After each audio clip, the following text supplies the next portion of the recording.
management, Chinese market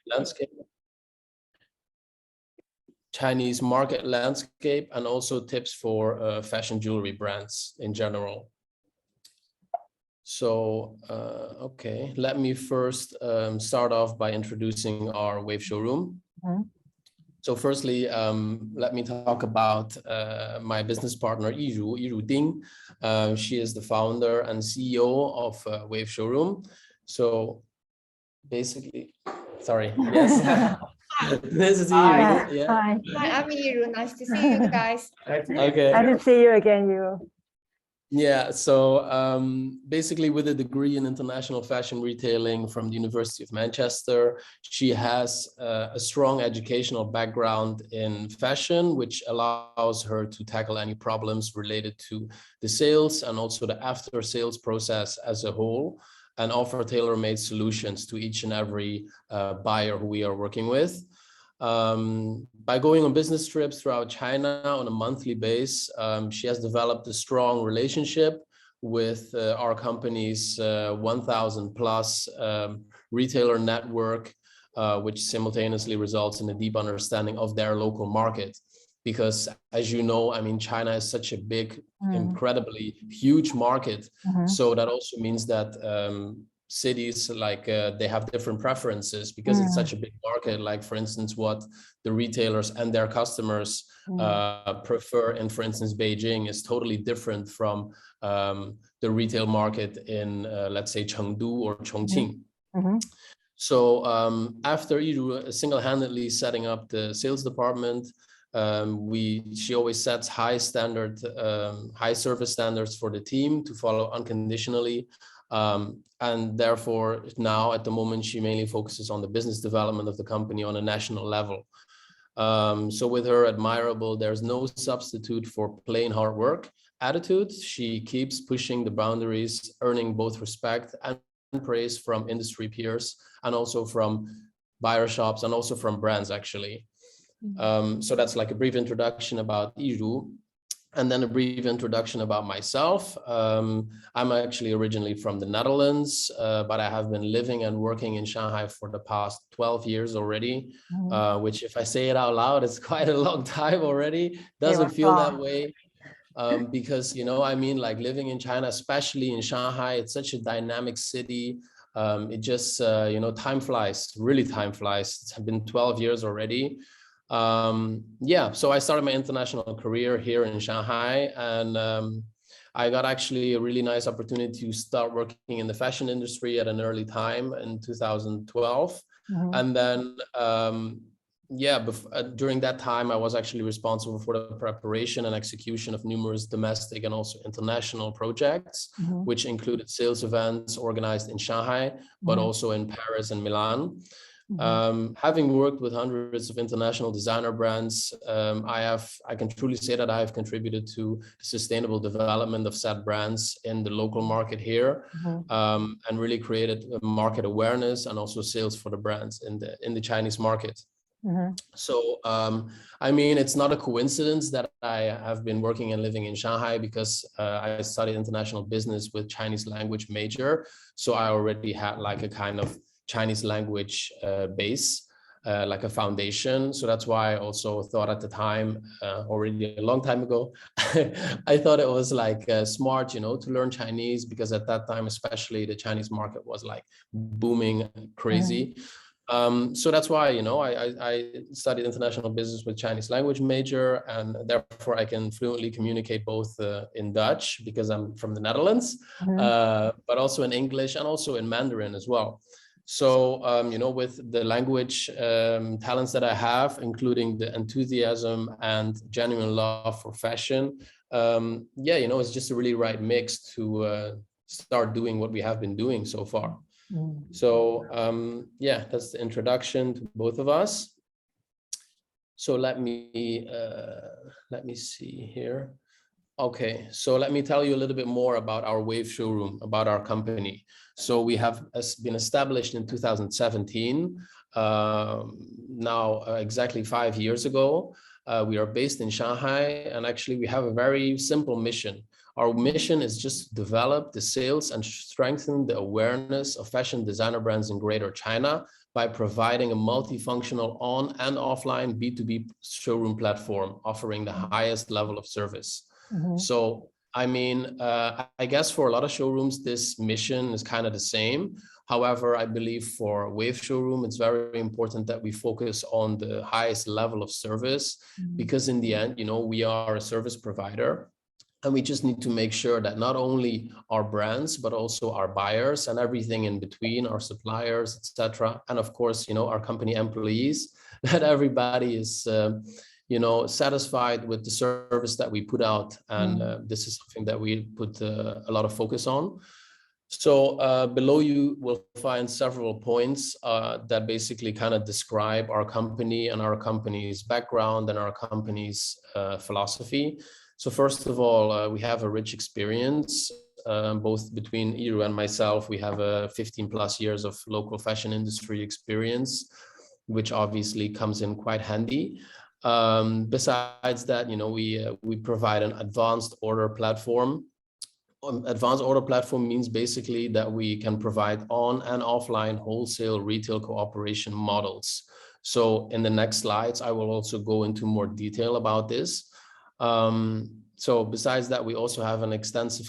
customer database, which is more than 1,000 top A wholesale clients. So these wholesale clients include multi-brand concept stores, include department stores, include online sales platforms, which Iru will also go into more detail at a later stage. Besides that, what we also offer is localized wholesale services. So that means that we have an online order platform combined with offline sales events. So basically, we will do, like during Shanghai Fashion Week, we will organize these temporary sales campaigns, in which I will also explain in more detail later on. And then buyers can both place orders offline, but also online. So we have like an integrated B2B platform in our company website, where you can, where buyers can log in. Everybody has their own login. And then, so not everybody just, you know, not everybody can check everything. You need to have a login provided by our site. Yeah, so that's also actually very important. That's also something that we take pride in. What we do, we really focus on the quality of our buying network. So we really make sure that each and every buyer who works with us is also capable in terms of like not only quantities that they can deliver, but also overall quality of the store itself, the interior, the brand mix, everything. So yeah, so basically buyer shops can place offline orders, but also online orders in our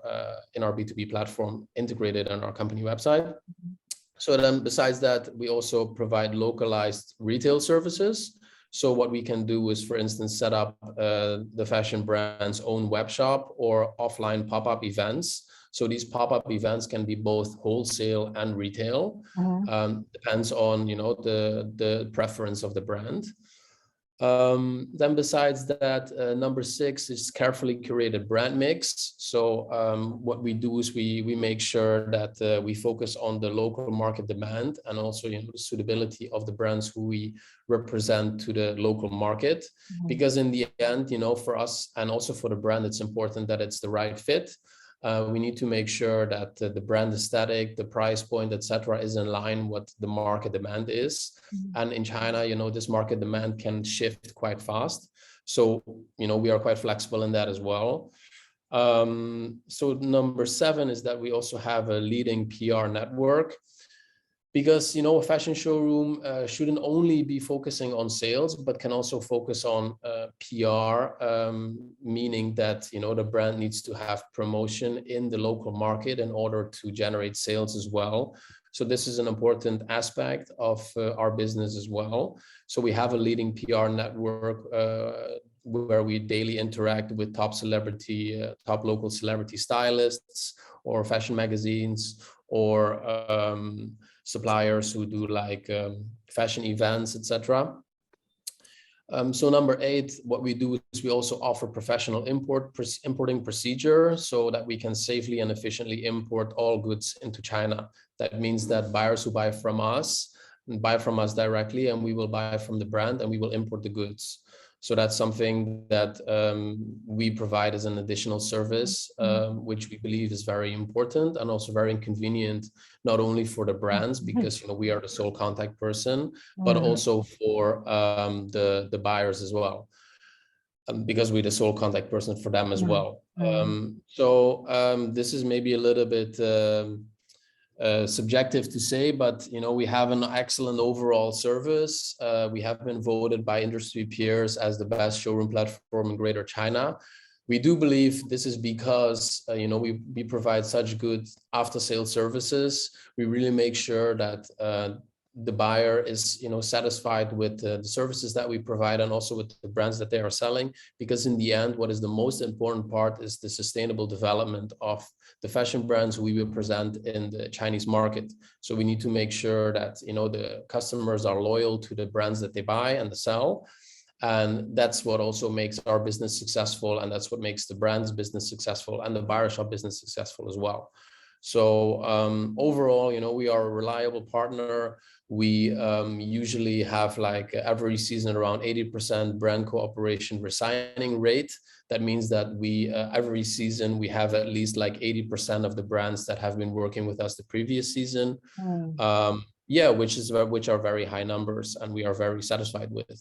Okay, let me cut in a little bit, Chuck. Just wanna simplify a little bit for some audience that are not so familiar with your business model. So basically, it seems like your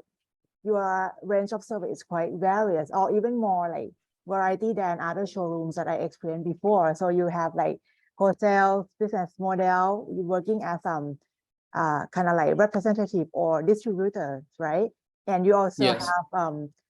I think this is very new that I just had a talk with you the other day, that you also push the retail experience for some brands. So you also like do the services around like building the brand for getting into retail store, and also like building their own pop-up retail store as well. So for the wholesale business model, how do you do that? I mean, so you buy from the brand, right? And then you resell it, or you work as a reps, like the brand just sell to your client, you get a commission. Can you just like simply explain in that model? Actually it's like a synergy between the both, because we buy directly from the brand, but we buy according to the orders that we receive from our customers. So it's not like like a traditional distributor who just places a big bulk order and then has these items and then they sell them to the shops, which is like the traditional model. We actually have more like a synergy, that we first communicate with our shops and they place the orders with us, and then we place according to what they place, we place to the brand. So that means that we as a showroom don't have any like additional stock, and the brands also don't have to like produce any extra orders. We just order exactly, they just order exactly what is ordered from our side. So every season you start the process from curating the brand, and the brand will work with you in developing the product as well, right? Which you will explain in the next slide, how you like develop the brand altogether. And then each season, the brand will just make the collection and ship to Shanghai for you, so you can do the showcase during the Shanghai Fashion Week, making the sales campaign, right? And then you have a big network of buyers that you invite to view the collections. Can you kind of like get into it a little bit, like just to visualize for the audience that never been there, for each sales campaign, how busy you are, like how many days you organize a show, or like how many buyers like approximately that come in and then checking out your product that you curate? Yeah, okay. So actually I will go into more detail about especially this topic at a later stage during the presentation. But what I can say now already is that indeed how we usually work is in terms of like the wholesale service that we provide, is that we organize during Shanghai Fashion Week. During this period of time, we organize the seasonal sales campaign, which usually is around 1 week, because Shanghai Fashion Week is also around 1 week. So that means that during Shanghai Fashion Week, or just before Shanghai Fashion Week, literally all of the Chinese buyers of the shops from all over China come to Shanghai to attend Shanghai Fashion Week, not only to check out the runway shows, but mostly to do their seasonal buying. So, you know, during that period of time, we are basically at the most busy, that's the most busy time for our company. Yeah, because during that period of time is the seasonal buying, and that's when, you know, the magic needs to happen. So, so yeah, I will like go into more detail about this a little bit later during the presentation. So let me move on to the next slide. So this is like a short like explanation of the brand mix we have at the moment. So as you can see, the majority of brands we are representing at the moment are from Asian countries. So we represent brands from Thailand, actually, also. As you can see, we have Dry Clean Only from Thailand. We have Maison G from Thailand. And then we also, on the next slide, you can see we also represent Sculpture, who's based in Thailand, and then also Wonder Anatomy from Thailand as well. So 4 brands at the moment. Going back to the next slide, as you can see, what I mentioned is most of the brands we represent are based or located or designed from Asian countries. The reason for this is that we feel that the Asian aesthetic in general, and especially the fit and silhouette, is very compatible with the Chinese market, obviously, you know, because China is also Asia. And yeah, we just feel that it's the overall design aesthetic, I would say, and price range is very compatible with the market demand at this moment. So that's one of the reasons why we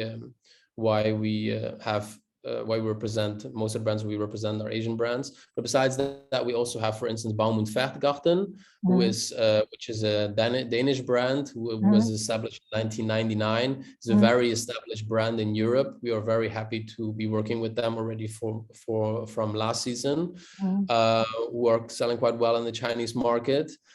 And then we also have, like, for instance, House of Errors, which is from the United Kingdom.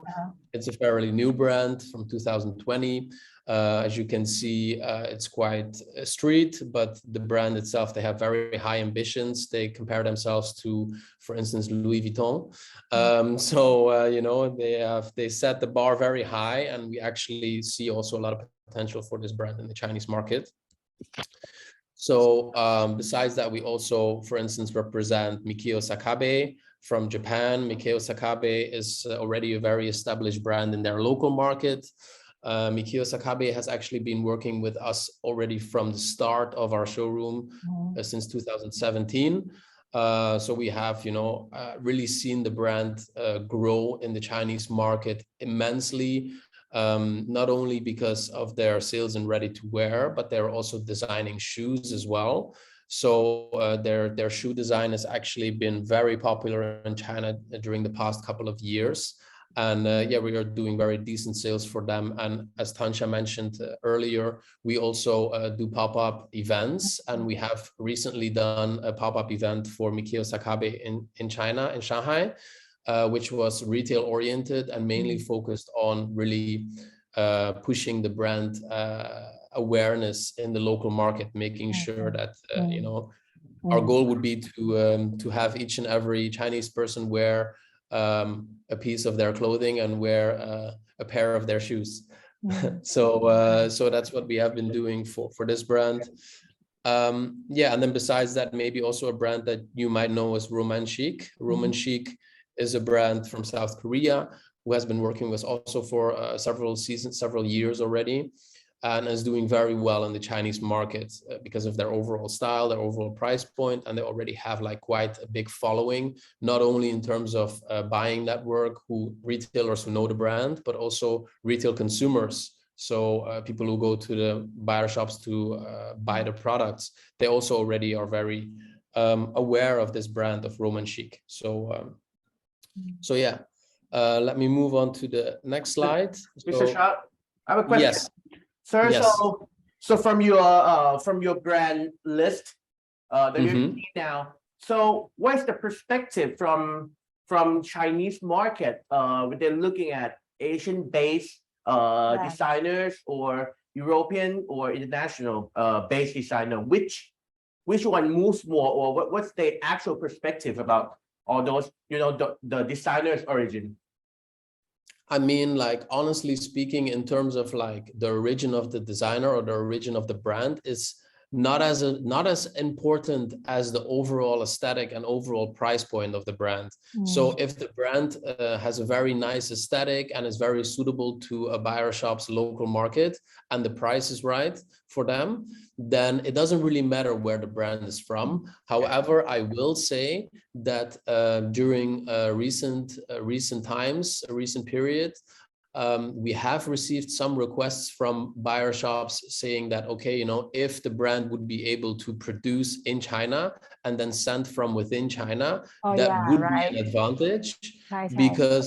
Because if that would be the case, then it can be designed, for instance, in Thailand. But if it would be produced in China, then it can be an advantage in a way that the shipping fee would be less, of course, and there wouldn't be any importation fees and tax and like more difficult ways of getting the goods. So this has been said, like, not by everybody, of course. This is just a small portion, a small part of the buyer shops who were asking about this. So it's a very interesting question you ask, actually, because it's more like a cost related. Is it more like a cost related more than political issue? Right? So it's not political. It's not politically motivated. It's more like purely in terms of cost and time also. I mean, cost not as much as time, I would say, because if you need to ship from overseas and you need to do the importation, obviously it will take a little bit longer, and then the shops, they will lose some valuable selling time in their shop. So that's why it can be preferred if the brand would like produce in China, but it's not a necessity, it's not a must. It's just like some buyers would prefer that. Yeah. So having said that, actually, this is a good point. The logistics and the capacity of the productions, again, also very, just like we had a conversation yesterday with the designer, that it's extremely important for the China market, for the brand to be ready to supply to that market, because the time, I know I'm working with you, and I know that the time pace is very fast in China, how the buyers want the product, need to deliver in time, need to be like properly QC, and like, need to be like, the designer and the brand has to be prepared for the capacity to produce and supply for that market. Otherwise, it's difficult to continue. Like, just like Chak mentioned in the previous slide, that 80% of your brand selection are continuous brand. So you feel that it's important to select the brand that has potential to grow with you, right? You want to have a long-term relationship with the brand and building the brand together, right? So why? Because I know that some showroom, they just keep rotating the brand sometimes to refresh the showroom or having new things. But why would you insist to work with the existing brand, like more than half of your brand selection? What's the good point of making a long-term relationship with the brand? I mean, that is a very good question. I feel like, or not only I, our whole team, our whole Wave showroom, our philosophy is sustainable development of a brand. So first of all, that starts with selecting the brand that we believe, according to the market demand, according to our experience, which brand has the potential to really grow in the Chinese market. Because in the end, this is our business. So we need to make sure that each and every brand who we are working with has the potential to really develop and make sales, and,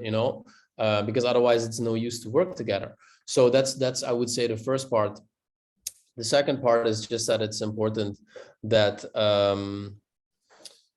let me think.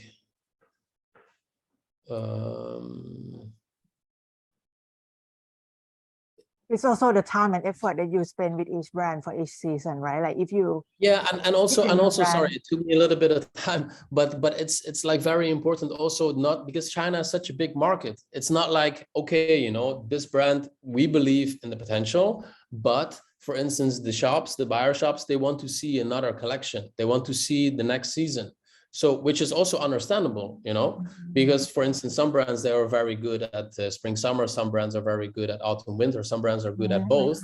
So it's important for the buyer to also see like kind of how the brand is developing. So we want to also, if we see the potential of the brand, it doesn't necessarily mean that the market or our buying network sees that right away. So sometimes, you know, it takes time. So for instance, with let's say Baum und Pferdgarten, the Danish brand, they also we see like at the first season, like everybody say, okay, yeah, we see the potential, but they are still a little bit apprehensive. But now for the second season, we already see a very big trend developing. Like, okay, yeah, they also have a very strong spring summer collection. So it takes time, you know. It's not like, okay, this brand is not selling the first season, we want to switch to another brand. That's not how we work. We really see the long-term business relationship, and we really want to develop the brand in a way that we feel is sustainable, and also we feel that, you know, is in terms of sales is profitable.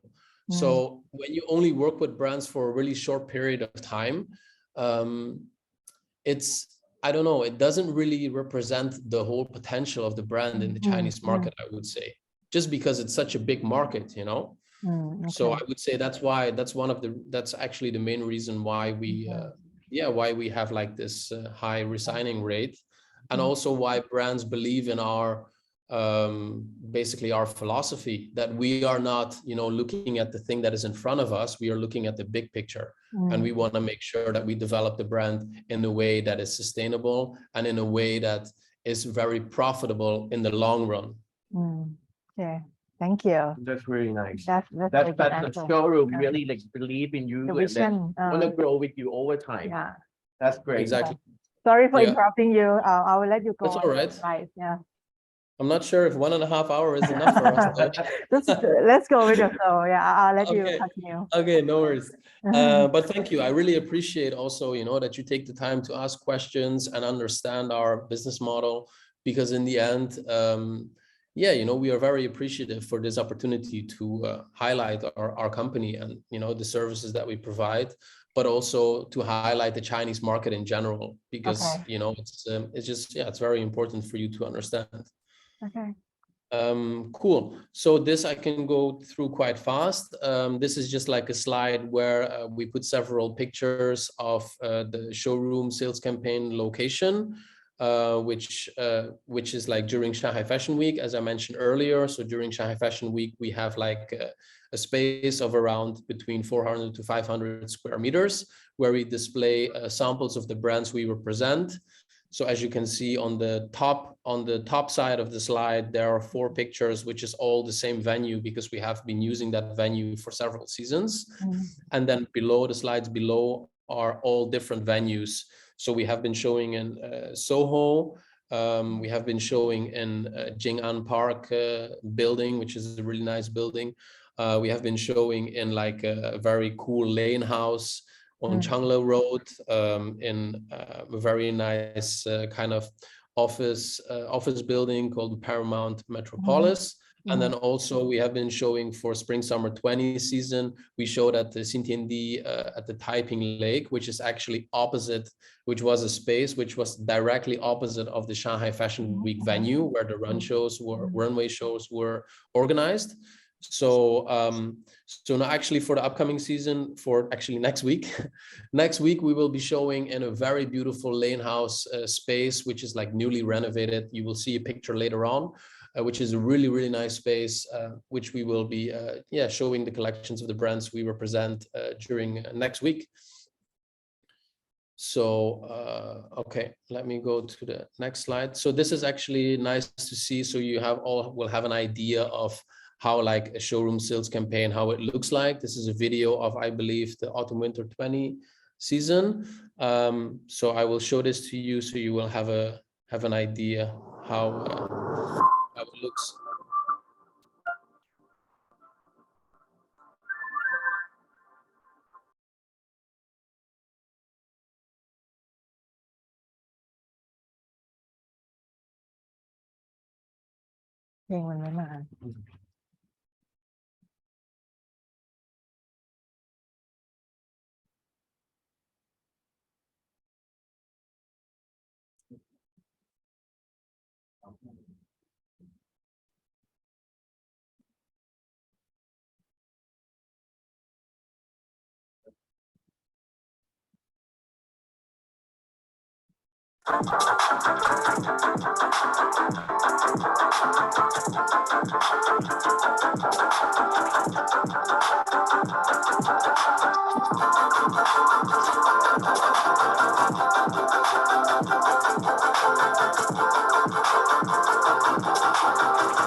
That's very Okay, nice. cool. So I'm not sure because I muted. I just muted we heard it. We heard the it. microphone, so I don't know if you had the music or not. We just sorry. unmuted. We heard it like the second half. Yeah. Oh, okay. But it was very nice. Thank you for showing us. Yeah. Yeah. So what you basically saw was a day during one of our sales campaigns where you can see buyers making selections of the brands and the collections we represent. So yeah, so you have like an idea how that works. So now I will move on to the showroom business model. So basically, I feel like what's important to discuss first is what is a fashion showroom. So a fashion showroom is basically a platform where wholesalers can order fashion merchandise for their retail stores. So obviously, a fashion showroom is a lot more, but I would say like this definition quite captures the essence of a fashion showroom. So below you will see 5 points, and these 5 points basically say a little bit more about what a fashion showroom is. So a fashion showroom is a brand representative in the local market. So that means that the brand partners with the showroom in the local market, and the showroom represents fashion designer brands. Besides that, they have a brand portfolio. So they work with fashion designer brands on seasonal collections, as you just saw in the video as well, of the sales campaign. So by saying like working with fashion designer brands on seasonal collections, that doesn't only mean that that will take place during the sales campaigns. It will also be year round. So I will get back to that later for the sales services. So the third part is that a fashion showroom should actually focus on sustainable brand development. So that means that they will be developing the represented brands sustainably in the local market. So this is more kind of like subjective, because that's exactly what we are doing. And that's actually what fashion showrooms should be doing, but I guess not everybody is doing. But it's still important to mention. Then the fourth part is what fashion showrooms do is they provide sales services. So they generate sales for the brands year round in the local market, not only during sales campaigns, but also year round. And then the fifth part is that they provide PR services,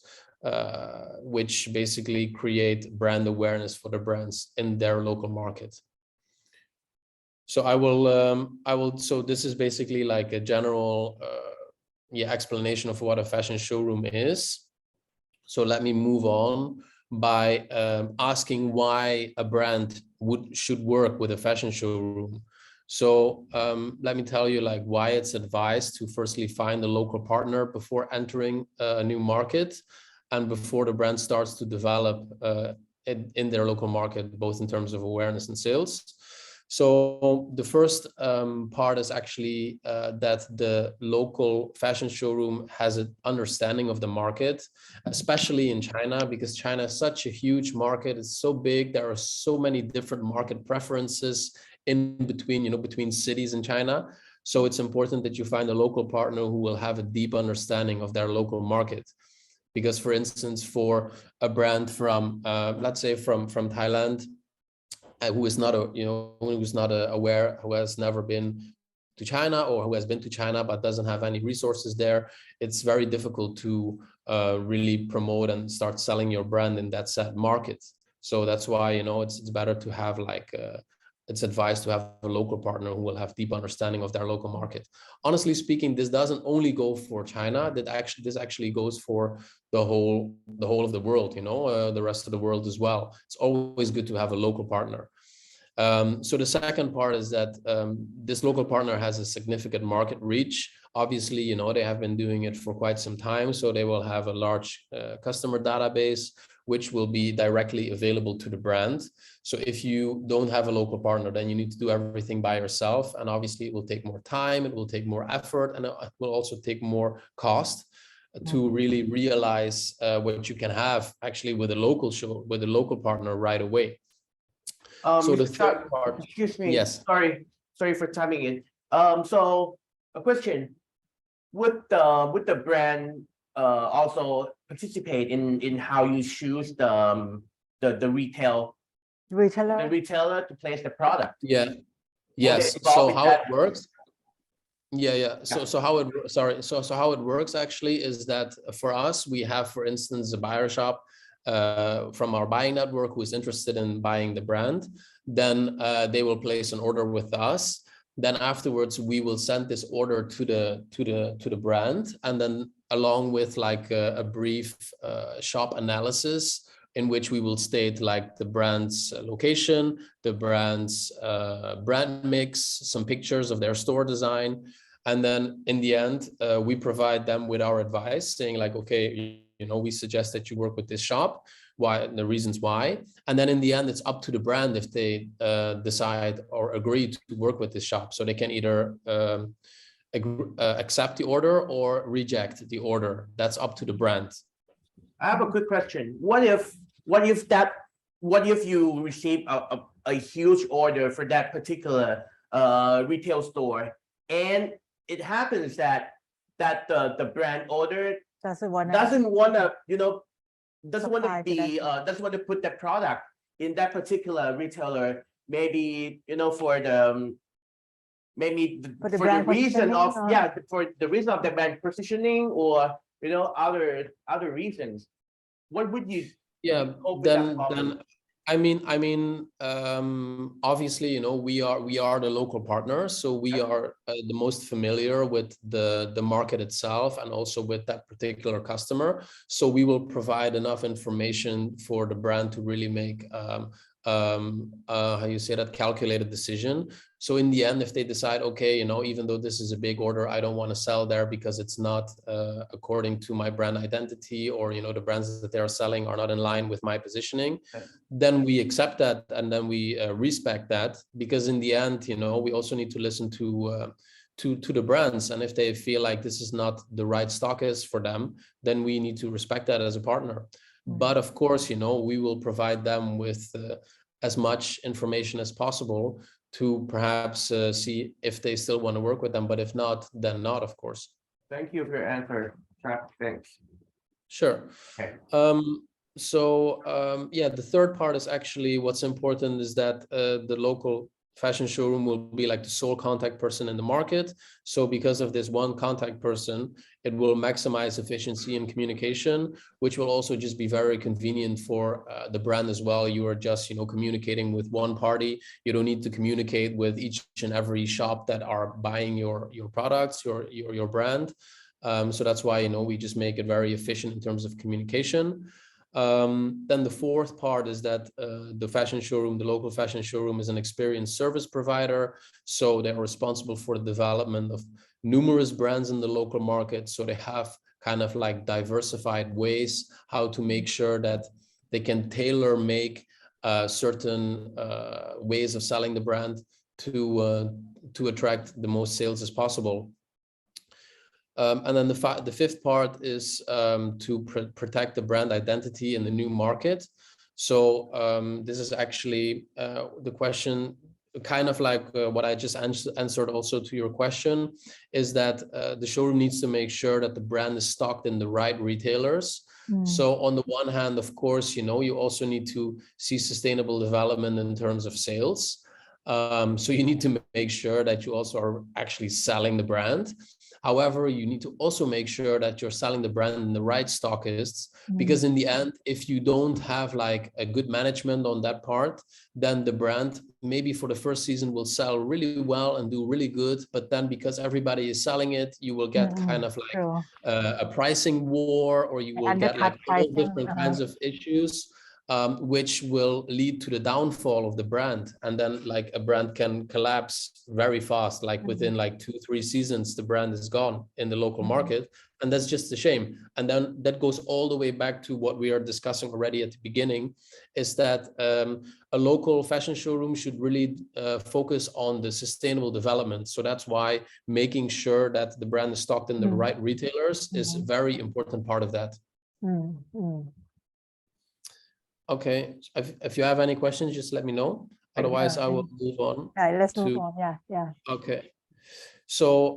this is actually interesting to mention, how to choose a fashion showroom, which I believe is also important for the brands to understand. So basically, below is a selection of topics for the brand to consider when they have decided to start working with a fashion showroom. So of course, every showroom will have different strengths. So it's for the brand to decide which strengths in general are the most important and which ones should align with the brand's philosophy. So first of all, the showroom brand mix is very important, obviously. So does the showroom brand mix align with your brand's overall identity? So this is actually important. As you might have seen in our brand mix and the Wave Showroom's brand mix, what we do is we provide like quite a wide range of aesthetics, quite a wide range of price ranges, but we still believe it's a very cohesive mix of eclectic brands, not only contemporary, but also some streetwear and women's wear, but also some menswear. So we just want to make sure, that we cover basically all the areas, but still keeping it into a cohesive mix. So coming back to point number one, having a brand mix that has all kind of like similar brands, because, there are also companies who work like that,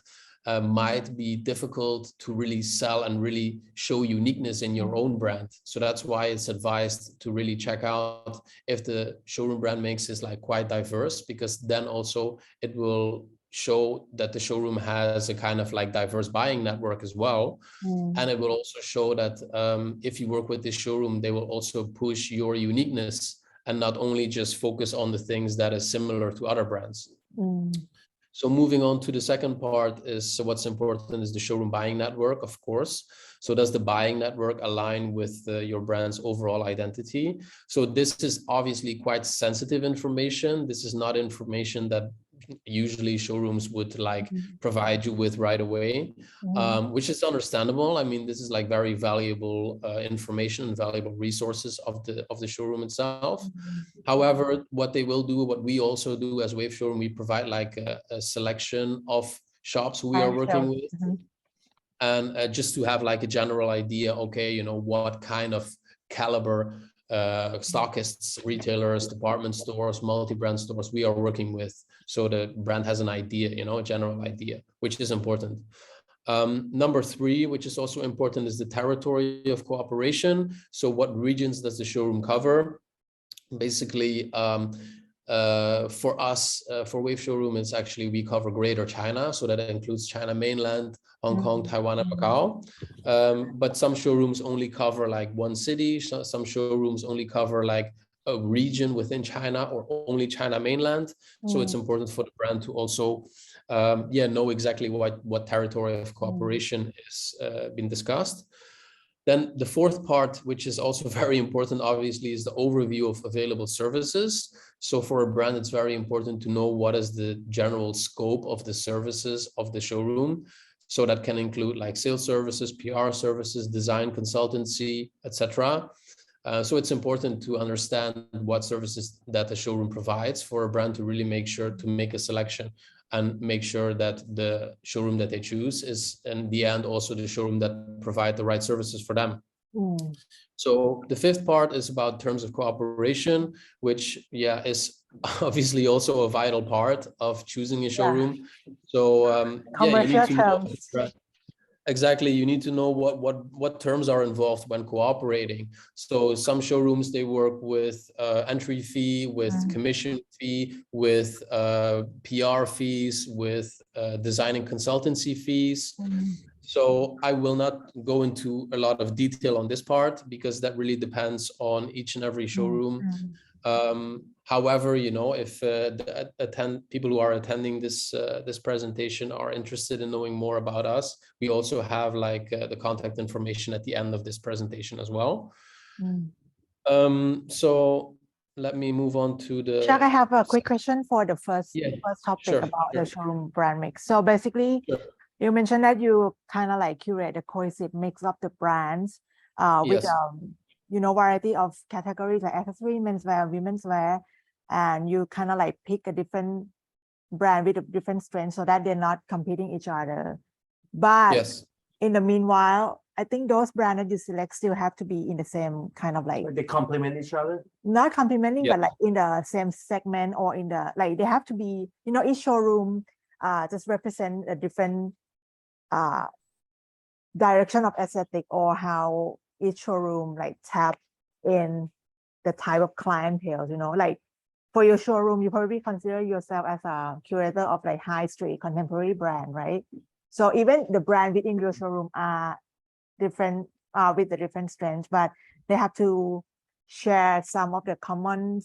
things in order for the showroom to build a great impact to attract the buyers. So when the brand want to pick the showroom, for example, looking at the neighbors brand are the first thing to look at, but then how can we balance, if I'm speaking in on behalf of the brand, like if I want to choose a showroom that I'm going to work with, how can we balance with, okay, the direction of the aesthetic we want to go with the showroom, or the difference between each brand strength, you know, like can you clarify this more a little bit? You know, it's kind of like it's a fine line of saying that you're going to be together with the brand that looks like yours, or are you going to be like completely different from others in the showroom? Yes, so this is quite, I would say, a complex question to answer. What I can say though is that for us it's most important, as mentioned, that we need to provide like a cohesive brand mix, because I would say our philosophy is basically to provide a mix that buyers can come to our showroom and basically can see at least like 2 brands of one aesthetic or 3 brands of one aesthetic. And then we provide, as you know, accessory brands as well. So when shops come to our showroom during, for instance, a sales campaign, they will see a lot of different styles, and you know, they will have like at least, let's say, if we represent 20 brands, around like between 8 to 10 brands that really pique their interest. So if you have like all kind of like similar brands in terms of aesthetic, then they will just, maybe they will like a lot, but then in the end they will just maybe choose 1 or 2, because otherwise you will have too many similar styles to sell in your shop. And in the end, where in our experience, where buyer shops also really profit from, is that they show a diverse mix of brands in their shop to their retail customers. So so that's why I don't know if that really answers your question, but it's important to really, for us, at least for Wave Showroom, to really show uniqueness of each and every brand. And because we have a lot of unique brands in their own way, it also attracts a very large buying network. Because if you just have, like, for instance, only contemporary women's wear, then you will only attract these buyers, and then you will basically lose a lot of the different buyers, and your target audience will be a lot smaller. So that's why we just want to have like a more wide range, so that our target group will also be a lot wider as well. Yeah. I think the answer your question somehow. To my complex question. Yes. Sorry. Okay, let's go on. Let's move on. Okay. Thank you. Thank you. Thank you. So so this is basically working with a fashion showroom. So this is during the period of time when a brand is working with the fashion showroom. So working with a showroom shouldn't just be a contract. It's actually a partnership. That's our philosophy, at least, and we believe it should be like this. Since the showroom is the brand's face in the local market, So it's important to discuss how the cooperation will evolve into a fruitful long-term business relationship. So below there are some topics to keep in mind throughout the cooperation with the showroom. So first of all, mutual responsibilities. So it's important to clarify mutual responsibilities on a regular basis. So you can set up meetings, let's say every 2 weeks or every month, or, you know, just to go through and make sure that everything, the strategy that you have basically agreed on together is also really pushed. And what is the result on that? And if it's working, if it's not working, what adjustments should be made? So that comes to the second part in terms of like direct line of communication. This is very important, especially in China,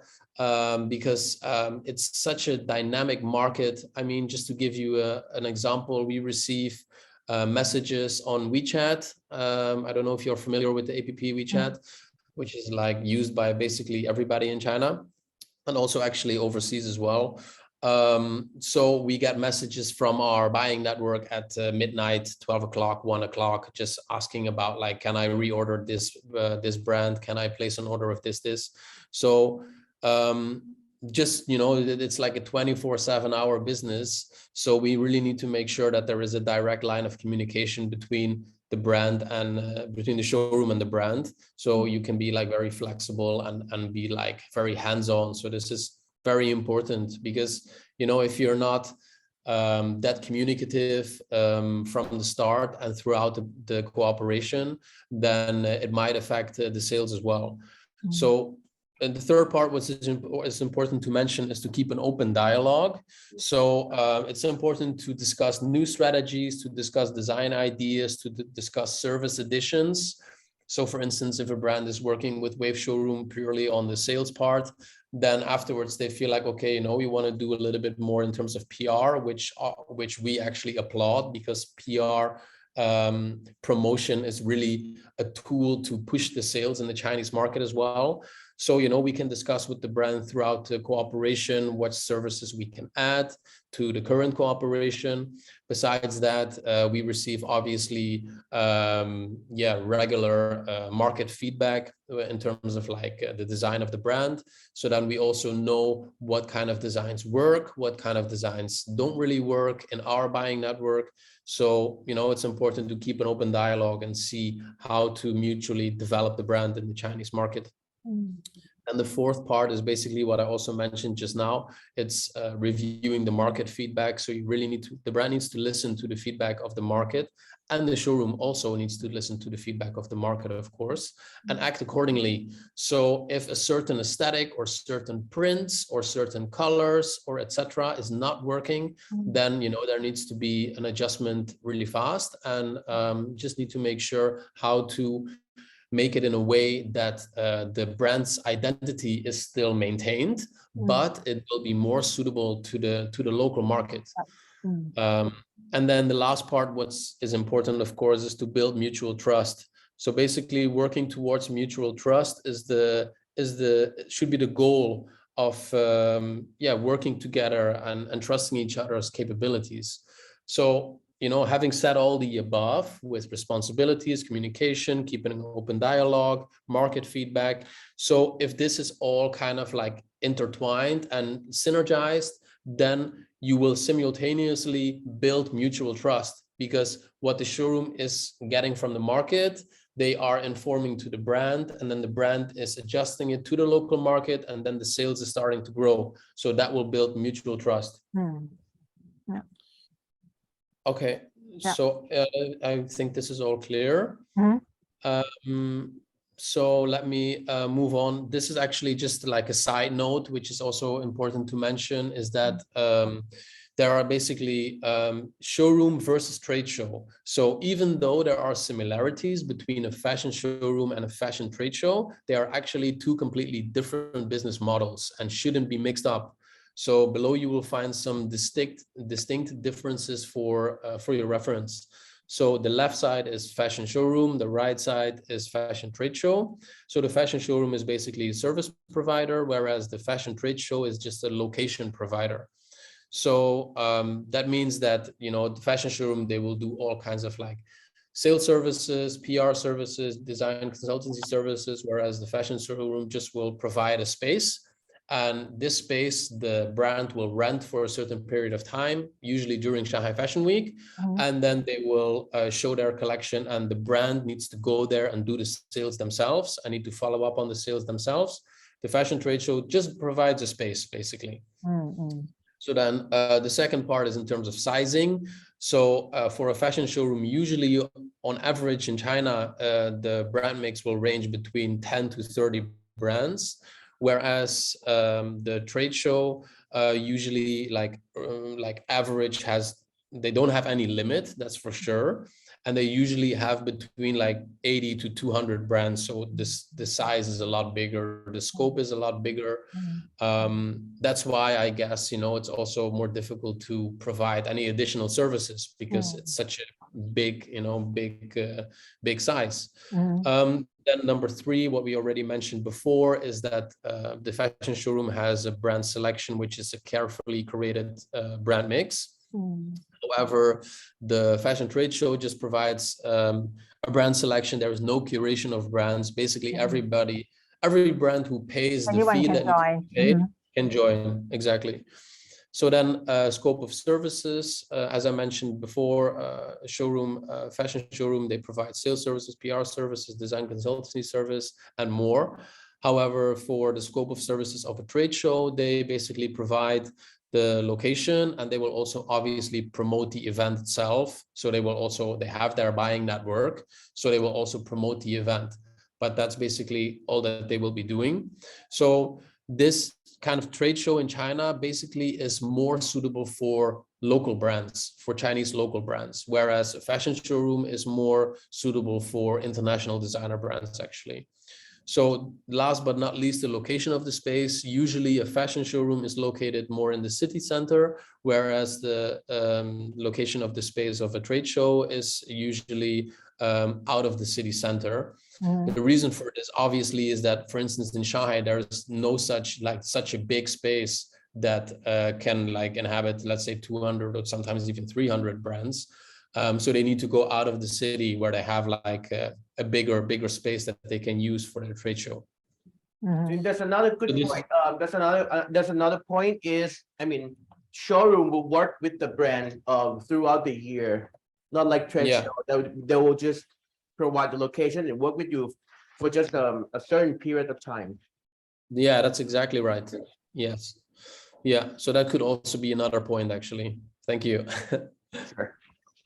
Cool. So let me move on. So then about the showroom sales services. So below you will see a selection of sales services. So one of the most important aspects of working with the showroom is the ability to generate sales for the brands that they represent in a local market. So below there is some general showroom sales services for your reference. So in terms of seasonal, first of all, there is the seasonal offline sales campaigns. What I actually want to say first is that here there are 5 selection of sales services, and then I will point out one, which will be seasonal offline sales campaigns, and I will discuss it more into detail in the next slide. So I would just want to say that first. So basically, seasonal offline sales campaigns are organized during Shanghai Fashion Week, which at the moment is twice a year, but most likely in the future will be 4 times a year, also for pre-collections. Then the second part is the year-round sales promotion. So that means that the showroom will be in direct contact with its buying network outside of Fashion Week periods as well. For instance, when buyer shops want to place reorders, or when, for instance, a brand has a capsule collection which they want to launch outside of Shanghai Fashion Week. So then, obviously the showroom will also promote these collections as well. Then the third part is that a sales service can include offline sales events. So that can be wholesale, but also retail. So that there can be organized separate brand events, which are focused on one brand or additional brands, several brands and their network as well. So this is like I said, general services. So this doesn't mean that each and every showroom can provide these services, but in general they can. So the fourth part is basically setting up the brand's own mono store. So that means that the showroom can assist in opening the brand's own store in the local market. So that can be a store in Shanghai or a store anywhere else in China, depending on the territory that the showroom is responsible for. And then the fifth part is setting up the brand's own e-shop, which usually is also focused on retail. So that would be like for the showroom and the brand to select an online platform together, which is most suitable to set up the brand's own e-shop. So that can be an e-shop either like as an app, that can be an e-shop either on like Taobao or Tmall, or it can also be an e-shop, for instance, in like a social media platform like Red. Chuck, so all these services, are you talking Yes. about Wave showroom services or the showroom in general? Well, this is, honestly speaking, these are Wave showroom services, but this is also a selection of services that actually most of the other showrooms will also be able to provide. So how will you manage the order? I'm talking about the subject number, the subject number 4, set up the brand's own mono store, right? How would that create the conflict of interest between the brand and the showroom? There's not really a conflict of interest in terms of like we can assist in opening the brand's own store, but in the end, it's the brand's own store. So we only assist in setting up the store, but then in the end, the whole operation and everything, we can assist in it, but it's not we don't own the store like this. Yeah, so it's the brand's own store in the end. Chuck, sorry to cut in, but I'm just trying to manage the time as well. So I'm sure you have so many things to share, but maybe we, because we also have new parts about the market and we just kind of have like half an hour. So sorry for rushing, but just to let you know, so we are on the same pace of the time left. Yeah, okay. So moving on then to the seasonal sales campaigns, I will maybe talk a little bit faster. So this is like no worries. This is like one of the parts that is actually very important to mention, which is like organizing the traditional offline sales campaigns during Shanghai Fashion Week. So basically, during Shanghai Fashion Week, either spring, summer, and autumn, winter, the seasonal sales campaigns are organized, which is basically still the most important sales period for both the brand and the showroom. So on the left part, you will see the Wave showroom space that we will be using for next week, actually, which is a beautiful space as mentioned before. So on the right side, you will see that seasonal sales campaigns are usually organized at least 4 seasonal sales campaigns throughout the year. Then besides that, during these sales campaigns, thousands of stores will visit Shanghai Fashion Week each season to check out the collections of the brands who the showroom represents. Then besides that, season will show the collections of each brand, and then also during this period of time and after the period of time, we also have like there is an in-house sales team at the brands and buyers' disposal who will be receiving orders and following up on the orders. And then during Shanghai Fashion Week, this space will also be fully equipped and all needed utilities are available. So this is like the seasonal sales campaigns. Which is actually a very important part of the whole business model. Then, I don't know, this is actually also important to mention, but since we are basically a little bit running in terms of like timing, perhaps what I can do is just talk a little bit faster than I guess, because I divided the offline sales campaign into 3 parts. The first part is before the sales campaign, the second part is during, and the third part is after the sales campaign. So before the sales campaign, it's important for brands to have certain preparations and for showroom to have certain preparations. So it's basically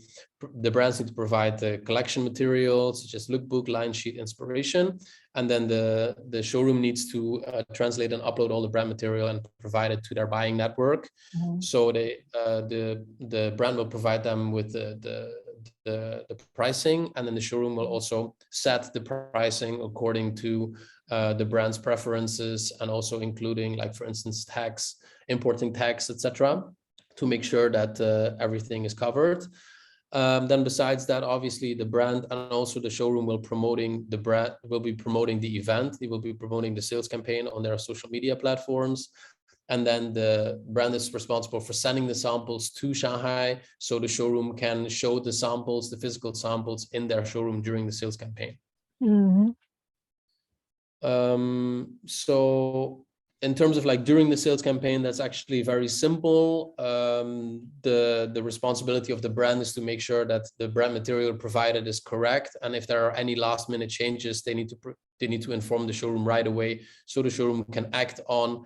receiving any last minute changes from the brand. And then, yeah, basically the brand should keep promoting the event through diversified platforms, either social media or other platforms. And then the buying network, and then the showroom needs to make sure that they promote and sell the new collection to their best of their ability during this sales campaign.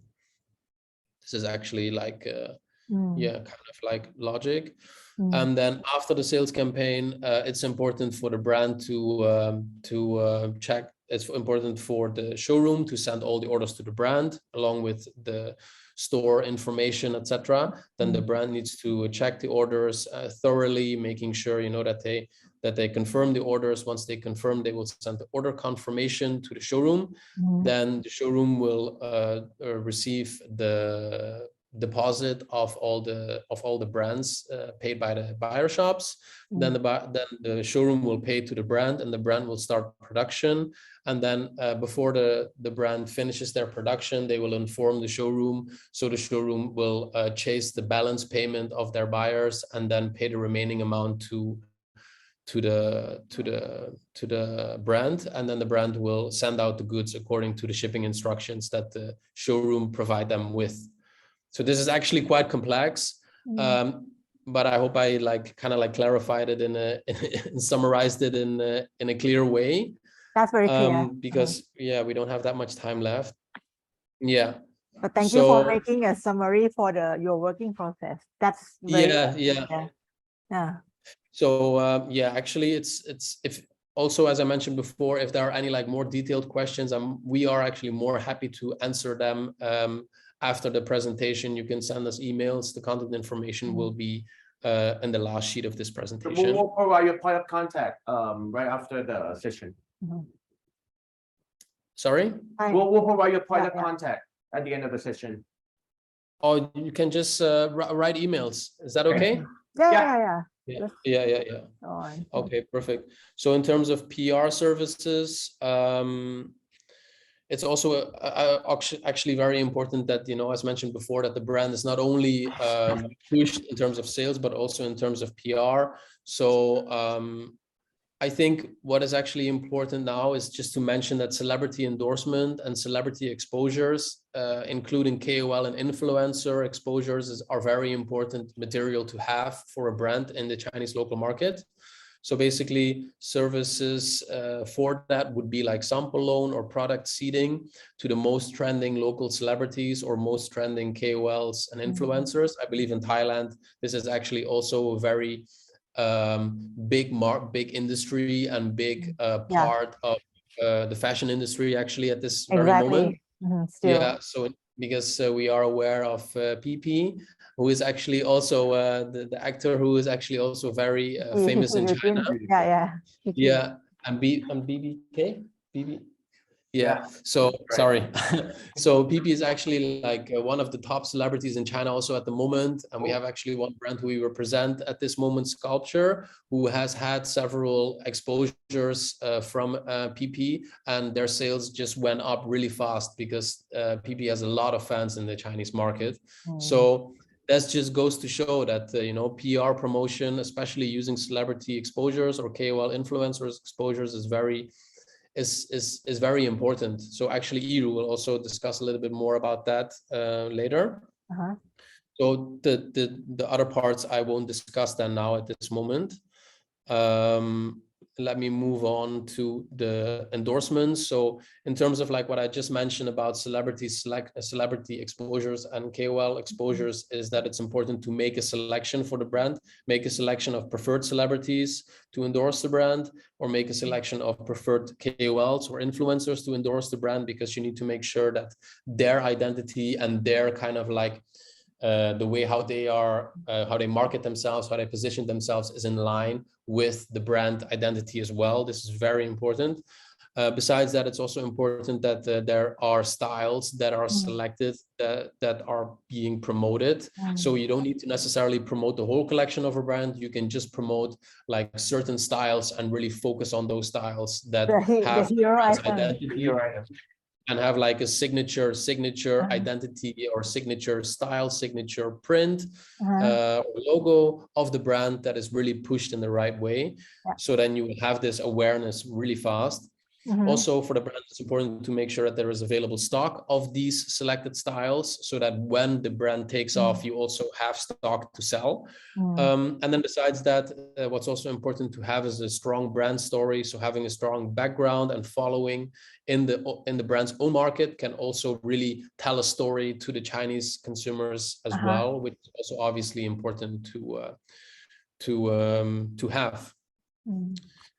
That's actually the good point that we discussed yesterday with one of the designers, that whatever you put on the exposure, you should be prepared and get ready to have those stock available, because it's going to be like sales. It's going to be like exactly. That's very important. I mean, it would be a shame if you have a beautiful exposure and then you don't have any stuff to sell, because then you miss the whole idea of it. So so these are basically some examples of celebrity exposures that actually are from Wave Showroom that we have done in the past. So there are like actors, singers. This is like for I'm not going to go into detail about this because Iju also needs to start talking actually. So these are like several examples of celebrity exposures, and then there are also several examples of KOL influencers, just for your reference. So, okay, this has been my part. I guess it took a little bit longer than expected. So I will now hand over the presentation to Iju, and she will tell you a little bit more about the Chinese market in general. Thank you, Jack. Thank you very much. Thank you. Thank you. Hi, Iju. Hi. Yes, okay. So I am going to talk about the Chinese retailers part, and excuse for my English if I don't explain it really clear, just let me know. No worries. Okay, so here are the examples of trendy fashion accessory brands focusing on the jewelry. I'm going to give you a brief about a brief introduction to these brands. The first one is Toggler. Toggler is a relatively new brand. They don't really establish for a long time, but they are selling quite well because their price is good, quite relatively low, around 20 to 100 USD. Their retail price, yes. And they also have a really big product range. They don't really, they not only focusing on the rings, earrings, necklaces, they also do the lifestyle products like glass and bags, those kind of tote bags, easy to wear. Okay, the second brand, YVMIN, I don't really know how to pronounce their name in English, but they are they have been established for a quite long time, and it's a well-known accessory brand in China. They sell quite good. Their retail price is around 60 to 1,000 USD. They do a lot of crossovers with popular Chinese designer brands like Mingma, Shushu if you ever know about these brands. The third brand is Coffin Van. Coffin Van is like kind of cool brand. Yeah, they simply do the metal as their main material. Metal, yes, jewelry with gold, silver, and their price is also around their retail price is around $100 to $500 US. Okay, and the fourth one is atelier. So they only do leather and silver materials, and the price is around $100 to $500 US. So the last one is pupil casket. Pupil casket is not like as well known as the previous four brands, but their aesthetic is quite popular these days on the China social media platform. So I put it here to let you know more about the styles that Chinese market will like. So basically, the jewelry brands have a clean, simple cut, but with designed details. The market is always preferred by the market. And the Chinese market always look for something new. For example, different ways of wearing the jewelry or some new materials other than the metal we talk about. And the new materials, of course, it needs to be beautiful materials in a commercial way, because we are a showroom and we would like to create sales for the brand. So we need to think about ways to make more money. So they And seem, of course, all of them seems to be like more like mid-range, contemporary range, not too 20 expensive, to not like high-end. 24,000 USD. okay. Sure. And of course, a good quality is always needed, because what we know about the jewelry brands, feedback by the buyers mostly is that the after-sale service is a little bit difficult. After wearing the jewelries, the colors start to fade or the pieces got broken. They always need to fix Or the sizing and pieces, whatnot. as a shop. So this part will be considered when a buyer, they think about placing an order. So if the product can be, the brand can provide really good quality, it will increase sales, of course. Okay, so I will go to the next slide. The Chinese retailer management. I'm going to provide you with a general overview of the Chinese bio shops. So the bio shops industry in China is quite young, actually. It's fairly immature and a complex landscape. From the research I did, it's published by the RET Ruiyide China Commercial Real Estate, and also the Guanchao Fashion Network. If you heard about them, they're like authorities. The first time in China, they did a report of the bio shop industry, shows that after a long period of slow growth since 1996, bio shops entered an explosive growth period after 2010 and gradually moved to second and third tier cities. So after 2010, the number of bio shops is like 4 times the total numbers of stores opened in the past 14 years. So we can see it's really a large number of fashion bio shops opening during the first decade of the 21st century. A lot of professionals who study abroad of the fashion courses, they went back to China and opened stores. So these bio shops, they are growing with the new Chinese or international designers together.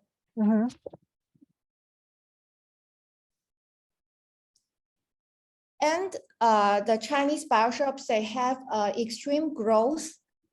especially in second and third tier cities. First of all, let's look at the data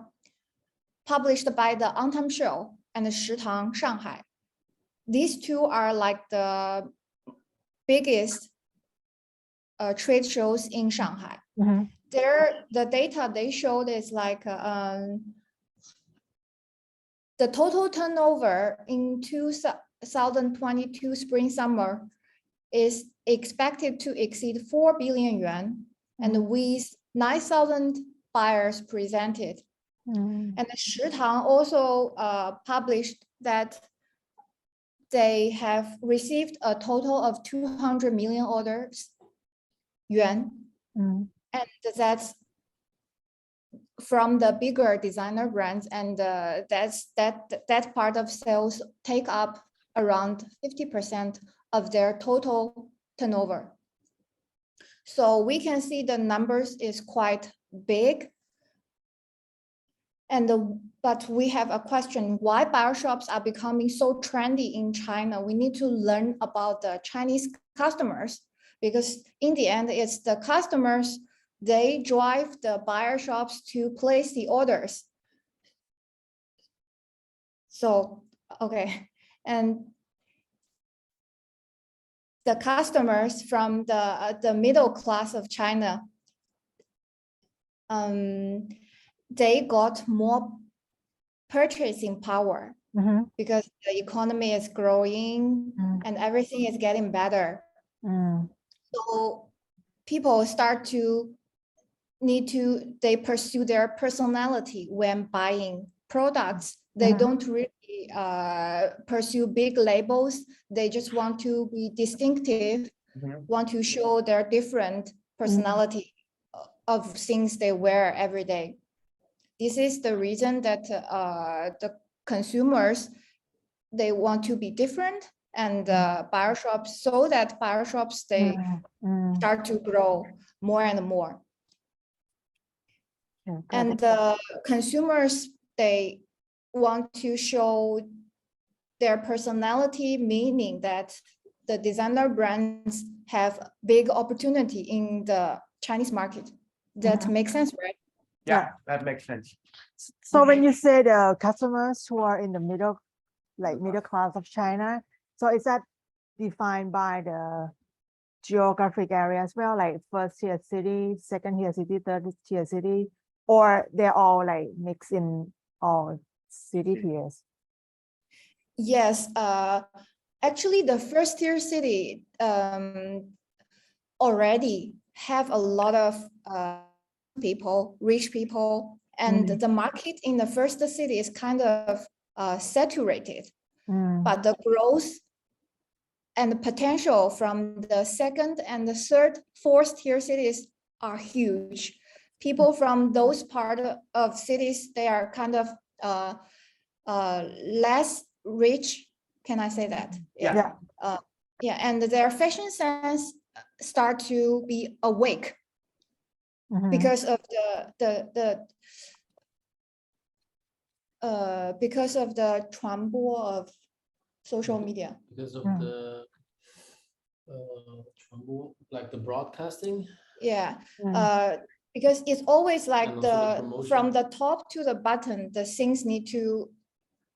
go out. Yeah, so it's also because of, I guess, sorry to interrupt, but it's also because of like the influence of social media, because social media in the end is available to everybody with an electronic device. Yeah. So it doesn't matter where you are. So, you know, in terms of like, for instance, TikTok in China is also very popular, and Red, the social media platform, and Weibo, social media platform, are all very important parts in really basically promoting new fashion in all cities, and all to everybody who has this app on their phone. So that's why people get more and more aware of what's available to them. Yeah. Thanks for helping explaining. Thank you. Okay. So the trend of the buying mode start to be popular. It's so a lot of business people, I mean, they run an old-fashioned ready to wear business model. They are interested in the buying model. They want to know what is buyer, multiple brand buyer shop, and how that runs, how they can profit from this kind of model. So we can see from the kinds of buyer shops in China now, we have different kinds. The first kind I'm going to introduce is the traditional department store like SKP and Lancre. For this kind, they are, especially SKP and the Luxemporium, they have an traditional Chinese department store. I mean, they are traditional Chinese department store, and they get interested in the buying mode. So they opened a new department store, specialized ordering, placing orders for those designer brands. Yes. This is the Emporium with the, which will be with us later on. Yeah. Okay. And we also have brand shops in China like Zag or JMBY. JMBY is really a big brand, commercial brand in China, but they also opened their own buyer shop called Block, B10CK. The spelling is B10CK. And Zag, they also have their own buyer shop. It's called In the Park. The third part is the most, takes up the most percentage of the buyer shops is the multi-brand concept stores. Actually, what I am going to say here is like most of these category, they were street boutiques, small street boutiques. They sell those copycat. Yeah. Yes, copycat, and they buy clothes from the booths, from the market. It's not designer brands. It's these kind of street boutiques. They learned about the buying model and they turned themselves into a new shop, a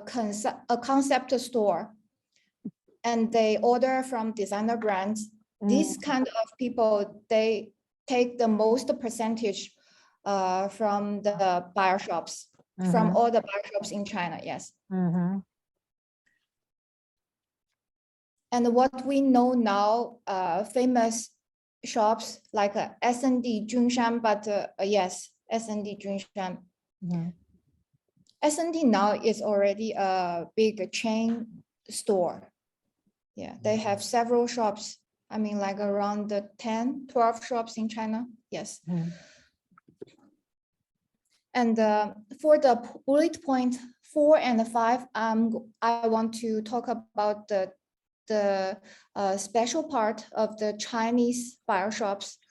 Normally the buying mode, it's more like the buyer shops, they will make an OTB and they go out abroad and place orders for designer brands. But for Chinese buyer shops, it's kind of different because we can check on the definition is from the research that I mentioned just now. The buyer shop in China is a business model with the buyer as a whole, with the fashion concept of their target consumer group as the keynote. The style of the goods is a lot more important than the brand. So, which means the buyers, they listen to the market, not the brand. We all know that the designer industry is like what we design and we give it to the market, and the designer will lead the market. Normally it should be like this, but in China it's kind of different. It's the buyer or the market will decide what will be sold for the following season. So just to like also basically have some more effort, like put some more emphasis on that, is that what Iru was also saying is that basically you have certain shops in the local market that are basically benchmarks. So what they are selling, a lot of other shops will follow. So it's very important for a brand to also, as mentioned before, to have like the right stockists from the beginning, and then from that you can work out and like really other shops will follow their lead basically. Yeah, especially some of the shop owners, they are KOL, key opinion leader or influencers, so their customers are the fans of the shop owner. They just follow what their shop owner buys and recommend. So this is kind of the difference between the Chinese buying industry model and the European, the Western buying model. That's actually a smart move for influencer to open their own shop. Yeah, that's right. So besides this part, and for those bigger department store or chain stores, these buyers, they don't emphasize the uniqueness of a brand or the scarcity of products. They pay more attention to the popularity and the sell-through of the selected products. So this will give more pressure and be more competitiveness for accessory jewelry brands, as normally the budget for accessory brands takes up 20 to 25% of the yearly open to buy. So it's like only 20 to 25%, and you need to be commercial to be attractive to the buyers. Yeah, it's difficult, but it's challenging. And I mean, where there are challenges, there are also opportunities. So what Ido is also saying is that even though it's 20 to 25%, if you have a brand that really suits the market needs, then there's still a lot of potential and still a lot of money to be made. That's true. And also now the Chinese market is having that live streaming selling products way. And a lot of brands, they already start trying to sell products through live streaming. If the product price is really good, around like USD 50 to 1,000, around this range, live streaming can be a really considerate way to promote the goods. Yeah. Okay. The last point is,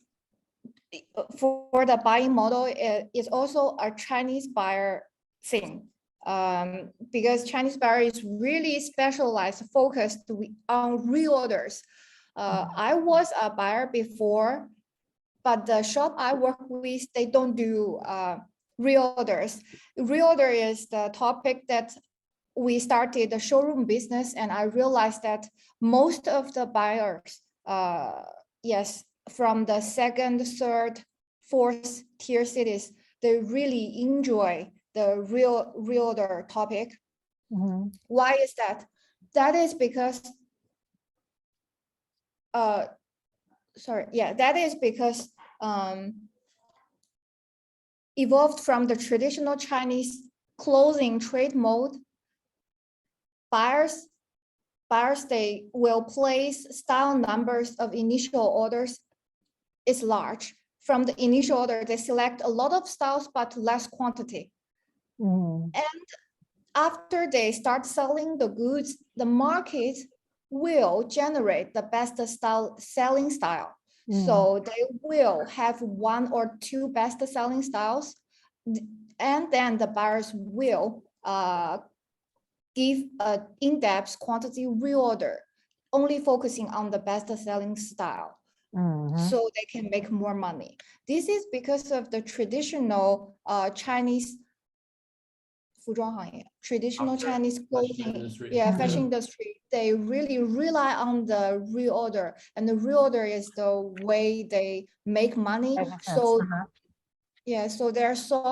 I think their thought moves to this new buying model, and so reorder is really important. It's very good that you brought up this point, because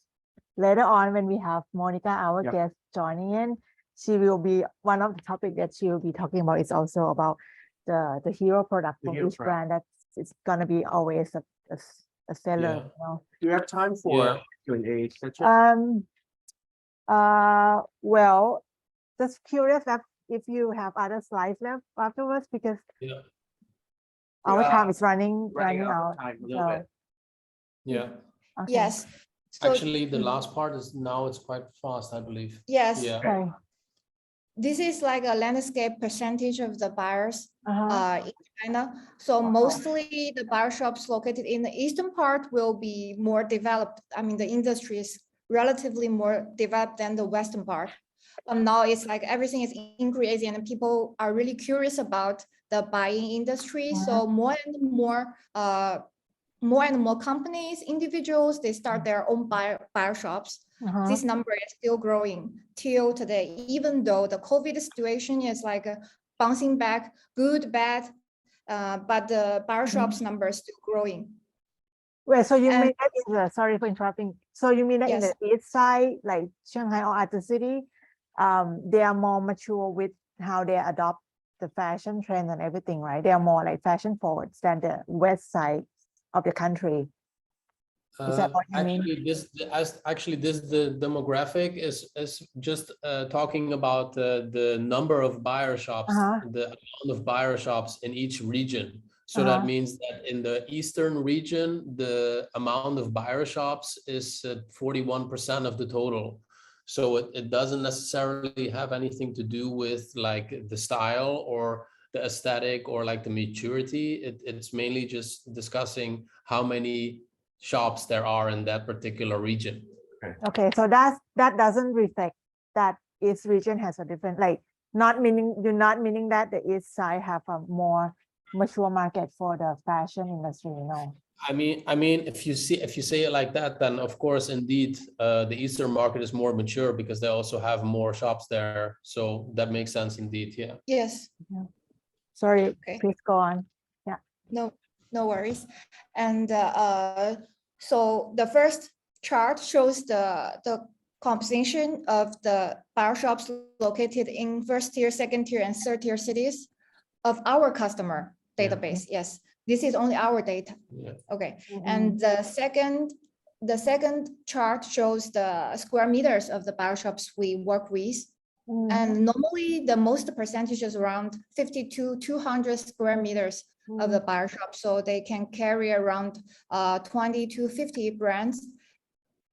each season. But you know, Chinese buyers, they don't really have a loyalty in ordering the brands. Like Jack mentioned from the very beginning, some brands, they are more good at the autumn, winter. Some brands, they are better at the spring, summer. Yeah, so this really depends. And the buyers, they also check on the sales through. They really check on the sales through. If the sales through is good, they will keep ordering. And also the brand develop really good and fast in China. But if the sales through is not as good as they expected, they will drop the brand from the next season. This is just to share a little bit the truth, the fact we had. But this is also, of course, our showroom responsibility to, keep pushing the brand and just find solutions. So if, for instance, the first season is not selling well, we need to know why, and then the brand can make, the necessary adjustments for the second season to sell better. Yes, we will give the brand suggestions and how to meet the market demand, because to make from the very beginning as a new brand, to cater the market demand is better to start to let people know the brand, accept the brand. And after the brand is gaining more awareness, the brand can start design what they really want. Because at that time, people here in China, they know the brand and they will be, okay, wow, that is the real idea or the real core of the brand the designer wants to express. They can, it's easier for the people to accept. So what we are saying is we can be commercial at the first, and then we be concept, be experimental at a later stage. Okay. So the third chart is like the business, the sales model we are doing right now with the buyers. We do 100% buyout orders. We don't do other model. Okay. Because consignment is kind of relatively not so fair for the brands, and the buyout is better. Understand. Okay. So last part, I will give some tips for the fashion jewelry. Let's do fashion jewelry. Don't do the fine jewelry because of the price. Yes. And secondly, precious metals are preferred. Precious metals like the gold, silver, I just showed the pictures. And also purse is a good idea. Be aware of the materials like acrylics and glass, because glass is easy to be broken. Yeah, or if we can have like the human-made artificial glass material, yeah, that won't be easily broken, that's of course will be really perfect. And the suggested price range will be around 75 to 285 US dollars retail price. Yes. For retail, okay, this is very good point. Okay, and the product category, besides the rings, earrings, necklaces, we also suggest the brand can do like lifestyle and the hair accessories, like hair band, hair clips. Yeah, because it's like the hair accessories is also a trend nowadays. The last tip is really important to hire a PR agency, because besides the products itself, to promote the brand, to have some traffic exposures on the Chinese market, Chinese social media platform is really, really, really important. Yes, we need to promote it, let more people see the brand, see the product, and build more brand images, stress the brand image. That's very helpful tip for the young jewelry brand. Thank you so much. Even me, it's like I'm learning from you right now about price. Thank you. Thank you so much. Thank you. Yeah. You think we have time for one quick? I think we need to jump for another section after this, but this is the contact for your showroom. Yes. Right. Yes. So here is the contact of our showroom. As you can see below is our email addresses, both from Iru and myself. Below is also our company website as well, which everybody can check out. You can see the official WeChat account, Weibo account, Red account, Instagram account. Yeah, so I mean, if you have any questions from your side, anybody who is attending at this moment has any questions, you can just send an email to us. And we will reply you at our earliest convenience. Yeah, I mean, I think I can say both from Iru as well as from myself that we are very honored to be able to speak to everybody today. We want to thank the DITP for inviting us, and thank you very much, Tansha, for trusting us, because actually Tansha is also working with us on several brands as well with our Wave showroom. So we really appreciate all the support that you have been doing, and we are really looking forward to our next seasonal sales campaign, which will be next week. And we're also looking forward to keep in touch and potentially have attend another seminar if possible, because as you might have heard, we have a lot of information to share. Oh my God, you had a lot. I guess I thought at first that it wouldn't be enough, the information that we have, but actually it turns out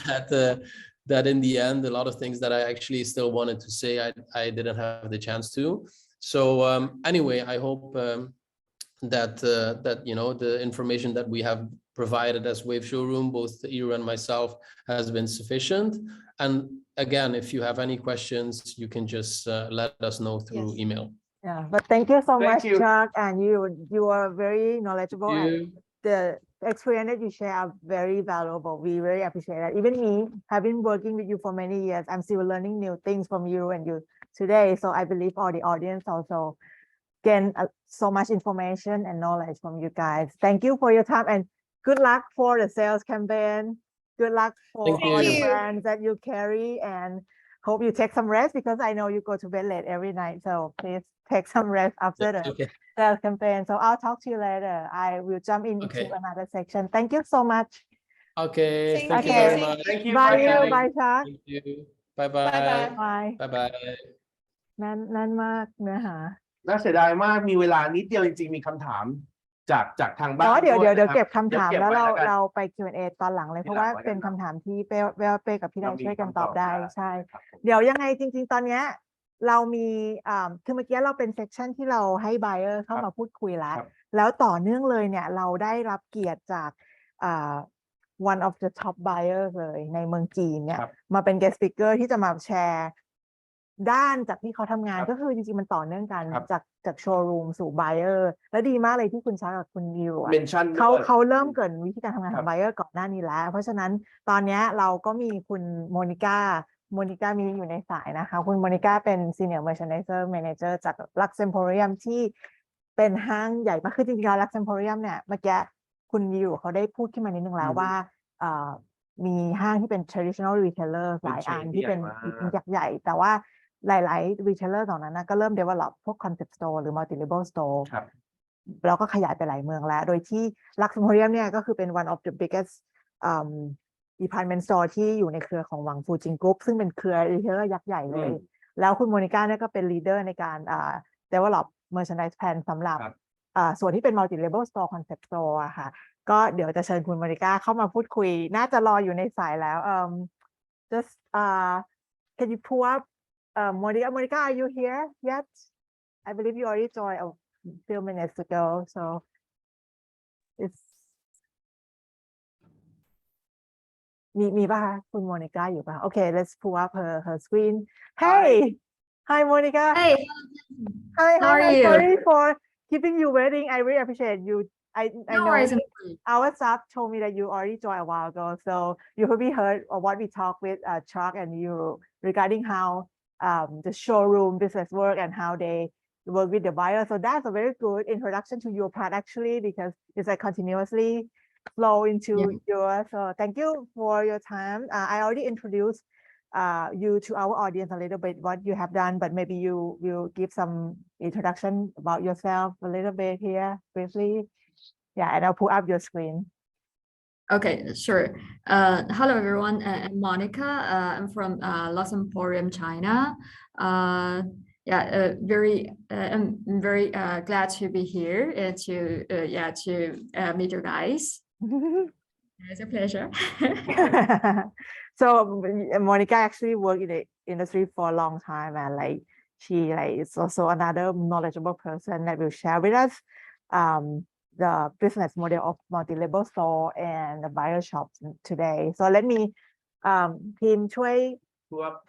เอาสไลด์ขึ้นมาได้ไหมคะ So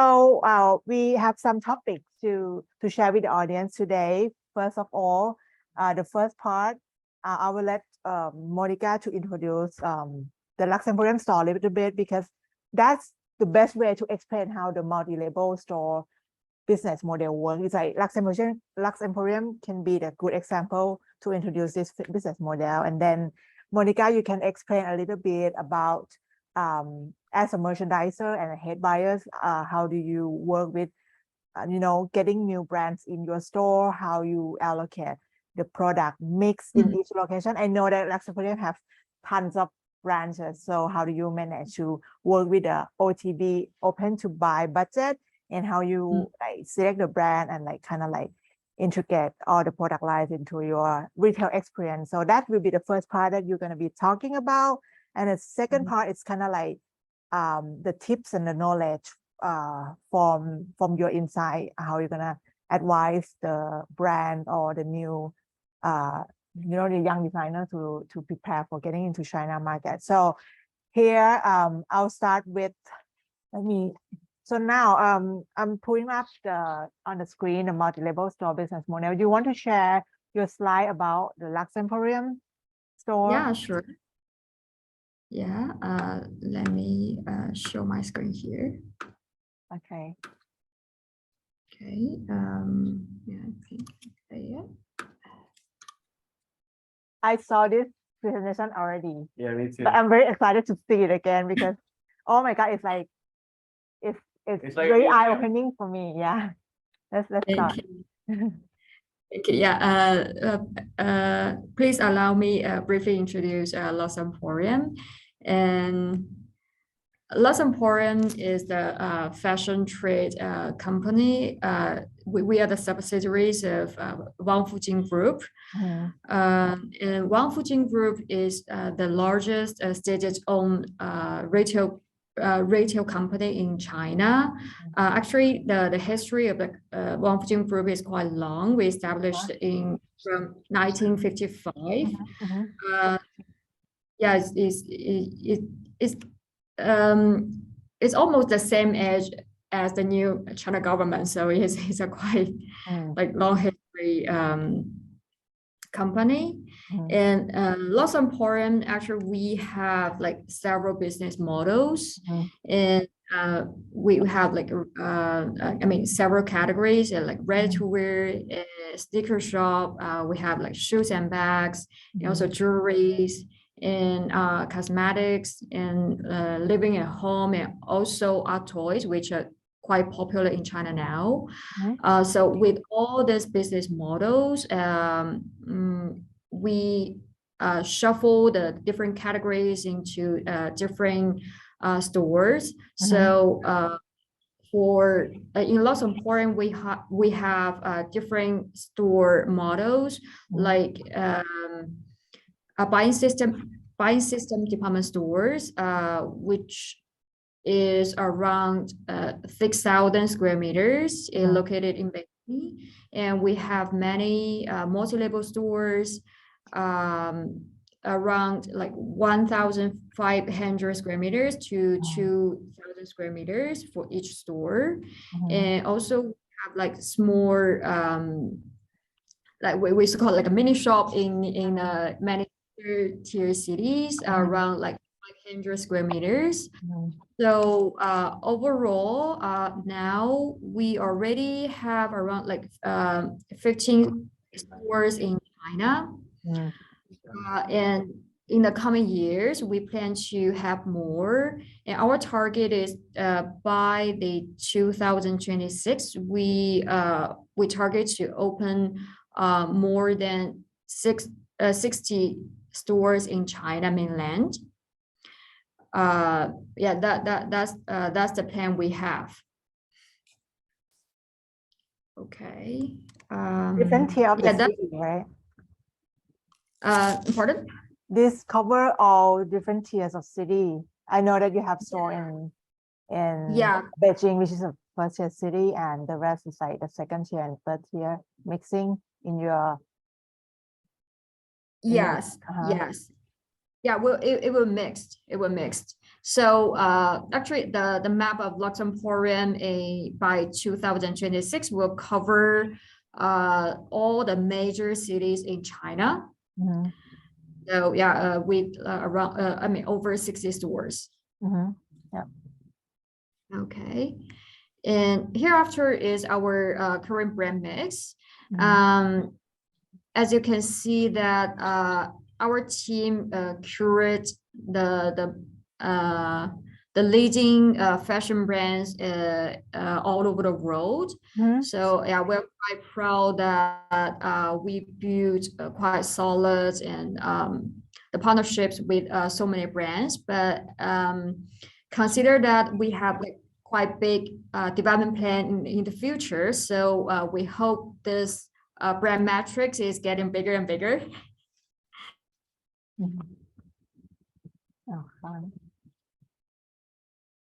จะรอสัญญาณนิดนึงนะครับ ก็คือนี่คือแบรนด์มิกซ์ในแต่ละแคตตากรีคือโซนมันใหญ่มากขนาดที่ว่ามีหลายๆ department within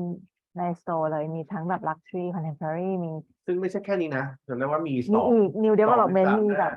พวกแบบ street brand เดี๋ยวนะเขาน่าจะสัญญาณขาดสักครู่นะคะ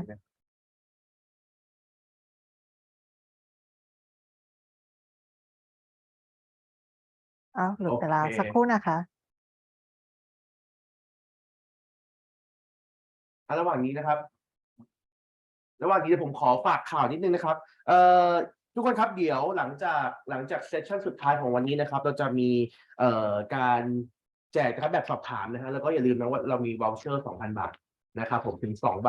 ให้ด้วยนะฮะสำหรับใช้ในร้านอาหารนะครับผมในที่โรงแรม The Standard มหานครนี้นะครับผมอย่าลืมนะครับผมสิ้นของวันนี้นะครับผมเราจะมีให้กรอกแบบสอบถามทุกคนถ้ากรอกแล้วเนี่ยเราก็จะจับเหมือนแบบจับฉลากเนาะนะครับผู้โชคดี2ท่านนะครับ voucher นะฮะเอาไว้ใช้รับประทานอาหารนะครับผมที่นี่นะครับผมในร้านอาหารที่ The Standard นี่นะครับเดี๋ยวผมรอสัญญาณนะครับผมกลับมานิดนึงนะครับน่าจะมีปัญหาเรื่องเทคนิคเรื่องสัญญาณนิดหน่อยแป๊บนึงนะคะแป๊บเดียวนะครับอันนี้คือตัวอย่างแล้วฮะหรือให้ผมนี่ไงทุกคนเป็น cash voucher นะฮะ 2,000 บาทนะครับผมแจกให้เลยสำหรับผู้โชคดี2ท่านนะครับผมเพราะฉะนั้นอยู่จนจบนะครับผมรายการทุกคนวันนี้นะครับ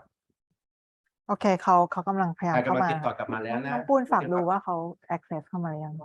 โอเค just let's pull her up and our screen as well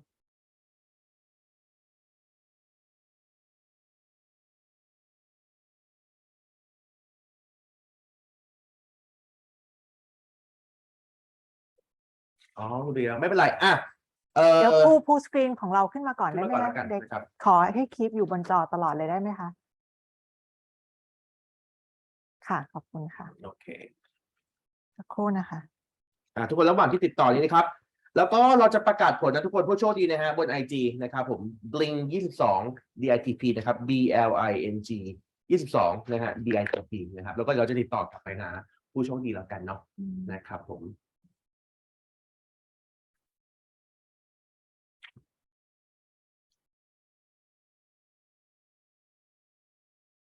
พูดเลยนะครับ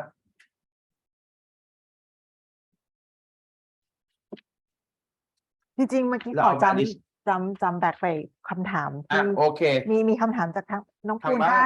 ถ้าโมนิก้าเข้ามาแล้วให้สัญญาณนะคะอันนี้บอกขึ้นแล้วกันนะครับผมแล้วจะได้ไม่เสียเวลาขอ go through like Q&A question จากเซสชั่นที่แล้วที่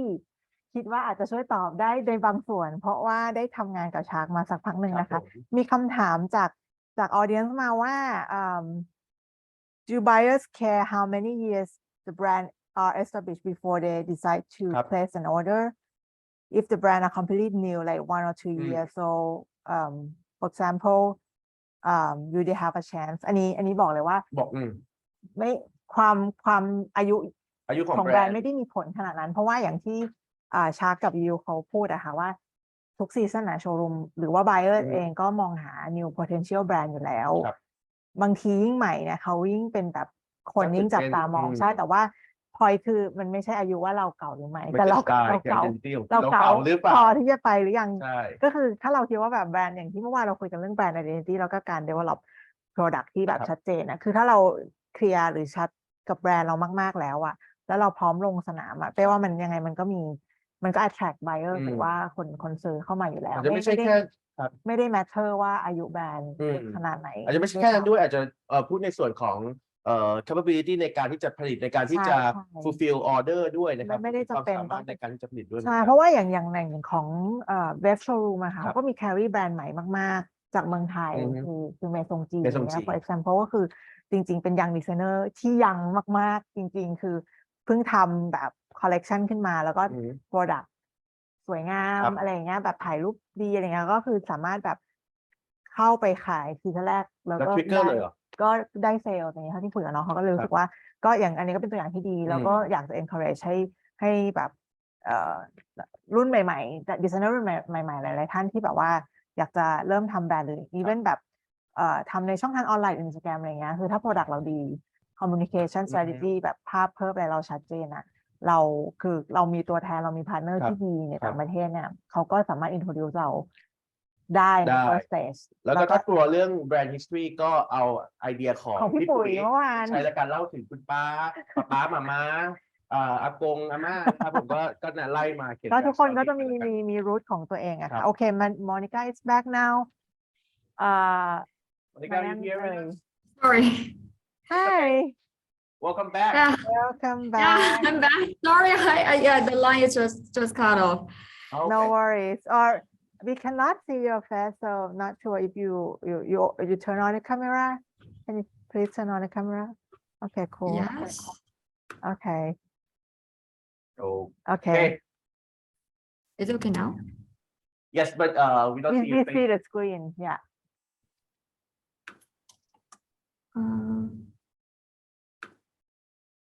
Okay.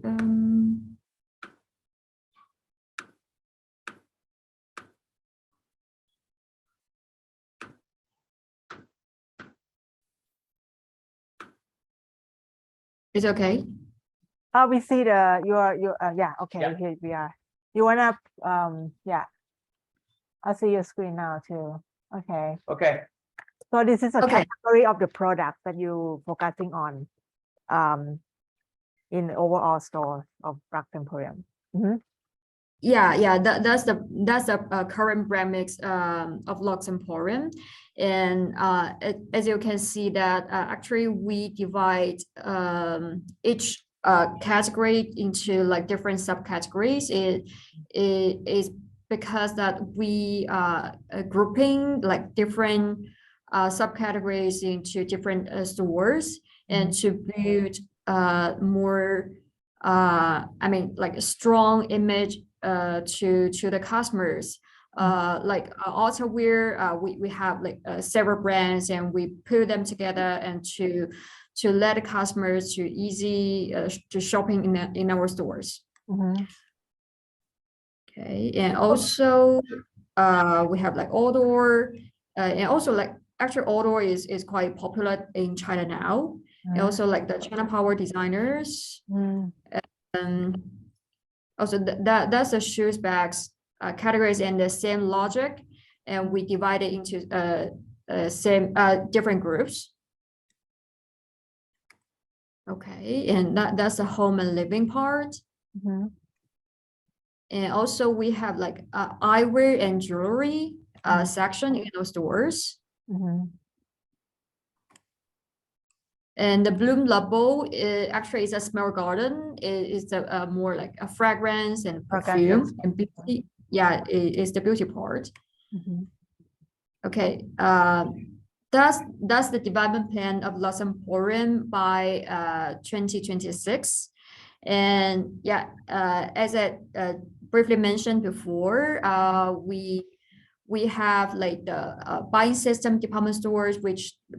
are the flagships and the larger stores of Lux Emporiums. In those stores, we curate all the categories of Lux Emporium together in one space. So the customers are quite easy to find everything they want in this stores, but still when not shopping mall but department stores, I mean is very tense offering of merchandising within the space. And the second business model is the multi-level stores. Is around 1,000 to 2,000 square meters. It's the main type of Lux Emporium stores now. Yeah, because I mean this kind of stores are quite good for the most of the cities in China. Usually we open the stores in the ground floor or the second floors. Sometimes it's a double deck in the shopping mall. So in this size of stores, we mainly focus on the ready-to-wear, shoes and bags, and the jewelries. So it's more like fashion forward kind of direction. And the third type is the mini stores. I would like to say is a mini one. Yeah, it's 500 to 600. So is this kind of stores are more for the third-tier cities, because the third-tier cities, the city, I mean the market size is not as big as the first tier and the second tier. That's why our stores comparatively is smaller. So I mean accordingly the brand mix are also I mean more focused and more I mean the less I mean the shorter brand mix. Okay, so let me clarify a little bit more. Like the first type, it's just like a department store, like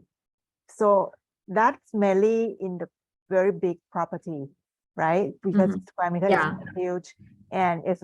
just like ห้างแบบเป็น department store ห้างซึ่ง you contain many brands, corner like shopping shop for each brand, also that kind of like department store. The second one is what you call multi-level store. Is kind of like a well curated concept store with a mix of different brands within the same space. So this second type, are they like standing alone, or they are like inside the department store, or it's like in the plaza, or what's the physical model is like? It's more like I mean inside the shopping mall. So you occupy the whole floor. So it's a concept store within department store. It's not a standing alone. Yeah, it's a concept store inside. Okay, and the third one, which is the same thing but smaller scale for third tier city, where you focus on more like smaller selection of your brand. So meaning that for one brand, you have to be strategically allocate product or brand into each location. Like not every location that you will place one particular brand, because you have to see the market preference and something like that, right? Yeah, exactly. Because I mean, it's quite actually China is quite big market in terms of the climate and the culture, and I mean the GDP of the cities is very various situation. That's why the brand mix for each stores we are customized to each stores. Yeah, please go on. Thank you for clarification. Thank you, Tansha. Okay. So I will show the pictures of our stores. I think it would be easier for you to understand our store concept. And the first one is our buying system department store in China. I mean, in China and Beijing, and it opens in early this year. So it calls Beijing Dong'an. Yeah. Okay. This is the beauty part. So yeah, I think you can tell that actually our decoration is very I mean the style wise is very strong, because we would like to build more futuristic kind of decoration direction to our customers, and to provide them immersive ambience when they go in shopping in our stores. That's why you can see many different elements in the decoration. And as a picture on the right top, you can see the pink roof and with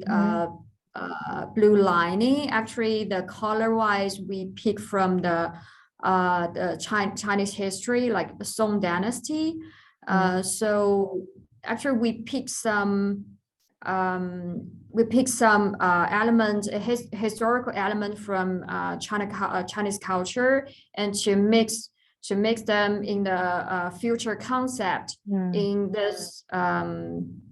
project. That's why it looks quite, I mean, modern, and meanwhile also like Chinese traditional. Yeah, so still the heritage within the weak design, but seems like the futuristic style is a core identity for all Lux Emporium stores, right? As so far as I've seen, yeah. Indeed. And this part is the sneaker shop, and we built it as a lab. As a lab for the future. So that's my favorite part. I really like it. Yeah. So that whole area is dedicated for sneakers only. Yeah. This space is only for sneakers. So the sneakers will display on the grass shelf. That's a really cool Okay. idea. So for Chinese consumers, the immersive experience and the kind of like, the interior design and the physical retail experience are extremely important, right? Like you have to invest a lot in store decoration in order to like provide the emotional like value to your as she mentioned, she wants the client to immerse with the environment, with the ambient. Wow. Yes, that's true. And actually, we received very positive feedbacks from the interior decorations. Yeah, customers are quite like it. And the second store is just a studio store. So you can see it's a double deck. Excuse me, statistically, does all these investment boost up the number, the sales and the revenue? All these investment statistically, it helps with the helps the sale. Pardon? All the investment on these installment and the decoration, does it really boost the sale statistically? It's helped with Yeah, it's very important actually. Yeah, and we feel like it really helps the sales, and because we also the customers, right? When we visit the shop, if the decoration is very cool and is very like new and something different, especially for the young customers in China, is very important, and to shopping this kind of environment. And also like social media in China now is very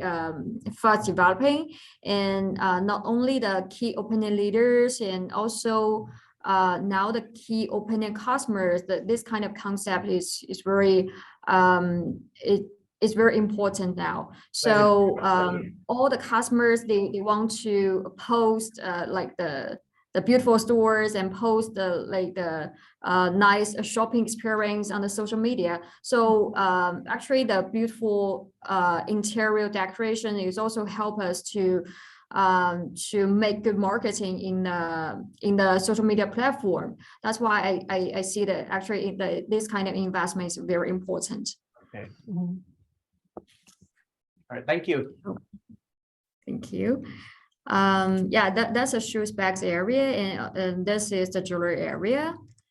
and yeah, that's the Joy City in Tianjin, and this is the rendering, and the concept is the metro station, and we put the metro station concept in the future way into our store. That's really cool. Thank you. And station. Let me ask, Tianjin is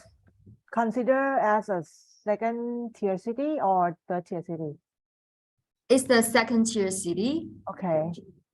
Yeah, it's the second tier city. Actually, the Tianjin city is quite big. Okay. Yeah, the Xiamen store. It's also on the way. And yeah, that's another Tianjin store we opened this year. Okay, and that's the Foshan store. Foshan is the third tier cities, the third tier city in the southern China. So as you can see, actually the store is not that big. It's around like 500 square meters. Okay, but still the decoration is very rich. It's very clear that even for the third tier city, you invest a lot in like store interior experience in order to provide the ultimate kind of like shopping experience. For even like the category of the products are not so various, but you think it's very important to like make the best out of the space to provide a full experience. Yes, indeed. Because actually we see quite a strong potential in the third tier cities. even though the market, I mean, the international fashion to the third-tier city customers, is like new things. They don't really familiar with international fashion, but still they got quite big potential. And many third-tier cities, the GDP growth, yearly growth is very strong. The consumption power of the VIP customers in those cities, they're getting stronger. That's why we invest this I mean, very strong decoration, a big investment in those stores is more for the future consideration. Okay, thank you. And that's the Chengdu store. The Chengdu store is one of our most one of the most important stores in Lux Emporium, and we put like strong decoration in I mean the many installations in these stores. That's the sneaker shop, and that's the shoe specs part. This installation is it looks very nice, and it's quite big, and it's a timer,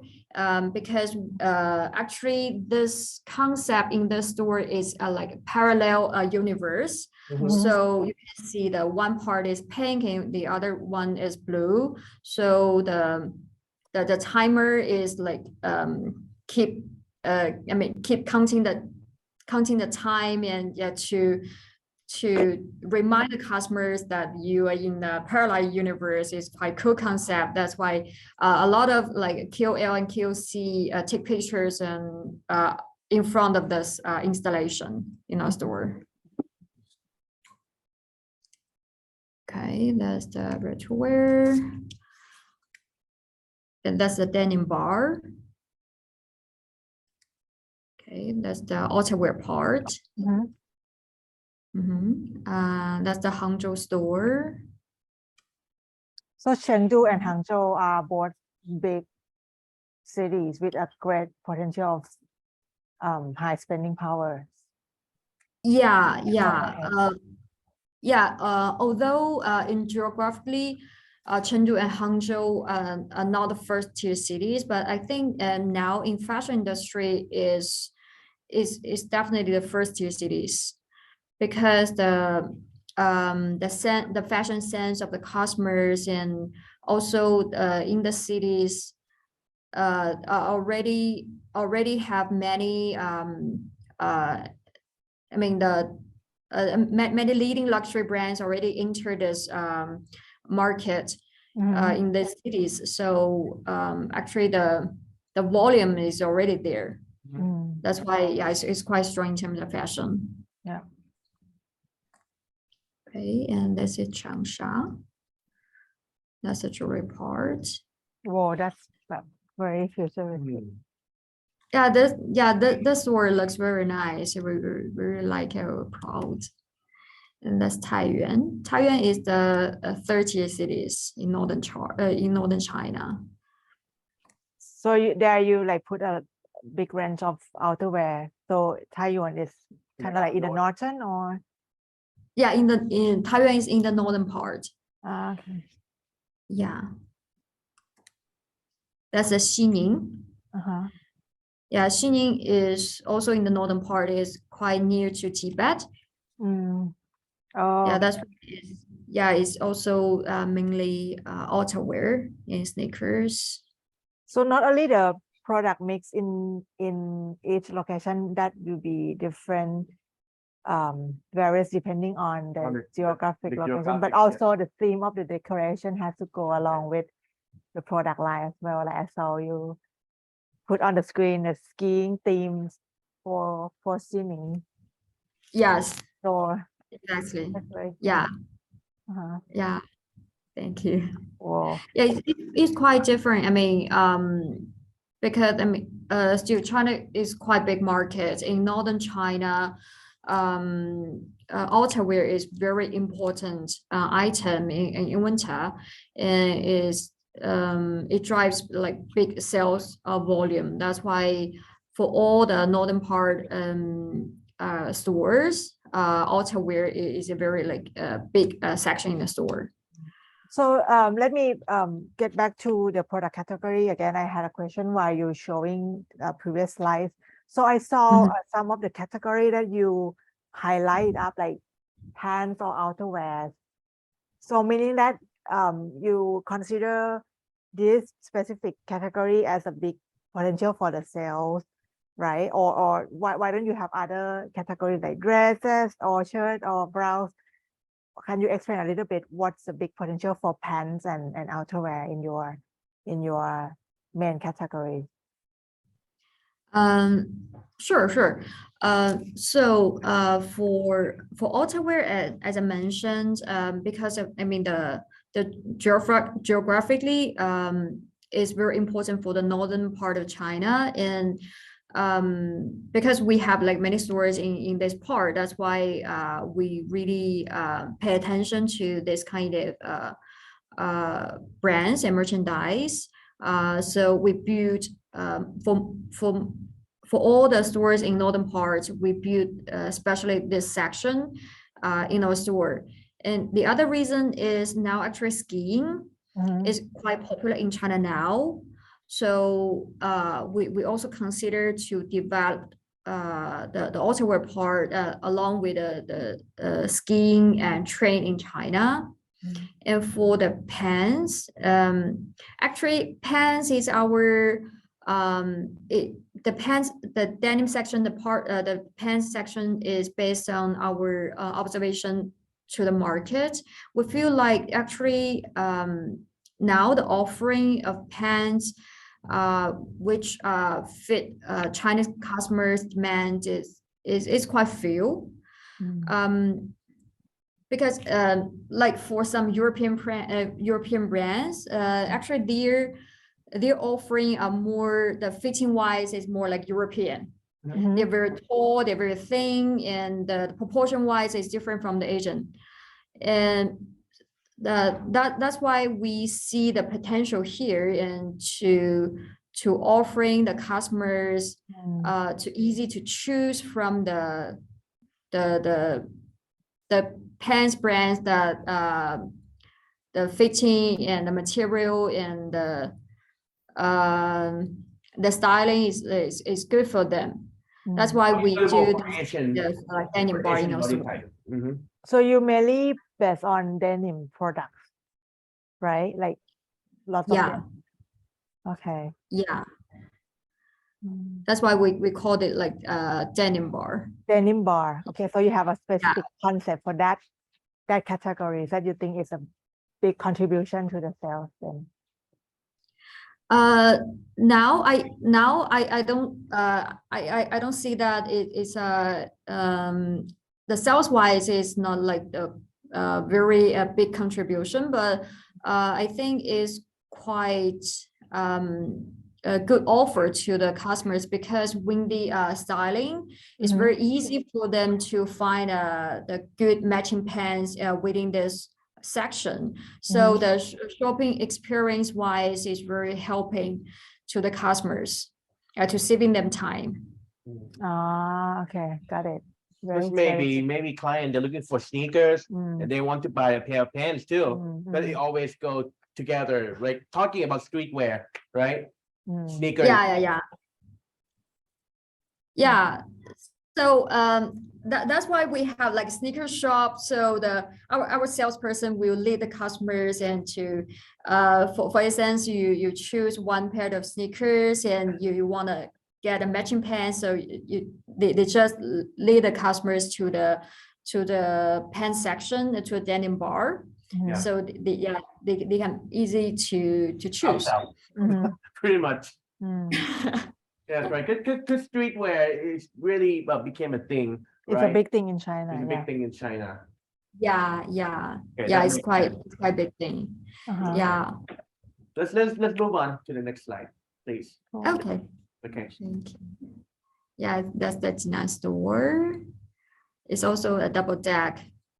Okay, and so it looks like your camera is frozen. Yeah. Okay. Oh,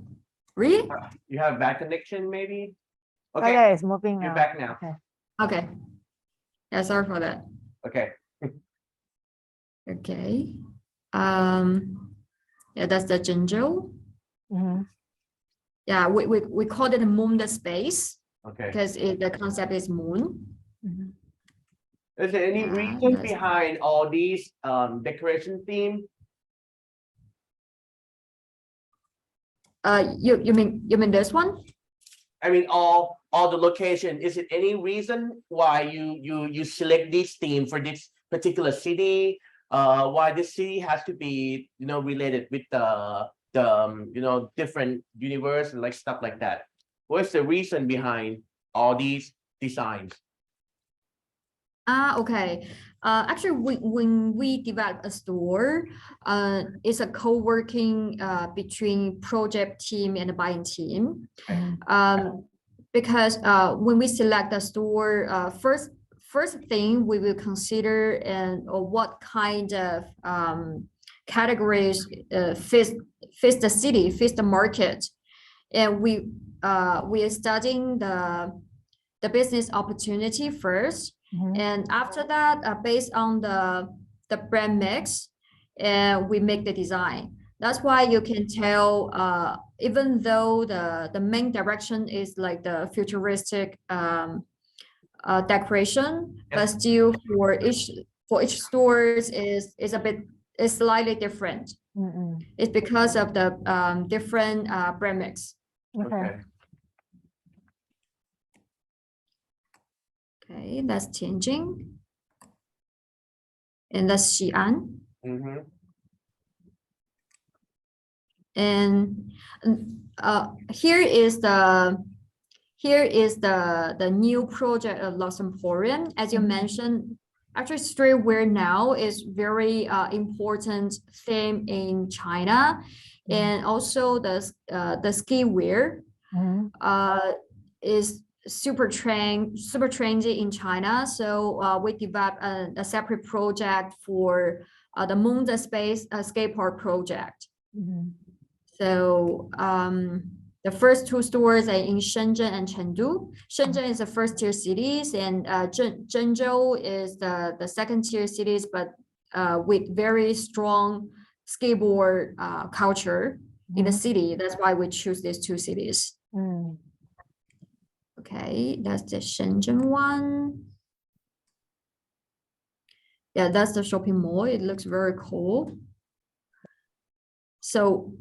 because actually they got this quite beautiful open space. Yeah, so it's very easier to have like skateboard event and the gathering within this shopping mall. That's why it's super good for the skate park. Okay.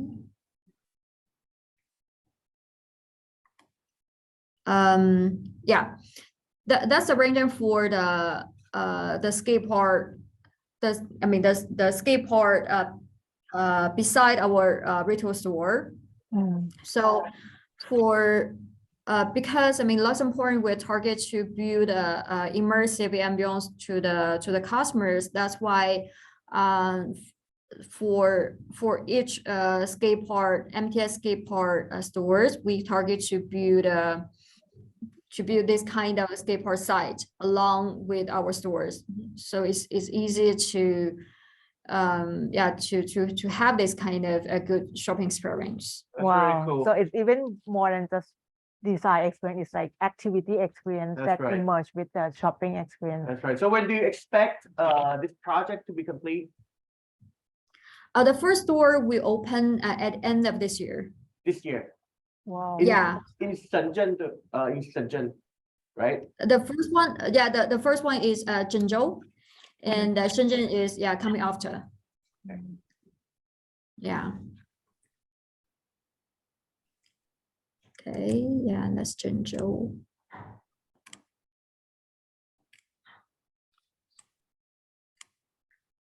And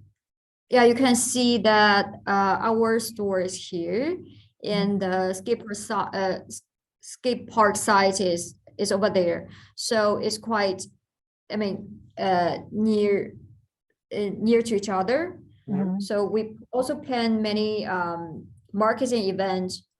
together with the site. Okay, so you will have the event and programming sets to fill in this space, and all the activities that you plan are going to be supporting the sales in the store as well. Exactly. Like promoting the brand that you carry or introducing, launching a new product, something like that. Yeah, exactly. And because of the site is professional, and they will hold also the professional games in the site. So actually, especially within the skate park, this kind of like culture fans, this kind of customers, they really like the concept. I can't imagine how much demand in sneakers and streetwear in those cities, that make you decide to invest into all these skate parks and everything. Mega size always for China. Yeah. Must be so much, potential in sales. Yeah, you're right. Okay, It's quite switching. Yeah, that's the site. It's almost done. And the store concept is also I mean the future direction, but with like more streetwear styles and elements blends in.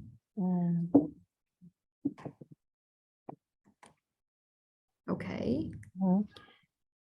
And also in Luxembourg, we developed another new project, which is logging station. Logging station is the new business model of Luxembourg, and we target to curate the contemporary brands all over Asia market. Like from Korean and Japan, and also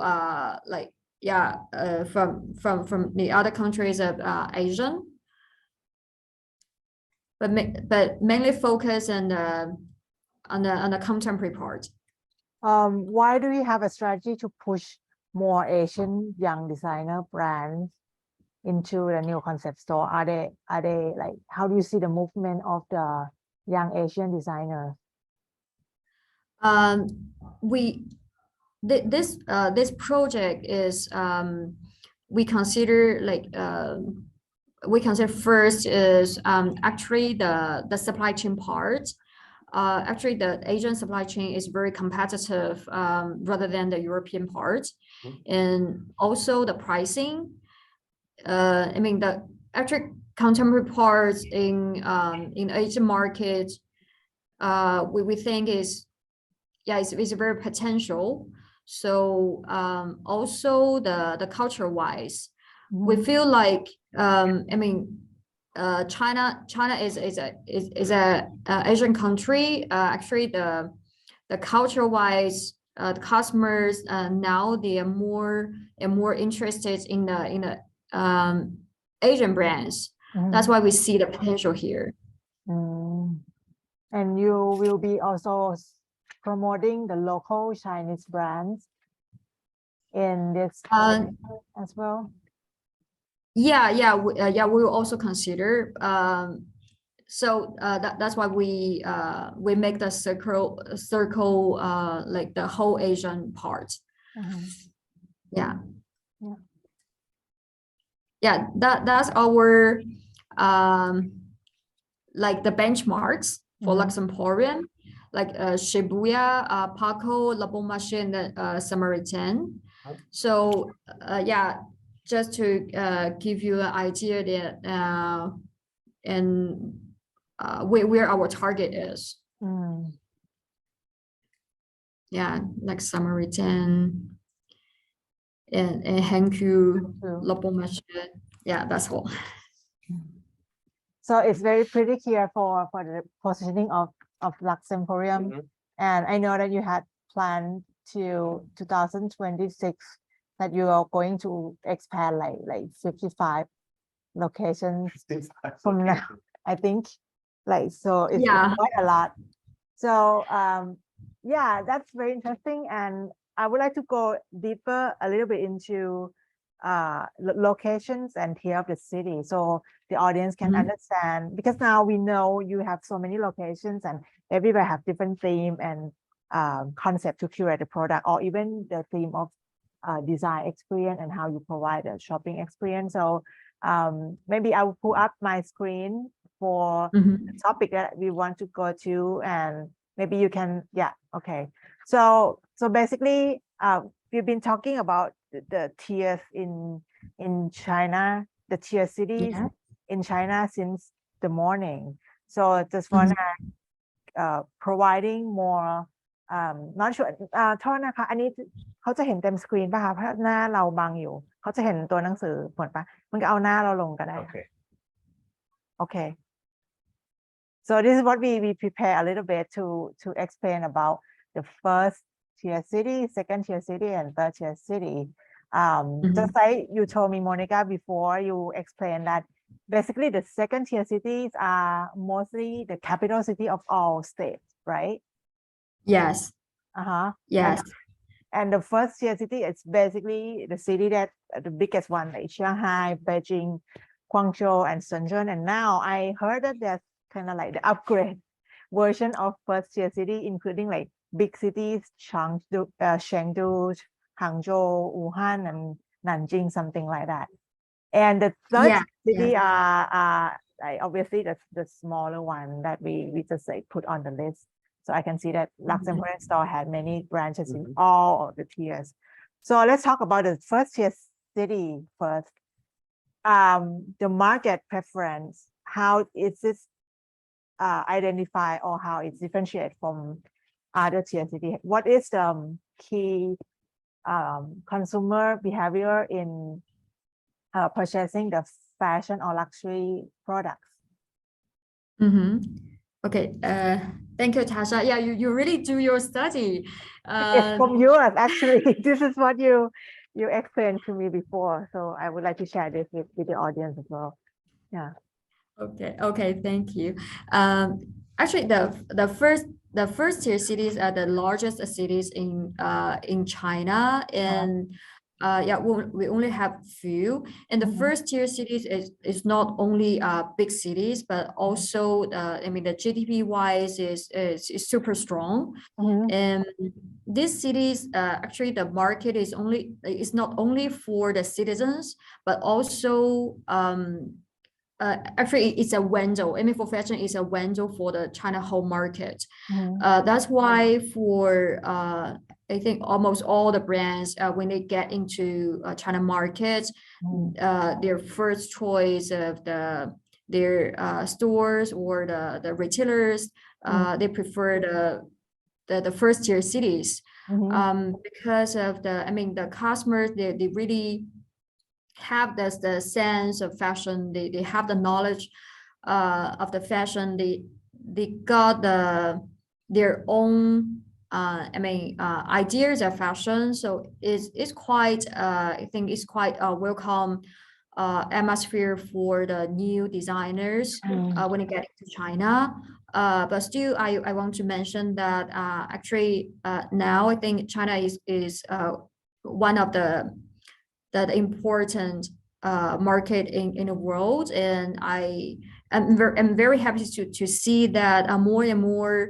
international designers get into China market and to get into the first tier cities market. So actually the competition of the designers within these cities getting more and more fierce. That's the fact. Yeah, but still, as I mentioned, it's a window. That's why it's not only for sales. I think it's also for the marketing. And yeah, I mean, if one brand can get success in the first tier cities, it would be much easier to crack the second tier cities and third tier cities. So it's still, yes, it's I think the most important part. It's like a gateway Yeah, to get into a greater China. So do you want to tell us that first tier city they are more like a fashion leader? Yeah, like consumers are more familiar with the established brands, high-end luxury brands. So they are very open and they easily accept or adopt the new trend. Like they look for the more like edgy, fashion-forward brands. And I think yes, that's true. That's true. As you can see that for instance, now I think the most of the influencers, the key opinion leaders in China, they live in the first tier cities. I mean, most of them in Shanghai and Beijing or Chengdu. So actually, when they're doing shopping, they want the most special thing, most the edgy thing. So with this kind of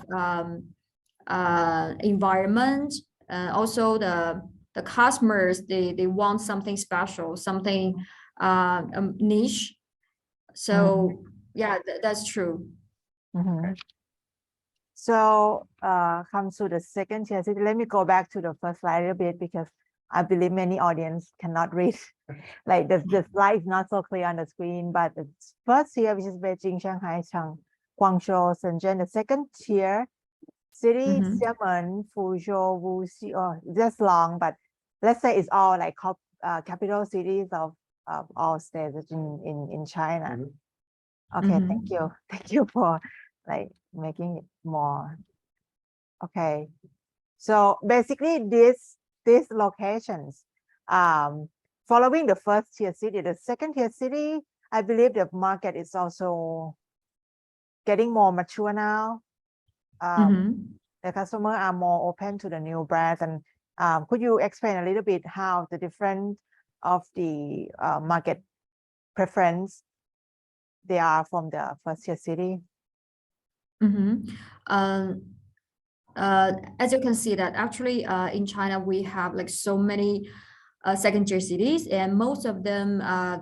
the capital cities of the state. So actually the customers there, they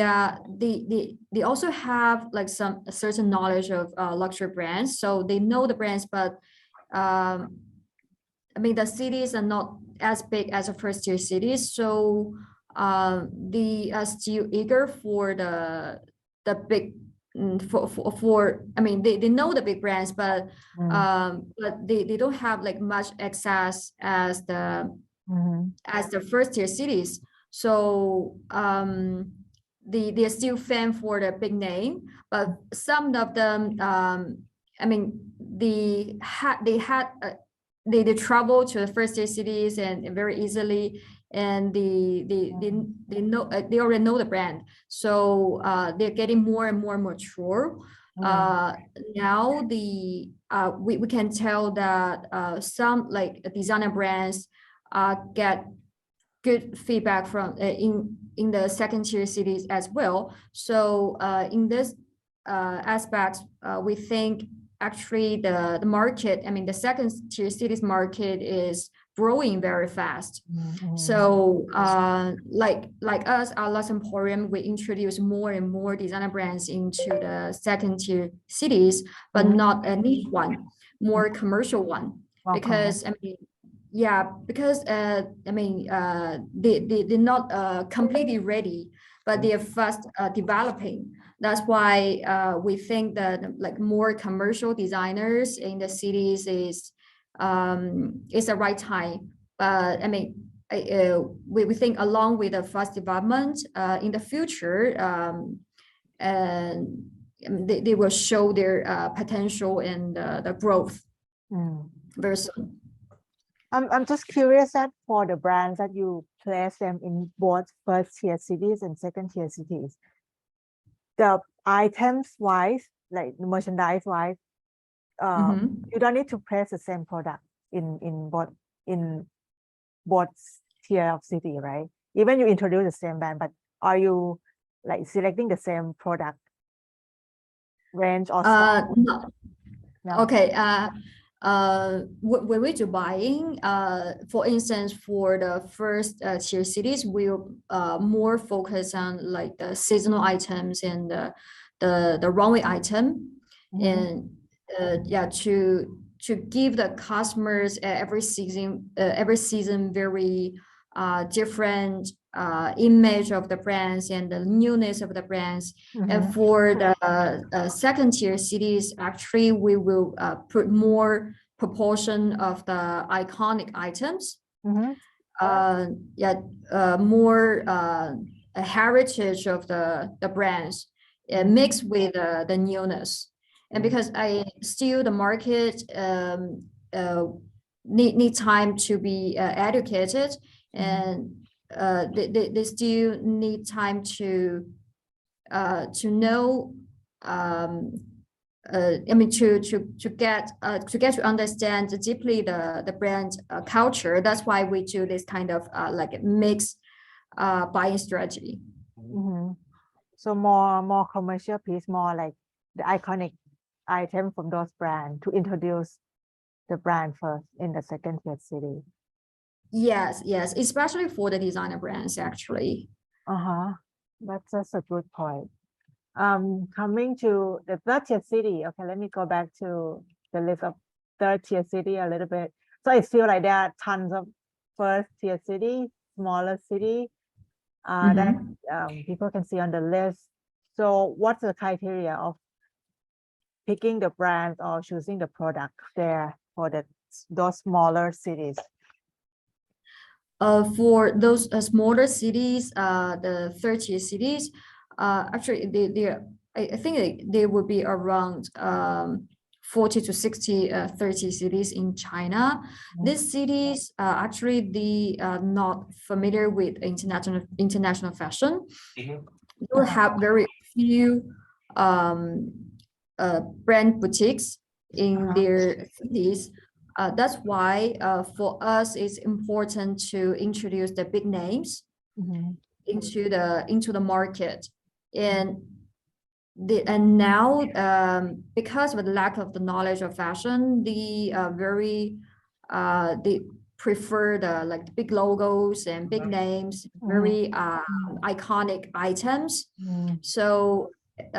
from my point of view, the third tier cities now is a bit early for the designer brands, especially the young designer brands. But for the more mature and heritage brands, we see it's time. So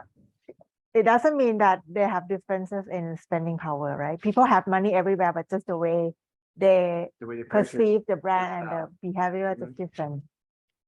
That is true. So for the third tier city, in conclusion, they still prefer more established luxury brands and something that they can show that they are wearing that brand, basically. Yeah, exactly. Yes, it's more about like show off with the friends and. So got it. I totally got what you mean. So in numbers, will you see a bigger numbers in revenue from third tier cities? In total, I mean. In total, because actually the size of the stores are much smaller than the first tier and the second tier. So I think the square footage efficiency is quite high, but the total revenue for each stores is not as strong as the first tier and second tier actually. So the first tier cities still generate more revenue. Indeed. Okay. Because I mean the market is much bigger. Okay. All right, let's move on. Okay. To the next slide. Yeah, that's very clear for this answer. Thank you so much. So next phase, it's going to be a last session of our discussion. Just want Monica to give us some little tips for all the fashion, accessory, and jewelry brands if they want to prepare themselves before getting into China market. So Monica just shared me earlier some tips. The key success to access into a retail business in China. we were talking about having the hero product, right? Yes. Yes. Thank you, Tasha. I think when we do buying, we feel like if the brand has their hero products, it's very easy to crack the market. Because actually China is quite big market, and we want to develop a brand with whole China market. The hero item is a very good tool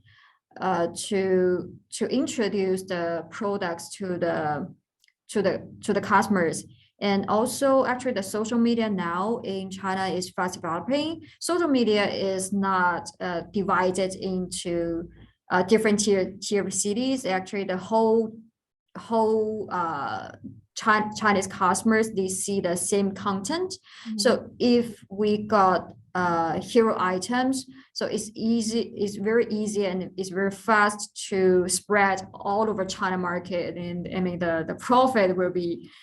it will be very nice. So and in terms of the hero item,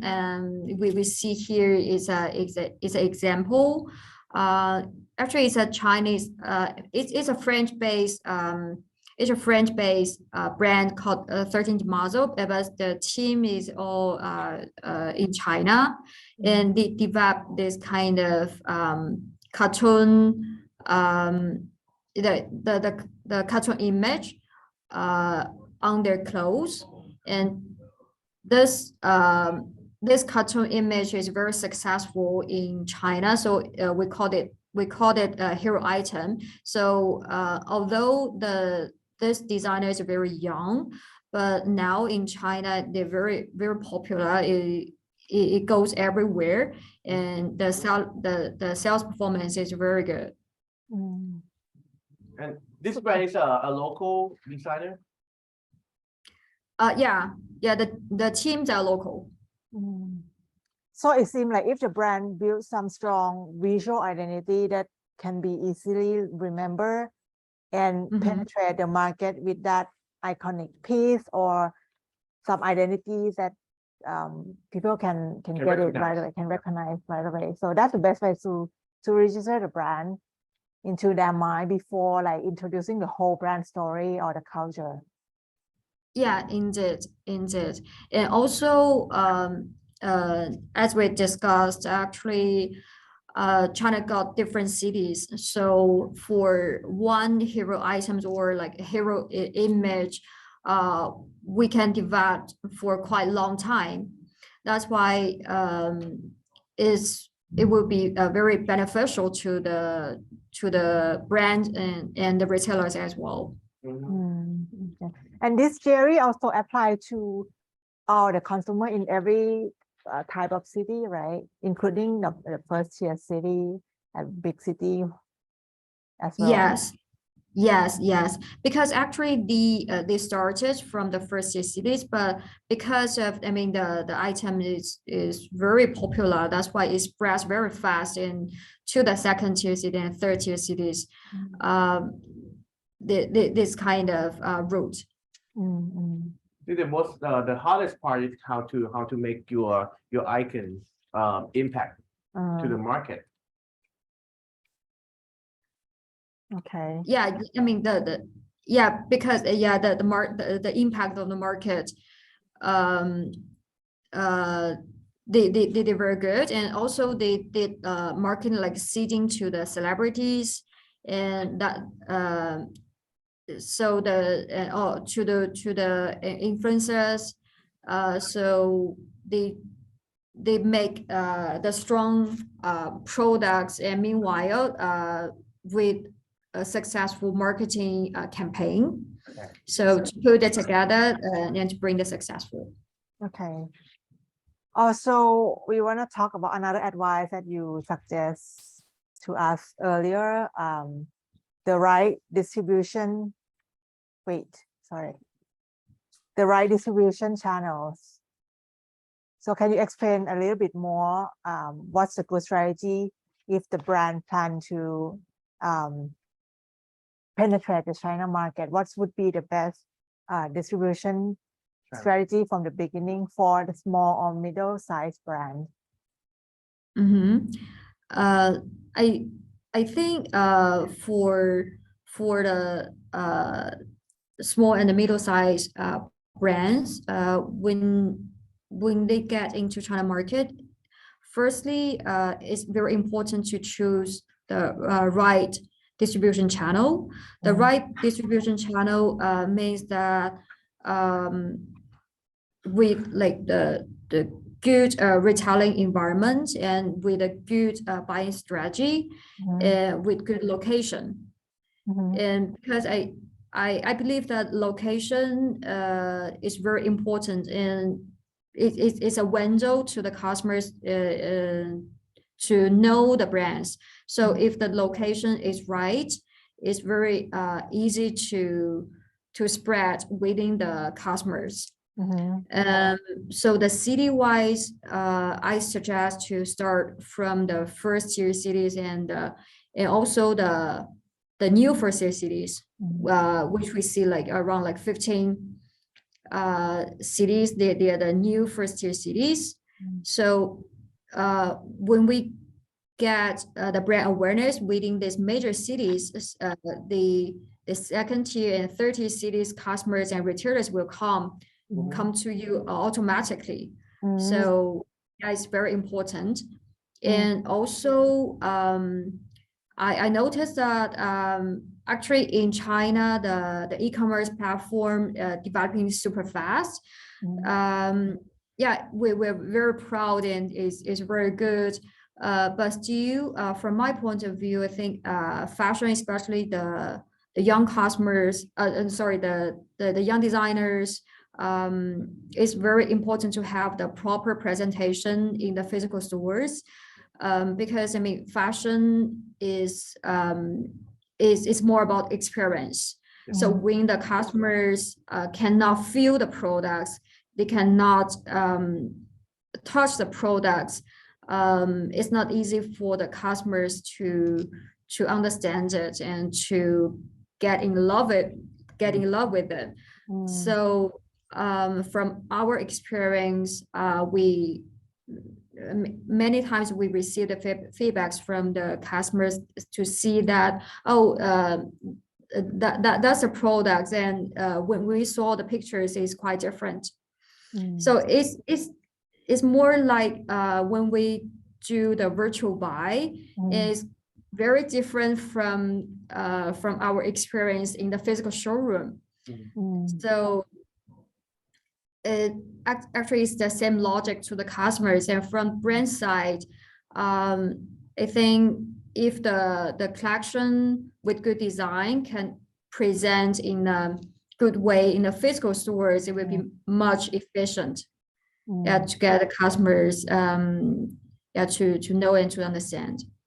Yeah, that's a really good point. Not every product can be market on e-commerce. True, right? Especially like I think especially like luxury or fashion industry, you really have to touch the material. You have to touch and try it on, and more than that, the emotional value added is very important. Like when you get in the store with a nice experience, ambience, that's very add up to your emotions to want to buy to make a decision to buy. Yes, indeed. And some like design details and some very gentle things. Yeah, it's not easy to pass through the internet. That's why we think it's important to have the offline. And also when we promote the brand, we'll have the DP point, make a special visual display in our store, and to get the customers notice the brand. And also the seasonal visual can present the idea of the seasonal collection. So it's also to bring not only the products but also the brand itself. Just like a premium way to communicate the story and the concept of the brand. I have a question. I have a question. Uh-huh. Is it necessary for you as a buyer that the brand has to establish a certain level of fan base in China before you make a decision to put them in your store? Is it necessary? For us, for the new actually, designer. actually for us, our buying 80% overseas. I mean, to the overseas brand. So many of them they don't have like strong base in China market. So we don't see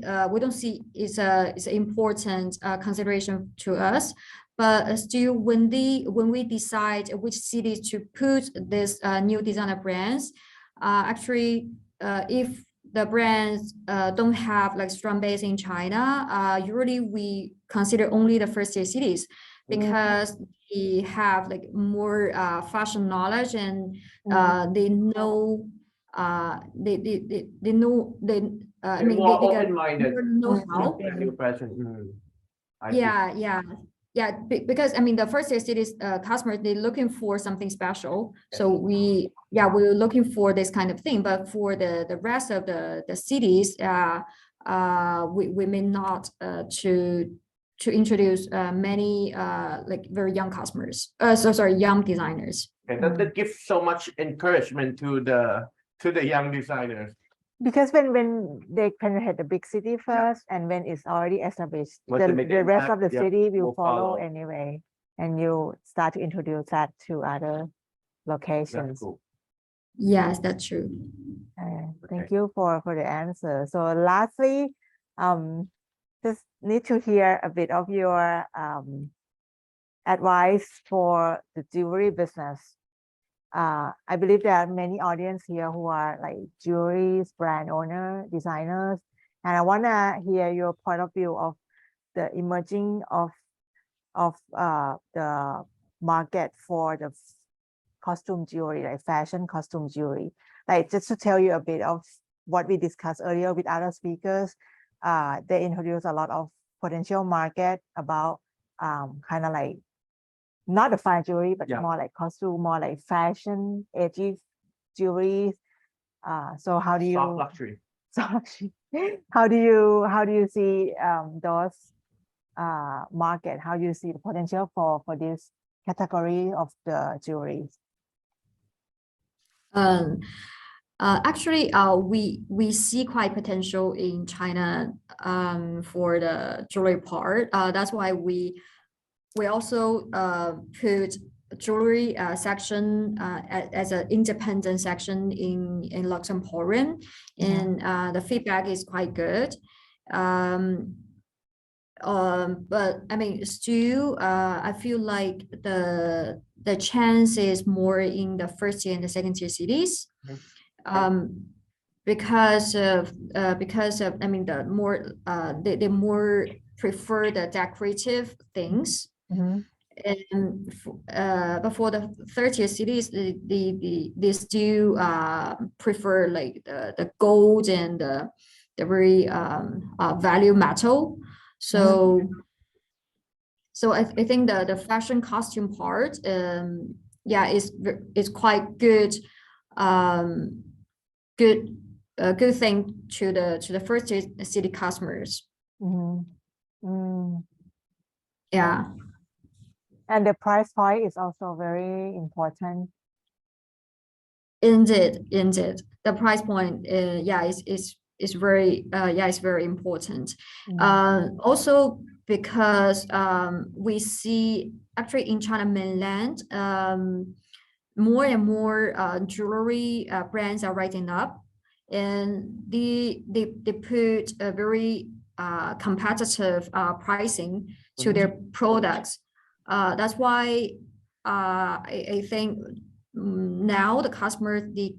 got more offer in the stores, so the pricing is one of their I mean the main consideration when they do shopping. Remember we discussed about made in China. right? I think that will come Yeah. will come in and play a really big role in I'm talking about cost effective, right? Producing all these costume jewelry. Do the it's actually the Sure. question from the previous section that I think I can also share with you. Maybe you have an opinion into it. How do the Chinese consumers have opinion or perceive the products that made in China or made in other countries? Is that any effect to the decision in purchasing items? Before, I remember actually Chinese customers, they were really care about made in China things, because they feel like if they make like made in Italy or made in Europe or like overseas, it represent a good quality. But now we realize that customers they more and more prefer the quality of the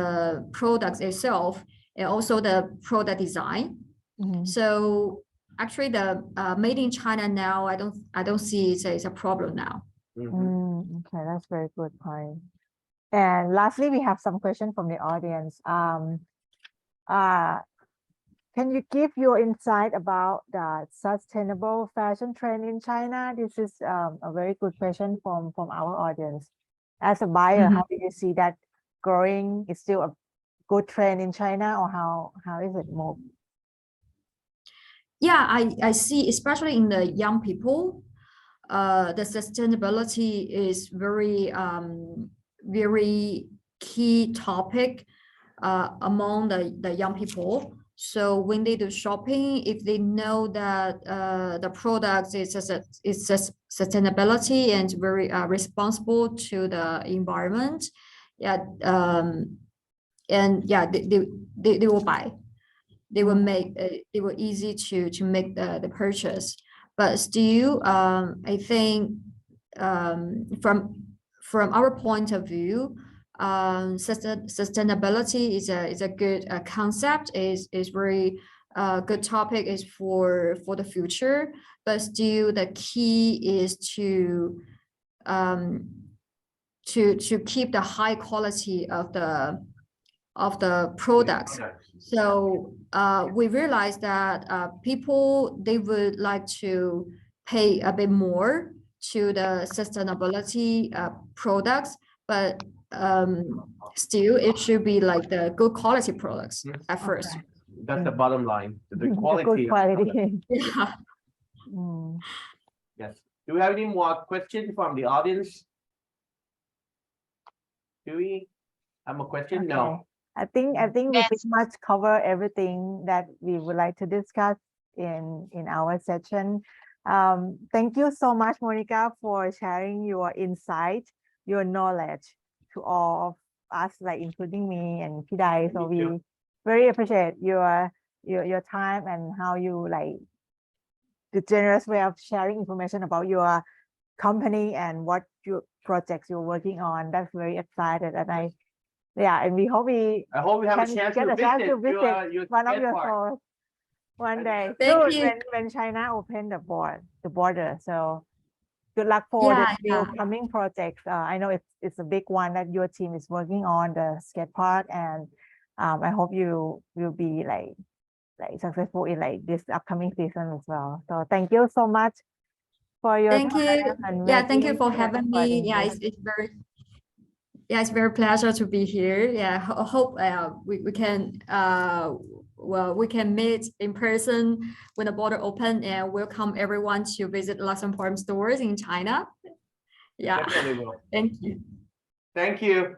Have a nice Thank day. you. Monica, thank you for your time. Thank you so much. Thank you. Bye. Talk to you later. Bye. Bye. โอเคครับก็ หมดแล้วสำหรับเซสชั่นช่วงเช้าเข้มข้นนะของวันนี้เข้มข้นมากข้อมูลแน่นๆเลยนี่คือแบบทุกคน จดเพราะว่าได้ข้อมูลเยอะมากแล้วก็เหมือนเรียนหนังสือไปด้วยมั่นใจว่าทุกคนได้ประโยชน์นะฮะแล้วก็ข้อมูลที่จริงๆแล้วเนี่ยจากคุณโมนิก้าเป็นข้อมูลที่ค่อนข้างอินไซต์มากคือเอาโปรเจกต์เอาเรียกว่าโรดแมพของคอมพานีเขาเนี่ยนะฮะมาเปิดให้เราดูเลยซึ่งเป็นบริษัทใหญ่มากๆด้วยใช่ไหมเห็นวิธีทำงานว่าเขา as a buyer เนี่ยเขา involve ไม่ใช่แค่แบบเลือกของคือมันใหญ่กว่านั้นต้องไปถึงเรื่องแบบ concept หรือว่าเรื่องแบบการแบบ make business in a bigger scale คือจริงๆอย่างอันนี้คือเป็น concept store ซึ่งเอาจริงถือว่าเป็นอะไรที่ยัง niche อยู่คือลองเทียบว่าถ้าเป็น retailer ในมุมที่เป็น mass กว่านี้หรือเป็นห้างอย่างเงี้ยน่าจะสเกลใหญ่กว่านี้มากเพราะฉะนั้นเนี่ยตอบคำถามที่ก่อนหน้านี้หลายๆท่านตักเจนว่าถ้าไปเมืองจีนน่ะต้องเตรียมตัวให้พร้อมในเรื่องของ capacity การผลิตเพราะว่ามันใหญ่จริงๆมันยิ่งใหญ่มากๆจริงๆดูจากการลงทุนของเขาด้วยเนาะแสดงว่า volume ของ demand ของเซลล์เขาเนี่ยมันใหญ่มากๆมากๆจริงๆเลยนะฮะก็หวังว่าท่านผู้ฟังก็จะได้ knowledge หรือว่าได้ไอเดียว่าทางโชว์รูมแล้วก็ retailer ทำงานยังไงนะคะเดี๋ยวเราพักเบรกเที่ยงเนอะแล้วเดี๋ยวเรากลับมาตอนบ่ายโมงครึ่งไม่ใช่ฮะบ่ายโมงนะครับเราจะกลับมาพบกับทุกคนใหม่อีกครั้งหนึ่งครับเบรกประมาณ20 นาทีคืออันนี้เบรกสั้นหน่อยแต่ว่าหลังจากนั้นเราจะมีเบรกสั้นอีกอันนึงใช่นะครับเดี๋ยวเราเจอทุกคนใหม่ครับอีก15 นาทีนะฮะเราเจอทุกคนใหม่เวลาบ่ายโมงตรงนะครับผมตอนนี้ขอไปพักเบรกแป๊บหนึ่งนะอย่าเพิ่งไปไหนนะครับแล้วก็อย่าลืมทุกคนเราจะมีแบบสอบถามนะครับผมท้ายเซสชั่นสุดท้ายของวันนี้นะครับแล้วก็มีวอลเชอร์ 2,000 บาทนะครับผม2 รางวัลนะครับสำหรับ Food and Beverage ที่ Standard มหานครนี้นะครับแล้วก็จะประกาศผลบน IG นะครับ IG BLING 22 DITP นะครับเดี๋ยวรบกวนทางทีมงานพูลไลน์อัพของวันนี้มาหน่อยได้ไหมคะทางออเดียนจะได้เห็นว่าอีกมีใครสปีกเกอร์เรามีคุณเกษรินนะคะรองเลขาธิการหอการค้าไทยในจีนที่มาแชร์เรื่องตลาดเมืองจีนแล้วก็ดึงขึ้นมาได้ไหมเอ่ยครับแล้วก็คุณโซฟีนะคะจากแบรนด์ปัจจารีนะคะที่จะขอดูหน้า overview ได้ไหมคะของไลน์อัพวันที่2นะคะหน้าแรกเลยค่ะค่ะเป็นทั้งสองท่านนี้ของคุณปัจจารีนะคะก็จะมาแชร์ไอเดียเรื่องการบิวแบรนด์จิวเวลรี่นี่คือเน้นเรื่องจิวเวลรี่ล้วนๆเลยใน last session นะคะก็เดี๋ยวกลับมาเจอกันใหม่นะคะโอเคได้ครับขอตัวก่อนแล้วนะครับทุกคนเดี๋ยวเจอกันใหม่ครับบ๊ายบายครับ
我是跟你讲，我不会。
สวัสดีครับ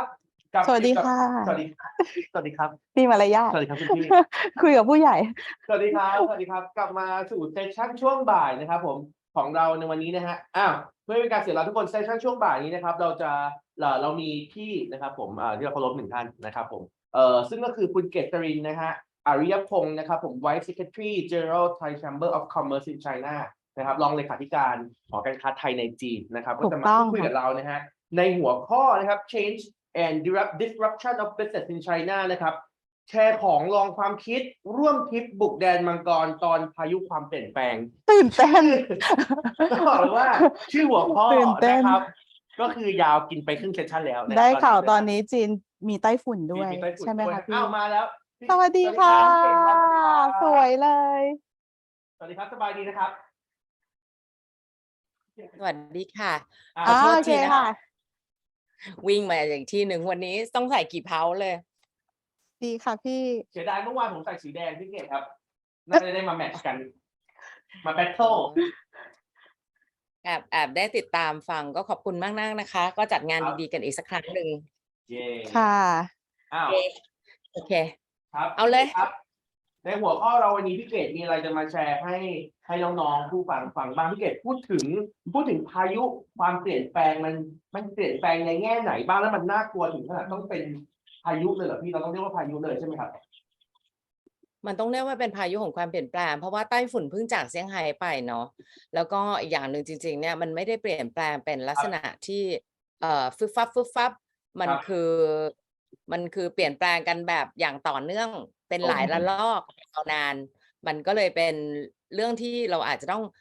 จริงๆอาจจะเป็นเรื่องที่เราคุ้นเคยคุ้นชินกันเนาะแต่ว่ามันเป็นเรื่องที่เกิดขึ้นอย่างสม่ำเสมอในประเทศจีนแล้วก็เป็นเรื่องที่เราไม่ได้จะใช้คำว่าอะไรเป็นเรื่องที่เราต้องคอยปรับตัวแล้วก็ขยับตัวปรับร่างวิธีการทำงานของเราอย่างสม่ำเสมอขออนุญาตใช้ PDF ค่ะขอใช้เป็น PowerPoint ค่ะเชิญ PowerPoint ครับขออนุญาตเปล่าค่ะพอดีว่าเลขาใหม่ด้วยค่ะเช่นการปรับตัวก็ต้องปรับตัวทุกอย่างเลยค่ะรวมถึงการทำงานกับเด็กในเจนใหม่ๆเรื่องของการเตรียมเรื่องของอะไรต่างๆอะไรอย่างเงี้ยจริงๆวันนี้ที่เลือกหัวข้อนี้เพราะเนื่องมาจากว่าปีที่เราปกติเราคุยกันปีละ2 ครั้งเนอะกับที่เมืองไทยอะไรทีนี้เราก็เลยอยากจะขออนุญาตทำยังไงคะน้องจัดการค่ะขอโทษด้วยนะคะพี่เกศผมขออนุญาตนิดนึงได้ยินดีค่ะชัดเจนครับคือเราเจอพี่เกศกันบ่อยแล้วหลายๆท่านก็เจอกันแต่อาจจะมีบางท่านที่อาจจะเพิ่งมาเข้าร่วมโครงการเราครั้งแรกพี่เกศผมรู้แล้วว่าพี่อยากพูดทุกปีแล้วก็ปีละหลายๆครั้งแต่ว่าพี่เกศช่วยแนะนำตัวกับแบ็คกราวด์นิดนึงให้พี่ที่ฟังอยู่ทางซูมรู้จักพี่เกศมากขึ้นนิดนึงได้ไหมครับเดี๋ยวก่อนนะแป๊บนึงนะคะพอดีว่าเดี๋ยวนะคะแป๊บเดี๋ยวเห็นแชร์แล้วยังคะยังไม่เห็นครับยังไม่เห็นบอกอย่างนี้นะคะแป๊บเดียวนะคะโอเคได้ครับคืออย่างทำยังไงคะต้องน้องอยากให้พี่มีปัญหาแบบนี้อีกพี่ไม่ชอบเอาแนะนำตัวเองอย่างนี้ก่อนแล้วค่ะครับผมแม่ใจเย็นโอเคครับคือจะบอกให้ผู้ช่วยเทสระบบแล้วแต่ว่าไม่เป็นไรตอนนี้ทำได้หรือยังคะตอนนี้เราเห็นอย่างนั้นต้องเห็นพี่ไม่ชัดเจนนิดหนึ่งเดี๋ยวพี่เล่าให้ฟังเนี้ยคือจริงๆเกดเป็นคนไทยเนาะเป็นคนไทยเลยล่ะแล้วรักประเทศไทยมากแล้วก็จริงๆจากประเทศไทยออกมาทำงานต่างประเทศเกิน30 ปีแล้วล่ะแล้วก็จริงๆอายุน้อยนะ5 ขวบก็ออกจากประเทศไทยแล้วจริงๆด้วยความเป็นคนไทยเราก็รักของไทยชอบของไทยรักมาโดยตลอดโดยที่ไม่เคยเปลี่ยนแปลงแล้วก็ทุกครั้งไปที่ไหนถ้ามีโอกาสที่ใส่อะไรที่เป็นไทยๆได้เนี่ยเก๋ก็จะใส่แล้วเก๋ก็จะค่อนข้างจะแบบพราวคือทำอะไรก็แบบขอพราวอันนี้ก็ใส่มานะไม่จะพูดคนไทยค่ะพี่ใส่มาให้ดูนิดนึงมองไกลๆก็รู้ก็มันไปเวลาไปประชุมไปอะไรอย่างเงี้ยแน่นอนทุกอย่างมันก็จะ different ไปกว่าที่คนอื่นเขาใส่กันมันก็เลยทำให้เรากลายเป็นในสังคมที่นี่ก็เหมือนกับว่าคุณนายเกศเขาก็จะ carry ความเป็นไทยกุ๊กกิ๊กอีกของเขาอะไรอย่างเงี้ยคือเป็นทูตค่ะพี่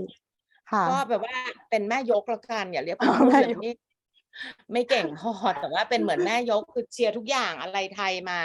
ตั้งแต่ยาสีฟันดอกบัวคู่ไปจนถึงยากันแดดมิสทีนไปจนถึงกระทิงแดงอะไรเงี้ยคือ ฉันก็เชียร์ทุกคนแล้วก็แบบมีโอกาสเพราะฉะนั้นตอนที่ได้รับเชิญหรือว่าได้รับการมอบหมายมาให้มาทำตรงนี้เนี่ยเดี๋ยวนะคะขอโทษนะคะฝากน้องเทคนิคไปคุยกับน้องเลขาพี่หน่อยนะคะเขาแชร์สกรีนไม่ได้ครับ นะคะ ฝากด้วยนะครับข้างหลังโอเคต่อเลยครับค่ะทีนี้ไอ้ตอนที่เราก็เชียร์แชร์กันไปเรื่อยๆอย่างเงี้ยแล้วเราก็อยู่ที่เซี่ยงไฮ้เนอะพอมีคนไทยมาแล้วมันนัดเจอกันเราก็ชอบไปเจอเขาเพราะเรามีความรู้สึกว่าเหมือนเขาพามาอัปเดตวอร์ดโรบให้เราอะเพราะบางทีเอาอะไรเก๋ๆสวยๆมาอย่างคุณจีอย่างเงี้ยมาบางครั้งก็จะคอยแบบจริงๆจีไม่เคยมาเจอพี่ที่เซี่ยงไฮ้เนอะไม่เคยค่ะแต่เราเจอกันตั้งแต่ยังเยาว์วัย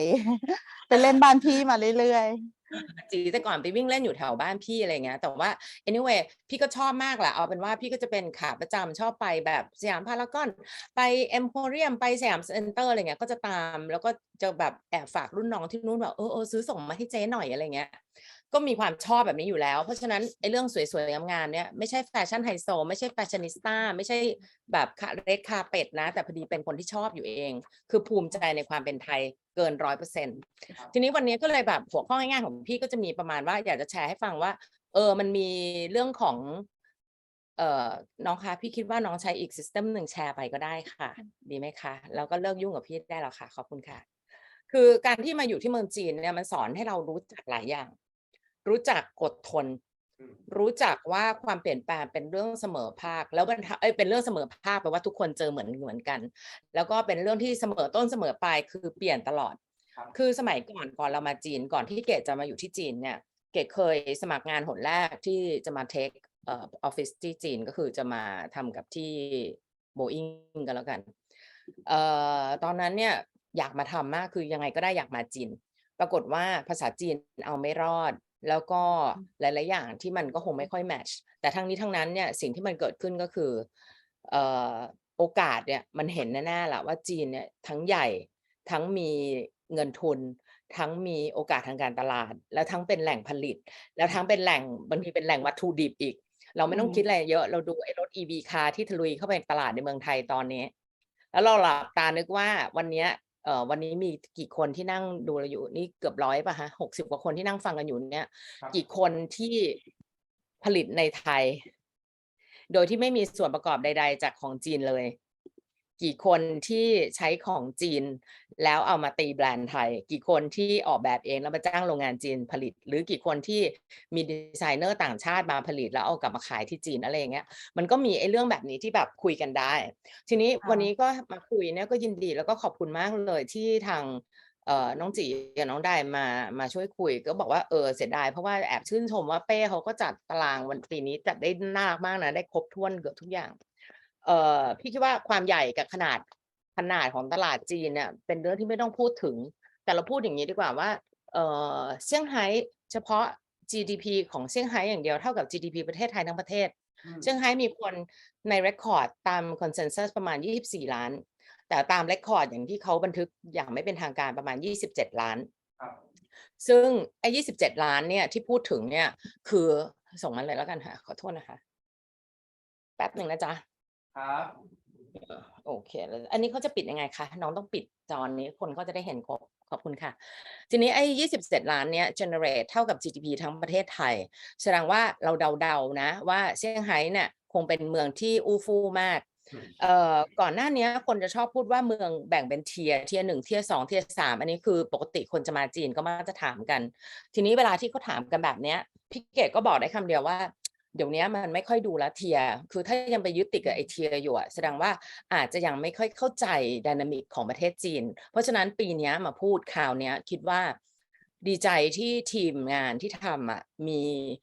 มีได้เชิญถึงคนที่เขาเป็นแบบทำโชว์รูมหรือว่าทำเรียลเอสเตทอะไรพวกนี้คือข้อมูลพวกนี้พี่จะได้ไม่ต้องมานั่งแชร์ละพี่อยากจะแชร์ว่าไดนามิกความคิดของจีนมันเป็นยังไงบ้างดีค่ะอันนี้โทษนะคะคือง่อยกดไม่เป็นแป๊บนึงค่ะกดเพจ change โอเคอันนี้ก็แอบโชว์หน่อยว่าเคย involve ตั้งแต่ตอนโปรเจกต์ก่อน10เนาะชุดสีขาวไอ้กางเกงขาวชุดดำข้างล่างเนี่ยเกิดทำให้เขาเรียกว่านะสิ้นลมหายใจบนเวทีขณะที่ผ พูดปีนี้ไม่ต้องเพราะว่าปีนี้นั่งพูดอยู่ที่บ้านแต่ก็สามารถจะ deliver speech ได้แล้วก็จะโชว์ให้เห็นว่าในช่วงที่ผ่านมาเนี่ยความที่เซี่ยงไฮ้มันปิดเขาเรียกอะไรนะปิดเมืองเนาะตั้ง2 เดือนมันทำให้เกิดความเปลี่ยนแปลงมหาศาลสังเกตว่าเห็นรูปที่ยืนใส่ชุดกาวไหมคะชุด PE อะค่ะพี่เป็นหนึ่งนะ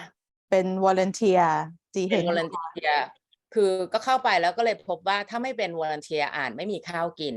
เพราะว่าเขาซื้อด้วย private traffic คือแบบว่าเธอต้องไปเป็น member ของ private buying group คือเขาจะแบบมามีกลุ่มในหมู่บ้านรวมตัวกันแล้วซื้อของเงี้ยตอนแรกก็ต้องซื้อข้าวซื้อน้ำมันซื้ออะไรตอนหลังตอนนี้กลุ่มนี้ก็ยังอยู่นะก็เปลี่ยนมาซื้อแบบซื้อหมอนซื้ออะไรเพื่อสุขภาพอะไรอย่างงี้ไปละซึ่งลักษณะไดนามิกของการซื้อของแบบเนี้ยเขาเรียกเป็น private group private purchasing ซึ่งมันเหมาะกับถ้าเราเป็นสินค้าที่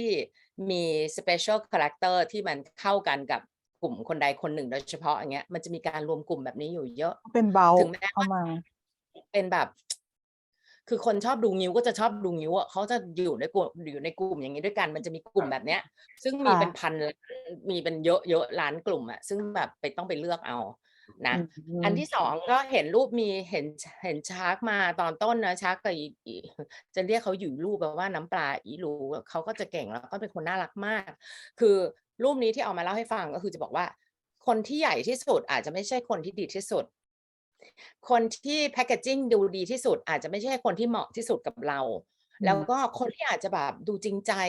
ตังอาจจะไม่ค่อยเยอะแล้วก็ดูแบบแต่งตัวก็ไม่เห็นอะไรสักเท่าไหร่อะไรเงี้ยคือใช้ไอ้พวกนี้มาวัดกันในการทำธุรกิจในจีนไม่ได้ต้องดูให้ลึกแล้วดูให้นานโอเคครับ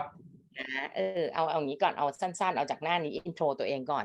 ทีนี้ไม่ได้กินเราแตะไปแล้วว่าทำไมถึงต้องเป็นจีนเนาะคือง่ายๆก็ใหญ่อะดูไซส์ของขนาดตลาดตอนนี้ exceed นี่คือเขาเอาเป็นแฟชั่นมาร์เก็ตแปลว่ารวมเสื้อผ้าหน้าผมกระเป๋ารองเท้าและจิวเวลรี่แอคเซสซอรี่ทุกอย่างรวมโบ๊ะเขาก็ตีกันว่าประมาณนี้อันนี้เป็นตัวเลขประมาณกลางของปีหน้าแล้วก็ถ้าเราดูตามขนาดของ GDPถ้าดูตามขนาดของ GDP เนี่ยเราดูติ่งเล็กๆตรงนี้ไม่รู้เห็นไหมอันนี้ตุ๊ดแล้วเขียนไทยแลนด์เนี่ยนี่คือเซี่ยงไฮ้ค่ะแล้วคุณดูประเทศจีนใหญ่เท่านี้แล้วเวลาคุณพูดจีนน่ะไอ้คำว่าจีนมันสั้นเนาะแต่ว่ามันประกอบไปด้วยตลาดที่ประมาณเนี้ยคือเรามาต้องปรับ perspective ก่อนหน่อยปีนี้เรามาเปลี่ยนวิธีคุยกันคือถ้าจีกับไดบอกว่าจะมาจีนเนี่ยพี่ต้องถามว่าจีจะไปไหนจะไปตุรกีหรือว่าจะไปรัสเซียหรือจะไปไม่ใช่โทษจะไปตุรกีหรือจะไปสวีเดนคือเอาไซส์ไหนไอ้ไซส์ไหนเนี่ยก็ยังไม่เท่าถ้าจีเอาแผนที่เนี้ยแล้วเอาไปแปะด้วยเส้นทางการขนส่งไฮสปีดเทรนสายทางการลงรถหรือว่าจะไปสายเรือหรือจะไปสายเครื่องบินเพื่อจะได้ดูว่าที่เมืองจีนแล้วจีจะขนส่งมายังไงแล้วจีถึงจะไปค่อยๆนั่นเพราะฉะนั้นการเลือกว่าจะไปลงที่ไหนมันแทบกับเลือกไปลงประเทศหนึ่งอะนะแต่นี่คือจีนค่ะตื่นเต้นใหญ่มากนี่ค่ะอนุญาตให้ถามนะอยู่ครับผมมีคำถามเดี๋ยวผมรีบถามครับได้ค่ะแต่ละโทษทีกลับไปเป็นเอา next page อันนี้โอเคอันนี้นะจริงๆก็คือจริงๆมันเป็นวิดีโอ next pageโอเคอันนี้มันมี echo หน่อยโอเคคือแล้วถามเพจนี้ก็ง่ายก็จะบอกแหละว่าpotential ของตลาด personal lux ซึ่งบางทีเขาก็จะเรียกว่าหลวนเขาเรียกอะไรนะภาษาจีนก็คือเป็นเขาบางทีเขาแปลเป็นอังกฤษอาจจะแปลว่า soft luxury หรืออะไรเงี้ยแต่หลักๆเนี่ยไอ้คำว่า soft luxury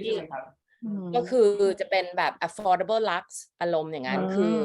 lux เนี่ยแปลว่าอะไรคำว่า luxury เนี่ยเราเรียนกันมาตั้งเป็น10 ปีแล้วเราถามว่า luxury คืออะไรไปเรียนกับ Hermes ไปเรียนกับอะไรก็ไปเรียนมาแต่ว่าคำถามก็คือว่าไปเรียนมาแล้วเนี่ยมันบอกว่า luxury คืออะไร luxury นี่จริงๆคือมันทั้งหมดมันอยู่ที่ feeling ของเราข้างในแล้วก็ luxury มันอยู่ที่ของมันไม่ได้มีว่าใครๆก็มีได้ iPhone 14 วันนี้ขึ้นเป็น1 ใน 2 ท็อปเขาเรียกนะ buzzword ในโซเชียลมีเดียของจีนเหตุผลคืออะไร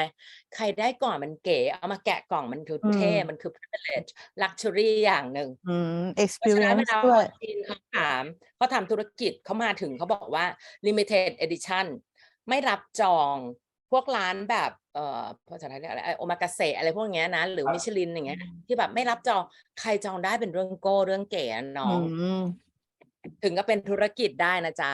luxury concierge อย่างเงี้ยมีบริษัทที่ลุกขึ้นมาทำไอ้พวกเนี้ยเยอะมากเหตุผลหน้าตาเป็นเรื่องสำคัญโอเคปะทีนี้เราดูเฉพาะไอ้ตัวยอดขายสนุกในช่วงแค่11 เดือน 11เนาะ540 บิลเลียนนี่คือ1,000 ล้านหยวนนะคูณ5จ้ะโอเคนะตลาดใหญ่เนาะแต่เธออย่าไปมองแค่ว่ามันตัวเลขเยอะแล้วมันเฟี้ยวฟ้าวนะตัวเลขเยอะต้องถามตัวเองว่าต้องใช้ต้นทุนเท่าไหร่ใช้แรงเท่าไหร่ใช้พลังเท่าไหร่และความเสี่ยงเท่าไหร่ในการที่จะไปจับตัวนี้ออกมาให้ได้ส่วนไอ้2 สไลด์ข้างล่างเดี๋ยวเข้าไปหาอ่านกันสนุกจริงๆมันมีเป็นวิดีโอเลยล่ะเพราะว่าคนจีนเองเขาก็ยัง Amazing ในพลังการซื้อของตัวเขาเองทีนี้ในสภาวะของการเปลี่ยนแปลงเวลาที่เราเรียนเรื่องchange management หรือว่าอะไรพวกนี้มาเนี่ยจริงๆสมัยนี้ภาษาก็จะบอกว่า disruption เนอะตัวที่มาฮิตแรงที่สุดตัวหนึ่งเลยแล้วฮิตแรงมากในจีนก็คือเทคโนโลยีค่ะเทคโนโลยีเนี่ยมันไม่ใช่เรื่องของแค่มีไฟมาแล้ว penetration หรือการเข้าถึงของอินเทอร์เน็ตโบราณแล้วนาทีนี้มันคือ AI มันคือ blockchain มันคือเอา data มาประกอบการดีไซน์ลิงก์ไปจนถึงคือโทษนะคะจากร้านเทียนเถาเป่าหรือร้าน Lazada หรือร้านอะไรที่น้องเปิดเนี่ยน้องคิดว่าน้องทำธุรกิจให้ใครคือถ้าพี่คิดแบบเร็วๆพี่ก็จะบอกว่าน้องทำธุรกิจให้เจ้าของแพลตฟอร์มค่ะเพราะว่าเจ้าของแพลตฟอร์มเขาจะเก็บ data พวกนี้ทั้งหมดเลยเขาก็จะบอกว่าคุณนายเกตอายุเท่านี้อาศัยอยู่ที่เมืองนี้ชอบสั่งของจากร้านประมาณนี้ชอบซื้อของเรนจ์ประมาณนี้ชอบอันนี้เวลาจะซื้อของทีนึงต้อง compare อย่างน้อย8 ร้านอะไรเงี้ยซึ่งเขาก็จะหมุนหลังไอ้คนเจ้าของแพลตฟอร์มก็จะหมุนหลังไปบอกกับเจ้าของร้านที่มาขายว่าเจ๊ถ้าจะเปิดแล้วจะขายอย่างคนอีเจเนี่ยนะ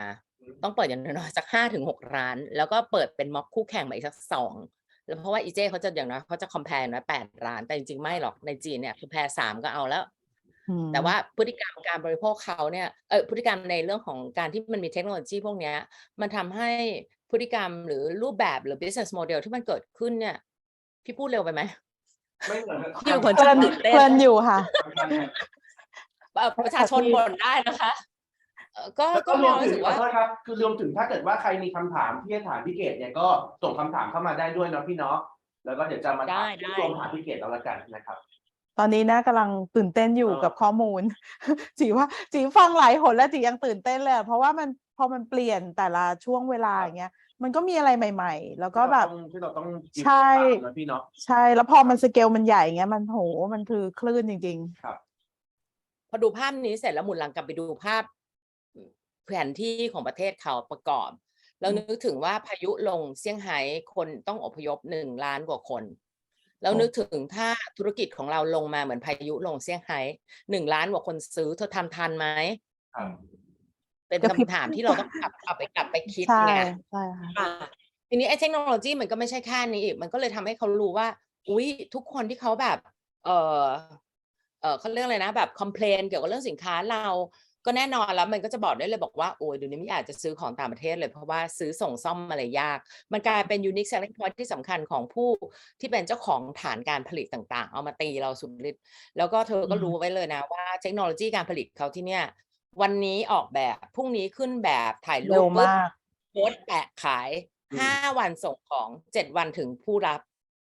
มีปัญหาไม่รับบอกได้คืนอะไรอย่างเงี้ยคือเขาสามารถทำได้นี่คือ commerce environment เขาเว้ยซึ่งเด็กก็เข้าใจว่าแบบตอนที่เมืองไทยมันก็มี Lazada มี Shopee มีอะไรอย่างเงี้ยมันก็เริ่มมีคล้ายๆกันแต่ว่าเราได้ปั่นจักรยานฟิตซ้อมตัวเราเองที่ว่าเราจะแบบกระโดดสู่โมเดลแบบนี้ได้ไหมหรือแปลว่าเราต้องเน้นดีไซน์ของเราให้แจ๋วอย่างเดียวแล้วเริ่มขยายหาฐานพาร์ทเนอร์ที่เป็นโรงงานผลิตอะไรมารองรับไว้ไหมอะไรเงี้ยเพราะว่าไม่งั้นเนี่ยเราวิ่งไม่ทัน Adidas กับ Nike ทำเป็นชาติแล้วพี่เกดครับที่พี่เกดพูดถึงความสามารถในการที่จะเริ่มตั้งแต่ออกแบบไปจนถึงส่งที่ถึงมือลูกค้าในเรื่องของความเร็วแล้วก็ในเรื่องของการคืนของกันอะไรพวกนี้คือพวกนี้มันเป็นการคืนของโดยเฉพาะเลยเนี่ยสมมติว่าถ้าคุณไม่พอใจคุณคืนได้เลยมั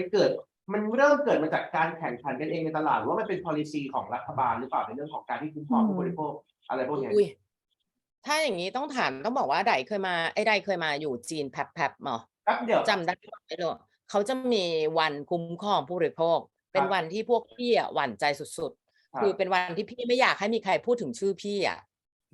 สมมติว่าวันนั้นก็จะเป็นประกาศออกมาเลยเช่น KFC ใช้ไก่ตกพื้นแล้วมีอะไรอย่างเงี้ยหรือโทษขออภัยdelete ข้อ1 2 3เธอเอาไก่อะไรที่เก็บไม่ถูกที่เอามาทำคือจะเป็นวันที่แบบประจานเลยว่าใครที่ทำอะไรไม่คุ้มครองผู้บริโภคอ่ะจะโดนออกมาตีแล้วตีเสร็จพูดโดยใครโดยประชาชนเหมือนสคบ จะมีองค์กรอะไรสักอย่างคุ้มครองผู้บริโภคอะไรอย่างเงี้ยมั้งตอนพี่เกดเริ่มมาทำงานที่จีนแรกๆพี่เกดทำงานอยู่ในส่วนของรีเทลเนาะคือค้าปลีกเนี่ยเขามาซื้อยาฆ่าแมลงแล้วเขาก็ไปฉีดยาฆ่าแมลงที่บ้านเขาฉีด3 กระป๋องเสร็จแล้วปุ๊บเขาปิดประตูห้องครัวแล้วมันระเบิดโป้งแล้วอ่างปลาแตกกระจกในบ้านแตกเขาบอกว่าเป็นความผิดของยาฆ่าแมลงพี่เอาผลออกมาเป็นยังไงฮะ Oh my gosh พี่ต้องเดินทางไปเยี่ยมเขาด้วยตัวเองครับแล้วให้เขาอธิบายให้เขาฟังว่าเขาใช้ไม่ตรงตามคือเพราะฉะนั้นไอ้เรื่องคือรายละเอียดจากบทความนี้ฉันก็เลยจำได้เลยทุกอย่างที่เขียน description แนะนำการใช้อะไรพวกนี้มันละเลยไม่ได้จริงคือเรานึกไม่ออกเลยว่า 14,000 ล้านคนเนี่ยเขาจะไปเอาของเราไปใช้ในรูปลักษณะแบบอะไรยังไงบ้างคือไม่ทราบจริงๆค่ะเพราะฉะนั้นมันก็จะมีความยากลำบากในสินค้าบางประเภทเนาะพี่จิเนาะในเรื่องของการที่แบบว่าใช้แล้วใช้ผิดทางแต่ว่าพูดถึงในวันนี้เราพูดถึงในเรื่องของแฟชั่นอินดัสทรีพูดถึงเรื่องจิวเวลรี่อะไรพวกนี้อาจจะไม่ได้ถึงกับคอนเซิร์นมากแต่ก็ให้รู้ไว้ว่า policy ของที่นู่นเขาค่อนข้างแข็งแรงใช่ไหมพี่เกดในเรื่องของการsatisfaction ของผู้บริโภคเนี่ยมันมาก่อนถ้าคุณใดเขียนบอกว่าไอ้นี่คืออะไรนะหินเนี่ยว่าแบบเนี้ยบอกว่าหินนี่คืออย่างนี้คือถ้าจะให้เป็นไปได้และเป็นไปได้ด้วยดีเนี่ยควรจะบอกเลยว่าขุดออกมาวันไหนเจียที่ไหนใครรับรอง certify โดยใครแล้วคนมาจากไหนเข้าประเทศมาวันไหนอะไรเงี้ยคือ traceability เหมือนสินค้าอาหารเลยครับอันนี้เป็นอีกอย่างหนึ่งนะที่เราเรื่องแบบนี้เป็นเรื่องที่จริงๆเราใช้วิธีคือแอบไปดูอินดัสทรีอื่นเนาะเมื่อวานที่หอการค้าเขาก็มีทำอีกอินดัสทรีหนึ่งคือเขาทำเรื่องเกี่ยวกับสินค้าเกษตรจากประเทศไทยสินค้าเกษตรปีที่ผ่านมาต้นปีเนี่ยโหดอย่างแรงคือสินค้าอาหารทุกประเภทที่เป็นสินค้าเกษตรต้องมีการไปขึ้นในระบบเขาเรียก GACC ต้องไปลงทะเบียนในระบบของจีนก่อนอันเนื่องมาจากมีนโยบายอะไรนะ RCEP เคยได้ยินไหมคะ RCEP เนี่ย anyway อันนี้คือก็เอาเป็นว่าอันเนื่องมาจากกฎหมายล่ะแล้วเสร็จแล้วก็เลยต้องทุกคนผู้ส่งออกต้องมานั่งขึ้นทะเบียนเข้าไปในระบบซึ่งในระบบเขียนภาษาอังกฤษกับภาษาจีนไม่มีภาษาไทยไม่เท่าไหร่มันไม่ใช่แค่ภาษาที่เราคุยกันไม่รู้เรื่องพี่เรียนรู้ว่ามันไม่ใช่แค่ภาษาจริงๆมันคือวิธีความคิดเรียนจากซ้ายไปขวากับเรียนจากขวาไปซ้ายเนี่ย enough ที่เราจะปวดหัวโอเคมีคำถามไปความเปลี่ยนแปลงที่2นะเดี๋ยวไม่ทันเนาะได้ค่ะความเปลี่ยนแปลงที่2คือเรื่องแพนเดมิกก็ทำให้จิตตกเนาะทำให้เศรษฐกิจหลายอย่างมีความนั่นใครๆที่ก่อนหน้านี้ปีที่แล้วตอนที่เราคุยกันนะเราคุยถึงเรื่องว่า Gen Z เนี่ยเก่งกล้ามหาศาลเนาะเป็นแฟกเตอร์Gen Z กับ middle class ของจีนเนี่ยเป็น category เป็นกลุ่มที่ drive ธุรกิจที่เป็นสำคัญมากตอนนี้มีการอึกอักชะงักงันสะอึกกันนิดหน่อยเขาไม่กล้าพูดดังว่าเขาสะอึกเพราะว่าเขาก็เขินเพราะว่าเขาบอกว่า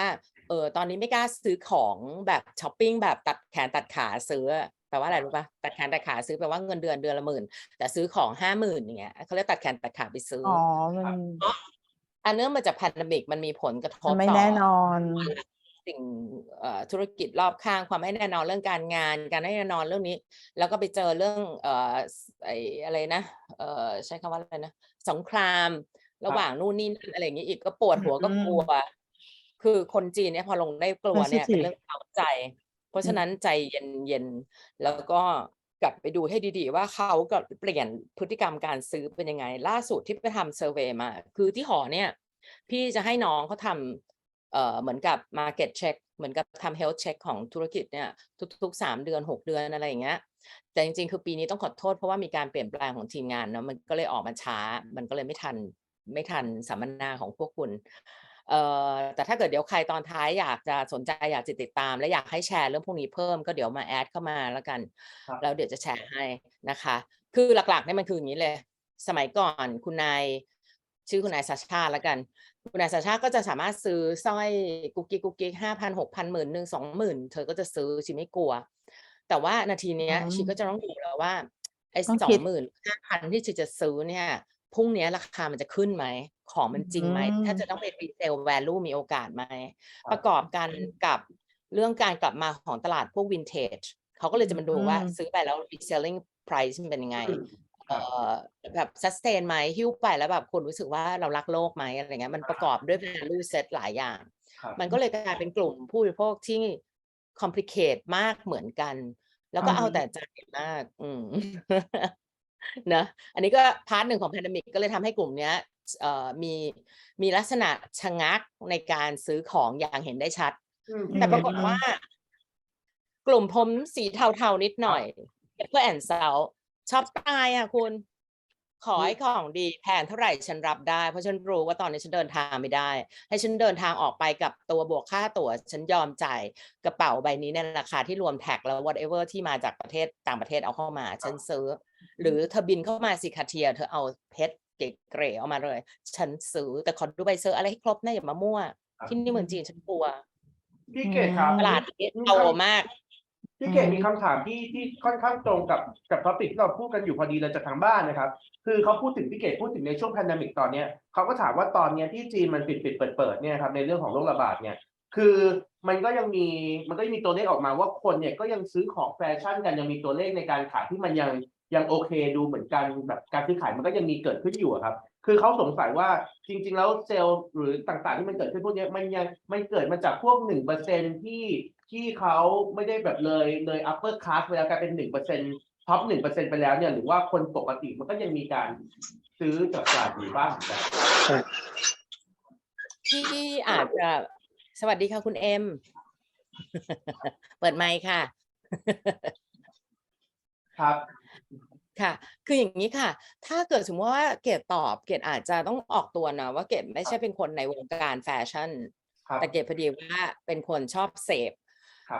เกดพูดคำนี้ปกติแบรนด์พวกเนี้ยเขาจะมีระบบที่เขา track ดูเราอย่างเห็นชัดเจนเช่นเขาจะรู้เลยว่านี่คุณแอดดี้มาอยู่ในห้องหรือยังคะเพื่อนรักอยู่แล้วค่ะเมื่อกี้แอบมาถ่ายรูปเลยค่ะคุณแอดดี้นี่เขาอยู่ที่เซี่ยงไฮ้เนาะแล้วก็แบบเป็นคนเก่งมากเป็นคนไทยที่เราทุกคนต้องขอปรบมือแล้วก็เป็นน่าภาคภูมิใจ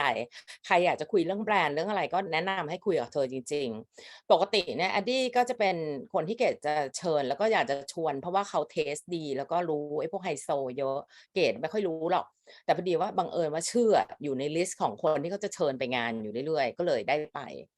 ทีนี้พวกคนที่อยู่ในลิสต์พวกเนี้ยเขาเรียกว่าVVIP ของแบรนด์พวกนี้ค่ะก็ได้รับเชิญไปงานนู่นนี่นั่นอยู่เรื่อยๆเช่นแต่ละปีเนี่ยเขาให้เอางบไปเลยอะว่าสำหรับจะตีหัวเจ๊พวกเนี้ยเชิญงานละกี่ครั้งถ้าอย่างสมมติว่ายี่ห้อที่เป็นทำอานม้านั่นน่ะก็ปีหนึ่งอย่างน้อยๆนะมินิมัม4 ครั้งเยอะเลย8บางทีบินให้ไปเปิดร้านที่เมืองอื่นอะไรเงี้ยก็บินเพื่อจะให้เรารู้สึกว่าเราเป็นคนสำคัญสำหรับแบรนด์เขาจริงๆแล้วเซลล์เนี่ยบินประกบนะอะไรอย่างนี้เป็นต้นมีอะไรไม่สบายใจตรงไหนส่งของมาวันตรุษจีนไหว้พระจันทร์ก็ส่งของมาคือทุกเทศกาลไม่เคยขาดอย่างเพื่อนอีกคนหนึ่งที่ทำที่บูการีนี่เปิดโรงแรมนะจ๊ะที่เชียงไฮ้มีบูการีโฮเทลไม่รู้ทำไปทำไมเขาบอกว่าไงเขาบอกว่าไม่ต้องทำอะไรมากแค่ได้เหมือน advertising brand value ก็ขึ้นแล้วข้างในนั้นมี Bulgari Shop อันหนึ่งแล้วเปิด pop up เอาไว้ launch section Prada มี Prada Foundation มาลงทุนซ่อมทั้งตึกเก่าสวยมากอยู่ตรงนั้นจิงเวสเนี่ยแล้วก็เอามาแบบเอา artist มาซ่อมแล้วนานๆทีก็ rotate เอางานศิลปินงานศิลปินทั้งหลายมันเป็นแกลเลอรี่อย่างนี้ใช่แล้วอย่าง Harrods ที่อังกฤษเงี้ยบินมาปีละครั้ง pre Christmas เอาเข้ามาบินของเข้ามาครบนะจ๊ะให้เอามือถือได้จับต้องได้แล้วก็เป็น private แล้วเขาก็เหมาแบบวิลล่าทั้งหลังอะไรเงี้ยพวกเราก็ไปกันแล้วก็ไปกินอะไรอย่างเงี้ยแล้วเสร็จแล้วก็ดูของก็ออเดอร์ ก็คล้ายๆกับใบ ก็ต้องซื้อถ้าโดนเชิญไปอย่างนี้ก็พรีเมียมมากแต่ว่าเขาก็ทำล่าสุดนี้ Harrods เขามาเปลี่ยนมาทำเป็น afternoon tea ก็เหมาตึกเปิดโอเปเรตไปเรื่อยๆเลยก็โปรโมทเรื่องคือ strengthen ในเรื่องของ core value เขาเรื่องความเป็นอังกฤษเนาะก็แบบเนี้ยค่ะงั้นแสดงว่าพี่เกศตัวเลขของการซื้อขายที่มันเกิดขึ้นในช่วงที่มันยังปิดเมืองต่างๆเนี่ยส่วนใหญ่ก็จะเป็นตัวเลขที่มาจากhigh luxury brand ลักษณะแบบนั้นไปเลยเนาะพี่เกศจะพูดอย่างนั้นได้ไหมคือตอบยากว่าตัวเลขมาจากไหนเพราะว่าตลาดนะคุณดายอาจจะคือเกดไม่ทราบว่าตลาดที่อื่นเนี่ยเขามองแล้วเขาคิดยังไงแต่ว่าที่เกดเห็นเนี่ยเกดจะบอกว่าโรงงานเล็กๆขายแหวนวงละ5 หยวนมันก็ยังมียอดแต่ว่าอาจจะกระทบเยอะคือสมมุติว่าจากเดิมเคยขายได้50,000 วงก็อาจจะเหลือแค่500 วงแต่อันที่เป็นแบบขายชิ้นละล้านเนี่ยเคยขายได้เดือนละ5อาจจะขายได้เดือนละ10เอฟเฟกต์มันประมาณอย่างนั้นก็เดินทางไม่ได้เนาะเดินทางไม่ได้คล้ายๆเมืองไทยช่วงหนึ่งครับซึ่งคือคนรวยก็ยังมีเงินอยู่แล้วพอคนกลางมันเครียดอะไรก็ทำป่ะมันก็ต้องมาใช้ในประเทศมากขึ้นเนาะก็เหมือนประเทศไทย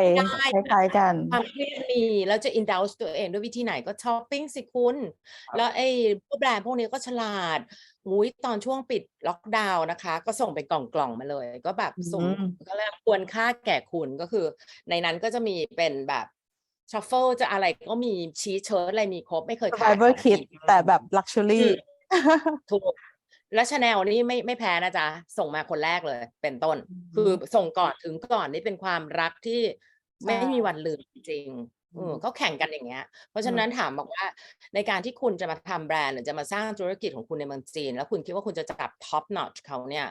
คุณต้องท็อปจริงๆแล้วที่คนไทยมีศักยภาพที่จะทำได้กำลังเงินอีกเรื่องหนึ่งนะอีกเรื่องหนึ่งโอเคค่ะเราก็ตรงเราก็ต้องรู้ให้หมดทุกมุมเนาะก็รู้ไปสนุกเนาะพี่เล่าให้ฟังฟรีไม่มีตังค์ไม่เสียตังค์เดินทางเพราะว่าช่วงนี้สุดๆก็คือเดินทางมากันไม่ได้ทีนี้พอคนเนี่ยมันก็มีอัตราว่าอันเนื่องมาจากแพนดมิกเนาะคนก็มีความป่วยทางจิตค่อนข้างสูงมีคนเอามีดออกมาแทงกันอะไรเงี้ยคือปกติเซี่ยงไฮ้ไม่เคยมีเนี่ยอาชญากรรมในเชิงเนี้ยอยู่ๆก็จะมี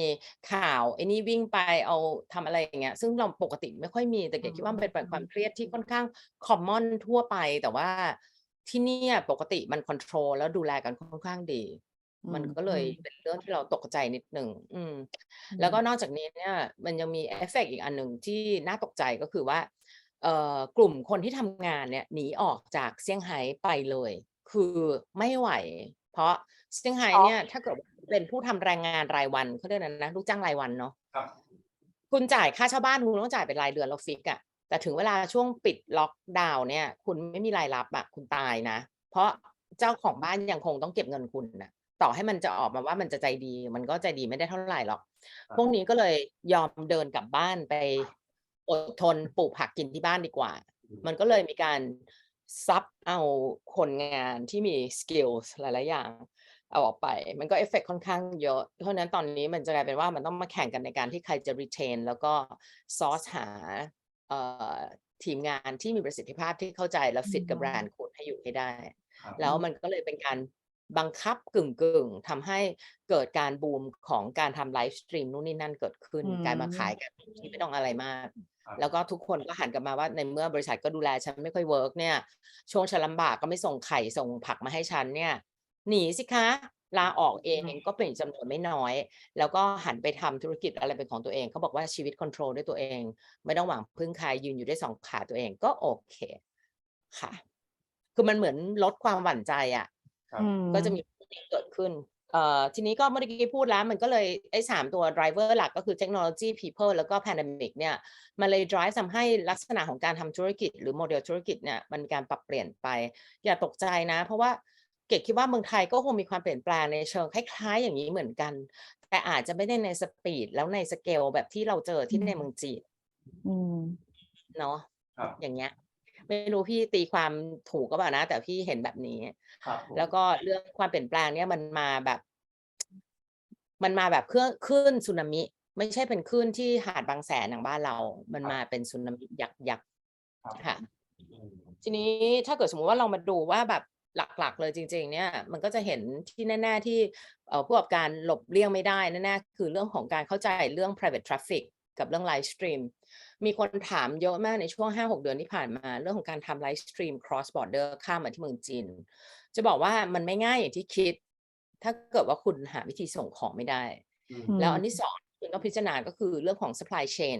เพราะว่าต้นทุนในการส่งของอันนี้จีคงทราบต้นทุนในการส่งของจากสมัยก่อนนะเราบินกันได้แล้วก็ค่าตั๋วเครื่องบินว่าป่ะคิวกระเป๋าใบหนึ่งมุดคิวตั๋วเครื่องบินเดี๋ยวนี้มันไม่ได้ DHL ส่งก็ยังต้องมาเจอแท็กต้องเจอการพิกัดศุลกากรนู่นนี่นั่นอะไรเงี้ยมันก็เลยกลายเป็นอะไรสำหรับประเทศอย่างเราอ่ะมันก็กลายเป็นเรื่องที่ยุ่งยากในขณะเดียวกันยุโรปเขาบอกว่าเป็นเรื่องธรรมดามากเลยไม่เห็นมีอะไรต้องเป็นห่วงฉันก็เลย no comment แต่นี่เรายังดีเราเป็นของเล็กแต่ราคาแพงพวกส่งทีละเป็นตู้คอนเทนเนอร์แล้วในช่วงที่ช่างไฮล็อกดาวน์เนี่ยค่าเสียหายค่าฝากตู้เนี่ยเป็นหลาย10 ล้านเนาะต้องต่อรองกันอันนี้ก็หอการค้าก็ไปช่วยกันนิดๆหน่อยๆสนุกช่วยกันนะคะทีนี้อีกอันหนึ่งที่เราอาจจะต้องดูประกอบพิเศษด้วยที่เป็นปัจจัยที่เมืองไทยกับที่เมืองจีนอาจจะจริงๆเริ่มมีแล้วล่ะเกดได้ยินว่าที่เมืองไทยเนี่ยเริ่มมีการทำลักษณะ incubate หรือเป็นVC fund อะไรที่จะเข้ามาช่วยแบบนี้แต่สิ่งที่เกดอยากจะเห็นจริงๆก็คือว่าถ้าที่เมืองไทยมีการรวมตัวกันแล้วมีแบรนด์หรือมีคอนเซปต์แล้วมีกลุ่มที่มารวมกันได้แล้วมีคนที่ให้ funding หรือที่มุ่งมั่นแบบรักแล้วก็แบบ passionate กับเรื่องนี้จริงๆมาช่วยกันทำเนี่ยเราถึงจะเข้าในจีนได้อย่างไม่ลำบากมากนัก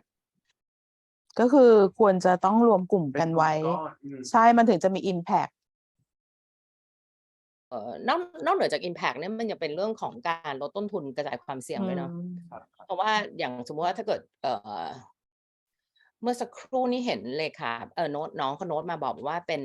ทางหวังฟูจิงมาพูดกลุ่มหวังฟูจิงเนี่ยเป็นกลุ่ม real estate ที่จริงๆก็พูดว่าเป็น commercial real estate ที่ใหญ่มากของจีนหวังฟูจิงถ้าเกิดว่าไปที่ปักกิ่งคุณจะเห็นเลยถนนคนเดินกลางแล้วนะที่เวลาคนไทยก็ชอบไปถ่ายกินแมงป่องกินปลาดาวอ่ะถนนนั้นแหละแต่ตรงนั้นเนี่ยมันจะมีหวังฟูจิงกรุ๊ปที่ทำช้อปปิ้งมอลล์อยู่ข้างในและมี department store ใหญ่มากข้างในเขาก็เลยมีแบบluxury brand เยอะมากแล้วก็แน่นอนล่ะรัฐบาลตอนนี้เนี่ยรัฐบาลจีนเนี่ยเขามีสไลด์กับเรื่องที่พูดคนละเรื่องนะแต่ว่าอ่านไปเล่นๆก่อนได้ค่ะพี่เขาเรียกอะไรนะที่ไหหลำได้ยินไหมนอกเหนือจากที่เขามีการปิดโควิดอะไรเนี่ยไม่ต้องไปฟังเรื่องนั้นก่อนนะเพราะว่าตอนนี้ก็ดีขึ้นแล้วไหหลำเนี่ยโดนมองให้เป็นเกาะ duty freeคืออีกหน่อยไม่ต้องไปลงไปไหหลำไปซื้อของ duty free ได้แล้วก็ที่น่ารักก็คือว่าสามารถจะสั่งออนไลน์แล้วก็เป็น duty free ส่งมาถึงบ้านได้เลยที่ไปประชุมที่ไหหลำก็ต้องวิ่งไป duty free สัก2 รอบอย่างน้อยๆเพื่อจะไปเอาขนออกมามันก็ประหยัดไปหลายบาทนะแท็กจีนมันไม่ถูกใช่ไหมกี่เปอร์เซ็นต์นะคะพี่อยากรู้จังจำไม่ได้นะแต่อย่าถามว่าเซฟไปกี่เปอร์เซ็นต์นะแต่ว่าimport tax มันก็ส่วนหนึ่งใช่ไหมจีนเนี่ยมันมีเข้าใจว่ามีเอาเป็นว่ามีขอไปทำกันบ้านมานะแต่เอาพูดแบบเป็น reference ก่อนแล้วกัน1คือมี tariff ภาษีสำหรับนำเข้า2เป็นภาษี VAT 3คือเป็นภาษี consumption tax ซึ่งที่ไหหลำเนี่ยสิ่งที่เขาเวฟให้แน่ๆคือเวฟเรื่อง import tax แล้วก็เขาถึงได้มีการให้ไลเซนส์ให้บริษัทนู้นบริษัทนี้ไปทำเป็น duty free คือสิ่งที่เราเห็นข้างหน้าเนี่ยคือมีบริษัทเปิดเยอะมากเลยทางใต้เปิดเป็นบริษัท duty free ตาล่าเขาไปเชียร์กันให้ไปเกิดที่เซินเจิ้นแล้วก็จากที่เซินเจิ้นเพราะว่าเซินเจิ้นอยู่ใกล้ฮ่องกงเนอะของขนทำอะไรกันค่อนข้างง่ายตอนหลังเนี่ยเขาก็ไปบูมกันที่ไหหลำคือไหหลำเนี่ยง่ายมากเลยอ่ะมีไหหนานก็คือเป็นไหหลำก็คือไหหนานเนาะมันก็คือเป็นเกาะแน่นอนหาดสวยปลูกเปิกอะไรแต่เขามีคาแรคเตอร์ของเกาะเขาที่ในเชิงท่องเที่ยวอ่ะเราชนะไม่ยากแต่ในเชิงกลยุทธ์ของรัฐเขาในวางว่าเกาะนี้จะทำหน้าที่อะไรและจะทำอะไรอย่างไรได้บ้างเนี่ยมันล้ำมากเช่นถ้าเกิดว่าเราแปลงร่างเราไม่ใช่ขายเราแปลงร่างว่าเราขายลักชัวรี่ก่อนเราขายจิวเวลรี่อย่างเงี้ยเราเอาไปถึงเนี่ยเขาจ่ายเงินเราวันไหนพี่ไม่แน่ใจนะลองถามดูแล้วกันแต่ว่าของเราไปวางที่นั่นได้ ขายเท่าไหร่เดี๋ยวก็หักเปอร์เซ็นต์ค่าขายเหมือนฟาร์มฝากขายเหมือนเข้า consignment ค่ะ consignment อย่างนี้แต่เมื่อมันเป็น import consignment น่ะมันทำไงวะแต่เจ๊ก็อยากรู้นะถ้ารู้ว่าฝากกันมาเล่าให้ฟังด้วยจะได้รู้ว่าเดี๋ยวไปช่วยต่อไงคือบางที involve ได้ชอบอยากช่วยต่อ อันที่สองเนี่ยคือไหหลำเนี่ยเขาให้สิทธิพิเศษกับพวกที่ทำพวกยาเครื่องสำอางคือถ้าอยู่ไปที่นู่นเนี่ยอยู่สามารถจะเวฟในส่วนที่ไม่ต้องจดทะเบียนอย.ได้แล้วส่งกลับมาขายในจีนให้เสมือนหนึ่งว่าอยู่เป็นที่นั่นหลักๆต้องการจะดึงเอาคนที่ไปลงทุนแล้วตั้งธุรกิจที่เกี่ยวกับยาเยอะอะไรทางนู้นแต่ว่ารัฐบาลกลางจีนน่ะยอมง่ายๆที่ไหนก็เพิ่งออกกฎหมายอีกอันหนึ่งมาว่าอันหนึ่งในการที่ใครก็ตามที่จะแบบประกาศขายของผ่านโซเชียลมีเดียหรือออนไลน์อะไรก็ตามเนี่ยจำเป็นจะต้องมีใบอย.ของจีนวิ่งจดกันให้ครบนะคะพวกคุณขอร้องรีบจดอย่างนี้เป็นต้นจดกันไว้ด้วยนะฮะจดไว้ด้วยโน้ตไว้ด้วยว่าจะเอาอะไรแต่พอดีวันนี้ไม่ได้ขายยาไงนี่ขายจิวเวลรี่อะไรเงี้ยจิวเวลรี่ก็ดูพูดถึงมันก็อยู่ในอาจจะอยู่ในก้ำกึ่งกับในส่วนของไลฟ์สไตล์เนาะอาจจะจริงๆพอพูดถึงเกาะที่พี่เกดพูดถึงพี่นึกถึงภูเก็ตอะไรเงี้ยเพราะว่าภูเก็ตตอนนี้ก็คือ luxury brand คือแบบว่าแน่นบางคนที่อยู่กรุงเทพต้องบินไปซื้อที่นั่นเพราะว่ามันแบบหา SKU นี้ไม่ได้อะไรเงี้ยค่ะแต่ว่าอาจจะแบบในเชิง strategic แล้วเนี่ยมันก็อาจจะแตกต่างกันค่ะคือจริงๆถ้าเราดูว่าคนที่บินแล้วไปลงไปที่ภูเก็ตแล้วใช้เงินต่อคืนหรือต่อทริปเท่าไหร่มันก็ make sense ที่เราจะเอาลักซ์ไปลงแถวนั้นแต่ว่ามันต้องดูว่าลักซ์แบบไหนพอดีว่าเราเนี่ยเอาทุกอย่างคนไทยชอบเอาทุกแคทสูงยันต่ำเอาหมดแต่บางทีแอบจะต้องโน้ตไว้นิดนึงว่าเขาบางทีเขาไม่ปนกันพูดถึงแต่ละหาดก็แต่ละราคาด้วยนะที่เคยไปใช่ค่ะต่อได้เลยค่ะมาดูสไลด์นี้น่าสนใจพี่เกดครับ Love Fashion สไลด์นี้ง่ายมากเลยดูข้างบนหรือข้างล่างก่อนเนาะ back end คือส่วนที่ consumer ไม่เห็น front end คือส่วนที่ consumer เห็นครับถ้าคุณเป็นแบรนด์สิ่งที่คุณต้องทำอันแรกเลยคือจริงๆเนี่ยมันคือไซเคิลของมันทั้งหมดแต่ว่าในอันที่คุณจะทำให้เขาเกิด user experience ที่ดีเนี่ยมันมาจาก back end ของคุณตรงนี้ต้องเตรียมมาให้พร้อมเรื่องตรงนี้น้องจีคงทราบซึ้งกว่าคนอื่นเพราะว่าพี่เกดมักจะย้ำเรื่องนี้กับจีเสมอเรื่องเกี่ยวกับการ delivery หรือ fulfillment process ของเราสมมุติแบบจริงๆเมื่อวานเสียดายนะตอนที่คุณชอนมาพูดพี่เกดแบบไม่ค่อยได้ฟังแบบฟึบฟับอะไรเงี้ยแต่ว่าถ้าเกิดได้ฟังนะอยากจะสนใจอยากจะรู้มากเลยว่า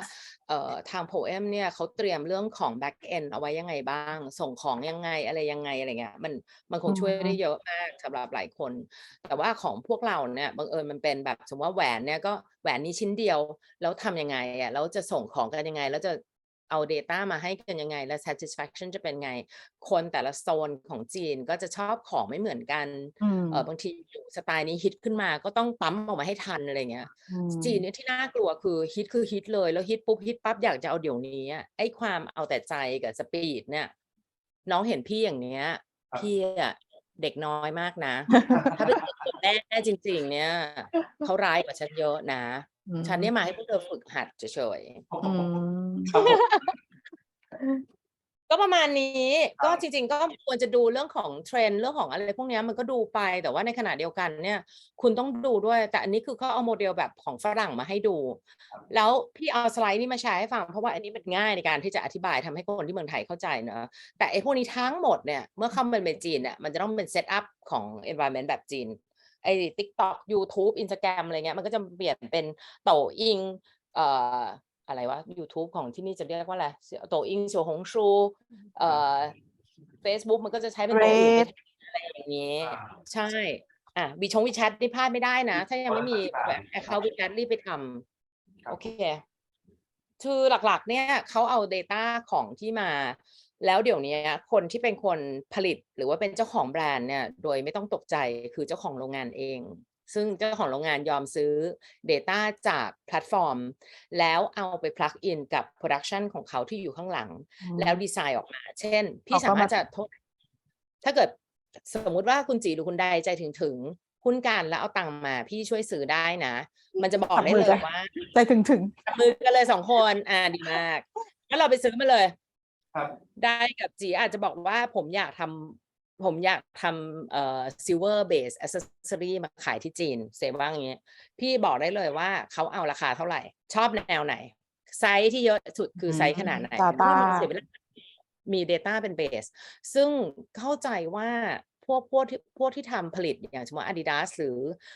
Nike เนี่ยเขามี base ข้อมูลเขาอยู่แล้วคือบริษัทขนาดใหญ่เขาจะมี data พวกนี้ capture ของเขาอยู่แล้วจาก ordering system เขาถูกปะแต่ไอ้ที่มันเป็นเจ้าเล็กๆแบบเป็นเขาเรียกนะเป็น boutique shop หรือเป็น private studio เนี่ย data พวกนี้เราก็ต้องเก็บแต่เราเก็บด้วยใจเราว่าบางครั้งเราเก็บไอ้พวกนี้เป็น data เป็น hard data บางทีมันเป็นความรู้สึก feeling อารมณ์อะไรเงี้ยมันก็เอามาใช้ได้เหมือนกันแต่ว่าโซฟาเนี่ยคนที่เขาปั๊มเอาเงินเยอะๆอ่ะเขาก็ปั๊มออกมาเลยแล้วเขาบอกว่าคนอื่น average price จะขายกันอยู่ที่50 หยวนเขาออกมาที่48 หยวนหรือ43 หยวน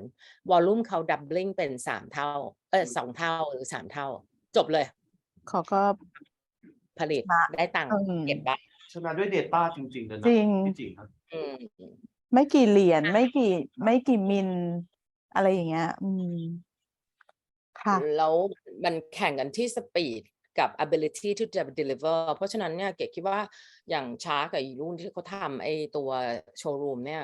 เขาก็เป็นคนจะบอกว่า2 คนนี้เป็นคนน่ารักมากแล้วก็เขาเป็นเพื่อนที่น้องเอกเป็นคนแนะนำให้พวกพี่ไปรู้จักอ่ะจริงๆทุกปีก็น้องๆเขาก็จะมากันอย่างเงี้ยพี่ก็เดินไปกินข้าวกันอะไรเงี้ยแล้วก็ไปเจอแล้วก็พบว่าโอ้แต่คนนี้นี่มันบ้าระห่ำดีเนาะคือแบบอดทนน่ะคือปีแรกๆมันก็เหนื่อยนะเพราะว่าเขาเพิ่งสปินออฟออกมาไม่กี่ปีนั่นเองแล้วก็ขายใหญ่ในแถวเนี้ยมันก็เยอะanyway ทีนี้คนเขาก็เลยจะบอกว่าอ้าวแล้วถ้าเกิดว่าเนี่ยเรามาก็เลยไปสัมภาษณ์ปกติเนี่ยหอก็จะใช้เน็ตเวิร์กของที่หอนะคะไปสัมภาษณ์คนนู้นคนนี้เพื่อนอะไรอย่างเงี้ยอันแรกเลยเนี่ยเป็นคนจีนที่เป็นคอน sumer กันแล้วกันเจนซีเป็นผู้หญิงทำงานในเซี่ยงไฮ้นี่แหละเงินเดือนตกประมาณ 12,000 หยวน 12,000 หยวนต่อเดือน average นะน้องคนนี้เป็นหนึ่งเนี่ยนะเขาบอกเขาถามเกรดว่าคุณขายอะไรคุณเป็นใครคุณมาจากไหนคุณชื่อเรื่องอะไรแบรนด์ของคุณคืออะไรคือโทษนะคุณจะซื้อแหวนหรือคุณจะสอบวิทยานิพนธ์วะคือหลักๆก็เลยมันก็ reflect แค่ว่าเรื่องแบรนด์เป็นเรื่องสำคัญคุณเฉพาะมาขายแหวนเนี่ยเขาไม่ซื้อเขาอยากซื้อเรื่องราวของคุณเขาอยากซื้อแรงบันดาลใจของคุณซื้อแล้วเอาไปเล่าต่อได้อะไรอย่างเงี้ยใช่ไหมคะแล้วอันที่2ก็คือว่าเขาอยากดูเขาอยากจับเขาขอดูนะเพราะเนื่องมาจากไม่เคยรู้จักพวกคุณมาก่อนถ้าเป็นแบรนด์ที่ establish แล้วเนี่ยบางครั้งเนี่ยอย่าไปดูถูกนะคนจีนเนี่ยก็ซื้อเพชรออนไลน์นะจ๊ะเพราะว่าเพชรมันมีมาตรฐานมีใบเซอร์มีอะไรพวกนี้คือเหมือนเขาเชื่อใจแล้วเขาก็แบบยอมที่จะสเปนที่เขาคุ้มครองผู้บริโภคด้วยเขาก็มั่นใจพี่ว่าเพราะฉะนั้นถ้าเรามีองค์กรที่เหมือนกับแบบออกใบเซอร์พี่เอ๋ไม่รู้จะใช้คำว่าไงแบบการันตีคุณภาพหรือว่าแบบ Thailand Trust Mart หรืออะไรเงี้ยสักอย่างนึงไม่รู้จะของในแคตตากรีนี้มันจะใช้ยังไงแล้วมันมีอย่างเงี้ยแล้วมันเซอร์มาได้อะแบบการันตีคุณภาพอะแทนที่เราจะต้องมานั่งขายเราแต่ละสับแบรนด์ของเราเล็กๆเนี่ยเราขายเป็นแบรนด์ของประเทศมันอาจจะเวิร์กก็ได้นะเพราะจะมาสร้างไอ้พวกนี้ในเมืองจีนเนี่ยหลายบ้านนะคะคุณหลายบ้านแล้วก็เหนื่อยก็ขอเตือนอย่างนั้นเขาก็แน่นอนเขาก็ถามว่าแล้วไปดูสินค้าได้ที่ไหนเขาบอกอ๋อไม่มีอ๋อไม่มีก็รอไปก่อนเพราะว่าไม่แน่ใจเพราะเราไม่รู้จักคุณไม่รู้จะไปซื้อยังไงอย่างเงี้ยแล้วที่สำคัญไฮไลท์สุดๆก็คือเขาบอกว่าถ้าซื้อของจากประเทศไทยแล้วหลังเกิดแบบพลอยหลุดเพชรหลุดทำไงวะ after sale เป็นเรื่องปวดหัวมากซึ่งวิธีแก้เนี่ยต้องหลาย10 ปีที่แล้วเนี่ยสิ่งหนึ่งที่เราจำได้เพราะว่าตอนนั้นเนี่ยทางสมาคมเครื่องประดับของประเทศไทยอ่ะเป็นพวกพี่ๆที่เขาเจ๋วๆเลยขายใหญ่อ่ะเขาก็มาแล้วก็มาดูแล้วก็เราก็ไปพบกันว่ามันมีช่างที่รับซ่อมเหมือนเป็นศูนย์ช่างซ่อมไอ้พวกนี้เลยอ่ะแล้วเราก็เอาซอร์สคุยกับเขาได้แต่ต้องไปเลือกเอาว่ากลุ่มไหนที่เราคุยซึ่งมันก็ไม่ได้เหนือบากกว่าแรงว่าหาทำไม่ได้นะคะก็ต้องใช้นั่นหน่อยต่อไปค่ะทีนี้ปกติก็ขออนุญาตเอาสไลด์เก่ามาใช้เพราะว่ารู้สึกว่ามันชัดเจน แต่ละคนเรามาไม่เหมือนกันเนาะใดก็อาจจะอยากจะขายพลอยหลวมๆเพชรหลวมๆหรือเปล่าเป็นเม็ดลูสหรือเปล่าหรือจีอยากจะมาจับมังกรแล้วจีมีอุปกรณ์จะจับมังกรหรือเปล่าจีมีแรงจะจับไหมจีบินเร็วเท่าเขาไหมหรือจีต้องพาพวกไปแล้วช่วยกันจับมังกรอยู่ที่ว่าเราจะเป็นยังไงแค่ไหนคนไทยส่วนใหญ่ก็จะบอกว่าเราเป็นคนโชคดีนะพอดีว่าเรากับจีนเนี่ยมันรักกันดีแต่ว่าถ้าเกิดสมมติว่าคุณไม่รู้จักตัวเองคุณไม่รู้จักคู่แข่งคุณไม่รู้จักลูกค้าแล้วคุณไม่สแกนดูเลยว่าตัวคุณในตลาดเนี้ยมันแจ๋วไหมมันเจ๋งไหมเป็นที่รู้จักไหมแค่ไหนคือบางแบรนด์ของไทยอ่ะพี่อาจจะไม่ใช่ทาร์เก็ตเนาะพี่ก็จะไม่ค่อยรู้จักแต่ว่าถ้าเกิดสมมติว่าส่งมาพี่ช่วยโพสต์ทุกครั้งนะจะบอกอย่างเงี้ยอ่ะทีนี้นอกเหนือจากที่เขาถามไปแค่นี้แล้วเนี่ยเขายังต้องถามอีกว่าแล้ว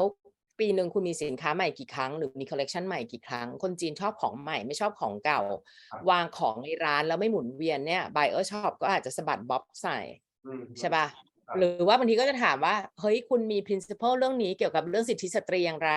คุณมองเรื่องสิ่งแวดล้อมเป็นไงคุณเล่าให้ฟังดีว่าแบรนด์คุณเป็นยังไงแล้วสิ่งที่คุณใช้สร้างแบรนด์เหมือนกันกับเราไหมคือมันมาดูว่าแบบ value เราโกลองไหมคือเราแฮงเอากันได้ป่ะเราใช่ไหมอย่างสมมติว่าบางทีเรามาดูอะอย่างคุณอย่างพรามปุรีละกันพรามปุรีเนี่ยเข้าใจว่าเคยจ้างเอเจนซี่ PR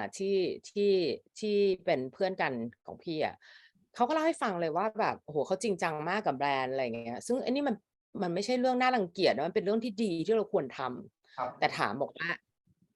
มนุษย์คนไทยที่ทำงานดีไซน์100 คนมีใครที่มี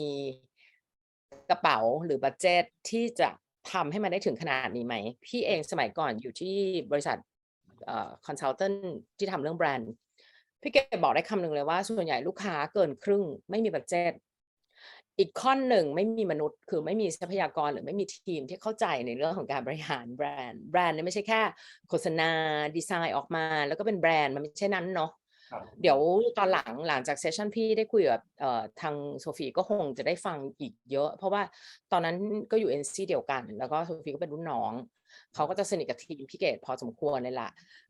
เขาเองก็คงมีเรื่องมาเล่ามาแชร์ให้ฟังได้เยอะนะคะทีนี้ถามบอกว่าคนจีนเนี่ยเขาไม่พูดนอนเซนส์เหรอจะมาสวยใส่เขาอย่างเดียวเนี่ยไม่เก็ตหรอกเขาคงต้องถามอะราคายังไงราคาเท่าไหร่ขายเอามาแล้วคนกลางมีกำไรไหมเอาพูดตรงเขาเรียกว่าวัฒนธรรมในการทำธุรกิจแล้วกัน no bullshit ไม่ต้องมาประเมียดประเมกินข้าวอะไรกันจริงๆเอาพูดตรงอ่ะมันพูดกันด้วยเงินแล้วมันจบในกระดาษแล้วหลังจากนั้นไปกินข้าวเป็นเพื่อนกันโอเคกินข้าวเป็นเพื่อนกันเนี่ยมันยังหลอกแกได้เลยนะแกก็อย่าไปเชื่อเขาง่ายมากเกินไปคือคนไทยในบางครั้งเนี่ยอ้าวเขาบอกเพิงโย่ไอ้คำว่าเพิงโย่ที่แปลว่าเพื่อนเนี่ยเขาพูดกันเป็น commonกว่าจะรู้จักรู้ไส้กันอย่างนั้นจริงๆเนี่ย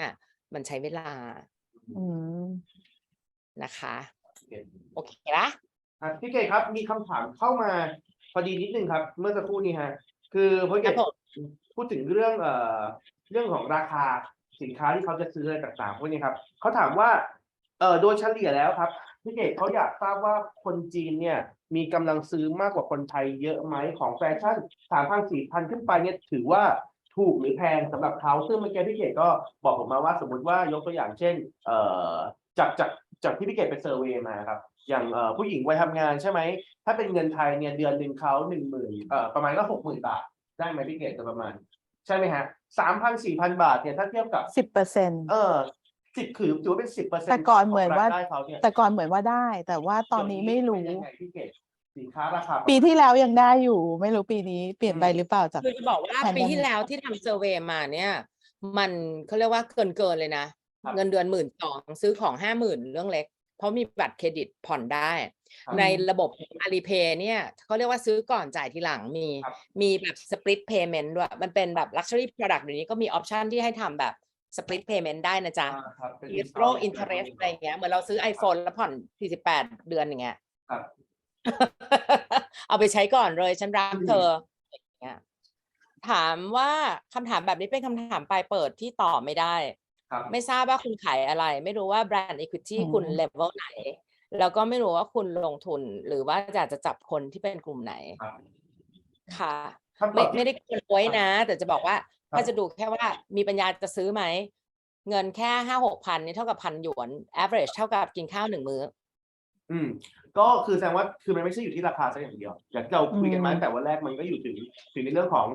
แบรนด์ด้วยเรื่องราวความมั่นใจด้วยของแบรนด์ด้วยคู่แข่งด้วยใช่ไหมครับรูปลักษณ์ดีไซน์คุณภาพก็คือ business environment ทุกอย่างโดยตอบแล้วเนี่ยถ้าเกิดบอกว่า 3-4 พันเนี่ยก็เข้า1 มื้อก็คือมีกำลังที่จะซื้ออยู่แล้วทีนี้ก็อยู่ที่คุณภาพแล้วใช่ไหมครับคุณภาพแล้วก็เรื่องราว story ด้วย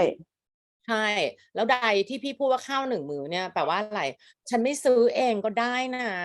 กิ๊กฉันหรือใครที่จีบฉันอยู่ไปซื้อมาให้ฉันก็แค่ข้าว1 มื้อนะใช่ป่ะ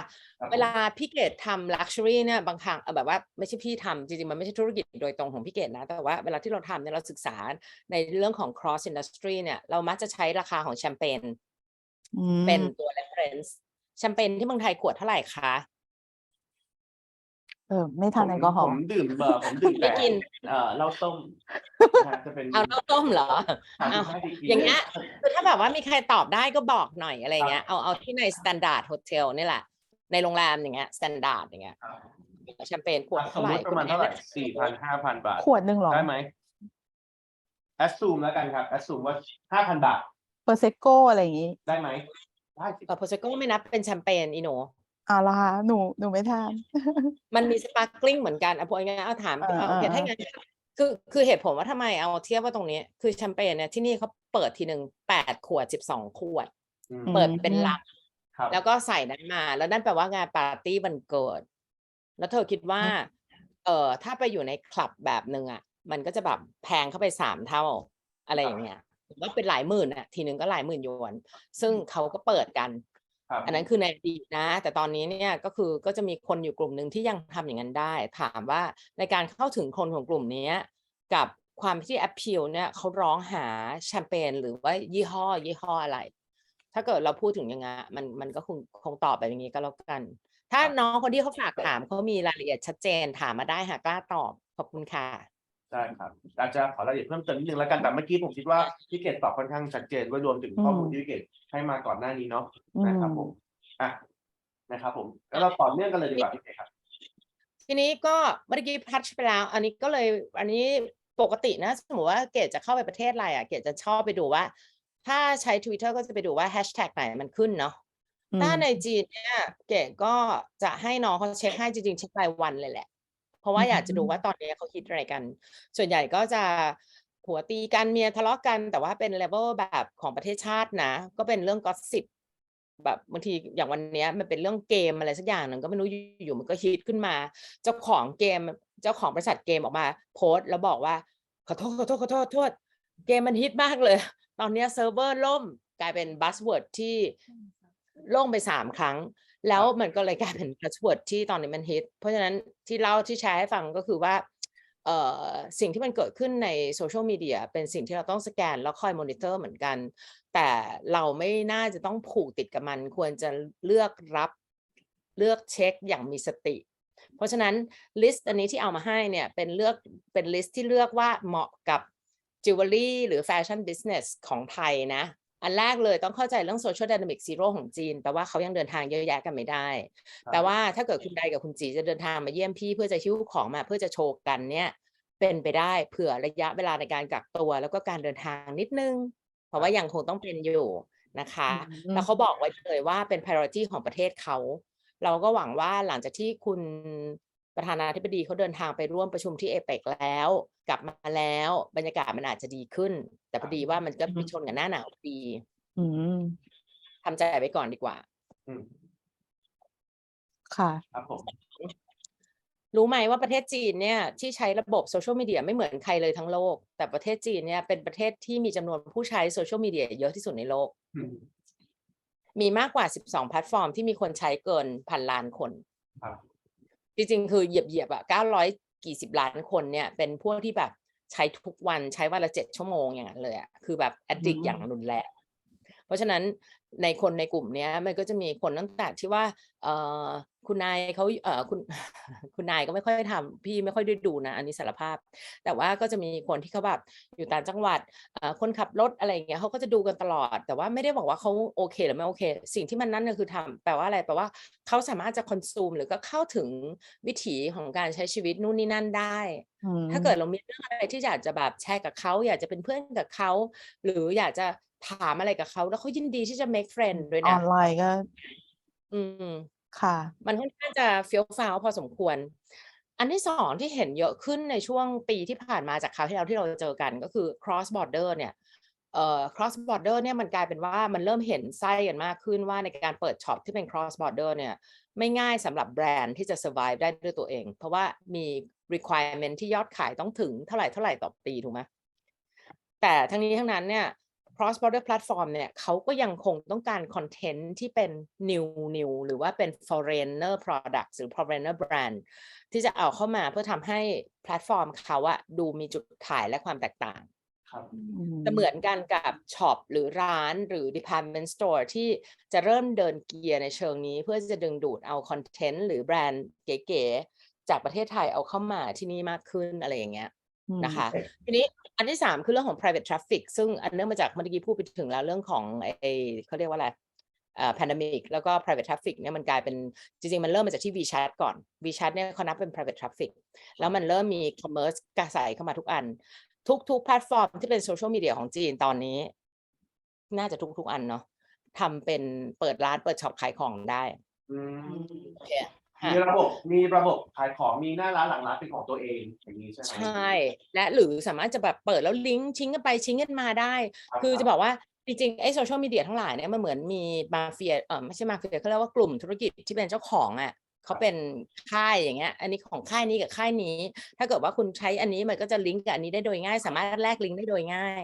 แล้วก็คุณก็จะเจอบริษัทที่เขาทำไอ้พวกKOC KOL ทั้งหลายช่วงนี้ถ้าถามพี่ก็จะบอกว่าคิดดูให้ดีๆก่อนจะไปลงกับ KOL เจ้าใหญ่เพราะว่า KOL เนี่ยเหมือนเป็น target ยังไงไม่รู้อะช่วงที่ผ่านมา KOL โดนเด็ดไปหลายเยอะมากการขายด้วย KOL เป็นสิ่งที่สนุกสนานร่าเริงแต่ว่ามันไม่จีรังยั่งยืนเพราะว่าทราฟฟิกมันแฮกเอามาจากเขาKOL เหมือนกับเวลาที่เราไปเปิดร้านอยู่กลางสี่แยกลาดประสงค์อะคนเยอะconversion ดีเพราะว่าเขาตะโกนเก่งแล้วเขาพูดเก่งเขาขายเก่งหรือแปลว่าเราให้ของเขาในราคาที่เขาขายได้ง่ายทีนี้ tactics ของมันเวลาที่ทำเนี่ยมันก็มีหลายเรื่องอีกเนาะพี่เอกขออนุญาตเหรอโอเคผมจะขอนี่เป็นสไลด์ก่อนหน้านี้ครับคือผมน่าจะมีหลายคนที่สนใจในเรื่องของ cross border live stream ครับพี่เกศครับผมอยากถามว่าในแพลตฟอร์มที่จีนตอนนี้การที่เขาทำ cross border live stream กันเนี่ยคือเขาให้เราทำโดยถูกต้องตาม policy เขาเลยหรือว่าจริงๆแล้วก็คือแค่เป็นอาจจะเป็นกลุ่มคนจีนมาไลฟ์ในไทยแล้วก็ยิงไปมันเป็นลักษณะอะไรก็จะถูกต้องทำเลยใช่ไหมครับโอเคเพราะเรียกว่ามันตอนนี้ไอ้ตัวเนี้ยมันยังไม่ legitimate ที่เป็นสีขาวหรือสีดำตอนนี้เป็นสีเทาๆสำหรับอันนี้เป็นสีเทาๆก็ทำทุกอย่างด้วยความเสี่ยงและระมัดระวังครับ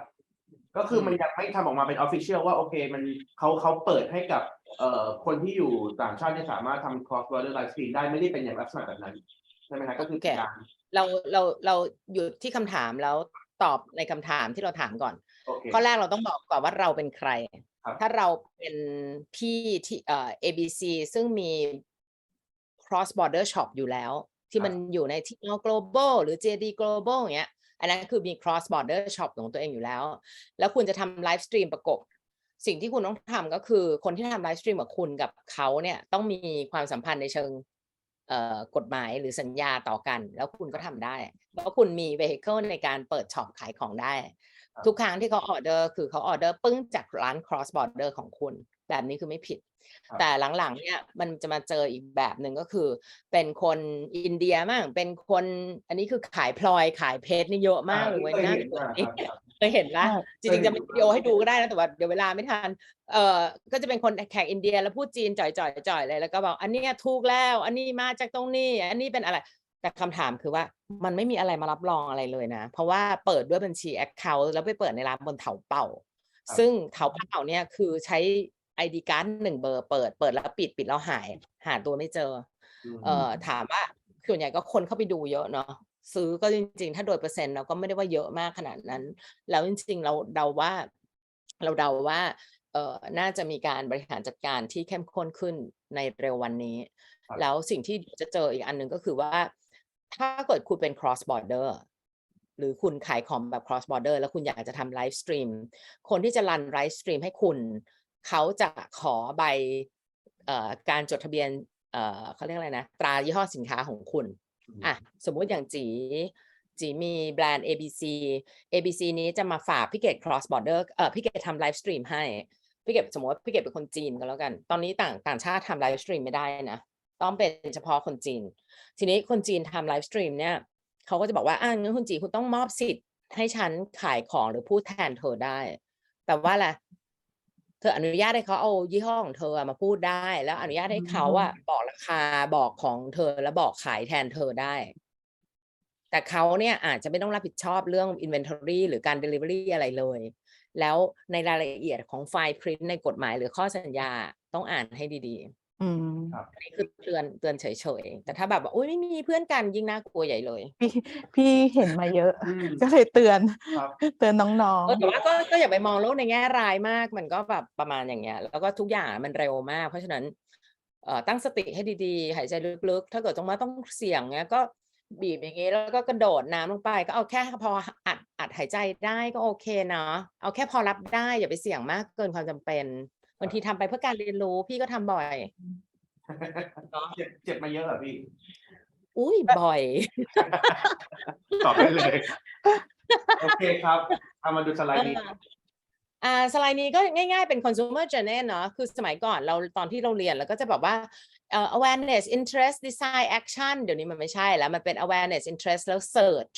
แล้วก็ action หลังจากนั้นต้องแชร์ด้วยแชร์แปลว่าอะไรเปิดแล้ว iPhone ปึ๊กแล้วก็มาแบบ unbox อะไรเงี้ยซึ่งวิธีการเพราะว่าเนื่องมาจากว่าในแพลตฟอร์มเนี่ยเขาจะมีจูงใจคือถ้าบอกว่าเธอซื้อของเสร็จแล้วเธอมาโพสแล้วเธอมา react หน่อยหนึ่งเนี่ยเธอจะได้ point อะไรสักอย่างหนึ่งซึ่งเอาไปเป็นส่วนลดนู่นนี่นั่นอะไรได้แล้วเหมือนกับเกรดของความเป็นผู้บริโภคชั้นนำของเธอมันจะดีขึ้นเล่าให้ฟังง่ายๆเช่นพี่เกดชอบไปกินอาหารไปกินร้านไหนเขียนรีวิวร้านนั้นกินไปกินมาอยู่ๆได้เป็นเลเวลที่ VIP เป็น VIP แปลว่าถึงเวลามีร้านอาหารเปิดใหม่มันโทรมาชวนไปกินหรือส่งคูปองส่วนลดกินร้านอาหารต่างๆมาให้มันก็เป็น incentive เนาะมันก็เลยทำให้แบบคนจีนเนี่ยเกิดคนกลุ่มนี้และไอ้ VIP ในแพลตฟอร์มพวกเนี้ยมันกลายเป็น KOC ในเพราะก็เลยเล่าถึงที่มาที่ไปว่า KOC มายังไงโอเคโอเคก็ประมาณนี้แต่ทีนี้ถ้าเกิดว่าเรามาดูจริงๆเนี่ยเราก็จะเห็นทั้งแพลตฟอร์มมันทั้งหมดแล้วแอบเห็น conversion rate ด้วยจริงๆก็เลยจะบอกว่าเวลาที่ใช้หรือต้องเมื่อเราพร้อมถ้าสมมติว่าจีสามารถจะมีผลิตได้แบบ 50,000 ชิ้นภายใน3 วันถึง7 วันเนี่ยแล้วนั่นคือหรือไปเช็คเอาเพราะแต่ละ category เนี่ยเขามี requirement ไม่เหมือนกันบางสินค้าเนี่ยเขาขอเลยต้องมีอย่างน้อยๆ1 ล้านชิ้นถ้าจะไปคุยกับ KOL เบอร์ 1หรือเขาต้องถามมีถึง50 ล้านชิ้นไหมอะไรเงี้ยคือเขาไม่พูดเขาขายแล้วเขารู้เลยว่าทราฟฟิกเขาเท่านี้เขามีแฟนคลับเขามีแฟนคลับ500 ล้านคนเขารู้เลยว่า conversion rate เขา 30% ในการ500 ล้านคนเนี่ยเขาจะมี 30% ได้ซื้อแน่นอน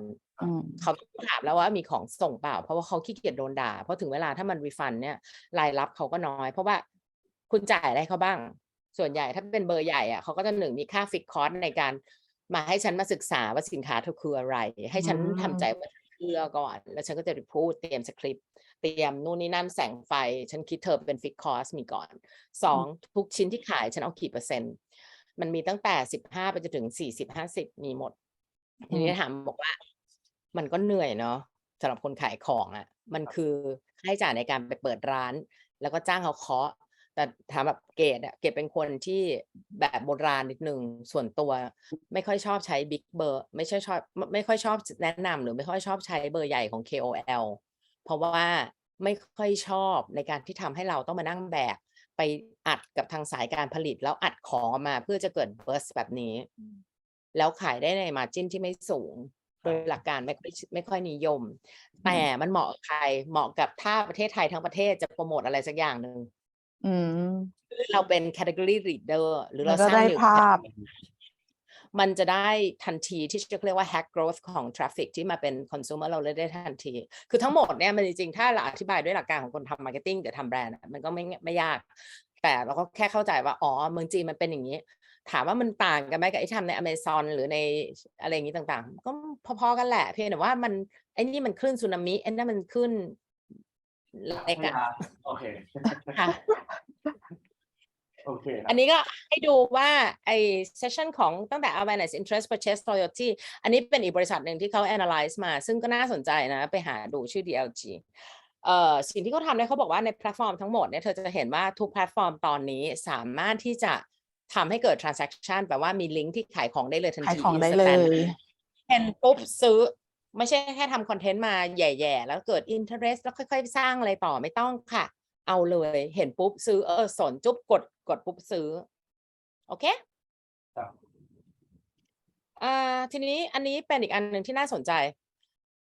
จะออกสินค้าช่วงไหนดีคะจะร้อนสินค้าช่วงไหนดีคะคือคนจีนเนี่ยมีแพทเทิร์นของการซื้อของซึ่ง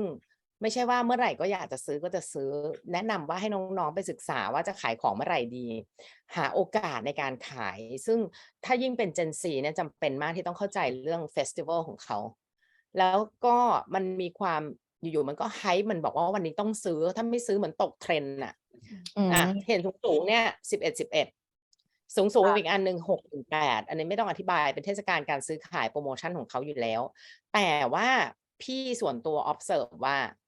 ภายในไม่เกิน3 ปีไอ้พวกนี้เดี๋ยวจะเปลี่ยนไปอีกแล้วจะต้องมีการไปหาอะไรมาใหม่เพราะว่าตลาดมันศึกษาวิจัยและพบว่าไม่ได้ถูกลงสักขนาดนั้นเลยจะจผลแรกที่ทำเพราะว่าแพลตฟอร์มต้องการทราฟฟิกก็เลยเอาบัตร marketing budget มาถมเข้าไปตึงแล้วทำให้มันว้าวไฮมันกลายเป็นแบบเฟสติวัลมีแบบเหมือนกาล่าดินเนอร์โชว์กันบนเวทีอะไรเงี้ยมันก็ไฮเป็นขึ้นมาแต่ว่ามันกลายเป็นว่าคาเลนดาร์มันน่าจะแบบดูไอ้พวกอย่างนี้มากกว่าแนะนำนะอันนี้ส่วนตัวแนะนำว่าควรจะมาดูเรื่องวาเลนไทน์เดย์ไหมคือของสวยๆงามๆนะไม่ผู้ชายซื้อให้เราก็เราซื้อให้ตัวเองหรือเพื่อนซื้อให้เราวันเกิดอย่างเงี้ยมันก็มีเฟสติวัลในเชิงพวกนี้แล้วมันมี International Women Day ขอโทษทีลืมวันตรุษจีนเป็นวันที่คนจีนชอบซื้อทองซื้อเหมือนเก็บไว้ให้ซื้อแล้วเฮงจะได้มีเงินมีทองก็คล้ายๆกับคนจีนในประเทศไทยอันนี้ไม่ต่างมีเรื่องวันผู้หญิงเป็นวันที่แบบ celebrate ความเป็นผู้หญิงของเราบางทีมันก็จะมีคอลเลคชันพิเศษออกมาอะไรเงี้ย520ไม่ค่อยเท่าไหร่ก็โอเคก็จริงๆก็ไม่ค่อยเท่าไหร่ก็ไม่ถูก520เนี่ยเขาเรียกว่า I love you day คือคนจีนโดยมหัศจรรย์มีวันวาเลนไทน์เยอะมากวาเลนไทน์จีนวาเลนไทน์ฝรั่งวาเลนไทน์520อะไรเงี้ยที่เห็นเนี่ยนะจะชี้ให้ดูวาเลนไทน์1วาเลนไทน์ฝรั่งเนาะ520บอกว่า I love you เนาะแล้วนี่ชีก็คือเป็นวันที่บอกเรื่องรักเหมือนกันเป็นวันที่ตามตำนานบอกว่าทางช้างเผือกมาชนกันอันนั้นนะซึ่งเธอรู้ไหมว่าแบรนด์ต่างๆที่เป็นแบรนด์ยี่ห้อต่างๆออก limited edition ออกมาเพื่อ celebrate ความรักแล้วมียอดขายที่แบบพุ่งไปถึงกระสะเทือนใจได้ถ้าไม่ทำPrada มี limited edition ออกมาสำหรับชีนะเวลาหมดแล้วคะมีคำถามครับ ต้องยกมือแบบเด็กนักเรียนผมจำได้ว่าเห็นว่าคือในช่วงเทศกาลเหล่านี้แบรนด์ที่เขาจะค่อนข้างจริงจังกับเรื่องแพคเกจจิ้งมากพี่เกดอยากให้เน้นตรงนี้ให้เราเข้าใจนิดนึงเพราะว่าผมรู้สึกว่าเขาลงทุนกับแพคเกจจิ้งพี่จีเพื่อให้มันสอดคล้องกับวันสำคัญเฟสติวัลไงการดีไซน์การต่างๆเขาลงทุนค่อนข้างเยอะมากจริงๆคนพี่ว่าน่าจะชอบถ่ายรูปอะไรอย่างเงี้ยแบบมีความแบบแบบเปิดอันบ็อกอะไรอย่างเงี้ยเขาก็เลยลงทุนมากๆเลยใช่ไหมพี่เกดนี่คือเน้นย้ำนิดนึงครับว่าความสำคัญของพวกแพคเกจจิ้งนี่แบบอันบ็อกซ์ experience ที่คือเขาค่อนข้างจริงจังมากๆเลยส่วนตัวเป็นคนแอนตี้ไอ้พวกนี้แหละอันนี้ส่วนตัวเลยจริงๆเนื้อแท้เพราะว่ามีความรู้สึกว่ามันไม่เห็นรักสิ่งแวดล้อมอะไรตรงไหนเลยถ้าคิดเก่งฉลาดจริงๆก็แน่จริงก็ทำบ็อกซิ่งที่มันเป็น environmental friendly สิแล้วให้มันว้าวด้วยอะไรเงี้ยมันถึงจะแจ๋วไหมอะไรเงี้ยคิดแล้วก็ถามบอกว่าที่จีพูดเนี่ยคือถูกต้องเลยคือมันเป็นเพราะว่าคุณจะให้เขาแชร์อะไรเราจำไอ้นั่นได้ไหมเมื่อกี้ที่ให้ดูawareness interest search action แล้วหลังจากนั้นแชร์คือไม่งั้นโมเมนต์ของการแชร์มันไม่ว้าว อย่างขอโทษนะพี่ปีนี้ล่าสุดเนี่ยได้รับดอกไม้มาจาก MS ใช่ปะอีกระป๋องก็ไม่ใช่กระป๋องเขาเรียกอะไรอีลังที่เขาใส่ดอกไม้ส่งเราอะลังใหญ่มากยังอากะแบบหนักมากและอลังการมากคืออีลังแบบตายอะแต่สวยแล้วแบบเรารู้เลยว่านี่คือคุณภาพแบบยี่ห้อเขาอะแต่พอดอกไม้อยู่5 วันบายบายใจเจียนก็คือก็โอเคอะก็ขอบคุณเขานะแต่ว่าก็คือจะบอกว่าคุณค่าของคำว่าการทำแพคเกจิ้งจำเป็นและสำคัญมากเพราะมันเป็นสะท้อนภาพว่าคุณภาพของแบรนด์กับของที่อยู่ข้างในอ่ะเป็นอย่างไรถ้าซื้อคาเทียเขาส่งบัตเลอร์มาส่งของนะจ๊ะค่ะเคาะมาที่บ้านไม่ใช่ขี่มอเตอร์ไซค์มาส่งนะจ๊ะมารถจ้ะแล้วก็เอากล่องคาเทียใส่มาแล้วก็ใส่ถุงมือขาวมา delivery ถึงที่บ้านฉะนั้น user experience ของในจีนเนี่ย packaging เป็นส่วนหนึ่งที่สำคัญมากแน่ๆแต่ว่าเก๋คิดว่า challenge ครั้งต่อไปก็คือว่าจะทำยังไงให้มันยังรักสิ่งแวดล้อมด้วยจริงน่าสนใจ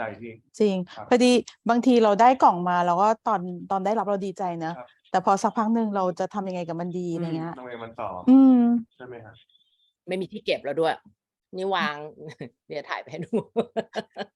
ค่ะอันนี้ก็เป็นตัวอย่างสินค้าเนาะทำให้ดูเอามารวมไว้ให้ดูทีนี้เขาก็บอกว่าการที่แบรนด์โดยเฉพาะแบรนด์นี่เขาพูดถึง luxury แบรนด์ของยุโรปอะสามารถจะหยิบเอา cultural element ของจีนมาลงเข้าไปได้เนี่ยมันเลยทำให้มีความน่าสนใจแบบมากขึ้นทีนี้ในจีนเนี่ยเขามีคำฮิตของเขาอีกอันหนึ่งใช้คำว่ากัวเฉาซึ่งหลักๆเนี่ยเป็นในวงเล็บจริงๆเป็น policy เลยล่ะเป็นนโยบายของประเทศแหละเป็นนโยบายเลยอะว่าพี่พยายามกระซิบบอกค่ะไม่รู้จะกระซิบทำไมมันได้ยินเท่ากันเลยนะขอโทษนึกว่านั่งเมาส์กันอยู่อย่างเงี้ยดีค่ะได้ลมไอ้สิ่งที่มันเกิดขึ้นนะคือเขาเหมือนกับบอกตอนนึงที่คนไทยเราบอกว่าทุกวันอะไรเราให้ใส่ชุดไทยกันอย่างเงี้ยอารมณ์คล้ายๆกันนะทุกวันศุกร์แล้วก็อยู่ๆผ้าไทยก็ลุกคิดขึ้นมาอะไรอย่างเงี้ยแต่จีนเนี่ยลุกขึ้นมาถึงเนี่ยด้วยความเป็นจีนเนี่ยพักสั่งทุกเมืองทำทุกcultureไม่ว่าจะอยู่หลังเขาตรงไหนลำธารเส้นไหนมันต้องลุกขึ้นมาไปหา local heritage ซึ่งคนจีนเวลาเขาใช้คำว่า soft heritage เนี่ยก็แปลว่าบางทีมันมองเห็นจับเป็นก้อนเป็นตึกเนี่ยจับไม่ได้เช่นมีการทำหนังเลยไม่รู้เคยดูป่ะเป็นเรื่องของผู้หญิงที่ทอไหมอ่ะทอผ้าไหมแล้วออกมาเป็นจริงๆโอเคผ้ามันเป็นผ้าโอบิญี่ปุ่นน่ะซึ่งสมัยก่อนน่ะมันเป็นเรื่องของการที่ผลิตผ้าแบบนี้แล้วส่งไปที่ญี่ปุ่นแล้วสมัยก่อนน่ะผ้าแบบนี้เป็นผ้าที่เป็นงานศิลปะชั้นสูงซึ่งเขาส่งให้ในวังใช้เขาก็กลับมาทำหนังแล้วเล่าเรื่องผู้หญิงคนนี้ว่าเขาไฟท์กับชีวิตยังไงกว่าจะทอผ้าอะไรออกมาคืออยู่ปุ๊บเนี่ยคือเขาไม่ได้แค่ส่งเสริมให้กลับมาหัดทอผ้ากันเถอะนะเขาทำหนังส่งเสริมทำให้ราคาของไอ้พวกนี้มันพุ่งกระฉูดปูดปาดพูดถึงว่ามีเงิน incentive ให้ทุกคนในเมืองจีนพี่เก็บไม่รู้ทุกคนในเมืองจีนหรือเปล่าแต่ว่าอย่างเลขาเก่าพี่เนี่ยเขาก็ไปลงเรียนเรื่องวัฒนธรรมการรับประทานชาดื่มชากินชาแล้วก็พอเขาเรียนรู้เสร็จปุ๊บเขาก็มาสอนพี่ต่อใช่ไหมเราก็ไปหากินชาก็เกิดธุรกิจที่เกี่ยวกับการรับประทานชาเกิดขึ้นถ้วยชาใบคือไม่กล้าบอกว่าราคาเท่าไหร่แล้วกันเอาเป็นว่าถ้วยชาแพงกว่ากระเป๋าอะมันเป็น luxury แบบหนึ่งไปแล้วของการที่มีของที่เป็น heritage item เหมือนกับคนไทยซื้อพระสมเด็จเหมือนกับที่เรามีเบญจรงค์สวยๆเก็บไว้อะไรอย่างเงี้ยคงน่าจะใกล้เคียงกับตรงนั้นแต่ทีนี้ตอนเนี้ยมันมา interpret ออกมาเป็นแฟชั่นยังไงตอนนี้ถ้าเกิดสมมติว่าคนดูเยอะๆก็จะเห็นไอ้ยี่ห้อชื่อเฟยอยู่นะเคยเห็นไหมทีนี้มันก็มาถามว่าเราเฟยอยู่กับไนกี้ถามว่าใส่สบายต่างกันไหมต่างกันค่ะแต่ว่าคือใครก็เข้าถึงได้เหมือนรถ Volkswagen แล้วก็มีการออกแบบดีไซน์อะไรที่มันนั่นได้ฝรั่งก็ชอบอะไรเงี้ยเพราะฝรั่งจริงๆเท้าแบนนะใส่รองเท้าอย่างนี้เขาแปะเอียแต่สำหรับพี่เนี่ยพี่รู้สึกว่ารองเท้าเนี้ยโอเคใส่แล้วรู้สึกวัยรุ่นขึ้นหน่อยแต่ว่าใส่แล้วถามตัวเองส่วนตัวไม่ค่อยสบายแต่ว่าเขาออกคอลเลกชันที่มี innovation product เยอะมากในปีที่ผ่านมานะคะแล้วก็มีเรื่องของการเอาจะเห็นว่าแบรนด์ต่างประเทศเนี่ยเอา element ของจีนเนี่ยไปลงเยอะมากอยากแนะนำให้ไปหาเข้าไปหาใน YouTube ก็ได้ไม่แน่ใจว่าคุณวิเวียนแทมเขาให้สัมภาษณ์กับ South China Morning Post มั้งเกี่ยวกับเรื่องที่เขาย้ายกลับมาอยู่ที่ฮ่องกง พี่เป็นคนที่ชอบนางมากว่านางสามารถจะแบบเขียนเด็กนิ้วมาทำเป็นเสื้อยืดเก๋ๆน่ารักอะไรเงี้ยพี่ชอบ หนูเคยมีกระเป๋าเขาค่ะ แล้วมันน่ารั ขาก ยที่นิวยอร์กค่ะ เป็นจีนที่แบบกุ๊กกริกน่ารักหิ้วแล้วแบบแหมอยากให้แบบไชน่าทาวน์เราเยาวราชเรามีไอเทมอย่างเงี้ยออกมาบ้างมันคงดีจริงๆแล้วถ้าเราหยิบตรงนี้นอกเหนือจากเราได้คนไทยที่เป็นตามไชน่าทาวน์แล้วเนี่ยมันอาจจะเป็นช่องทางหนึ่งที่เราจะหยิบออกมาแทงบุกเข้ามาในตลาดจีนได้ด้วยเพราะว่ามันจะแสดงให้เห็นเลยเรื่องของ heritage เพราะอย่างไรเสียเนี่ยหนึ่งในอันที่เป็น reason ของความเป็นไทยเราที่เรามีความสัมพันธ์ที่ดีกับจีนก็เพราะว่าเราเนี่ยเขาเรียกว่าเป็นคนจีนพ้นทะเลถูกปะแล้วเราลิงก์ได้เอาเรื่องของตอนที่เขาลำบากหรือว่าเขามายังไงอะไรเงี้ยแล้วด้นเอาเรื่อง element นี้ในแบรนด์เราบ้างเนี่ยเก็บพี่ว่าไม่เห็นหน้าอายเลยมีเรื่องให้เล่าให้ด้นให้คุยกันตั้งเยอะส่วนเรื่องของแบรนด์ไชน่าเก่าๆแล้วมาทำให้มันวัยรุ่นขึ้นเนี่ยมันมีวิดีโออันนี้นะเดี๋ยวดูเวลาสิกี่นาทีแล้วตอนนี้เรามีเวลาอีกประมาณ5 นาทีครับโอ้ยสนุกมากเลยเพลินมีเวลาอยู่ครับนิดนึงนีโอไชน่าพี่เก๋น่าจะสัญญาณหยุดหรือยังอยู่เนาะยังอยู่ใช่ไหมฮะอาจจะเปิดวิดีโอก็เลยเปิดวิดีโออยู่ให้พี่เก๋เปิดวิดีโอให้เราดูอันนี้แป้งที่แบบว่ามาเป็นแบบ5 สาว เหมือนเขานำเอา uniqueness ของจีนมาใส่ในสิน ใช่ ค้าแล้วก็ ใช่ ทำให้มันไทยขึ้นมาใช่เนาะแล้วสตอรี่มันก็คือแบบทำให้แบบของมันน่าใช้มากขึ้นอะไรอย่างเงี้ยอันนี้เราใช้คำนั้นได้ไหมที่จีน nation branding ใช่ไหมครับคือจริงๆอ่ะพี่ว่ามันเหมือนแบบเป็นสไตล์จิกของ country ด้วยแหละก็เลยแบบก็เลยภาพรวมก็คือแบบว่าเหมือนแบบจริงๆดีไซเนอร์มันควรจะต้องรวมกลุ่มกันแล้วก็อย่างเราอย่างเงี้ยก็คือเข้าไปคุยกับรัฐบาลเลยว่าแบบเฮ้ยเราควรจะทำอะไรหรือว่า movement ของวงการเนี่ยมันเป็นยังไงบ้างอะไรอย่างเงี้ยแล้วก็เป็นนำเสนอแล้วก็ออกแนวคิดแล้วก็ช่วยกัน brainstorm อะไรเงี้ยค่ะพี่เก๋กลับมาแล้วค่ะตลัดของไทยมาใส่ ใช่ทำคนเดียวไม่ไหวนะก็จะบอกจีว่าทำคนเดียวคงไม่รอดแหละแต่ว่าคือเนี่ยแล้วเขาไม่ใช่แค่ทำไอ้นี่แค่นี้อย่างเดียวเขาทำเป็นหนังเป็นละครออกมาประกอบร่างแล้วก็แบบ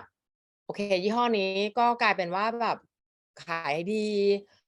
เป็นของไฮโซตอนแรกก็ไปออกมาจากเป็น Summer Palace อะไรอย่างเงี้ยแล้วก็เธอดูความเป็นนิวนี่คือ Neo China นะคือเป็นจีนป่ะแต่ว่าก็มีความโก้เก๋ที่เป็นอินเตอร์เนาะใช่อย่างเงี้ย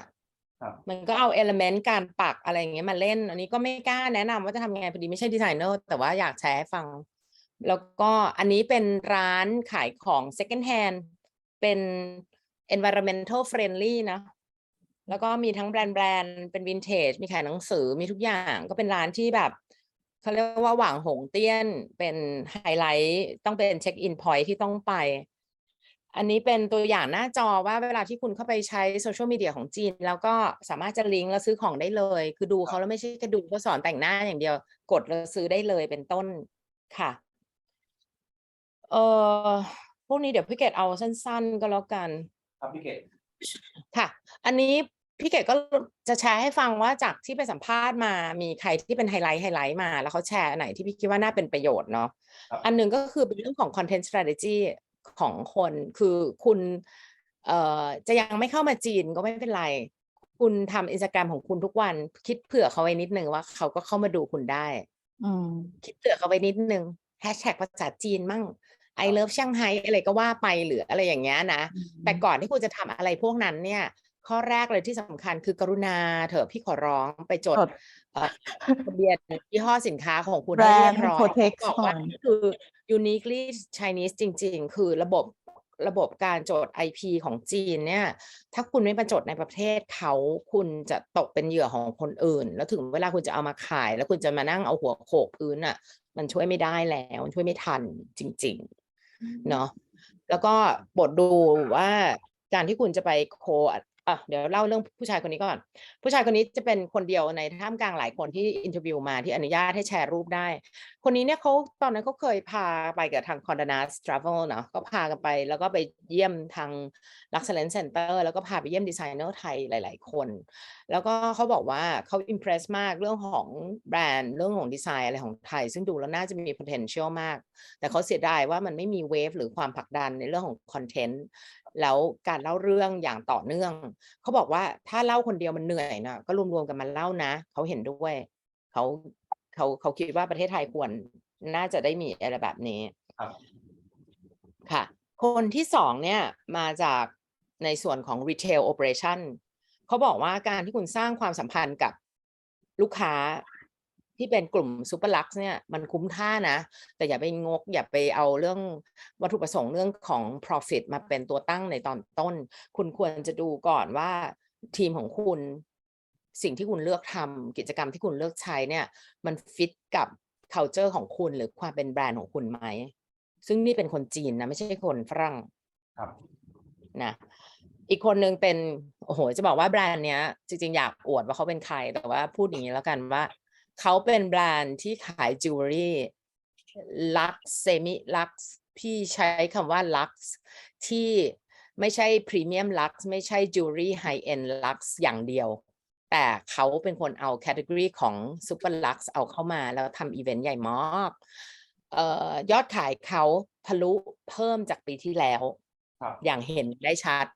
โดยที่ไม่ใช่อันเล็กที่ขายได้ขายอันใหญ่ทั้งนั้นเลยแล้วเขาบอกว่าเธออย่าคิดว่าเธอจะมาแต่พอดีว่าเขารักเมืองไทยทุกคนนะพวกนี้เป็นขาชอบไปกินอาหารไทยกับพี่เขาบอกว่าเธอจะมาเมืองจีนเหรอโอ้ยเธอบอกเขาก่อนเลยนะคู่แข่งเพียบอย่าไปคิดว่าจะมาถึงแบบสวยๆเดินมาแล้วแบบคู่แข่ง5 คนเขาบอกมีเป็นล้าน2เขาบอกว่ากรุณานะดูหน่อยว่าครีเอทีฟดีสวยดีแต่ว่าเทคอินนิดนึงในความเป็นจีนของเขา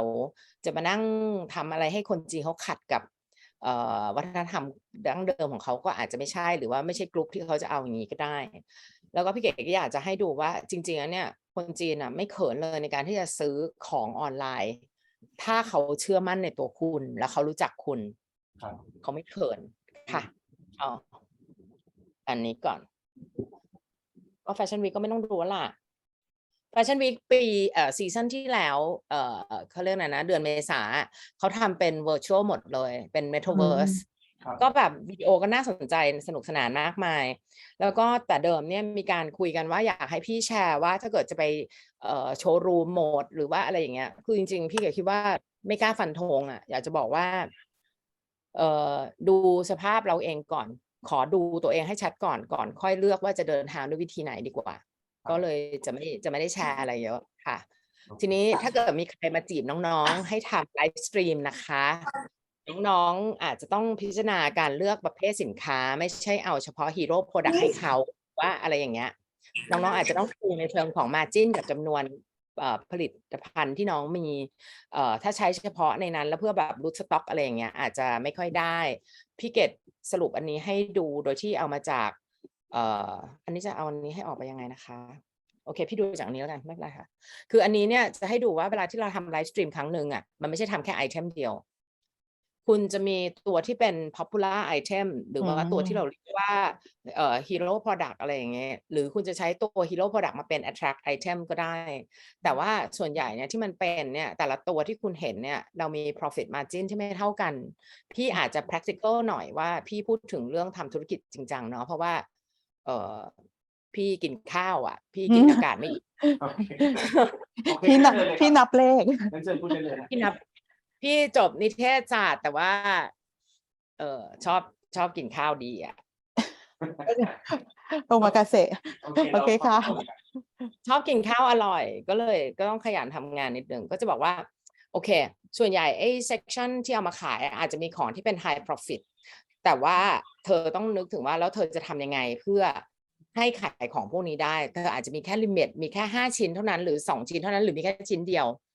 แล้วคนที่ต้องเฟี้ยวฟ้าวต้องเลิฟเธอต้องมีทุกอย่างกดไลค์กดแชร์กดทุกอย่างแล้วยังต้องเคยซื้อมาก่อนอีก 50,000 ถึงจะมีสิทธิ์เข้ามาในห้องนี้ได้แต่ว่ามันต้องมีไอเทมที่เป็น rare item จึงทำให้เขา limited edition จริงๆหรือว่าเป็นแบบเทเลเมด1 เท่านั้นไม่มีใครอีกแล้วอย่างเงี้ยแล้วลากเลยมาจิ้นสูงๆหรือไม่งั้นอีกทีก็คือทำเป็น high profit แต่ว่ามีวอลลุ่มที่จำกัดเพราะว่าถ้าคุณทำออกมาเยอะราคามันโดนดึงลงแน่นอนทันทีที่คุณขายเยอะ Data ในแพลตฟอร์มที่ขายของมันจะขึ้นมาแล้วว่าของแบบนี้ขายได้เยอะเดี๋ยวแป๊บหนึ่งเดี๋ยวโรงงานเขาผลิตออกมาคุณก็จะขายไม่ได้ ในราคาเดิมเขาก็เร็วด้วยเนาะแค่แบบไม่ถึง48 ชั่วโมงชีวิตเปลี่ยนทีนี้ popular item มันก็ดีนะมันก็คือเรียกว่าโอเค profit แต่ว่าอาจจะมีจำนวนแบบไม่เยอะมากในการที่จะมาทำเพราะฉะนั้นเวลาที่ทำทั้งหมดง่ายๆสรุปคำเดียวก็คือบริหารพอร์ตโฟลิโอด้วยการทำแบรนด์จะต้องมีแบรนด์หลายตัวแบบมี element ของแบรนด์ attribute ที่ดึงออกมาจากหลายๆตัวเลยตอนที่ทำ merchandise mix ก็ต้องทำให้ดีๆแล้วคิดถึงในเชิงของธุรกิจด้วยเหมือนกันไม่ใช่เอาตัวที่กำไรน้อยแล้วเอาให้เขาลากแล้วก็ไปเน้นยอดขายอยู่ตัวที่ไม่มีกำไรแล้วขาดทุนเนี่ยอย่างเงี้ยคือผิดโอเคครับก็คือ strategic กันเนาะครับเราจะเดินเราก็ต้องคิดหนึ่งเรื่องที่ประเทศไทยอาจจะต้องไปดูนิดนึงแต่น่าจะดูกันแล้วหรือเปล่าไม่แน่ใจเรื่องอาเซปได้ดูไหมคะผมว่าพี่อยากให้พี่เกดช่วยสรุปอันนี้ให้เราอีกสักเรื่องหนึ่งผมว่าน่าจะเป็นประโยชน์มากๆเลยเหมือนกันพี่เกดลองให้ข้อมูลความรู้เพิ่มเติมพวกเราหน่อยครับกับเรื่องอาเซปได้ค่ะทางซ้ายตรงนี้ทั้งหมดเนี่ยคือประเทศที่อยู่ในเขตการค้าร่วมอาเซป RCEP นะเป็น regional corporation ของอันเนี้ยซึ่งเขาเซ็นแล้วเป็นอาเซียนบวกกับอีกประเทศเนี่ยแหละนะแล้วรวมออสเตรเลียรวมนิวซีแลนด์สิ่งที่มันจะบวกเพิ่มก็คือยังมีเกาหลีและญี่ปุ่นบวกเข้าไปด้วยตรงนี้มันทำให้เกิดการค้าขายที่เกดเข้าใจว่าในส่วนกลุ่มที่เป็นจิวเวลรี่น่าจะได้ประโยชน์จากตรงนี้แต่เกดหาไม่ค่อยเจอข้อมูลว่าในแคตตากรีตรงนี้เนี่ยเรามีการทำอะไรบ้างจุดที่อยากจะฝากให้คิดเป็นประเด็นคืออย่างเงี้ยไอ้ตรงเนี้ยสิ่งที่มันทำมันคืออะไรไงลดข้อกีดกันทางการค้าให้อำนวยความสะดวกในการค้าภายในกลุ่มประเทศทั้งหมดที่คุณเห็นเนี่ยไม่ได้แปลว่าจีนอย่างเดียวนะไอ้เขียวๆทั้งเหลือทั้งหลายนี้ด้วยนะเป็นต้นทีนี้ตรงนี้เนี่ยนอกเหนือจากเข้าใจเรื่องของอาเซปแล้วอาจจะต้องพิจารณาดูว่าแปลว่าอะไรแปลว่าถ้าเกิดว่าคุณซื้อเพชรหรือซื้อพลอยจากอินเดียแล้วคุณมาใช้ผลิตที่ไทยหรือเมืองจีนแล้วมาขายที่ฟิลิปปินส์บรูไนอะไรต่างๆเนี่ยคุณจะมี tax benefit ยังไงอะไรยังไงเท่าไหร่คุณต้องเลือกคิดเห็นเป็นภาพนี้ถ้าเราเป็นคนไทยแล้วเรายังมองอยู่แค่ประเทศไทยอย่างเดียวโดยที่ไม่ได้เห็นถึงศักยภาพของเราในการที่จะดึงเอาทรัพยากรและหน่วยงานทรัพยากรแล้วกันทรัพยากรและศักยภาพของทั้งหมดเนี่ยมันรวมกันเนี่ยเราก็จะตกขบวนรถไฟเนาะอันนี้ก็เชียวแต่ไม่มีความรู้มากพอที่จะอธิบายในแคตตากรีนี้ของอุตสาหกรรมนี้นะคะแต่ว่าขอติ่งไว้ให้ไปศึกษาเพิ่มเติมแล้วไปดูที่ถ้าเป็นเจ้าใหญ่ๆเนี่ยเขาคงดูแล้วคงเตรียมพร้อมแล้วเจ้าเล็กๆของนั้นแล้วก็น้อยๆเนี่ยจีกับไดคงต้องช่วยดูเรื่อง traceability แหล่งที่มาของสินค้า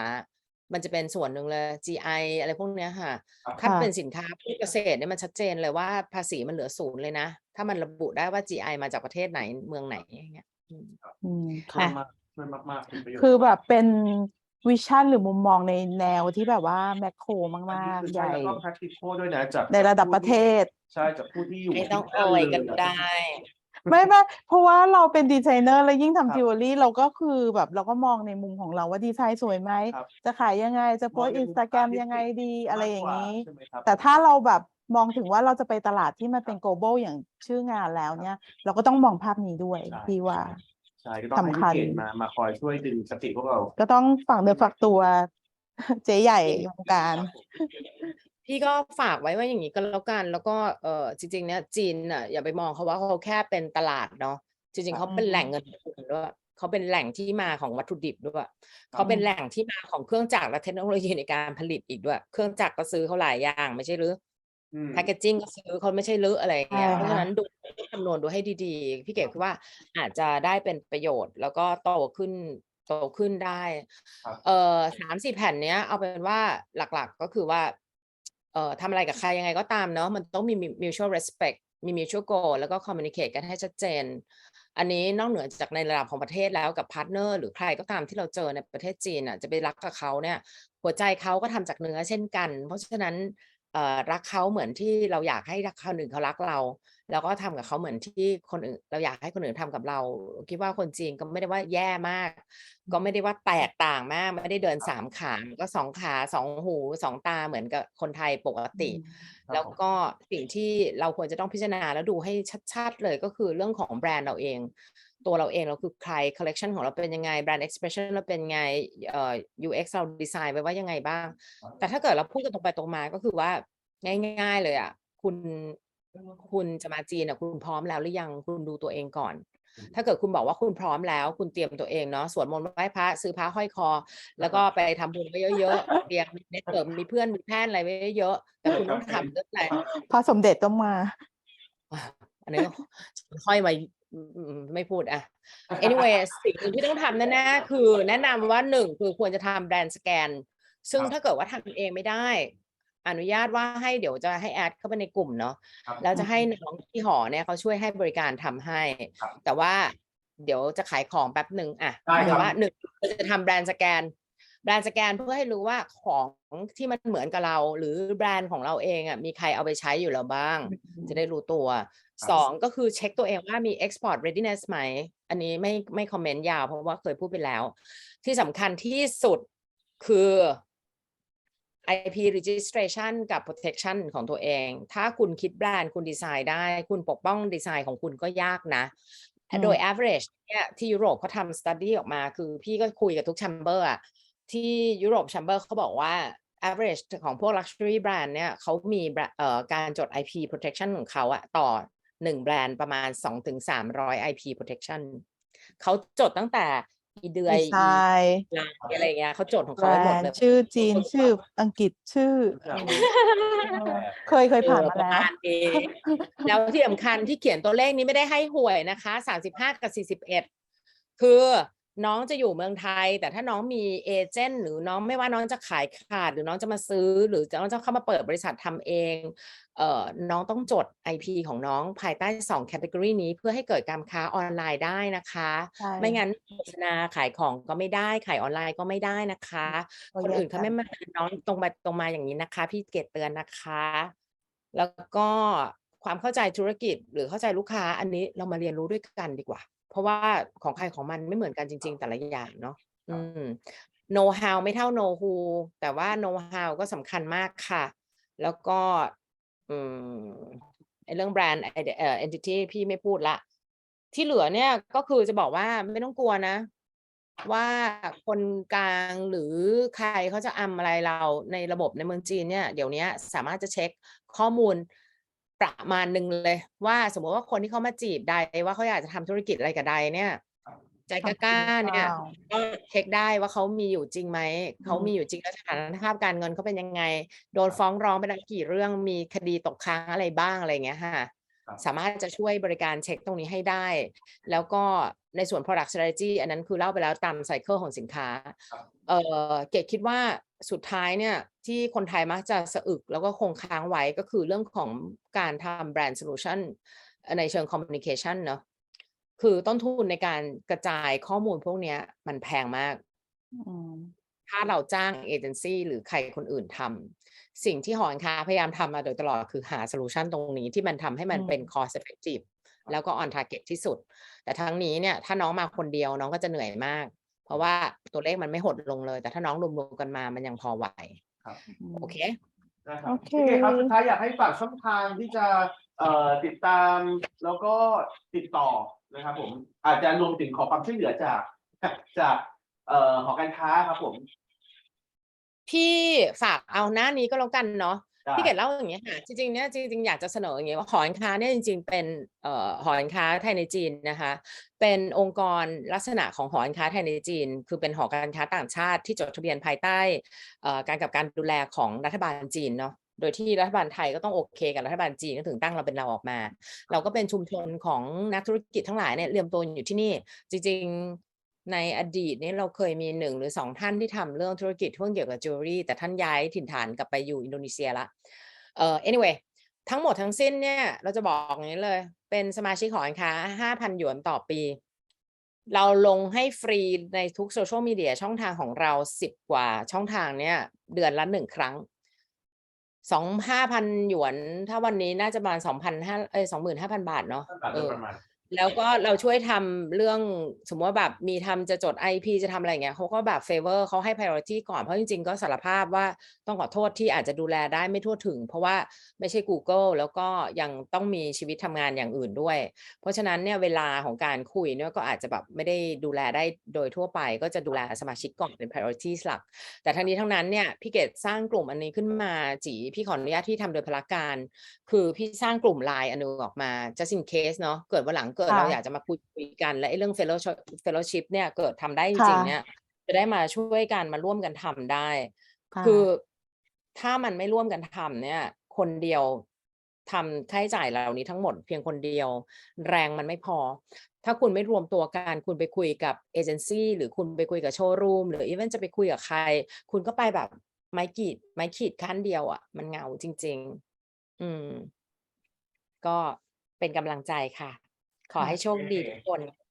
ขอบพระคุณค่ะทิ้งหน้านี้ไว้ให้ทุกๆคนด้วยครับแคปหน้าจอขอบคุณพี่เกดมากนะครับขอบคุณนะคะเต้ ข้อมูลต่างๆคำเตือนเนาะจากผู้ที่อยู่ที่นู่นจริงๆเราก็เห็นมานะครับอย่างเราก็เห็นมามากกว่าพวกเราที่เข้ามานะครับผมรับฟังสัมมนาในครั้งนี้ครับก็ขอบคุณพี่เกดมากๆอีกครั้งนึงนะครับยังไงทุกคนแคปหน้าจอนี้ไว้ด้วยนี่คือช่องทางการติดต่อนะครับผมหอการค้าไทยในจีน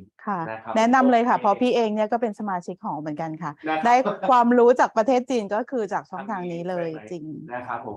โอเคพี่เกดขอบคุณนะครับเพราะเดี๋ยวมีโอกาสเราคงได้เจอได้ค่ะเรื่อยๆนะครับเดี๋ยวเราจะเซสชั่นต่อไปนะครับไฮไลท์ของงานอีกคนนึงมาจากเซสชั่นต่อไปเนี่ยจะเป็นคุณฟัตเตอรี่นะครับโรเจอร์สนะครับผมว่าพี่โซฟีใช่ค่ะเป็นแบรนด์จิวเวลรี่ที่แบบฮอตฮิตที่สุดตอนนี้เลยเดี๋ยวน้องเป้จะมาดูแลตรงนี้นะคะซึ่งเดี๋ยวเราจะเทคเบรกประมาณ15 นาทีเท่านั้นใช่ค่ะใช่ค่ะแล้วก็เดี๋ยวกลับมานะครับเจอกันที่เซสชั่นสุดท้ายวันนี้ต่อกันยาวๆเลยแล้วก็อย่าลืมนะทุกคนหลังจากเซสชั่นสุดท้ายแล้วนะครับเราจะมีการให้ร่วมกรอกแบบสอบถามนะครับซึ่งผมจะมีรางวัลไม่ใช่ผมนะครับโครงการเราจะมีรางวัลนะครับผมเป็นcash voucher นะครับผมมูลค่า 2,000 บาท2 ใบจำนวน2 รางวัลสามารถทานได้ทุกร้านเป็นในโรงแรมเดอะสแตนดาร์ดเลยค่ะใช่ค่ะแล้ววอเชอร์เนี้ยมีเวลาเขาเรียกอะไรอ่ะคือ6 เดือนค่ะสามารถก็คือเป็นช่วงใช่มีอายุก็คือเป็นช่วงเฟสติวัลเลยดีกว่าคือไม่ไก่กาเลยครับผมก็ valid นะครับจนถึงโอ้โหปีหน้าใช่ค่ะ6 เดือนค่ะขอมาวันที่30ใช่ค่ะเดือน4ปีหน้ายังไงก็มาเช็คอินได้ถ้าเป็นสายแฟร์นะคะถ่ายรูปเพราะฉะนั้นทุกคนครับจะกรอกแบบประเมินการจัดสัมมนาเนี่ยผ่านทาง QR code ที่ขึ้นทางด้านหน้าจอตรงนี้เลยนะครับผมก็แคปหน้าจอเดี๋ยวผมจะขึ้นทิ้งไว้ให้ในช่วง15 นาทีที่เราเทคเบรกกันตรงนี้นะครับแล้วก็ให้น้องได้ไปพักบ้างให้โชคดีนะครับผมได้ voucher นะฮะมี2 รางวัล2,000 บาทนะครับงั้นเดี๋ยวเรากลับมาสักครู่เดียว15 นาทีไม่เกินนะครับผมเดี๋ยวมาเจอกับพี่โซฟีกันนะครับในเซสชั่นสุดท้ายแล้ววันนี้สักครู่เดียวครับ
Hello.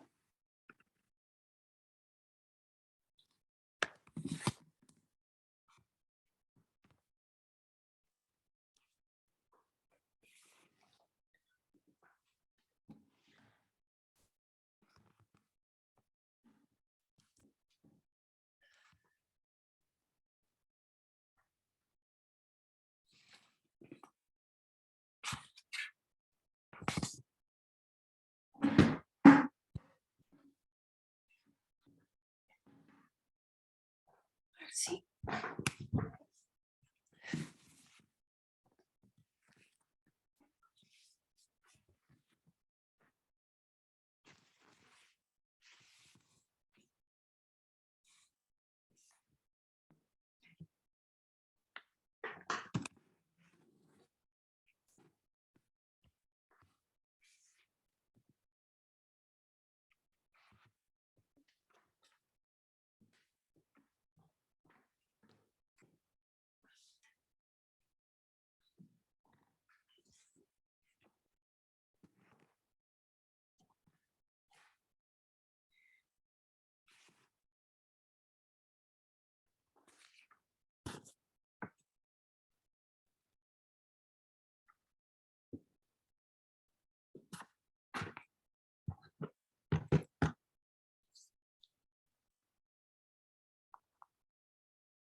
Let's see.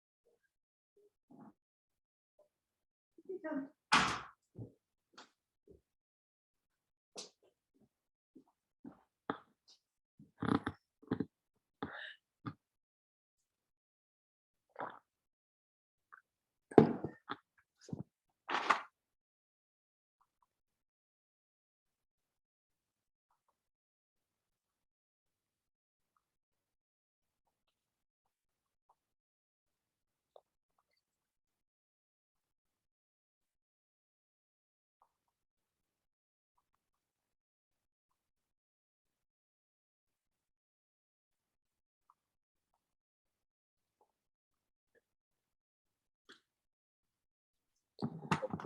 สวัสดีครับยินดีต้อนรับนะครับเข้าสู่เซสชั่นสุดท้ายนะครับของวันนี้นะครับซึ่งวันนี้เนี่ยเรามีในเซสชั่นนี้นะครับเรามีเกสนะครับก็คือพี่ปาจารีโรเจอร์นะครับหรือว่าพี่โซฟีค่ะก็เป็นเซสชั่นสุดท้ายของการสัมมนาในครั้งนี้แล้วนะคะก็ขอบคุณทุกท่านที่ติดตามมาจนถึงเซสชั่นที่น่าจะเข้มข้นและน่าสนใจและสนุกที่สุดเซสชั่นหนึ่งเลยก็คือเราได้รับเกียรติจากพี่โซฟีนะคะเจ้าของแบรนด์ปาจารีนะคะซึ่งเป็นแบรนด์เครื่องประดับแบบโกอินเตอร์ในระยะเวลาแค่ไม่กี่ปีอันนี้อยากให้พี่โซฟีเนี่ยมาแชร์ประสบการณ์เล่าเรื่องเจอร์นี่การทำแบรนด์แล้วก็แชร์ทิปว่าทำอย่างไรถึงได้ไป ประสบความสำเร็จในระดับอินเตอร์ในระยะเวลาอันสั้นได้นะคะอันนี้เรามีเซสชันนี้ขอโทษทีเซสชันนี้เราจะมีQ&A ด้วยนะครับเพราะฉะนั้นใครมีคำถามอะไรก็ทิ้งคำถามไว้ได้เลยนะครับเราจะมี Q&A ในช่วงท้ายค่ะก็เดี๋ยวขอต้อนรับพี่โซฟีนะคะน่าจะอยู่ในสายกันเราแล้วค่ะ Hello พี่โซฟีสวัสดีค่ะ Finally พี่โซฟีไม่ได้ยินเสียงค่ะอันนี้น่าจะมิวอยู่ไม่ได้ยินเสียงเดี๋ยวแป๊บนึงนะได้ยินหรือยังคะโอเคคนอื่นได้ยินแต่ว่าโอเคขอโทษทีค่ะพี่โซฟีเปิดลำโพงได้ไหมคะในฝั่งของห้องส่งค่ะพี่โซฟีสวัสดีค่ะได้ยินไหมได้ยินแล้วค่ะสวัสดีค่ะในที่สุดเราก็จะได้คุยกันแบบเห็นหน้าคนสุดท้ายขอบคุณมากเลยค่ะที่สายเวลาตอนนี้พี่โซฟีเบสอยู่ที่ซูริกสวิตเซอร์แลนด์ใช่ไหมคะน่าจะยังเช้าอยู่เลยขอบคุณมากเลยค่ะที่สละเวลามาจอยเรามีน้องแมวมาด้วยเมื่อกี้นี้น่ารักค่ะก็อย่างที่เกริ่นในช่วงเปิดเซสชั่นนะคะว่าออเดียนหลายคนในที่นี้เลยเป็นentrepreneur manufacturer เจ้าของกิจการแล้วก็ดีไซเนอร์จิวเวลรี่หลายท่านมากๆที่เป้คาดว่าน่าจะรู้จักแบรนด์ปาจารีอยู่แล้วด้วยแล้วเป้เองก็เป็นแฟนคลับของแบรนด์ด้วยก็เลยตื่นเต้นมากที่โซฟีให้เกียรติมาพูดคุยกันค่ะอันนี้เราอาจจะเริ่มต้นด้วยintroduction ของตัวพี่โซฟีแล้วก็แบรนด์สักนิดนึงก่อนดีกว่าค่ะเผื่อว่าจะได้ทุกคนที่เพิ่งเข้ามาอาจจะได้เห็นไปพร้อมๆกันนะคะอันนี้เป้ขออนุญาตฟูลสกรีนอีกหน้าหนึ่งค่ะเว็บไซต์ของพี่โซฟีนะคะแบรนด์ปาจารีค่ะโอเคค่ะงั้นเดี๋ยวพี่เริ่มก็คือชื่อปาจารีโซฟีนะคะเป็นผู้ก่อตั้งแล้วก็เป็นHead Designer ของแบรนด์ปาจารีแบรนด์ของเราตอนนี้อยู่ปีที่4ขอโทษทีค่ะแมว ปีที่4กำลังเข้าปีที่5จะcelebrateปีที่5ในปีหน้านี้นะคะเรามีขายอยู่ประมาณ120หรือมากกว่านั้นประเทศทั่วโลกค่ะจริงๆแล้วเราเริ่มจากฟีเองเริ่มจากเสื้อผ้าคือเกิดจากไอเดียที่ว่าพอเราย้ายมาอยู่ที่สวิตเซอร์แลนด์เราไม่สามารถตามฝันในเรื่องการทำงานโฆษณาต่อได้ด้วยภาษาเราพูดภาษาเยอรมันไม่เป็นก็เลยคิดว่าเราลองสร้างธุรกิจอะไรของตัวเองขึ้นมาคราวนี้มันเริ่มต้นจากความชอบเรื่องเสื้อผ้าทอมือย้อมสีธรรมชาติซึ่งคุณแม่จะชอบพาไปพวกงานโอท็อปอะไรเงี้ยแล้วเราก็รู้สึกว่าอยากช่วยคอมมูนิตี้เหล่านี้ฟี่ก็ได้ออกแบบเสื้อผ้าขึ้นมาคอลเลกชันหนึ่งแล้วคราวนี้อาทิตย์หนึ่งก่อนถ่ายแบบเนี่ยเรารู้สึกเหมือนว่ามันขาดอะไรไปก็เลยเอาจิวเวลรี่เนี่ยเข้าไปเติมเข้ามาคราวนี้ก็ขอคุณแม่ว่าคุณแม่ขอดูสมบัติกลุ่มสมบัติหน่อยเพราะว่าเกิดนิดนึงว่าที่บ้านฟี่เนี่ยคุณพ่อเป็นนักอัญมณีศาสตร์แล้วก็เป็น Gems Trader ที่ค่อนข้างมีชื่อเสียงในยุคของเขาเพราะว่าเขาจะสะสมพวกอย่างที่เห็นหน้าจอพวกแบบพลอยทั้งพลอยก้อนพลอยเจียและมุกที่แบบหายากจากทั่วโลกเขาก็จะสะสมแล้วก็เทรดพวกนี้ให้กับพวก Van Cleef Arpels หรือแบบโมวาดคือแบรนด์ใหญ่ๆคาเทียทั่วโลกคุณพ่อก็จะ supply พวกพลอยแล้วก็มุกให้เหล่านี้คราวนี้นะคุณแม่ฟี่ก็จะมีเก็บสมบัติของเขาไว้คราวนี้ฟี่ก็เห็นพลอยเห็นอะไรต่างๆแล้วมันก็คือสวยงามแต่คราวนี้ไปเตะตาตรงมุกบาโรกที่คุณแม่เก็บไว้คู่หนึ่งแล้วเราก็รู้สึกว่ามุกเชฟอันนี้มันน่าสนใจดีนะแบบเหมือนไม่เคยเห็นในท้องตลาดที่คนเอามาทำก็เลย เรียกช่างทองที่เป็นช่างทองของครอบครัวเข้ามาแล้วฟี่ก็วาดบนมุกนั้นเลยถ้าเรา scroll down ลงไปนิดนึงอาจจะเห็นเราลอง scroll ลงไปนิดนึงอาจจะเห็นต่างหูมุกคู่นั้นซึ่งเป็นคู่แรกที่ฟี่ออกแบบลอง scroll อันนี้ก็เป็นหนึ่งในนั้นใช่ก็คือประมาณนี้ก็คือแบบเป็นคู่แรกๆที่ฟี่ออกแบบฟี่ก็จะวาดลงไปบนตัวมุกเลยว่าเราต้องการอะไรอะไรอย่างเงี้ยแล้วช่างทองเขาก็เอากลับมาคราวนี้เราก็ถ่ายแบบแล้วตอนที่โปรโมทใน Instagram เนี่ยก็ยังยืนหยัดในตัวเองว่าจะขายเสื้อผ้าไม่ได้คิดว่าจะขายจิวเวลรี่แล้วคราวนี้เนี่ยพอเราโพสต์ต่างๆไปพอลงรูปเสื้อผ้าอันนึง close up แล้วเห็นต่างหูคราวนี้คนก็เริ่มแบบ inbox มาขอซื้ออะไรอย่างเงี้ยเหมือนเราก็ยังคงแบบปฏิเสธการตอบรับอันนั้นเราก็ยังคงจะขายเสื้อผ้าต่อไปเพราะว่าเราเป็นคนที่ตั้งใจแล้วก็คือจะทำอันนั้น คราวนี้ไปเรื่อยๆเนี่ยเริ่มมีแบบ buyer ต่างประเทศเข้ามาเห็นแล้วเขาก็มาคอมเมนต์พวกมาถามเรื่องจิวเวลรี่เหมือนกันว่าอยู่ขายจิวเวลรี่ไหมอะไรอย่างเงี้ยเราก็เลยแบบโอเคสงสัยอาจจะแบบต่อต้านแรงอันนั้น ไม่ได้แล้วก็คือต้องเริ่มทำจิวเวลรี่ขึ้นมาค่ะมันก็คือเป็นการเริ่มต้นที่แบบ a bit serendipitous คือแบบไม่ได้ตั้งใจแต่ว่าเป็นดวงเหมือนกันนะคะที่ว่าสุดท้ายจะได้กลับมาวนเวียนกับเพชรพลอยหรือว่าแบบจิวเวลรี่มุกอะไรที่คุ้นเคยตั้งแต่เล็กใช่ไหมคะจะเป็นแบบว่าคุณพ่อขอมาตลอดแล้วเราก็แบบดื้อดึงไม่ทำไม่อยากอะไรอย่างเงี้ยแล้วเขาก็พยายามแบบ make all force happen มันก็เลยแบบกลายเป็นผลักดันเราเข้ามาทางนี้ก็เลยเริ่มจากตรงนั้นนะคะเริ่มแบบโอเคก็ได้ยอมแล้วงั้นเริ่มออกแบบ collection jewelry มากขึ้นอย่างที่เห็นหน้าจอเนี่ย jewelry ของเราความพิเศษก็คือเราจะเอามุกเชฟที่แบบ organic เชฟน่าสนใจมาใช้ค่ะแล้วก็ผ่านการออกแบบที่แบบเหมือนมัน effortless คือเรียกว่าไม่ได้ตั้งใจไม่ได้แบบพยายามประดิษฐ์อะไรอย่างนั้นแต่ในความไม่พยายามนั้นมันก็คือมีความยากที่ทำยังไงให้มันออกมาแล้วดูแบบดูแพงดู luxury ดูมีอะไรอย่างเงี้ยหรือการใช้พลอยของเราก็จะอย่างที่เห็นในภาพเนี่ยก็จะเป็น ruby กับ sapphire ที่เป็นพลอยก้อนฟี่ก็จะไม่ใช้พลอยเจลาไนแบบทั่วไปอะไรเงี้ยหรือถ้าใช้เราก็จะมาผสมกับพลอยดิบให้มันดูมีความน่าสนใจมากขึ้นคราวนี้ด้วยการทำ product ที่มันมีเอกลักษณ์ที่ชัดเจนขนาดนี้พี่ว่ามันก็เป็นหนึ่งในสิ่งที่ทำให้เราสามารถเข้าไปสู่สายตาของ buyer ในยุคนั้น4 ปีที่แล้วที่ Instagram ยังไม่ได้มีการmanipulate algorithm ขนาดนั้นมันก็เป็นการง่ายที่ buyer เขาก็จะเริ่มมาเห็นเราค่ะจนถึงวันนี้ที่มีมากกว่า120ประเทศทั่วโลกอันนี้คร่าวๆเกี่ยวกับแบรนด์แต่ก่อนที่พี่จะเข้าเซสชั่นพี่จะบอกว่าคือในความสำเร็จเหล่านี้มันก็ไม่ได้แบบฟังดูเหมือนแบบที่บ้านก็พ่อก็มีแม่มีมุกอยู่แล้วอะไรอย่างเงี้ยฟังดูมันเหมือนอาจจะฟังดูง่ายและลงตัวแต่จะบอกว่าในทุกอย่างที่มันเกิดขึ้นใน120ประเทศใน4 ปีที่สำเร็จเนี่ยมันเกิดจากแบบความตั้งมั่นและความเชื่อมั่นแล้วก็ความขยันแล้วก็ไม่ย่อท้อก็คือไม่อยากให้ทุกคนที่ฟังก็คือแบบไม่ย่อท้อเชื่อในตัวเองแต่ก่อนที่จะเชื่อในตัวเองก็ต้องเชื่อก่อนว่าเรามีสินค้าที่ดีจริงและพัฒนามันให้ถึงจุดที่สุดแล้วก็อย่าย่อท้อเพราะว่าบางคนอาจจะสำเร็จวันนี้ของฟี่อาจจะเร็วแต่ว่ามันก็ไม่ได้แปลว่าของคุณจะเร็วอะไรอย่างเงี้ยคือแบบอยากให้แบบมี expectation ในเรื่องการสร้างแบรนด์แบบที่มัน realistic ด้วยค่ะวันนี้สำคัญมากจริงค่ะเป็นทิปที่ดีมากเลยยังไงก็นี่เราก็ได้รู้จักแบรนด์ปัจจารีแล้วก็พี่โซฟีแบบชัดเจนเลยเนาะแบบมาพร้อมกับความชัดเจนในตัวตนแปลว่าเหมือนมันไม่ได้สำคัญเรื่อง timing เหมือนที่พี่โซฟีบอกค่ะว่าจะ1 ปี4 ปี10 ปีแปลว่ามันคือตัวตนที่ว่าถ้าเราชัดเจนว่าเราต้องการอะไรอยากทำอะไรแล้วเราสื่อสารออกมาใน product ในขั้นตอนวิธีการมุมมองเรามันชัดเจนปุ๊บแปลว่ามันไม่ได้ระยะเวลามันไม่ได้แมทเตอร์ขนาดนั้นใช่แล้วฟี่ก็อาจจะโชคดีที่เจอตัวเองเร็วกว่าคนอื่นแล้วก็หยุดดื้อดึงในการที่ใจเราอยู่ที่เสื้อผ้าทุกวันนี้ก็ยังคงรักเสื้อผ้ายังอยากทำเสื้อผ้าใจเราอยู่ตรงนั้นแต่เราก็ไม่ดื้อดึงกับมันว่าโอเคจริงๆแล้วตรงนี้มันคือ potential ของเราที่ดีนะเ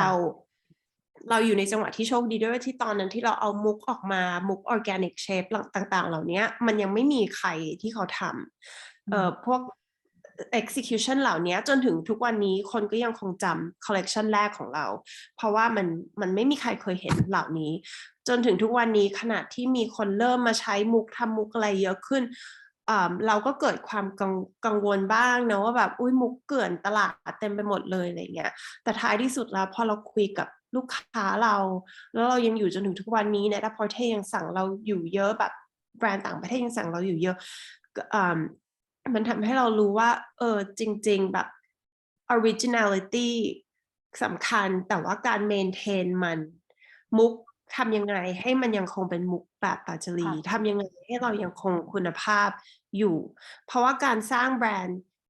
ยากจุดหนึ่งแต่การเมนเทนฟีว่ายากกว่าซึ่งเดี๋ยวเราลองคุยกันตอนท้ายก็ได้เนาะได้ค่ะเรามีท็อปิกที่เราจะดิสคัสแล้วก็อยากให้พี่โซฟีแชร์มุมมองเดี๋ยวยังไงขออนุญาตดึงสไลด์ท็อปิกของเราขึ้นมานะคะค่ะสักครู่นะคะ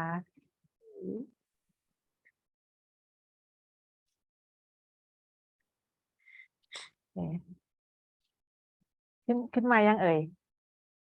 พี่มาแล้วโอเคค่ะคืออยากให้พี่โซฟีแชร์มุมมองหน่อยค่ะเพราะว่าจากที่มีโอกาสได้พูดคุยกับพี่โซฟีก่อนหน้านี้ค่ะเรามีการดิสคัสกันเรื่องการสร้างแบรนด์แล้วก็สิ่งสำคัญที่สุดที่ทำให้แบรนด์เกิดขึ้นมาหรือแข็งแรงเนี่ยค่ะเลยอยากให้พี่โซฟีแชร์มุมมองทั้งcase study จากแบรนด์อื่นที่ประสบความสำเร็จและทั้งตัวของปาจารีเองด้วยค่ะว่าอะไรคือสิ่งสำคัญที่จะสร้างแบรนด์ให้ประสบความสำเร็จค่ะเดี๋ยวก่อนที่เราจะเข้าไปที่สไลด์ต่อไปขอพี่พูดเรื่องคือจริงๆไม่อยากแบบพูดถึงแต่เรื่องแบรนด์ตัวเองอะไรอย่างเงี้ยมากไปเราเลยดึง case study กลับมาแต่ก่อนอื่นขอพูดเรื่องแบรนด์นิดนึงก็คือในแง่ what makes a great brand คือฟี่อาจจะโชคดีตรงที่ว่าเรามีประสบการณ์ที่ค่อนข้างแน่นในเรื่องของการทำ branding ทำ marketing จากงานเดิมของฟี่ซึ่งฟี่เคยอยู่บริษัทโฆษณาglobal หนึ่งที่ไทยแล้วก็ทำโฆษณาก่อนที่จะมาทำแบรนด์ของเราคราวนี้ฟี่เลยเข้าใจถึงความสำคัญในเรื่องการทำแบรนด์ฟี่อยากพูดให้เห็นภาพว่าก่อนที่จะมาเป็นปาจารีเนี่ยมันเกิดจากแบบคิดว่า6 เดือนหรือมากกว่านั้นนะ6 เดือนของการที่ฟี่จะใช้สีอะไรจะใช้โลโก้อะไรจะใช้ชื่ออะไรโทนสีน้ำตาลได้มาแล้วน้ำตาลไหนมีแพนโทนเป็นหมื่นเป็นล้านอันในสีน้ำตาลเราจะเอาแพนโทนไหน ภาพที่เราจะสื่อสารคืออะไรนางแบบที่เราจะใช้ต้องเป็นยังไงคือการลงรายละเอียดเหล่านี้แล้วอยู่กับมัน6 เดือนจนมั่นใจว่าอันนี้แหละคือ representation ของแบรนด์ฟีลว่าเป็นสิ่งที่สำคัญมากๆซึ่งอันเนี้ยขอบคุณประสบการณ์จากเอเจนซี่ที่จริงๆเอเจนซี่เวลาเขาทำแบรนดิ้งนานกว่านี้ด้วยซ้ำแต่ว่าฟี่ก็ย่อสเต็ปบางอย่างในการมาทำแต่ณตอนนั้นน่ะสิ่งหนึ่งที่เราเรียนรู้ก็คือแบบบาง process ที่ฟี่ทำใน6 เดือนเนี้ยมันไม่ได้มีจริงๆแล้วมันไม่ได้มีผลอะไรขนาดนั้นมันก็มีแบบครึ่งหนึ่งในบางอย่างที่แบบในประสบการณ์เอเจนซี่ที่จริงๆมันก็ไม่จำเป็นต้อง go through process ลึกล้ำขนาดนั้นแต่ฟี่ว่าสิ่งสำคัญเลยก็คือเราต้องการนำเสนออะไรคือตัวแทนของเราคืออะไรลงไปจนถึงสีทำไมถึงเลือกสีนี้สีน้ำตาลทำไมถึงเป็นสีน้ำตาลเพราะว่าฟี่รู้สึกว่าแบรนด์เราอะ connect back to kind of like organic earthy feel ค่ะใช่แล้วฟี่ก็รู้สึกว่าน้ำตาลมันใกล้กับทองนะน้ำตาลมีความเป็นตัวเองด้วยเพราะว่ารู้สึกว่าจิวเวลรี่ทุกอย่างที่ฟี่ทำมันเป็นจิวเวลรี่ที่ฟี่จะใส่เองคือโดยส่วนตัวเป็นคนชอบใส่เสื้อผ้าน้ำตาลครีมอยู่แล้วก็เลยคิดว่าการมองสีน้ำตาลเนี่ยและอย่างหนึ่งของสีน้ำตาลฟี่รู้สึกว่ามันเป็นสีที่ underrated อะเหมือนคนจะมองว่าน้ำตาลแก่น้ำตาลแบบคนไม่ค่อยใช้อะไรอย่างเงี้ยแต่ฟี่กลับรู้สึกว่าน้ำตาลเนี่ยมันเป็นสีแบ็กกราวด์ที่ดีเหมือนกับว่าถ้าเรามีของที่มันสวยที่มัน artistic แล้วมันไปอยู่ในพื้นขาวฟี่ว่ามันก็กลายเป็นแพ็กช็อตแบบที่เห็นทั่วไปแต่พอมันไปอยู่บนสีน้ำตาลมันจะรู้สึก emotional กว่าในขณะที่มันไม่ได้ดึงความสนใจไปที่อย่างอื่นเนี่ยเห็นไหมคะขนาดฟี่กำลังพูดถึงสีน้ำตาลมันยังมีความหมายที่ connect กับคนได้มากมายได้ในหลายมุมอ่ะเพราะฉะนั้นฟี่อยากให้สิ่งที่สำคัญอันดับหนึ่งอ่ะคือเราใช้เวลากับแคนวาสเนี้ยของเราทำมูดบอร์ดทำแคนวาสของเราขึ้นมาแล้วถามตัวเองหลายๆรอบว่าสีนี้ใช่หรือยังการใช้ฟอนต์นี้ใช่หรือยังชื่อนี้ใช่ไหมคนจะจำเราในแบบนี้ได้ไหมอย่างชื่อเนี่ยตอนแรกฟี่ผ่านการคิด process ชื่อเยอะมากท้ายที่สุดแล้วเชื่อไหมมันเป็นอะไรที่แบบ ท้ายที่สุดเราคือง่ายมากว่าแบบพอชื่อทุกอย่างที่คิดมาเป็นหลายเดือนเนี่ย ไปจด URL ไม่มีอะไรที่ได้เลยสักอย่างท้ายที่สุดก็แบบแต่พวก iconic brand เขาก็ใช้ชื่อตัวเองใช่ไหมแล้วพัชรีเนี่ยมันก็ไม่มีปาจารีเนี่ยแบบสำเนียงไทยเนี่ยมันก็ดูแบบ exotic เหมือนพอฝรั่งอ่านเขาก็มันคืออะไรอย่างเงี้ยมันไม่ได้มีความหมาย โทษทีค่ะแต่เสียงมันดูแบบ rhythmatic แบบมันดูแบบน่าสนใจอะไรอย่างเงี้ยก็เลยแล้วURL ก็ไม่ได้ register ไม่มีใครจดชื่อนี้ ก็เลยมันเป็นอะไรที่ลงตัวที่ปัจจุบันคือพี่สรุปก็คือที่พี่กำลังจะบอกคือชื่อแบรนด์เนมอะมันสำคัญประมาณหนึ่งแต่ท้ายที่สุดแล้วมันไม่ต้องไป overthink กับมันมากท้ายที่สุดแล้วมันอาจจะเป็นแค่เสียงอย่างหนึ่งถ้า product อยู่แบบไปในด้านนั้นอะไรเงี้ยหรือถ้า product อยู่ classic iconic ก็ใช้ชื่อตัวเองภาษาไทยคำไทยมันสวยงามหลายอย่างแล้วฟีลมัน exotic การนำคำไทยมาใช้ของหลายๆแบรนด์ฟีลว่าก็คือน่าสนใจแต่สเต็ปที่สำคัญ what makes a great brand ก็คืออย่างที่บอก first thing first คือมีความชัดเจนว่าเราต้องการสื่ออะไร boiling down to the level of font size มีฟอนต์ไม่มีฟอนต์มี copy ไม่มี copy สีใช้สีอะไรสีที่2คือสีอะไร layout คือยังไงนะคะเราไปที่สไลด์ที่2ค่ะอันนี้เป็นตัวอย่างอันนี้เป็นตัวอย่างของแบรนด์ที่ฟี่คิดว่าเขามีความชัดเจนในการสื่อสารมากเริ่มจากแบรนด์ดั้งเดิมก่อน Cartier ที่เราเห็นตั้งแต่แบบคุณพ่อซื้อนาฬิกาให้แม่กล่องสีแดงในความทรงจำนั้นมาจนถึงทุกวันนี้เขาก็ยังใช้กล่องสีแดงถุงสีแดงการมีแฟลชลงมากลางนาฬิกากลางจิวเวลรี่แบบแฟลชจัดอะไรเงี้ยแล้วก็แบบแพ็คแบบไม่มีอะไรเลยคือฟี่ว่าสิ่งเหล่านี้มันเป็นภาพจำแล้วมันเป็นภาพจำที่แบบเขาใช้อย่างสม่ำเสมอตั้งแต่ยุคเรามาจนถึงยุคนี้อะไรเงี้ย มันเป็นสิ่งที่สำคัญมากที่จะทำให้คนจำอย่างเวลาเราถ่ายฟีดแล้วเราเห็นอะไรที่เป็นสีแดงจิวเวลรี่ขึ้นมาสิ่งแรกที่เราจะนึกถึงก็คือ Cartier คือแน่นอนว่ามันใช้เวลาในการ Cartier เขาอยู่มาเป็นกี่ร้อยปีใช่ไหมคะแต่ยังไงก็ตามเราต้องเริ่มต้นจากจุดนี้ว่าเราต้องมีความชัดเจนเราต้องมีความ2อย่างที่พี่บอกคือ clarity ชัดเจนว่าเราจะ represent อะไรด้วยสีอะไรด้วยภาพไหน2คือ consistency แล้วเราต้องทำเขาอย่างสม่ำเสมอไม่ใช่แบบเปลี่ยน collection แล้วยูก็เปลี่ยนใหม่หมดเลยคือฟี่ไม่ได้บอกว่าการนำสีมาใช้ไม่ถูกต้องนะอย่างสมมติถ้ายูบอกว่าแบรนด์ยูเป็นเกี่ยวกับsporty lifestyle แบบว่ายูอยากเล่นกับเรื่องของแบบ vibrance of life อะไรเงี้ยยูก็จะใช้สีได้มันอยู่ที่แบรนด์ด้วยแต่การใช้สีนั้นเอาโลโก้เรามาวางตรงไหนที่ให้คนเขาจำได้ว่ามาอีกแล้วแบรนด์นี้สีสันมาแล้วแต่โลโก้ใหญ่กลางจอเลยอันนี้ก็คือจำได้ว่าเป็นแบรนด์ของฉันอะไรอย่างเงี้ยหรืออีกแบรนด์หนึ่งที่ฟี่ข้างขวาก็คือเขาไกด์เนี่ยฟี่รู้สึกว่าเขาลองเข้าไปดูเขาเป็นแบรนด์ใหม่ในแฟชั่นแวร์ซึ่งฟี่ว่าเขา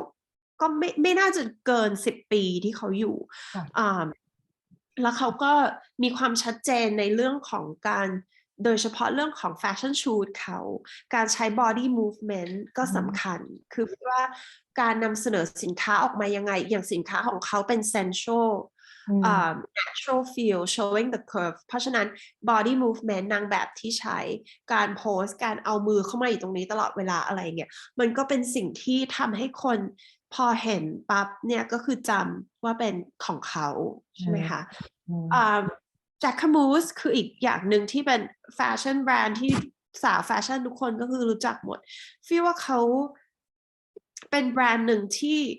เหมือนมีความซื่อตรงในสิ่งที่เขาเป็นถ้าเข้าไปใน Instagram Jacquemus เป็น Instagram ที่เขาเบลนด์ด้วยซ้ำระหว่าง Jacquemus ที่เป็นเจ้าของและเป็นชีวิตที่เป็นดีไซเนอร์เขาใช้แล้วเขาก็โพสต์ Instagram ของเขาเองคือเขาไม่สนคือเขาก็อยากแชร์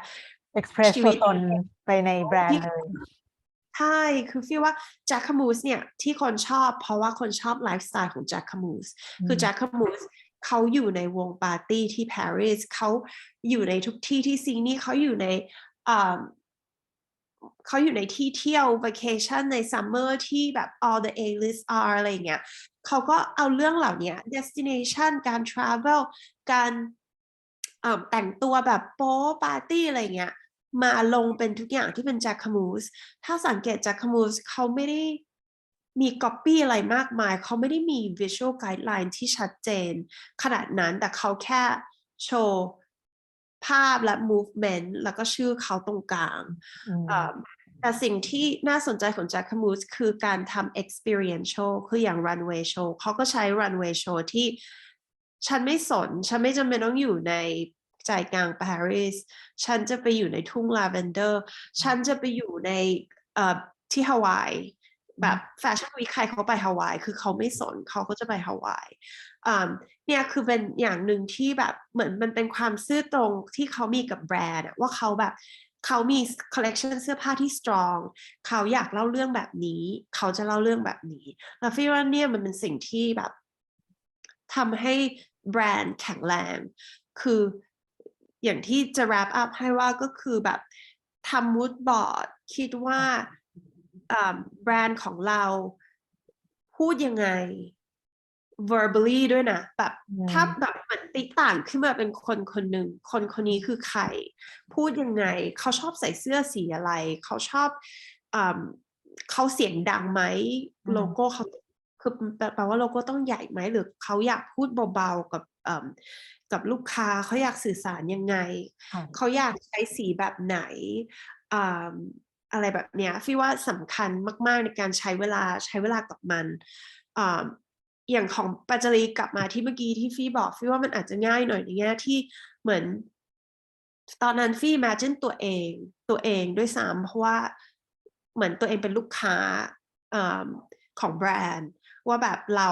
จะอยากคุยกับคนแบบไหนแล้วเราจะ represent ตัวเองออกมายังไงมันเลยดึงออกมาได้ง่ายขึ้น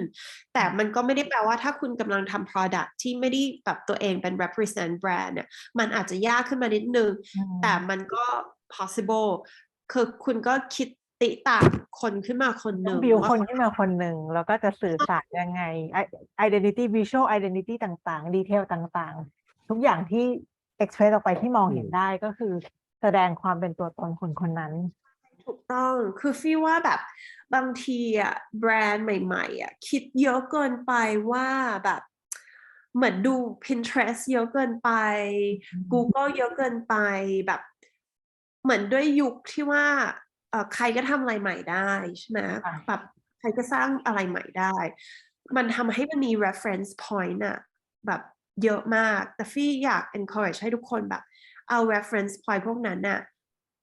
ดึงแบบหลักการของเขามาใช้แต่ว่าอย่าแบบแบรนด์อันนี้เขาทำสีนี้สวยดีนะฉันอยากทำจิวเวลรี่ปัจจรีใช้สีน้ำตาลงั้นฉันมาใช้สีน้ำตาลดีกว่าเพราะว่าคุณโซฟี่เขาคิดมาแล้วนี่ว่าสีน้ำตาลมันทำให้แบรนด์เกิดอะไรเงี้ยคือมันจะคิดแบบนั้นไม่ได้เพราะว่าจิวเวลรี่ของคุณ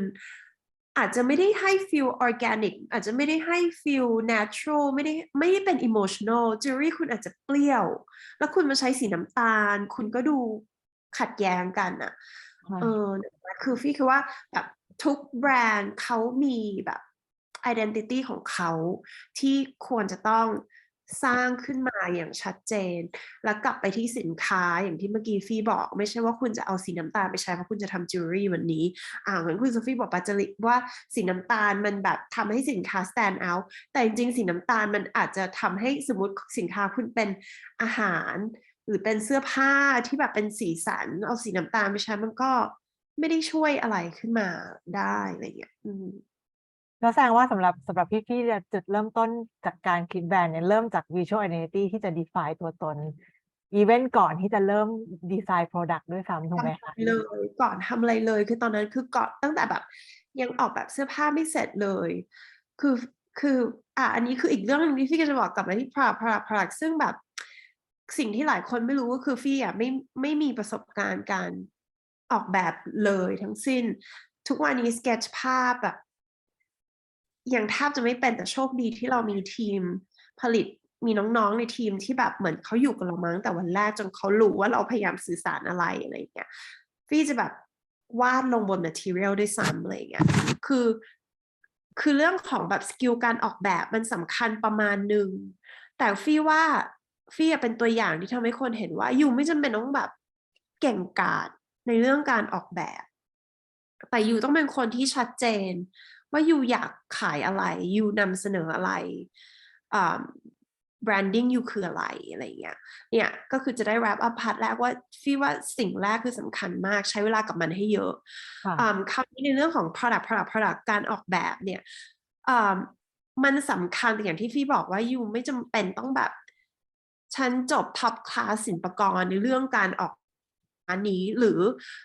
อยู่จะต้องไปใช้คนที่เก่งกาจที่สุดในเรื่องการออกแบบผลิตภัณฑ์ให้อยู่อะไรเงี้ยคือฟี่คิดว่าการออกแบบสิ่งที่สำคัญน่ะก็คือว่าสินค้าเรากำลังจะสื่อสารอะไรและยึดกับมันไว้อย่างนั้นอย่างจิวเวลรี่ทุกชิ้นที่ฟี่ออกแบบอ่ะฟี่จะถามตัวเองทุกครั้งว่าชิ้นนี้เป็นปาจารีไหมชิ้นนี้เป็นปาจารีไหมถ้าเราเพิ่มสีอันนี้เข้าไปคนจะงงไหมถ้าสีที่เราใช้มันควรเป็นสีอะไรเงี้ยคือstoryline ของการสร้างสินค้ามันต้องกลับมาที่เดิมคราวนี้สิ่งที่สำคัญสำหรับฟี่ก็คือ2 อย่าง1การออกแบบเนี่ยฟี่จะเป็นคนที่ไม่ดู Pinterest ไม่ Google ไม่อะไรเลยตอนแรกก็ไม่ได้ตั้งใจจะทำแบบนั้นแต่คิดว่าอาจจะยุ่งด้วยอะไรเหมือนอาจจะแบบเป็นคนที่ไปอยู่กับ material เยอะจนไอเดียมันออกมาจาก material มันไม่ได้ออกมาจากดีไซน์แบบนั้นแบบ classical design เพราะฉะนั้นทำให้ฟี่ naturally แบบกลายเป็นคนไม่ได้ไปดู Pinterest ไม่ไปดูอะไรอย่างเงี้ยซึ่งพี่ว่าเป็นข้อที่ดีอยากให้ทุกคนลองแบบนี้บ้างคือการเช็คตลาดเป็นสิ่งที่ดีว่าตลาดเขาทำอะไรกันไปบ้างแล้วแต่พอถึงขั้นตอนการออกแบบอยากให้ตัวเองปิดทุกอย่างจาก Pinterest จากนู่นจากนี่แล้วก็แบบมาอยู่กับไอเดียจริงๆว่าแบบเราต้องการทำอะไรดูอยู่ material แล้วก็บางทีภาพมันอาจจะอยู่ในหัวก็ได้นะคือแบบอย่าไปแบบพอถ้าอยู่ไปดู Pinterest ของมันก็ออกมาแบบ Pinterest แสดงว่าด้วยการที่พี่โซฟีคุกคีกับ material เยอะเนี่ยมันมี influence กับดีไซน์ปลายทางที่ออกมาค่อนข้าง based around ไอเดียของการโชว์ความงามของ material ด้วยป่ะคะอย่างพวกหรือมุกที่พี่โซฟีใช้ก็จะค่อนข้างมีความ natural shape organic เพราะว่าพี่ appreciate ความงามของตัว raw material อะไรอย่างนี้มันมีผลกับดีไซน์ไหมคะใช่ก็คืออย่างในภาพที่เห็นคือฟี่ก็มุกมาเบะด้านขวาเราก็ไปเจอ material มุกมาที่มีสีเทาดำซึ่งเราก็แบบน่าสนใจเนาะการมาทำ contrast เขาให้เขาอยู่ด้วยกันเพราะฉะนั้นตัวเรือนเราต้องทำยังไงให้ความโดดเด่นก็คือความแตกต่างของสี2สีนี้อะไรอย่างเงี้ยคือมันเริ่มจาก material เลยเพราะว่าถ้าแบบเราไม่ได้เริ่ม material แล้วเราวาดสมมติต่างหูคู่นี้วงลี2 อันเราอาจจะไปเติมแบบฝังนู่นนี่ด้านบนมีอะไรอย่างนี้เข้ามาอะไรอย่างงี้ใช่ไหมถ้าเราไม่ได้เริ่มจากเขาแล้วเราเริ่มจากแบบพอมันกลับมามันจะกลบความสวยงามของสิ่งที่เขาเป็นอะไรเงี้ยสิ่งที่สำคัญก็คือแต่ว่ามันก็แล้วแต่นะคือถ้าเกิดสมมติคุณอยากจะออกแบบสินค้าที่แบบเสียงดังแบบจิวเวลรี่ที่แบบมีแบบดอกไม้มีแบบว่าอะไรอย่างเงี้ยตัวสัตว์อยู่ในตัวเรือนอะไรเงี้ยมันก็ไปในอีกทางหนึ่งของเขาได้แต่ไม่ว่าจะไปในทางนั้นหรือทางของฟี่สิ่งที่สำคัญก็คือแบบไอเดียที่มันเกิดขึ้นมันไม่ควรเกิดจากการไปเห็นอย่างอื่นแล้วเอามาทำตามอะไรเงี้ยเพราะว่าถ้าอยู่ทำแบบนั้นอยู่ก็จะกลายเป็นMe Too อาจจะขายในไทยได้ในกลุ่มลูกค้าชอบซื้อของก๊อปที่แบบว่าอะไรอย่างนี้แต่ว่าการจะไปต่างประเทศคือคุณคิดว่า buyer เขามีอีเมลมาจากแบรนด์จิวเวลรี่หรือเสื้อผ้าหรืออะไรก็ตามกี่แบรนด์ต่อวันที่พี่เคยคุยกับ buyer เขาได้ทีนึงแบบเป็น100อีเมลวันหนึ่งอะไรอย่างเงี้ยคือที่แบรนด์พยายามที่จะแบบแนะนำเพราะฉะนั้นคุณอย่าลืมว่าเขาจะเห็นเยอะมากไม่ว่าจะเป็นจิวเวลรี่หรือว่าจะเป็นเสื้อผ้าเขาเห็นหมดแหละว่า ว่าแบรนด์ไหนทำอะไรแล้วเวลาเขาไปบายทีแบรนด์ใหญ่ที่คุณไปก๊อปมาจาก Pinterest อ่ะเขาก็เห็นหมดเพราะฉะนั้นเขา reject อีเมลทันทีเขาไม่เข้าไปดูต่อทันทีอ่ะเพราะฉะนั้นแบบพี่ถึงบอกว่า product คือสำคัญมากทำยังไงให้อยู่ออกแบบสินค้าให้มันมีอีกเอกลักษณ์ของตัวเองพยายามเอาตัวเองออกจาก Pinterest ก่อนพอทำของตัวเองเสร็จแล้วค่อยเข้าไปดูว่าแบบมีคนทำยังนะอะไรอย่างเงี้ยเหมือนเป็นสเต็ปที่2ไม่ใช่สเต็ปแรกคิดเองก่อนแล้วคราวนี้อีกเรื่องหนึ่งที่สำคัญมากสำหรับฟี่ก็คือเรื่อง material การทำงาน material สิ่งแรกที่เราถามตัวเองก็คือแบบหาง่ายไหมใช่ไหมอย่างของฟี่อ่ะแน่นอนแบรนด์นี้ถูกคนก๊อประนาวไม่ต้องพูดถึงแค่ไทยก็คือแบบว่าต่างประเทศหรือแม้กระทั่งจีนเองก็คือก๊อปใช่ไหมแต่คราวนี้เนี่ยสิ่งที่มันไม่มีใครก๊อปตามเราได้มี2 อย่าง1ก็คือคราฟต์ตัวเรือนที่เราทำเราแกะมือทีละชิ้นการให้ความสำคัญกับคุณภาพและการแกะงานคราฟต์เนี่ยมันเป็นสิ่งที่ผู้บริโภคสัมผัสได้แล้วคือถึงเขาจะเอาอันนี้ฟี่มีเรื่องตลอดฟังอย่างสร้อยอักษรอันเนี้ยมันเป็นการฝังเทคนิคพิเศษมากซึ่งแบบช่างทองเราทำได้และการแกะสลักข้างๆอะไรอย่างเงี้ยว่าแบบตรงไหนย้อยมาตรงนี้สั้นกว่าอะไรอย่างเงี้ยแต่พอคนเขาเห็นจากภาพแล้วเขาไปก๊อปเนี่ยเขาไม่ได้เห็นของจริงเนี่ยเขาเห็นจากภาพเขาไปก๊อปแล้วเขาก็ไม่สามารถยัดมุกเข้าไปแบบนั้นได้เพราะมันเป็นเทคนิคพิเศษมากที่จีนเนี่ยมีลูกค้าวันหนึ่งส่งอีเมลมาบอกว่าเนี่ยฉันไปซื้อสร้อยอัลฟาเบตเธอทำไมแบบของที่ได้ไม่เหมือนกับของในรูป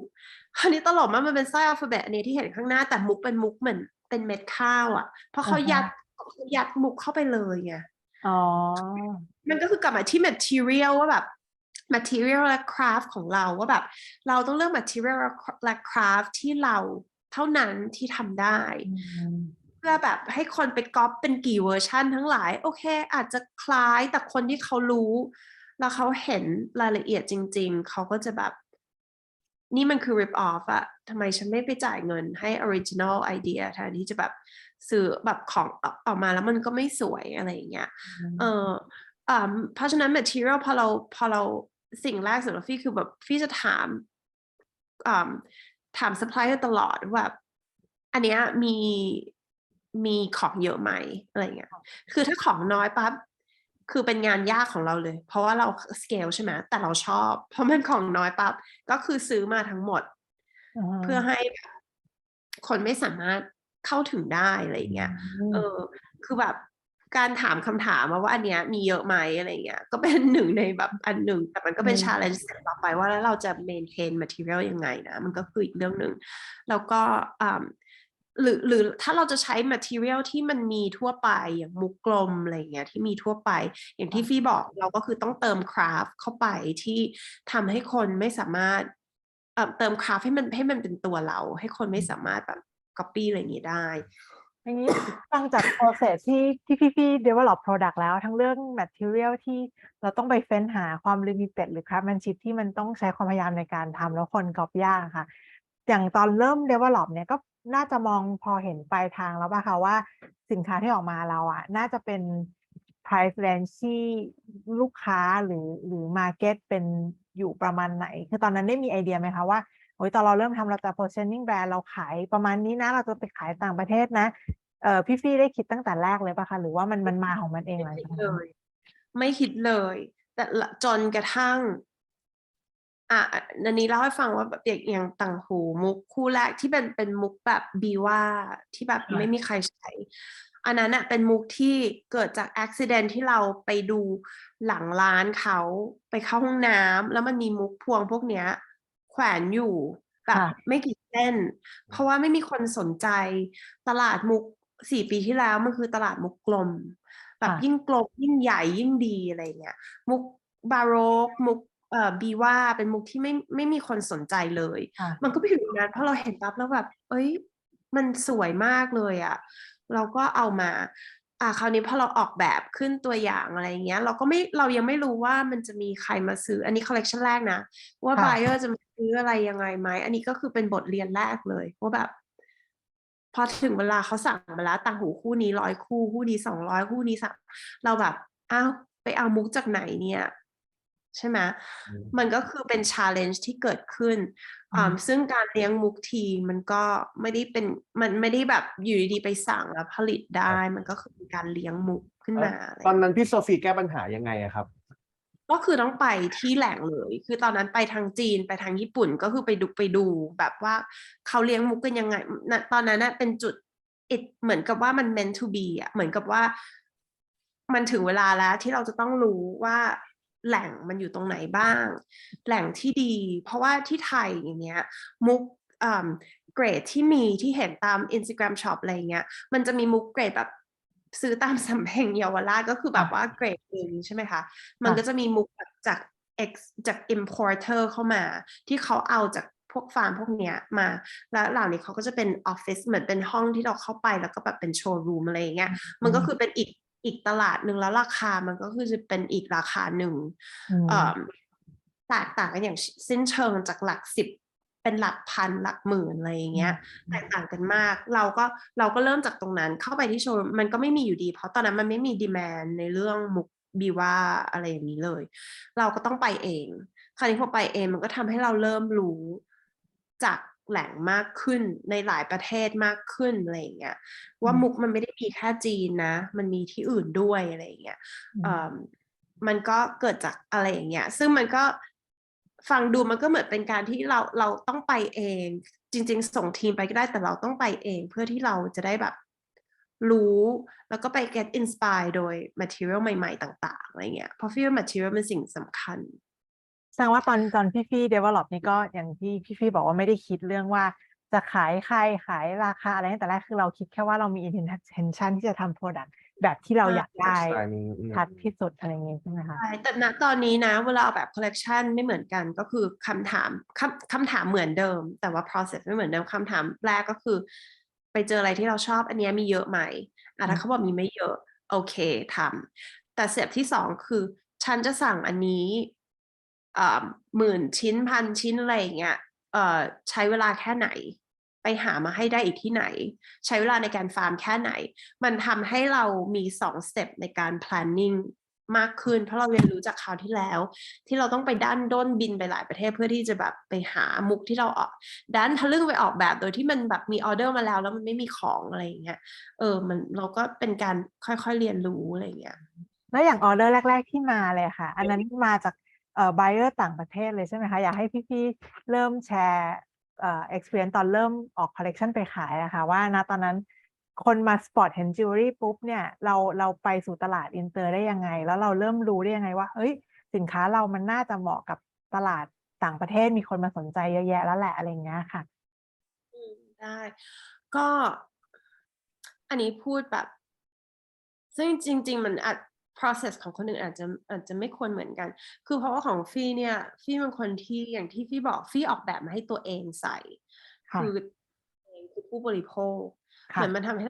ว่าเราเข้าใจผู้บริโภคมากเพราะว่าเราจะถามตัวเองว่าเราจะซื้อใหม่จิวเวลรี่ทุกของฟี่ตอนคิดแบบฟี่คิดไม่เยอะมากแต่ว่าจะใช้เวลาไปกับการ finishing แบบนานมากน้องทีมจะรู้ว่าแบบพอออกแบบมาปั๊บฟี่ถ้าเป็นต่างหูถ้าเป็นสร้อยไม่ว่าจะเป็นอะไรก็ตามคือเอามาใส่เองแบบเป็นอาทิตย์จนกว่าเราแน่ใจว่าความยาวสร้อยอันเนี้ยมันใช่แล้วนะแล้วคนที่เขาคอใหญ่กว่าเราเขาใส่ได้ไหมเราต้องเติมอะไรยังไง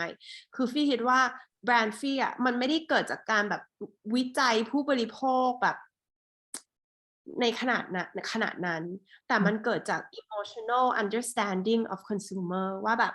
ผู้หญิงอย่างเราอยากใส่จิวเวลรี่ได้หลายแบบผู้หญิงที่คอใหญ่หน่อยเขาคงรู้สึกแย่เนอะที่เขาเอาสร้อยเราไปใส่แล้วมันใส่ไม่ได้คือแบบมันเกิดจากความเหมือน empathy มากกว่า empathy สำหรับอะไรเงี้ยมากกว่าอันนี้พี่พูดถึง direct customer ก่อนนะเดี๋ยว wholesale customer เดี๋ยวพี่พูดทีหนึ่งค่ะมันเกิดจากความเข้าใจลูกค้าว่า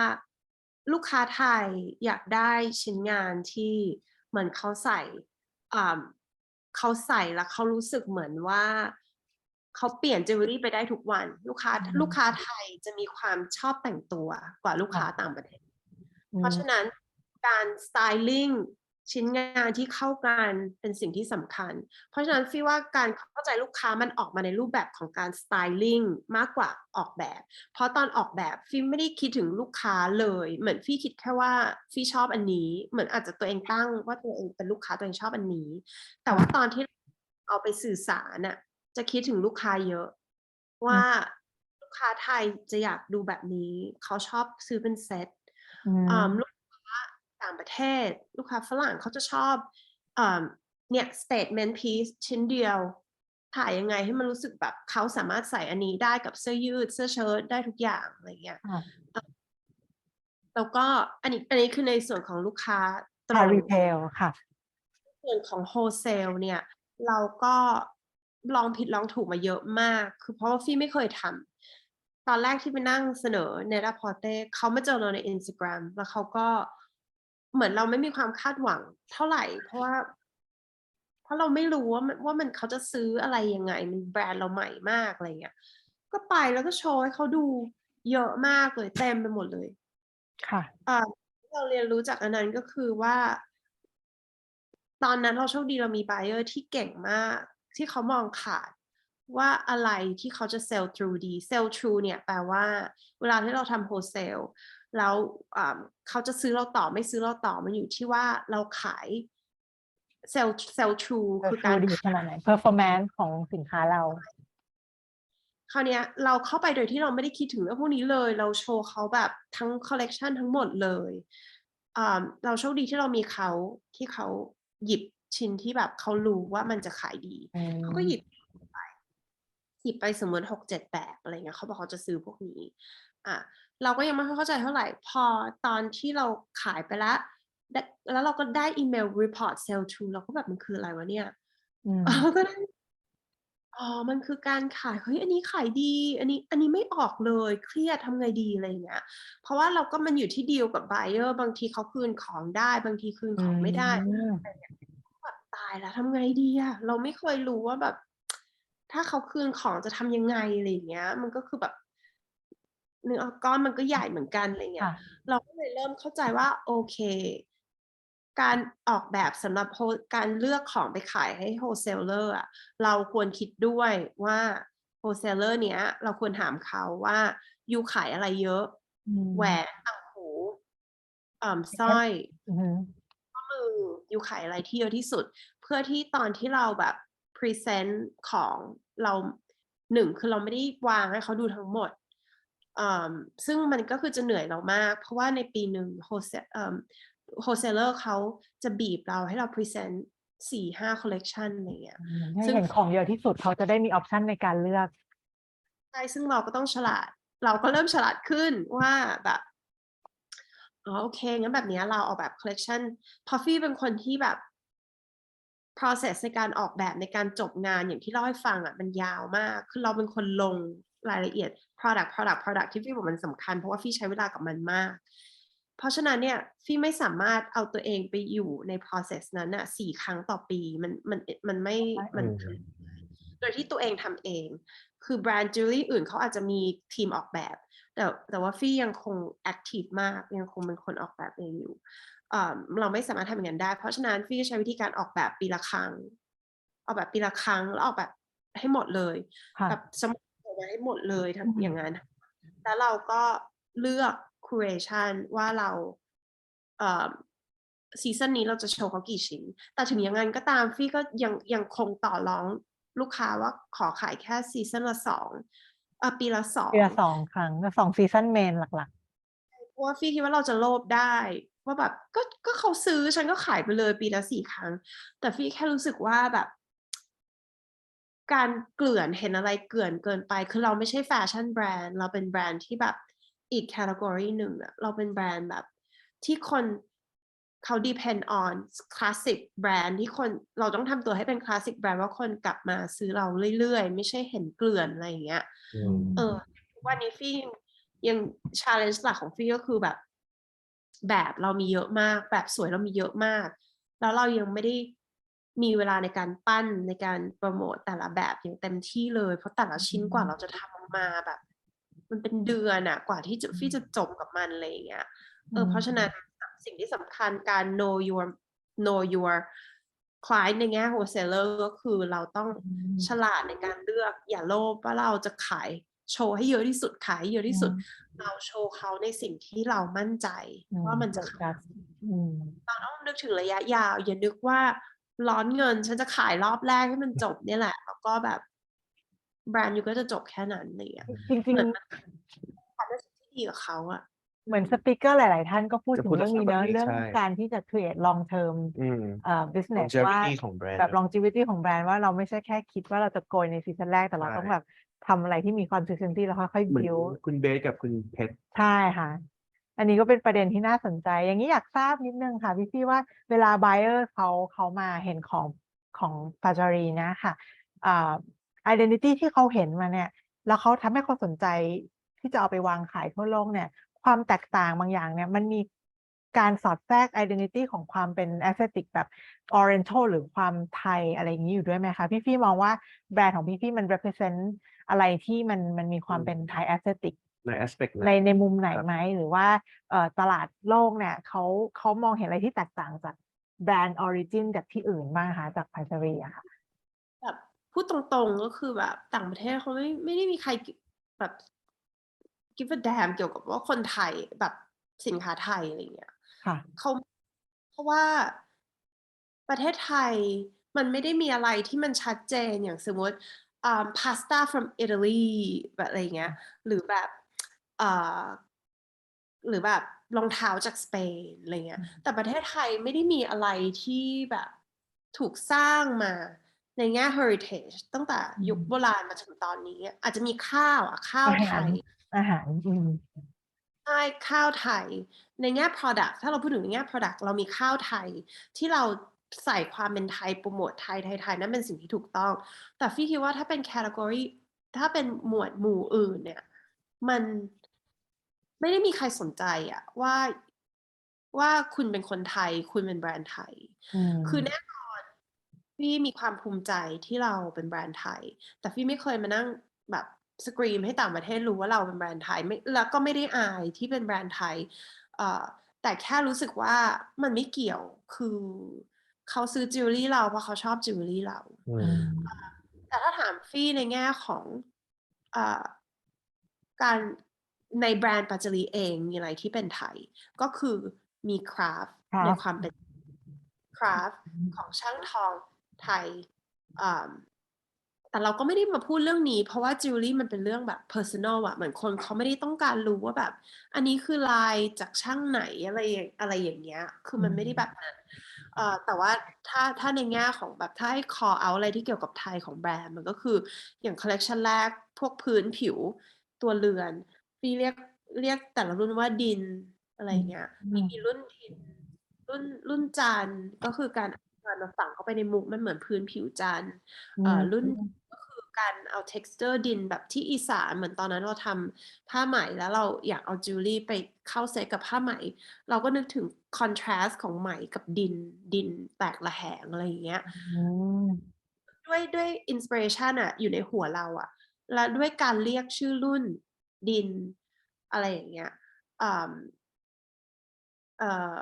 เราก็จะมีการเริ่มใช้คำไทยบ้างแต่ว่าเป็นไม่คำไทยแบบภาษาอังกฤษอะไรอย่างเงี้ยเป็นอย่างเดียวที่ยังคงเห็นชัดว่ามันเป็นไทยแต่ถ้าให้พูดถึงทั่วไปถ้าให้แนะนำคนอื่นที่ทำแบรนด์ฟี่ไม่ได้หมายความว่าเขาไม่สนใจความเป็นไทยแล้วอยู่ก็ไม่ต้องเอาความเป็นไทยมาใช้คือประเด็นน่ะมันคือกลับมาที่จุดแรกก็คือเข้าใจตลาดวางแบรนด์ของตัวเองให้ชัดถ้าสมมุติที่เคยพูดในรายการ perspective เป็นตัวอย่างที่เข้าใจได้ง่ายที่สุดอะอย่างสมมติกางเกงเลอย่างเงี้ยกางเกงเลเราจะมาเอากางเกงเลแล้วเราเอาผ้าไทยไปใส่ในกางเกงเลอีกอะไรเงี้ยมันดูเหมือนซ้ำซ้อนไปหมดเลยอะเหมือนแบบดูพยายามแบบยัดเยียดความเป็นไทยเข้าไปใน product เยอะอย่ายัดเยียดความเป็นไทยถ้าสมมติว่ามันเป็นความเป็นไทยที่ลงตัวอะไรอย่างเงี้ยนึกไม่ออกอย่างเช่นสมมติเบญจรงค์หรือแบบการเอาเบญจรงค์การหรืออันนี้เป็นตัวอย่างที่ดีล่าสุดพี่สั่งไอ้นี่เอาอันนี้แล้วกันล่าสุดพี่สั่งจากเชียงใหม่พี่ชอบแบบอะไรนะจานสีเขียวเขาเรียกว่าอะไรนะ เครื่องปั้นดินสออะไรงั้นเหรอเป็น ซิลาดอน porcelain นะคะเป็นพวกซิลาดอนป่ะคะ ซิลาดอนใช่ซิลาดอนอย่างเงี้ยแล้วมันก็มีแบรนด์ที่เขาทำมาเก่าแก่ที่เขาก็ใช้ชื่อซิลาดอนเลยเนาะอันนั้นก็เป็นสิ่งที่เราควรพูดถ้ามันเป็นการทำดินเทคนิคเขียวแบบที่มันมีที่เดียวในโลกอะไรอย่างเงี้ยเราก็เอามาเล่าแบบทื่อๆแบบนั้นได้เลยแต่เราอาจจะมาปรับสมมติเราใส่ดีไซน์ใหม่ให้มันดูแบบเข้ากับยุคสมัยมากขึ้นอะไรก็แล้วแต่อะไรเงี้ยก็ว่ากันทีประเด็นคือความเป็นไทยมันดึงมาใช้ได้แต่ว่ามันมีการดึงมาใช้หลายแบบทื่อๆเลยข้าวไทยศิลาดลขายดีแน่นอนเพราะว่ามันไม่มีที่อื่นมีใช่ไหมแต่การดึงความเป็นไทยแบบไลฟ์สไตล์ไทยอย่างที่เมื่อกี้พูดถึงกางเกงเลก็คือเอาไลฟ์สไตล์กางเกงเลมาอาจจะมาพลิกแพงให้สมมติเป็นเอวต่ำเอวสูงเป็นขาสั้นเป็นกระโปรงคือทำอะไรให้มันเข้ากับยุคสมัยมากขึ้นไม่ใช่ว่าจะไปเอากางเกงเลทรงเดิมมาใช้แล้วก็คือแค่นั้นอะไรอย่างเงี้ยคือเหมือนเราต้องคิดถึงไลฟ์สไตล์ว่าฝรั่งเขาสนใจต่างประเทศเขาสนใจอะไรใช่เหมือนเขาไม่ได้อยากใส่ไทยแบบไปเดินในช้อปปิ้งสตรีทเขาไงมันไม่มีฝรั่งทำแบบนั้นนะเพราะฉะนั้นถ้าอยู่จะยัดเยียดผ้าไทยแบบลายไทยจะยัดเยียดมันอยู่อย่างนั้นแหละใช่ของเราสวยไม่มีใครมีแต่ว่ามันไม่ได้แมทช์กับไลฟ์สไตล์ค่ะมันไม่เหมือนจานมันไม่เหมือนข้าวที่คนต้องกินคนต้องใช้แต่เสื้อผ้ามันเป็น personal choice แล้วใครเขาจะทำไมเขาต้องใส่ผ้าลายไทยมาเดินแบบ Fifth Avenue ทำไมเขาต้องทำแบบนั้นอะไรอย่างเงี้ยเราต้องกลับมาคิดก่อนว่างั้นเสน่ห์ของผ้าไทยอยู่ที่ไหนอยู่ที่การทอมือใช่ไหมงั้นทำไมเราไม่ใช้ผ้าทอมือจะใช้ซิลูเอตต่างแบบซิลูเอตที่ฝรั่งเข้าใจได้อะไรอย่างเงี้ยแพคเกจจิ้งอยู่อยากใช้ลายไทยอะไรอย่างเงี้ยก็ได้แต่ว่าตัว product เองมันต้องนึกถึงผู้บริโภคด้วยว่าอะไรในความเป็นไทยที่เขากรีดอะไรจริงๆเมื่อกี้ที่พี่พูดขึ้นมาแล้วนึกถึงท็อปิกที่เราเคยคุยกันก่อนหน้าว่ามันไม่ใช่แค่แบบเราจะขาย product อะไรแต่จริงๆเราขายไลฟ์สไตล์หรือ concept around that product ด้วยอย่างเมื่อกี้ที่พี่บอกว่าถ้าจะขายกางเกงเลหรือผ้าไหมไทยให้ฝรั่งเนี่ยมันต้องคิด context ว่าเขาไปใส่เดินอยู่ในโซโหที่นิวยอร์กหรือไป mix and match กับไอเทมอื่นที่มันเหมาะกับบ้านเขา international ไม่จำเป็นต้องจงแจ้งขนาดนั้นใช่คือพี่มองว่ามันสำคัญในการขายสไตลิ่งหรือคอนเซปต์หรือภาพไลฟ์สไตล์ around product นั้นๆด้วยไหมคะมูสแจ็คมูสสิ่งที่น่าสนใจคือเขาถ้าเป็นแฟนพันธุ์แท้ของแจ็คมูสจะรู้ว่าการออกแบบของแจ็คมูสเนี่ยเขาเบสทุกอย่างเลยนะมาจากแม่เขาซึ่งแม่เขาก็คือเป็นป้าแก่ๆคนหนึ่งอยู่นอกชานเมืองแล้วก็เย็บตัดแบบมีเครื่องจักรอันนึงเย็บตัดใช่ไหมเพราะฉะนั้นจุดเริ่มต้นของดีไซน์เขามันเชยมากเลยนะมันคือซิลูเอตของแม่เขาในยุค50-60อะไรต่างๆเนี่ยแต่ทำไมมันออกมาเป็นแบบนั้นคือเขาเอามาประยุกต์กับไลฟ์สไตล์ที่เขาจะขายก็คือปาร์ตี้ไวบ์สไตลิ่งผู้หญิงฝรั่งเศสเขาเอาเรื่องของผู้หญิงฝรั่งเศสในยุคปัจจุบันกับยุคเก่ามารวมกันได้อย่างลงตัวมากเขาก็เอาไลฟ์สไตล์ของการปาร์ตี้ซีนี่ติงส์อะไรอย่างเงี้ยการเปิดอะไรเยอะขึ้นของผู้หญิงสมัยปัจจุบันการแต่งหน้าน้อยๆแบบทำผมแบบธรรมชาติเหมือนเพิ่งตื่นแต่ว่าแต่งตัวโป๊จัดสุดอะไรอย่างเงี้ยคือเขาฉลาดในการเอาไลฟ์สไตล์แบบ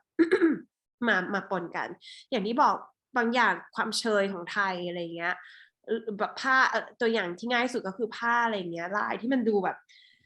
อาจจะดูเชยอะไรเงี้ยเราเอาตรงไหนของเขาที่มันยังได้อยู่ล่ะเสน่ห์การทอเอามารวมกับไลฟ์สไตล์ที่เราอยากนำเสนออาจจะไม่จำเป็นต้องเป็นโป๊เราอาจจะพูดถึงเรื่องแบบหรือเราจะเป็นแบบ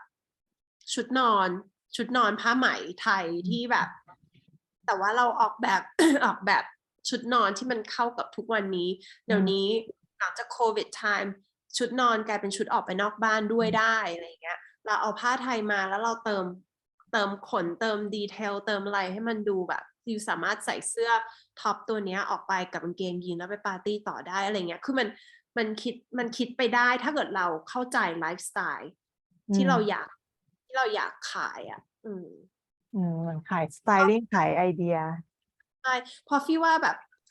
เดี๋ยวคนจะเข้าใจผิดที่ฟี่บอกคนไม่สนใจต่างประเทศไม่สนใจไทยความเป็นไทยแต่เราทำให้เขาสนใจได้ไงก็คือถ้าเราฉลาดที่จะเลือกหยิบจับบางอย่างในความเป็นไทยมาใช้แต่ไม่ใช่ as is คือมันง่ายไปอ่ะแล้วเราก็เห็นนะเราเห็น failure ของแบรนด์กี่อันแล้วที่พยายามเอาผ้าลายไทยไปขายอะไรอย่างเงี้ยคือมันก็มีแบรนด์มันพยายามมากันนานแค่ไหนแล้วอะไรอย่างเงี้ยมันก็ต้องเปลี่ยน perspective การหยิบจับของว่า international perspective เนี่ยเขามองยังไงคือของไทยมันมีสวยเยอะมากแหละใช่คือจะบอกว่าประเทศไทยอ่ะเราโชคดีที่เราอยู่ในประเทศที่มีคราฟต์มี respect ในคราฟต์ที่แบบเยอะมากอ่ะในตั้งแต่อาหารการกินเสื้อผ้าเครื่องนอนแบบ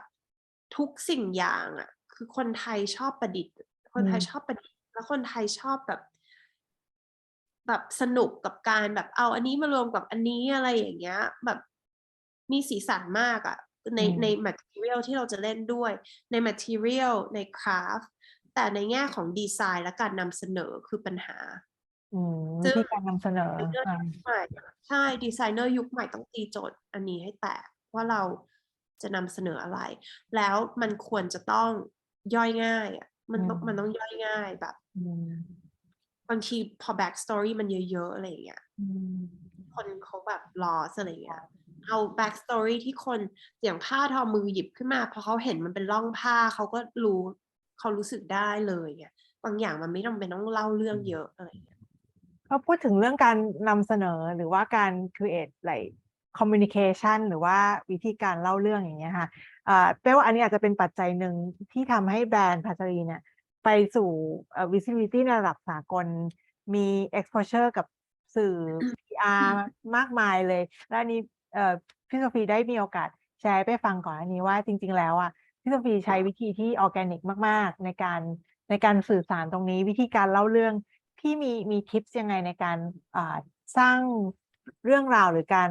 ทำภาพลักษณ์ของแบรนด์ให้ออกไปทัชสู่สากลโดยที่เท่าที่ไปทราบคือ put effort ในเรื่องของ investment หรืออะไรไม่น้อยมากแต่มัน successful มากอันนี้มีทิปยังไงบ้างคะบอกว่าเป็นคนงกกับเรื่องการให้ของดาราแบบงกมากเพราะแบบเราเอาบัดเจ็ตคือสำหรับฟี่ถ้าฟี่มอง investment สำหรับธุรกิจกลับมาที่เรื่อง product ก็คือฟี่จะ invest กับเรื่องสินค้าอย่าง craft พนักงานคือเราจะแบบโฟกัสเรื่องการแบบออกแบบและการผลิตมากเพราะฉะนั้นมันทำให้เงินในธุรกิจมันไปอยู่ในก้อนนี้ซึ่งอันนี้ไม่พูดเพื่อให้แบบว่ามันก็เป็นประโยชน์กับลูกค้าแล้วมันเป็นประโยชน์กับเราเพราะว่าลูกค้าเขาเห็นของเราแล้วเขาก็รักแล้วเราก็มีการทำการตลาดระยะยาวซึ่งเดี๋ยวเราจะพูดตอนจบมาเนาะเพราะฉะนั้นการทำ PR ทำให้เราเหลือเงินในการทำน้อยมากคือแบบน้อยมากๆอะไรอย่างเงี้ยซึ่งใน3 ปีแรกไม่ใช่ไม่ส่งของให้ดาราเลยก็คือส่งของให้ดาราใน3 ปีแรกไม่มี PR agency ไม่ทำทุกอย่างเองหมดสื่อแล้วความตลกก็คือแบบด้วยความที่ทำทุกอย่างเองหมดสื่อบางทีสื่ออีเมลมาขอแพ็กช็อตอะไรเงี้ยแล้วเราลืมซ้ำอะไรเงี้ยคือแบบมันมี miss opportunity เยอะมากจนปีที่แล้วถึงได้เริ่มแบบต้องมี PR agency ไม่ใช่เพื่อที่จะแบบอะไรก็คือเพื่อที่แบบมันจะมี miss opportunity ที่สื่อเขา reach out มาหาเราตรงมันช่วย organize ช่วย manage workflow ใช่เพราะว่ามันแบบมันหลุดไปหลายอย่างอะไรเงี้ยเลยต้องแบบต้องมีแบบเหมือนมีพนักงานมาทำเพิ่มแล้วแหละในแง่ PR แต่คราวนี้ใน3 ปีแรกเนี่ยฟี่จะใช้วิธีการแบบเราจะมีในใจว่าผู้หญิงที่เป็นปัจจรีที่เขาใส่ของเราขึ้นมาสวยจะคือใครแล้วเราก็จะจีบเขาไป message inbox ไปหาเขานั่นแหละคราวนี้เนี่ยความอย่างที่กลับมาที่เรื่อง product อะคือถ้าของเราสวยอะเขาก็จะใส่แล้วเขาก็จะใส่แล้วเขาก็จะลงแล้วเขาก็จะใส่ทุกวันเรายังมีอินฟลูเอนเซอร์จนถึงทุกวันนี้ที่ยังใส่ชิ้นงานที่เราให้ในปีแรกจนถึงทุกวันนี้ยังเห็นขึ้นมาในฟีดคือนึกภาพแบบอินฟลูเอนเซอร์ดาราเหล่านี้มีคนติดต่อเข้ามาวันละเท่าไหร่แบบคนพยายามของเขาอะไรยังไงคราวนี้เนี่ยเขาต้องชอบเอง เขาถึงจะใส่มี2 อย่างเขาชอบเองกับ2เราจ่ายเงินให้เขาซึ่งอย่างที่พี่บอกพี่งงที่ไม่จ่ายพอพี่เชื่อในเรื่องนี้ด้วยเพราะพี่รู้สึกว่าถ้าเราจ่ายอ่ะมันเหมือนกับว่าเราบังคับให้เขาใส่ใช่ไหมแล้วไงต่อล่ะคือเขาใส่ทีเดียวแล้วมันก็หายไปหรือแบบอะไรอย่างเงี้ยแล้วเหมือนเขาเดี๋ยวนี้คนดูออกแล้วด้วยพี่ว่าถ้าถูกเทรดพาร์ทเนอร์ชิพหรือจ้างให้ใส่อ่ะเขาก็ใส่โดยที่มันไม่ได้เป็นซึมไปในชีวิตเขาอ่ะคนก็จะดูออกใช่คือบางทีอ่ะความเย่อหยิ่งอ่ะบางทีมันก็เป็นมาร์เก็ตติ้งที่ดีบางทีเราก็มีความเย่อหยิ่งในเรื่องของแบบสไตล์บางทีสไตลิสต์ของดาราก็มาแบบต่างประเทศสไตลิสต์ดาราต่างประเทศก็แบบมาจะขอยืมอะไรเงี้ยบางทีเราก็แบบลืมอีเมลอะไรอย่างเงี้ยไปเขาก็ไปสั่งของเขาเองแล้วเขาก็อะไรอย่างเงี้ยคือบางทีแล้วพอมันเกิดอย่างนั้นขึ้นอ่ะเขาก็ใส่จริงแล้วเขาก็ appreciate มันจริงอย่างล่าสุดใน Sex and the City just like that ใช่ไหมก็เป็นอะไรที่แบบเกิดจากความเซอร์ไพรส์มากเหมือนกันอันเนี้ยก็คืออยู่ดีๆเขาก็ไปซื้อแหวนแล้วเขาก็มาใส่ในซีนนั้นเองเลยอ๋อคืออันนี้คือออร์แกนิกเลยถูกไหมพี่คือเขาเห็นจากดีไซน์แล้วเขาก็ออร์แกนิกหมดเลยพี่แค่ใช้เงินในการทำ PR ปีที่แล้วเป็นครั้งแรกแล้วพอลองแล้วเรารู้สึกว่าเราไม่ชอบเรารู้สึกเหมือนแบบมันไม่ใช่อะไรอย่างเงี้ยมันรู้สึกเหมือนมันแบบแล้วมันดูไม่จริงอ่ะเราก็เลยรู้สึกว่าเราอยู่อย่างนี้ดีกว่าคือเราอยู่ทำของเอาเงินไปลงกับการทำของที่มันดีอะไรอย่างเงี้ยแต่ไม่ใช่ว่า PR ไม่สำคัญคือ PR สำคัญแต่อยากให้แบบคิดให้ดีอ่ะเพราะมันมีการทำการตลาด2 แบบที่แบบอัดเงินเข้าไปเยอะๆเลยซึ่งถ้าคุณทำได้ก็ดีก็ทำอะไรเงี้ยแต่ถ้าคุณทำไปแล้วของคุณมันไม่แข็งแรงพอยังไงมันก็อยู่ได้แค่ปี2 ปีเขาบอกแบรนด์มันจะเกิดหรือไม่เกิดให้ดูปี2 ปีแรกใช่ไหมมันให้ยัดเงินไปขนาดไหนมันก็ได้แค่นั้นอะไรอย่างเงี้ยแล้วอย่างที่เมื่อกี้บอกกันว่าผู้บริโภคเดี๋ยวนี้เขาดูรู้หมดแล้วว่าแบบใช่ดาราเอาของคุณไปใส่ในคานแต่ดาราเหล่านี้คือเป็นดาราที่แบบเป็น C-list แล้วก็เขาอาจจะไม่ได้รู้จักแบรนด์ด้วยซ้ำใช่แล้วเขาก็สไตลิ่งออกมาได้อย่างนั้นอะไรอย่างเงี้ยคือมันต้องคิดถึงระยะยาวกว่านี้ว่าการจ่ายเงินไปแล้วเขาเอาของเราไปใส่แล้วมันเป็นอะไรยังไงแล้วมัน damaging กับแบรนด์ไหมอะไรอย่างเงี้ยก็คือการอัดเงินเข้าไปฟี่แค่รู้สึกว่ามันถ้าคุณทำได้ก็ทำแต่คุณต้องแน่ใจว่าของคุณดีจริงๆอะไรเงี้ยไม่งั้นคุณก็อัดเงินไปตลอดชีวิตนั่นน่ะแล้วก็ฟี่ไม่เชื่อในการทำตลาดแบบนั้นเท่าไหร่กับหรือการแบบจัดงานแล้วแบบว่าเหมือนมันเป็นการหลอกลูกค้าที่มันไม่ถูกทุกคนแบบซึ่งเดี๋ยวเราจะคุยท็อปิกต่อไปแล้วแบบแค่รู้สึกโดยส่วนตัวไม่ค่อยชอบแบบหลอกลูกค้าเท่าไหร่อะไรเงี้ยกับการลงทุนแบบที่2คือแบบแบรนด์ปัจจุบันก็คือออร์แกนิกก็คือแบบแน่ใจว่าอยู่ต้องมีของที่ดีแล้วอยู่ก็ค่อยๆทำแบบค่อยๆซึมค่อยๆคิดก็ได้อะไรเงี้ยแต่แปลว่าของที่เราทำมันไม่ใช่ของฉับฉวยแบบมันไม่ใช่สมมติเสื้อยืดแฟชั่นที่มันต้องติดตลาดเลยทันทีมันเป็นจิวเวลรี่ที่ใส่ได้เรื่อยๆมันก็อยู่ที่หมวดหมู่ของสินค้าที่คุณทำด้วยบางทีหมวดหมู่ของคุณอาจจะเหมาะกับการยัดเงินทำ PR หนักๆก็ได้แต่โดยส่วนตัวฟี่แค่รู้สึกว่าถึงหมวดหมู่คุณจะเหมาะแต่ให้ลองก่อนว่าแบบลองด้วยตัวเองก่อนลองแบบเมสเสจไปหาดาราลองแบบติดต่อสื่ออะไรอย่างเงี้ยถ้าของเรามันดีเขาต้องเอาไปแน่เลยเริ่มด้วยตัวเองก่อนแล้วถ้าแบบมันเริ่มแบบอยู่ตัวแล้วเราเริ่มทำไม่ไหวอะไรเงี้ยเราค่อยเริ่มใช้ PR agency เข้ามาอย่างนี้ในช่องทางสื่อสารของแบรนด์เองอะค่ะที่เป็นไม่ว่าจะเป็นโซเชียลมีเดียเว็บไซต์ Instagram อะไรนะคะเฉพาะ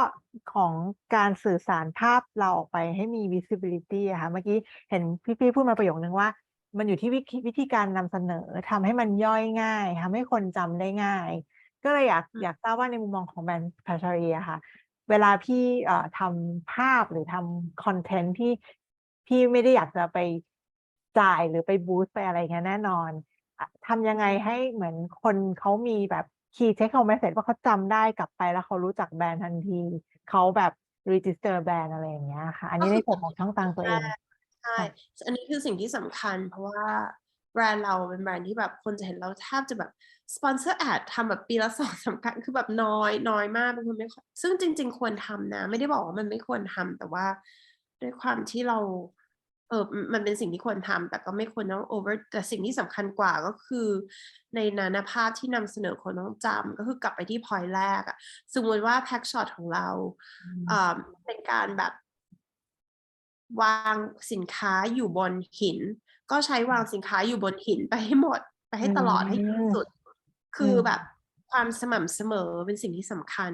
ถ้าแพ็กช็อตเรามีไฟแบบแฟลชมาจากด้านขวาตลอดเป็นพื้นสีเขียวพื้นสีม่วงอะไรอย่างเงี้ยหรือใช้ม่วงกับเขียวตัดสลับกันก็ใช้สีนั้นไปให้ตลอดนั่นเป็นสิ่งที่สำคัญก็คือแบบความสม่ำเสมอ consistency อันนี้เป็น ใช่ ก็กลับไปเป็นประเด็นเรื่องแบรนด์ identity นะว่าทำสินค้าให้ชัดทำภาพให้ชัดแล้วก็รู้จักลูกค้าของเราทีนี้มันมีconversation ที่พี่เคยไกด์ให้เป้ฟังว่ามันก็เป็นคำใหม่สำหรับเป้เหมือนกัน responsive design นะคะว่าหลังจากที่เรารู้จักลูกค้าแล้วและทั้ง retail ทั้ง wholesale เราเห็นภาพผู้หญิงลูกค้าแล้วและ responsive design ที่เป้คุยกับพี่ๆก่อนอันนี้น่าจะหมายถึงว่าเรา adapt strategy การทำสินค้าต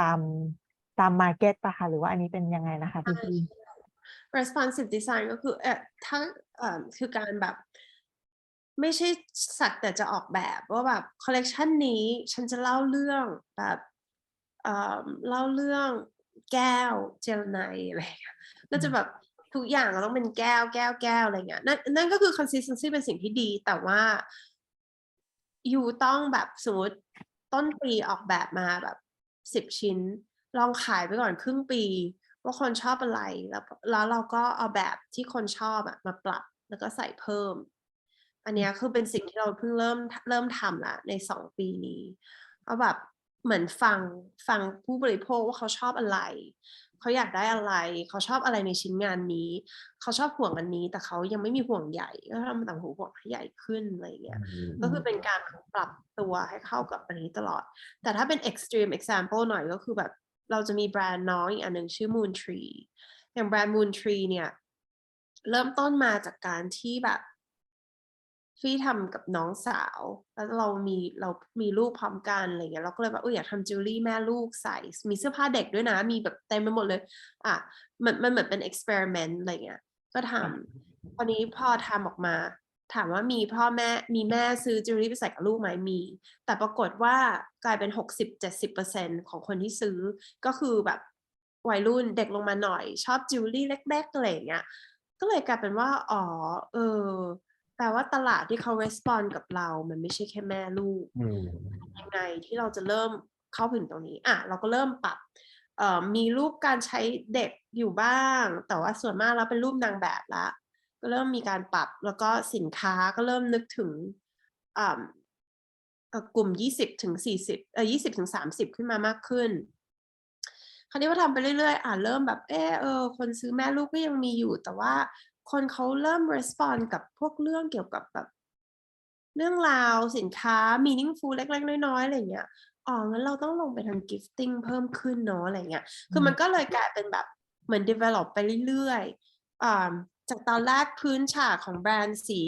ครีมหรือขาวเปลี่ยนมาเป็นสีน้ำเงินแล้วก็เปลี่ยนมาเป็นสีน้ำเงินเข้มอะไรอย่างเงี้ยเหมือนมันก็เลยเป็น evolution ซึ่งฟี่ว่ามันโอเคในการทำแบบนั้นในปีแรกโดยเฉพาะแบบเราจะใช้ประเทศไทยเหมือนเป็นตลาดแรกในการแบบ experiment นิดนึงอะไรอย่างเงี้ยเพราะว่าอันนี้เป็นตัวอย่างที่ดีของแบบมันไม่ใช่ทุกแบรนด์ที่อยู่ดีๆมีความชัดเจนอย่างปาจารีอย่างแม้กระทั่งอีกแบรนด์หนึ่งที่พี่ทำคือ Moon Tree เนี้ยมันก็ไม่ได้มีความชัดเจน 100% เราถึงต้องมีการปรับจนถึงมาจุดหนึ่งจุดเนี้ยที่มันมีความชัดเจน 100% แล้วเราถึงพร้อมที่จะเริ่มออกต่างประเทศได้อะไรอย่างเงี้ยข้อดีของเราในการอยู่ไทยก็คือเราทำตลาดที่ไทยเอาลูกค้าไทยเป็นผู้บริโภคกลุ่มแรกของเราให้เราแบบเข้าใจในเรื่องการพัฒนาสินค้าให้มันดีที่สุดเท่าที่จะทำได้ก่อนที่จะไปออกต่างประเทศอย่างนี้ถ้าเกิดพี่กาแฟขายในหลายตลาดทั่วโลกรวมถึงประเทศไทยด้วยค่ะแน่นอนแต่ละตลาดมันมี preference หรือความชอบแตกต่างกันนะคะเราบาลานซ์ยังไงในการออกแบบ product ที่จะสามารถตอบได้หลายๆตลาดหรือว่าพี่มีลอจิกว่าเราควรจะโฟกัสยังไงตลาดใดตลาดหนึ่งหรือเปล่าคะหรือการที่แตกdivision line หรือเป็นแบรนด์ลูกมาอย่างมูลทีนี่ก็เป็นโซลูชันที่ช่วยตอบตลาดใดตลาดหรือเปล่าคะคำตอบอันนั้นก็คือเรื่องของการใช้ channel คืออย่างลูกค้าไทยเราก็จะใช้ channel ของ Line Officialคอนเทนต์ที่จะออกไปใน Line หรือการที่ลูกค้ามารูมหรือต่างๆมันลูกค้าไทยจะความเยอะคืออยากเห็นเยอะๆอยากเห็นหลายๆอย่างอยากเห็นทุกอย่างใส่ด้วยกันอะไรเงี้ยในช่องทางเหล่านั้นเราก็ทำการสื่อสารให้มันเป็นแบบนั้นเว็บไซต์คือเป็น 95% ลูกค้าต่างประเทศเราก็ทำคอนเทนต์ในเว็บไซต์ให้มันไปในทางที่ลูกค้าต่างประเทศอยากดูInstagram เป็นช่องทางที่ยากที่สุดเพราะว่ามันเป็น Instagram ที่มันเป็นช่องทางที่ทั้งลูกค้าไทยและต่างประเทศมารวมกันอันเนี้ยเป็นช่องทางที่ยากที่สุดเพราะฉะนั้นภาพมันก็อาจจะต้องมีความเบลนด์บางทีเราก็จะโชว์สินค้าเต็มเซตบางทีโชว์สินค้าใกล้ๆแบบให้ลูกค้าต่างประเทศเห็นดีเทลอะไรอย่างเงี้ยมันก็จะมีแต่ในทั้งหมดทั้งมวลถ้ามันยังอยู่ในการเล่าเรื่อง visual identity ที่เหมือนกันการสไตลิ่งที่ต่างมันก็ไม่ได้รู้สึกแบบนั้นไม่ได้รู้สึกว่ามันต่างขนาดนั้นแต่ว่ามันก็ยากในแง่การแบบอย่างสมมติเวลาที่เรามีอะไรที่เราอยากจะสื่อสารกับคนไทยแบบวันแม่ไทยหรือแบบหรือการมีป๊อปอัพที่ห้างอันใดอันหนึ่งหรืออะไรอย่างเงี้ยบางทีเราก็ไปลงใน Instagram ไม่ได้เพราะว่าลูกค้าฝรั่งก็จะงงอะไรเงี้ยมันก็เหมือนต้องเป็นการใช้ช่องทางให้ถูกต้องการสื่อสารให้ดีที่สุดว่าช่องนี้เราคุยกับใครอะไรเงี้ยช่องนี้เราต้องระวังนะอะไรเงี้ยเราจะแบบคุยกับคนไทยอย่างเดียวไม่ได้อะไรอย่างเงี้ยแสดงว่าในส่วนของตัวสินค้าหรือ product เองเนี่ยเป็นสินค้าแบบเดียวกันไม่ได้ต้องมีadaptationในการใช่แต่ว่าพี่ทำอย่างนี้ได้เพราะว่าบาจารีเป็นแบรนด์คลาสสิกคือแบบอย่างสร้อยเสื้อนี้ใส่ได้ตั้งแต่เด็กตั้งแต่แบบ18ไปจนถึง80อะไรอย่างเงี้ยคือของทุกชิ้นของเรามันมีความแบบเราดีไซน์มาด้วยความที่มันเป็นชิ้นงานที่ใช่ที่ทุกคนใส่ได้ทุกเพศใส่ได้แต่อย่างที่บอกก็คือความแตกต่างในการเข้าใจลูกค้าก็คือแบบเขาสไตลิ่งยังไงการใช้จิวเวลรี่ในชีวิตประจำวันของเขาเป็นยังไงคนไทยออกไปกินข้าวบ่อยฝรั่งไม่ค่อยอะไรอย่างเงี้ยฝรั่งจะแบบซื้อจิวเวลรี่ชิ้นใหญ่ครบเซตที่เวลาไปงานแต่งงานอะไรเงี้ยฝรั่งก็จะแบบbridal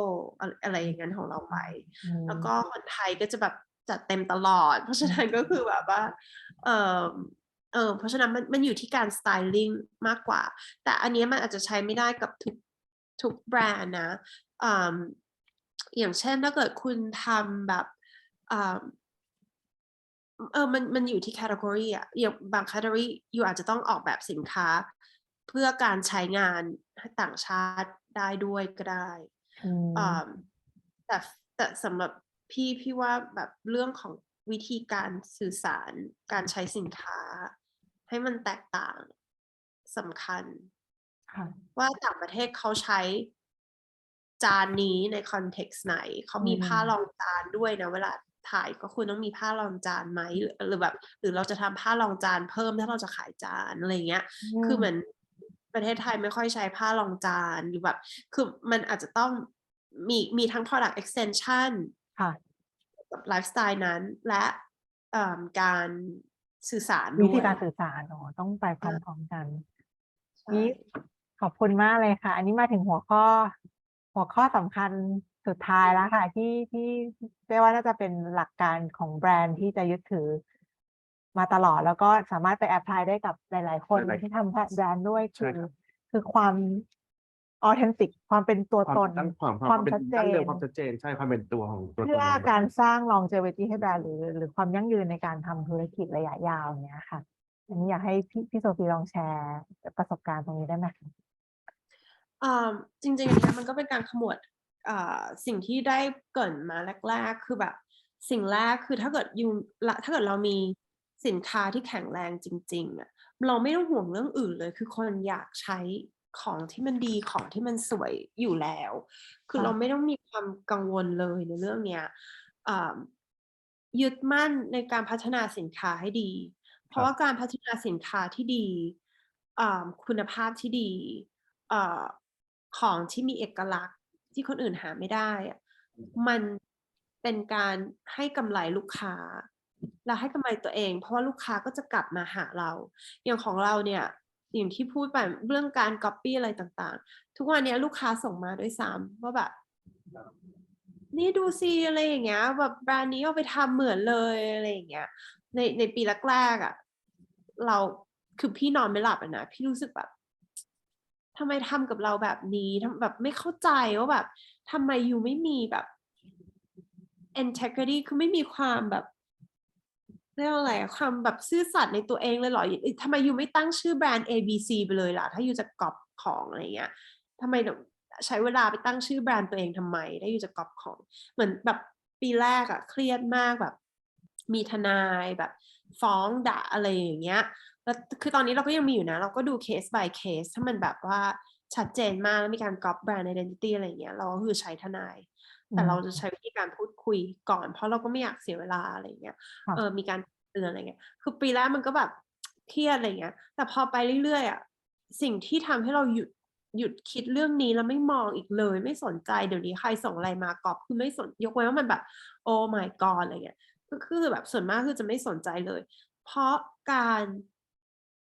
ได้ประโยคนี้จากลูกค้าหลายๆคนเลยบอกว่า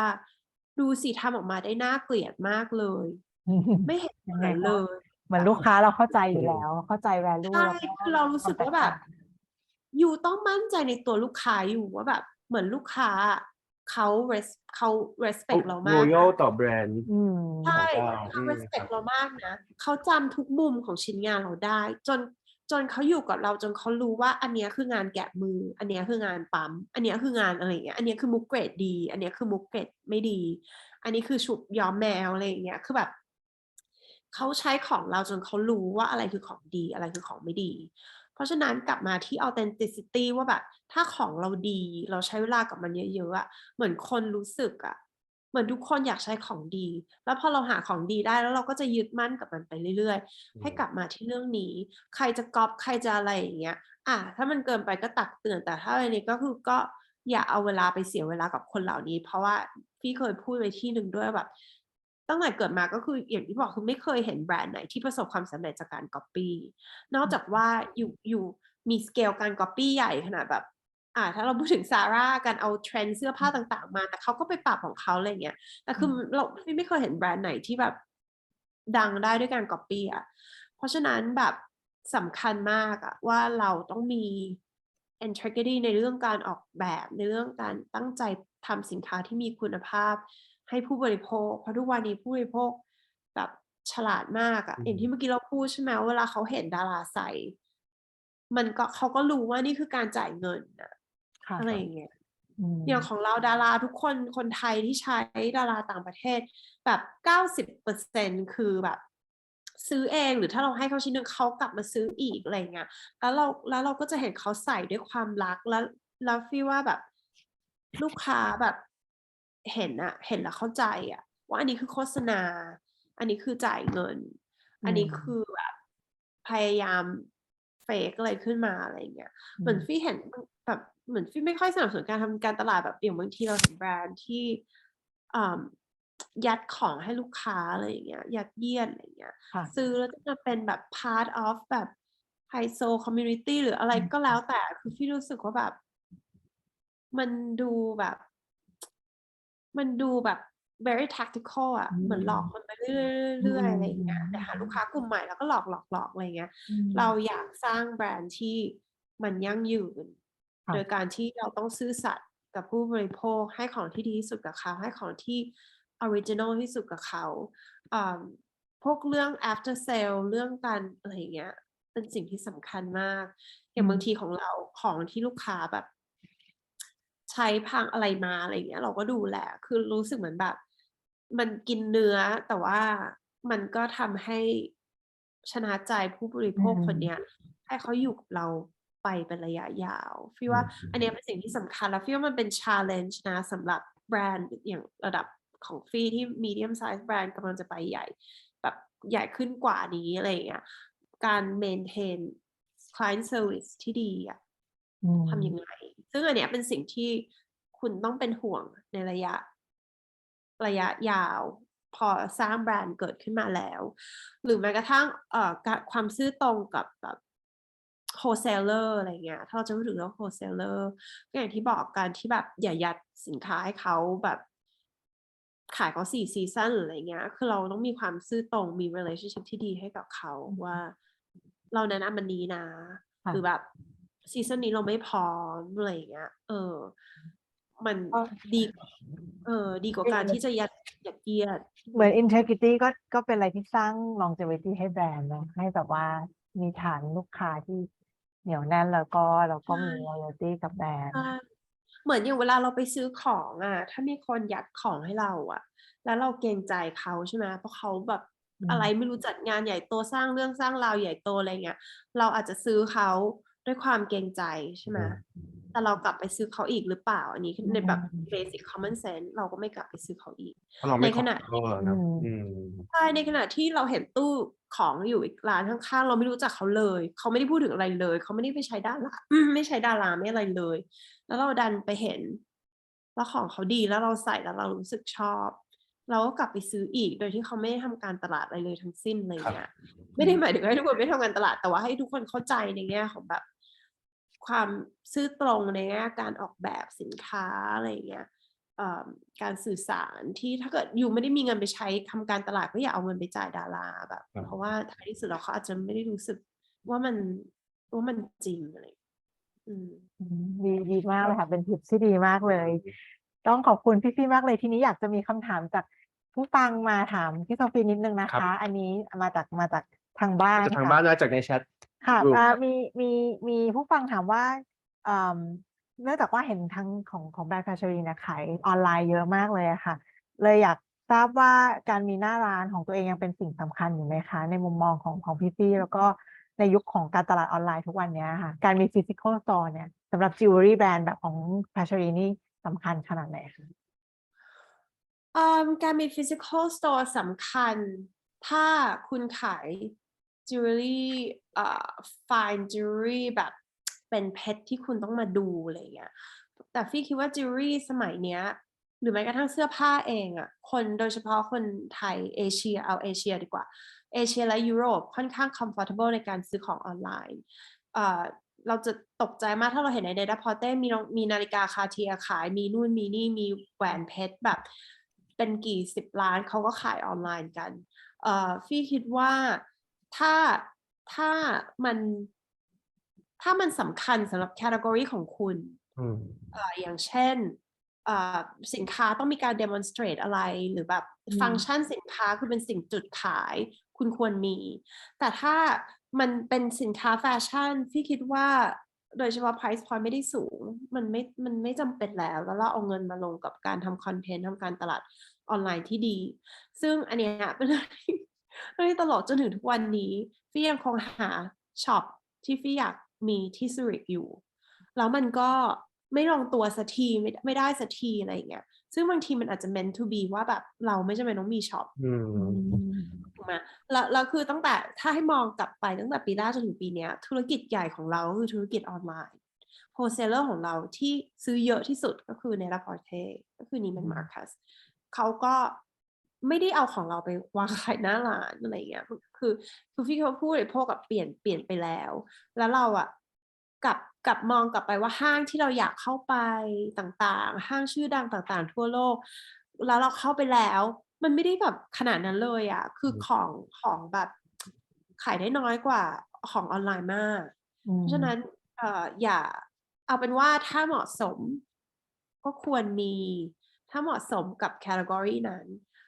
แต่ฟี่ไม่ได้มองว่ามันเป็นสิ่งสำคัญฟี่มองว่ามันเป็นสิ่งที่แต่อย่างของไทยการที่เรามีโชว์รูมเนี่ย มันเป็นความต้องการส่วนตัวเพราะว่าจิวเวลรี่ปัจจุบันสำหรับคนที่ไม่รู้จักเขาต้องเข้ามาจับสัมผัสและเข้าใจว่าของเราอะแบบมันแตกต่างจริงๆแล้วแบบมันมีคราฟต์มากจริงๆพี่เลยอยากทำสเปซที่มันให้ความรู้สึกนั้นให้ลูกค้าเข้าถึงการออกแบบความเป็นปัจจุบันก็เลยทำเป็นโชว์รูมขึ้นมาแต่ถ้าคุณมีแบรนด์ที่คุณอยากสื่อสารความเป็นแบรนด์แบบนี้อะไรเงี้ยโดยที่มันเข้ากับสินค้าด้วยนะไม่ใช่ว่าขายแบบว่าดินสอสีแล้วมันไม่จำเป็นต้องมี experiential อะไรอย่างนี้ไงคือมันอยู่ที่ category นั้นๆถ้าคุณอยากเล่าเรื่องให้มากขึ้นแล้วมีจังหวะที่เหมาะก็ทำแต่ว่าอย่าลงทุนเยอะเงินมันจะไปจมกับ physical store นี่คือแบบแพงนะแพงแบบในการ maintain ในทุกอย่างคือสร้างร้านก็ investment ก็เยอะแล้ว operation ในการ maintain การขายจ้างคนค่าน้ำค่าไฟอะไรใช่เราลองไปสังเกตไฮสตรีทง่ายๆสิคือแบบเดี๋ยวนี้ไฮสตรีทอ่ะมันจะมีอยู่2ประเภทหนึ่งคือบิ๊กแบรนด์ใช่ไหมซาร่าหลุยส์วิตซาร่ายาวไปจนตรงหลุยส์วิตตองอะไรอย่างเงี้ยแล้วมันก็จะมีแบรนด์ใหม่ที่เป็นแบรนด์แบบสมมติจิวเวลรี่แบรนด์อะไรก็ไม่รู้ว่าดูดาอะไรแบบที่มันแบบคนไม่รู้จักแต่ว่าเขาก็อาจจะมี business model อีกอย่างโดยการที่เขาเชื่อใน footfall ว่าการแบบมันต้องมีทัวริสต์หน้าโง่คนนึงเข้ามาแล้วก็ซื้อจิวเวลรี่น่าเกลียดของฉันอะไรอย่างเงี้ยมันก็มีคนที่ทำอะไรอย่างนั้นอยู่แต่พี่ก็เห็นว่ามันก็ไม่อย่างที่บอกมันก็ไม่ลองเทอมอ่ะมันก็หายไปเพราะว่ามันยกเว้นว่าคุณมีเงินมาปั๊มแบบใส่ได้เต็มที่กับมันอะไรอย่างเงี้ยเพราะเราสังเกตมันจะไม่ค่อยมีแบรนด์เล็กๆเข้ามาแล้วใน physical space ใน high street ต่างๆอะไรอย่างเงี้ยอย่างนี้พี่โซฟีมองยังไงใน long term เพราะเมื่อกี้เห็นพอดีเล่าเรื่องว่ากำลังก่อนหน้านี้เคยหาร้านโลเคชั่นในซูริกเลยแอบอยากถามนี่เป็นคำถามจากตัวเองว่าพี่มอง Pashery next step ต่อไปในอนาคตขยายเป็นในทิศทางไหนคะในเชิงของธุรกิจด้วยอะค่ะอันนี้เป็นคำถามที่ชอบตอบทุกคนว่าแบบไม่มีแพลนแบบเหมือนมันไม่มีแพลนอะว่าเรามองตัวเองยังไงเพราะว่าทุกวันนี้สิ่งที่ได้มันก็เกินความคาดหมายคือเราได้ในทุกอย่างที่เราอยากได้แล้วแต่สิ่งที่ long term plan น่าจะเป็นการแบบ grow ในตลาดบางตลาดที่เราอยากเข้าไปแล้วเราเชื่อว่านี่คือตลาดที่เหมาะกับปัจจุบันอะไรเงี้ยแล้วที่เรายังเข้าไม่ถึงด้วยเวลาด้วยอะไรด้วยโฟกัสอะไรอย่างเงี้ยของเราใช่อันเนี้ยคือความยากในสเต็ปต่อมาในการทำ global brand ก็คือแบบมันมีตลาดไหนที่เราจะเจาะไหมอะไรเงี้ยแล้วเราจะต่อไปมันแค่ไหนใช่แต่ก็คือยังคงlong term plan ไม่มีคือเราก็ยังคงทำ product ที่ดีที่สุดคง identity ของแบรนด์ maintain เนื้อหาคอนเทนต์ของแบรนด์พัฒนา product ที่สวยไปเรื่อยๆแต่ว่าก็ขยายในเชิงของ territory ว่าเราจะไปบุกตลาดใหม่ยังไง challenge ในการ adapt ช่องทางอะไรยังไงนี่ก็คือการ grow ไปเรื่อยๆของแบรนด์ถูกไหมคะใช่เพราะบางทีเราก็คิดนะว่าแบบหรือเราต้องแบบไปใช้ PR agency มีดาราแบบอะไรนู่นนี่หรือเราต้องไปอยู่ในแบบห้างอันนี้เพิ่มไหมหรืออันนู่นนี่อะไรอย่างเงี้ยพอเราคิดไปในทางนั้นอะมันทำให้เราไม่มีเวลาในการ develop มากแล้วพอเราคิดไม่ในทางนั้นอะพี่เคยคุยกับ buyer แบบ senior buyer เขาก็บอกว่ายูรู้ไหมว่าทำไมเราถึงซื้อแบรนด์อยู่เราไม่ได้ซื้อแบรนด์ยูเพราะว่าแบรนด์ยูดาราใส่เราซื้อแบรนด์ปัจจุบันเพราะว่ามันเป็นชิ้นงานที่พิเศษทุกคนใส่แล้วกลับมาซื้ออีกใช่ไหมคือเพราะฉะนั้นมันคนละโมเดลแล้วไงแปลว่าเราอ่ะไม่ใช่แฟชั่นแบรนด์นี่เป็นสิ่งที่แบบตาสว่างแบบอ๋อเหรอมันก็ไม่จำเป็นต้องแบบไม่ต้องทำตัวพยายามอ่ะมันเหมือนแบบเข้าใจแล้วลูกค้าเขาชอบเราเพราะอย่างนี้เราก็กลับมา develop ต่อแบบนี้ก็อาจจะกลับไปที่เรื่อง responsive design เพราะว่าถ้าปีแรกเราอาจจะมองว่าเราเป็นแฟชั่นแบรนด์ดาราทุกคนต้องใส่อะไรเงี้ยแต่ท้ายที่สุดแล้วแบบการเป็นแฟชั่นแบรนด์อะ buyer เขาบอกว่าเขาซื้อแบบซีซั่นหนึ่งสมมติแล้วก็ขายได้เยอะใช่ไหมซีซั่นหนึ่งแล้วเขาก็ไม่ได้ซื้อต่อแล้วนะคือการเป็นแฟชั่นแบรนด์มันเหนื่อยนะมันเหมือนแบบว่าต้องวิ่งตลอดทำสิ่งใหม่ตลอด ใช่แล้วเราก็ทำสิ่งใหม่พี่ว่ามันไม่เหนื่อยถ้าอยู่ชอบในการทำแต่ว่าการที่อยู่แบบมานั่งจ่ายดาราทำ PR ทำนู่นทำนี่แบบตลอดเวลาในทุกคอลเลกชันอ่ะมันเหนื่อยพี่ว่ามันเหนื่อยมากสู้เอาเวลาไปอยู่ในการทำ product ให้ดีเพราะว่าอย่างที่บอกไบเออร์เขาก็ถ้าอยู่เป็นแฟชั่นแบรนด์มาเขาก็ซื้ออยู่ในซีซันที่มันเป็นแฟชั่นที่มันเป็นเทรนด์แล้วหลังจากนั้นเขาก็เลิกซื้อใช่ไหมก็กลับมาที่เรื่อง longevity แหละเราต้องคิดระยะยาวว่าเราจะพัฒนาผลิตภัณฑ์และทำการตลาดยังไงให้มันอยู่ต่อไปได้เรื่อยๆพี่ฟี่ครับมีคำถามนิดนึงครับอยากจะถามว่าที่พี่ฟี่บอกว่าคืออย่างปีหนึ่งเนี่ยพี่ฟี่ก็จะลอนช์คอลเลกชันใหม่ออกมาประมาณ2ซีซั่นลักษณะแบบนี้ใช่ไหมครับพี่ฟี่อยากได้ไอเดียของพี่ฟี่เกี่ยวกับว่าการมองว่าอย่างแบรนด์ของปัจจารีเองเนี่ยต้องมีตัวอย่างเรียกว่าอย่างฮีโร่ไอเทมหรือเป็นตัวที่มันเป็นไอคอนิกเนี่ยอยู่นะครับแล้วก็ยังเป็นตัวที่เป็นซีซั่นใหม่ขึ้นมาที่เป็นคอลเลกชันใหม่ๆขึ้นมาเนี่ยพี่ฟี่แบ่งสัดส่วน proportion ยังไงว่าโอเคตัวเก่านะเรายังต้องเมนเทนอยู่เท่านี้ตัวใหม่เราต้องสร้างขึ้นมาเพื่อที่จะให้มันมีเขาเรียกว่ามี movement หรือมันดึงความสนใจความ excitement ใหม่ๆเข้ามาอย่างเงี้ยครับนี่เป็นคำถามที่ดีเพราะว่าปีแรกก็คือลองผิดลองถูกแบบปีแรกในหัวก็คือ buyer ขอของใหม่เราก็จะทำของใหม่เราก็จะไม่โชว์ของเก่าแล้วอะไรอย่างเงี้ยซึ่งท้ายที่สุดแล้วแบบเหมือนเราสู้แรงตอบรับลูกค้าไม่ได้อย่างสร้อยอัลฟาเบตเราก็ยังคงขายได้อยู่อะไรเงี้ยต่างหูรุ่นบาโลของเราทุกรุ่นมันก็ยังเป็นรุ่นที่ขายคนก็ไม่เคยเบื่ออะไรเงี้ยยังเป็นท็อปเซลเลอร์อยู่เพราะฉะนั้นเนี่ยเราก็ต้องคือตอนแรกพี่ก็แบบแล้วเราจะขายแบบเดิมหรอคนไม่เบื่อหรออะไรเงี้ยเราต้องอย่าลืมว่ามันมีตลาดใหม่ตลอดมันมีลูกค้าเข้ามาใหม่ตลอดเพราะฉะนั้นอย่ากลัวในการ maintain balance classic ของเราทุกวันนี้ classic piece น่าจะประมาณ25 ถึง 35% ด้วยซ้ำอะว่าแบบบางทีเราเอาคลาสสิกมาแล้วเราก็จากมุกเราเปลี่ยนเป็นพลอยอะไรอย่างเงี้ยมันทำเป็น alteration ใหม่ๆอย่างนี้ใช่ไหมครับใช่มันเกิดจากความที่พี่เริ่มรู้สึกว่าแบบทำไมแบบมันเหนื่อยในการแบบออกแบบใหม่อีกแล้วแบบใหม่อีกแล้วอะไรเงี้ยไม่ใช่เหนื่อยหรอกพูดผิดคือแบบพี่ชอบในการทำแต่ว่ามันเหนื่อยมันเหมือนแบบเสียใจที่เราไม่ได้คุยเรื่องชิ้นเนี้ยที่เราคิดมาได้ดีพอแล้วเราต้อง move on แล้วเราไปขายอันใหม่แล้วอะไรเงี้ยเหมือนแบบ collection มาเบสที่พี่เพิ่งทำปีที่แล้วพี่รู้สึกว่าพี่เล่าเรื่องไม่หมดอะไรเงี้ยแล้วมันก็ต้อง move on แล้วอะไรเงี้ยมันทำให้เรารู้สึกว่าแบบมันไม่ควรต้องออกแบบเยอะจนเราแบบเล่าเรื่องไม่ทันอ่ะ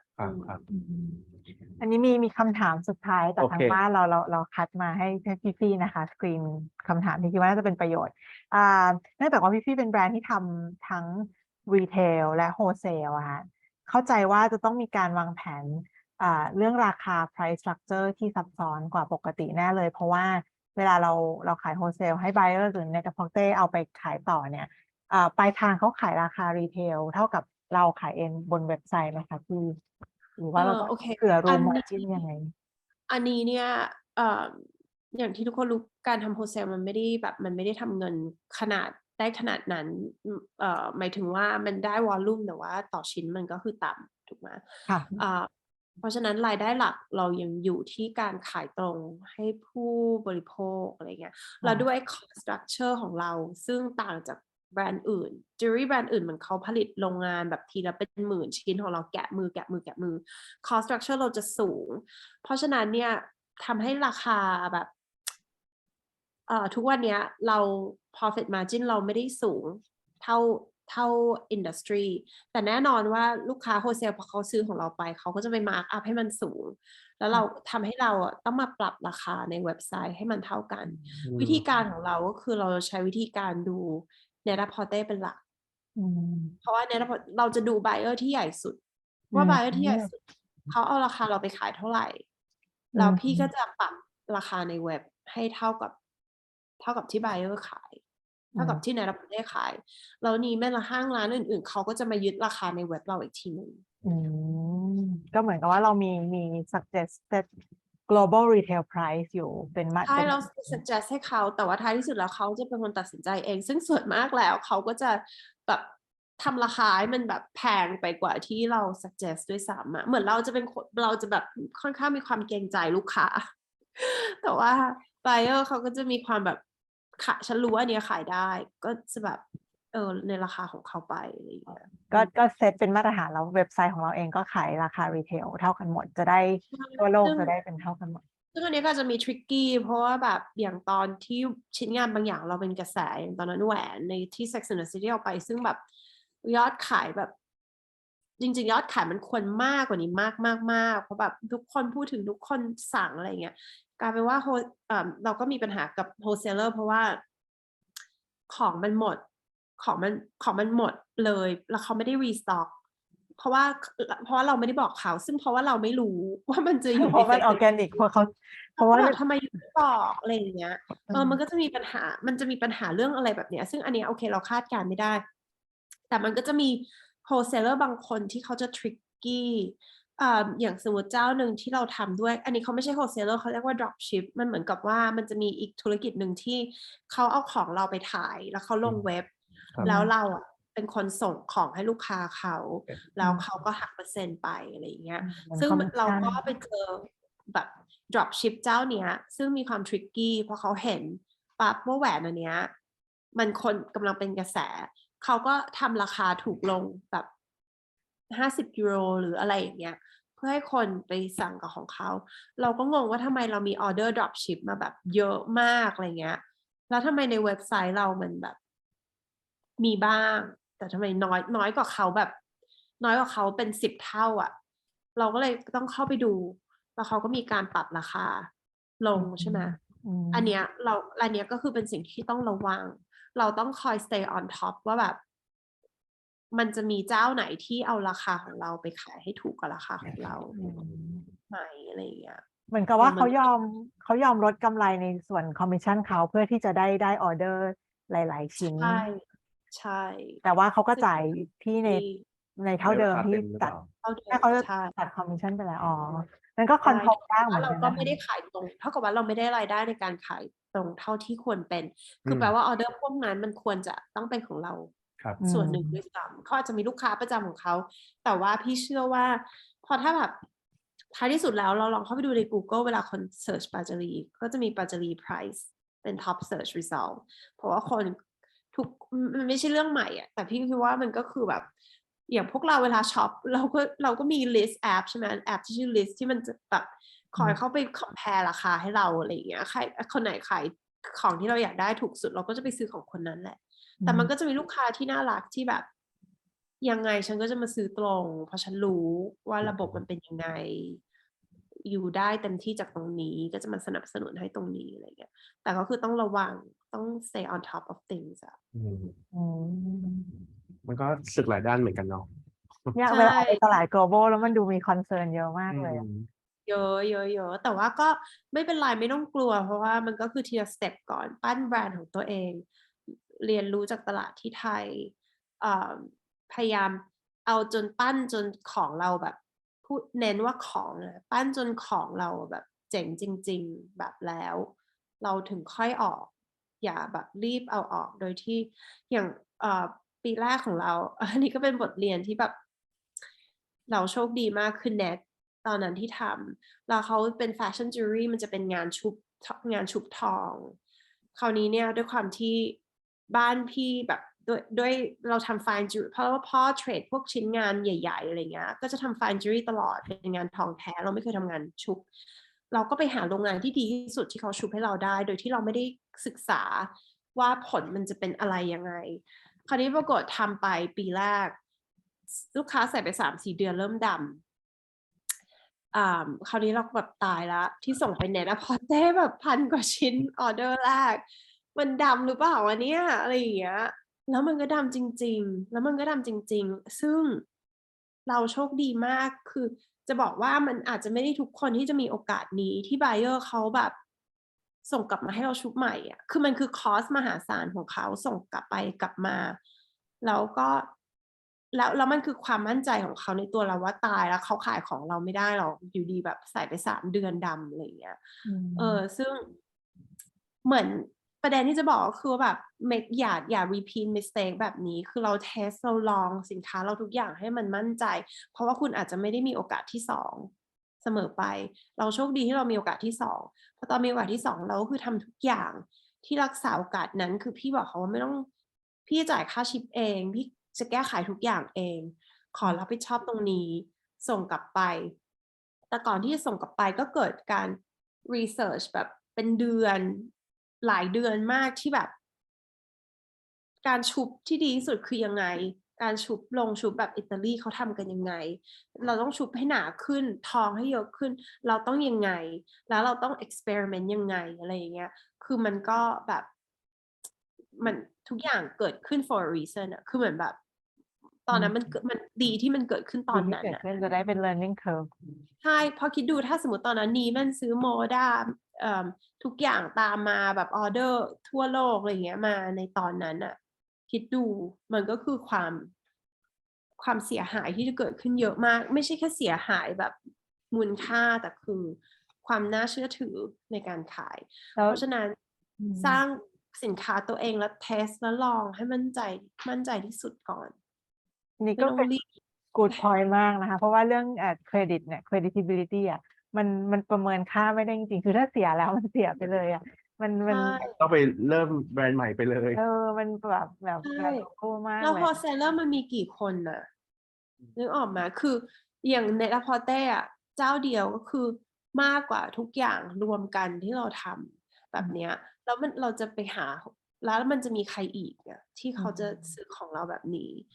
คือเท่ากับว่าถ้าจบก็คือก้อนโฮเซลก้อนใหญ่เราหายซึ่งแต่ถ้าสมมติวันหนึ่งนะ knock on the wood ถ้าวันหนึ่งเราไม่ได้ขายในลาพอเต้แล้วแต่เราก็ต้องดิ้นรนต่อไปว่างั้นแบบนี้งานเราจะเหนื่อยมากขึ้นแล้วนะเราจะต้องหาบูติกทั่วโลกเล็กๆนี่แหละออเดอร์เราทีละ10 20 30 50ชิ้นก็หามันเข้าไปแล้วเอามันมารวมกันให้มันได้เท่าก้อนในลาพอเต้มันก็ต้องทำให้ได้อะแต่เพียงแค่ว่าถ้าเรามีสิ่งที่สำคัญเราก็ต้องรักษาให้ดีที่สุดกับเขาใช่วันนี้เป็นทิปที่ดีมากเลยอะไงวันนี้เวลาเราใกล้แล้วแหละเวลาเราโอ้โหคุยกับพี่เพลินมากเลยเป็นเซสชั่นที่สนุกมากเพราะว่าเหมือนว่าเราคุยไปเรื่อยแล้วก็ได้ความรู้แล้วก็สนุกแล้วก็แบบพี่เป็นคนที่เล่าเรื่องสนุกมากเลยค่ะคือเนื้อหาแบบประเด็นชัดเจนอยู่แล้ว knowledgeable ทุกอย่างแชร์วันนี้มีทางบ้านเขียนมาชมในแชทเต็มเลยค่ะนี่เป้นั่งแอบเห็นอยู่อันนี้ตรงว่ามีประโยชน์มากๆเลยค่ะแล้วก็สนุกด้วยเป็นคนที่เล่าเรื่องแล้วแบบโฟลว์แบบเป็นหนึ่งในคนที่แบบสตรองเรื่อง communication เจนี้ต้องบอกเลยเพราะว่าแบบเป็นคนที่อธิบายทุกอย่างได้เคลียร์มากเลยค่ะยังไงวันนี้ขอบคุณพี่โซฟีมากเลยนะคะดีใจมากๆที่พี่โซฟีให้เกียรติแล้วก็สละเวลาช่วงเช้าของฝั่งนู้นด้วยรู้ว่าต้องยุ่งมากเลยเพราะว่ามีน้องมีลูกสาววัยกำลังน่ารักด้วยก็ขอบคุณพี่ที่สละเวลามาพูดคุยกันค่ะแล้วก็หวังว่าถ้าในโอกาสในอนาคตถ้ามีอะไรอาจจะเราจะได้เจอกันอีกจะได้แบบว่าทำอะไรสนุกด้วยกันนะคะได้โอเคขอบคุณมากอีกครั้งเลยเพราะว่าจะเป็นประโยชน์แน่นอนกับทุกคนด้วยจริงๆอันนี้ต้องขอบคุณพี่ฟี่มากๆเลยนะครับโอเคค่ะได้นะครับเทคแคร์ครับแล้วพี่เดี๋ยวเราคุยกันนะคะเดี๋ยวไปคุยกับพี่ต่อทางไลน์ก็ได้ขอบคุณค่ะขอบคุณครับขอบคุณนะคะ สวัสดีครับสวัสดีครับโอ้โหเป็นไงจุกเลยไหมฟังเรื่อยๆแล้วฟังแล้วก็มันมีแรงเนาะใช่ไหมฟังแล้วให้มันมีแรงว่าอยากกลับไปดีไซน์แล้วไหมเอามากลับไปทุกคนกลับบ้านเลยดีกว่าเหมือนเป้าพี่เขา touch on แบบทุก angle เลยอะตั้งแต่แบบ research การสร้างแบรนด์ material develop คือเป็นคนที่น่าจะอินกับสิ่งที่เราทำจริงๆเพราะว่า hands on ทุก process เลยถึงทั้งการ craft communication ภาพต้องถ่ายออกมาเป็นยังไงการสื่อสารช่องทางการสื่อสารแล้วพี่เองจริงคุยกับ buyer เองด้วยนะคะแบบว่าสื่อติดต่อแบบพวก buyer คุยกับลูกค้าเองเพราะฉะนั้นก็เป็นหนึ่งในแบบโอ้โหเป็นตัวอย่างที่ดีมากในการที่ว่าจะทำอะไรแล้วเราชัดเจนแล้วเราทำให้สุดทำจริงอะไรเงี้ยใช่คิดว่าน่าจะเป็นคนที่แบบว่าปิดเซสชั่นเราได้ทำให้แบบว่าใจคนฟังแบบชื่นขึ้นมาว่าแบบเขาพูดเหมือนที่เราแบบว่า ฟังดูง่ายเป็นตัวแต่ว่าแปลว่าสิ่งสำคัญคือความ consistency แล้วก็เชื่อในสิ่งที่ตัวเองทำสิ่งที่พี่พูดก็คือมัน possible หมดนะใช่ไหมด้วยเมื่อสักครู่นี้ก็พูดว่าทุกอย่างมันก็ possible หมดก็คือต้องตั้งใจทำแล้วก็อยู่กับมันจริงๆตั้งแต่วันแรกนะครับตั้งแต่เซสชันแรกจนมาถึงเซสชันนี้สิ่งที่เราสามารถ pick up ได้อย่างชัดเจนมากๆเลยที่เป็นหัวข้อวันนี้ที่คุยกันทุกคนก็คือ brand identity ใช่ไหมครับความการเตรียมพร้อมในแบรนด์ของตัวเองถูกต้องไหมความชัดเจนแล้วก็อีกอย่างหนึ่งที่เห็นในดีไซเนอร์ทุกท่านเลยรู้สึกไหมว่าแต่ละท่านทุกคนจะมีความขบถมีความเป็นตัวของตัวเองเป็นตัวมีความดื้อแต่ทุกคนที่ประสบความสำเร็จคือจะมีบาลานซ์เรื่อง commercial เรื่องความแบบมันต้อง reality ด้วยใช่มันต้อง realistic ด้วยใช่คือนอกจากจะมี artistic side แล้วเนี่ย commercial เนี่ยฝั่งเนี้ยนะครับผมก็ต้องไปควบคู่ไปด้วยกันแล้วถ้าจุดเนี้ยครบแล้วอย่างที่เราคุยกับทั้งโชว์รูมและ buyer หรือ expert ในตลาดจีนเนี่ยถ้าตรงนี้มันชัดแล้วเราไปตลาดต่างประเทศทั้งจีนหรือประเทศอื่นมันแปลว่ามันไม่ได้ยากแล้วล่ะมันคือหัวเชื้อที่ดีแล้วเมื่อมันมีโอกาสที่เหมาะสมเราเจอช่องทางที่มันเป็นเหมือนช่องทางที่เหมาะกับเรามันก็จะโฟลว์ไปเองได้เหมือนทั้งของคุณปุ๋ยพานปุริทั้งของคุณเบสอาคิโนลีน้องเพชรพิพัชราพี่ชอนโพเอมหรือว่าของทั้งคุณโซฟีเองเนี่ยแปลว่าทุกคนมีเจอร์นี่ที่แตกต่างกันแต่ว่าด้วยตัวตนที่ชัดเนี่ยมันจะพาเราไปแบบเจอคนdrive ของเราเองเลยใช่แล้วก็ถ้าจะ wrap up สวยๆเลยจริงๆโครงการนี้ตั้งแต่วันแรกก็อีกครั้งแหละข้อมูลทุกอย่างนะครับผมเขาเรียกว่าไอเดียข้อมูลเขาเรียกว่า know how ทุกอย่างที่ทางสปีกเกอร์เนี่ยได้แชร์ให้เราตั้งแต่วันแรกเซสชันแรกจนถึงเซสชันนี้ทุกอย่างเนี่ยจบมาเนี่ยเหมือนเป็น business startup เป็นคอร์สหนึ่งเลยใช่ซึ่ง complete มากๆเลยเริ่มตั้งแต่ day 1คุณต้องเริ่มยังไงคุณต้องเขียน structure โครงสร้างทุกอย่างนะครับมี aspect อะไรยังไงบ้างนะจนมาถึงโชว์รูมเขาจะมองเขาจะมี criteria ในการเลือกยังไงจนไปถึง buyerนะครับว่า perspective ของเขาเนี่ยเป็นยังไงบ้างในการที่จะเลือกซื้อเราต้องมี potential อะไรขนาดไหนยังไงเขา concern ไหมว่าเราต้องเป็น established brand หรือเปล่านะครับมีอายุอะไรคือครบมากๆเลยต้องบอกว่าขอบคุณเป้มาที่ร้อยเรียงนะครับหัวข้อแล้วก็เชิญวิทยากรแล้วกันเนาะ speaker นะครับผมได้ครบถ้วนมากๆเลยนะฮะจนถึงวันนี้นะครับเป้เอาขอสวยๆมีอะไรอยากทิ้งท้ายเป็นกำลังใจดีกว่าให้กับพี่ๆเพื่อนๆที่ฟังอยู่บ้างขอบคุณทุกท่านที่แบบนั่งฟังกัน2 วันจนถึงเซสชั่นสุดท้ายแล้วก็แบบดีใจมากๆที่แบบโปรแกรมที่เราคิวเรตหรือเราวางคอร์สสตรัคเจอร์หรือคุยกับสปีกเกอร์ทุกท่านแล้วก็ลอยเรียงออกมาเป็นการแชร์ของผมว่าจะมีประโยชน์กับทุกท่านไม่มากก็น้อยอันนี้แบบดีใจมากที่มีโอกาสได้ทำแล้วก็หวังว่าจุดเล็กๆอันนี้ที่ทุกท่านเสียเวลามาจอย2 วันเลยอยากแบบคือหวังว่าแบบสิ่งนี้อย่างน้อยมันจะจุดประกายอินสไปร์ให้แบบว่าทุกคนแบบว่าไปต่อในเส้นทางธุรกิจของตัวเองคือมันไม่ได้แมทเทอร์ว่าแบบเราเป็นแบรนด์ไทยเราอยู่ที่ไหนเราจะต้องเป็นอินเตอร์แบบมันแค่ต้องเจอทางของเราเองแล้วก็แบบ keep going keep doing ก็ขอให้แบบว่าทั้งผู้ประกอบการทั้งแฟชั่นแอคเซสซอรี่จิวเวลรี่ทุกคนเนี่ยแบบดำรงในความเป็นตัวตนแล้วก็สู้ต่อไปเรื่อยๆค่ะอันนี้ก็ต้องขอบคุณกรมส่งเสริมการค้าระหว่างประเทศที่ก็จะมีโครงการที่จะซัพพอร์ตผู้ประกอบการไปเรื่อยๆแหละในหลายๆรูปแบบค่ะครับผมขอบคุณมากๆนะครับทุกคนครับแล้วก็ทิ้งท้ายนะครับผมอีกครั้งนึงทุกคนอย่าลืมนะครับเดี๋ยวเราจะมีนะครับให้ทุกคนกรอกแบบนะครับสอบถามนะครับเพื่อที่จะชิงรางวัลทุกคนครับเป็น cash voucher นะครับเพื่อที่จะใช้สำหรับ food and beverage ที่The Standard นะครับมหานครนี้นะครับทุกคนครับก็มาทานอาหารนะครับผมได้ทั้งหมดเลยนะครับผม2ใบนะครับมูลค่ารางวัลละ 2,000 บาทนะครับทุกคนครับนี่ครับแบบสอบถามนะครับก็สามารถที่จะสแกน QR code นี้ได้เลยนะครับแล้วก็ติดตามนะครับติดตามผลนะครับผมได้ที่ BLING 22 DPTP นะครับผม BLING 22 DITP นะครับผมก็ติดตามผลนะครับผมประกาศได้ใน IG นี้นะครับหรืออีกช่องทางหนึ่งก็เดี๋ยวเราก็จะติดต่อนะครับผมกลับไปหาผู้โชคดี2ท่านด้วยเช่นเดียวกันอันนี้ฝากขอฟีดแบ็กในแบบฟอร์มด้วยนะคะเพราะอันนี้อยากรู้จริงๆอยากจากคนหนึ่งในทีมงานที่จัดโปรแกรมอยากรู้ฟีดแบ็กว่าอะไรที่แบบคือบางอย่างเนื้อหามันอาจจะลึกหรือไปหรือ ยืดหรือตื้นไปหรือตรงไหนที่อยากรู้เพิ่มหรือตรงไหนที่แบบเฮ้ยอันนี้มันไม่ได้ความจำเป็นคือฟีดแบ็กทั้งบวกและลบอะไรเงี้ยอยากได้ยินทั้งหมดเลยเพราะว่าเราจะได้มาปรับปรุงในการทำงานต่อไปเพื่อให้มัน effective มากขึ้นเรื่อยๆนะครับผมก็ยังไงครั้งนี้ผิดพลาดอะไรประการใดก็ต้องขออภัยทุกท่านด้วยนะครับมาณที่นี้ด้วยครับแล้วก็หวังอย่างยิ่งว่าเราจะได้เจอกันใหม่อย่าลืมให้5 ดาวนะครับผมในแบบประเมินด้วยนะครับผมเพราะว่านะฮะให้5 ดาวด้วยครับเพราะมันจะมีผลนะฮะลักษณะแบบนั้นนะครับทุกคนยังไงก็แล้วแต่ครับขอให้โชคดีนะครับแล้วก็ถ้ามีโอกาสเราได้เจอกันใหม่นะครับในงานไม่ว่าจะเป็นโครงการใดๆก็แล้วแต่ครั้งหน้านะครับวันนี้ก็ขอให้ทุกคนโชคดีนะครับแล้วเจอกันใหม่เดี๋ยวเป้กับไดก็ต้องขอลาไปก่อนนะครับแล้วเจอกันใหม่ครั้งหน้าครับขอบคุณมากค่ะขอบคุณทุกท่านมากๆค่ะสวัสดีครับ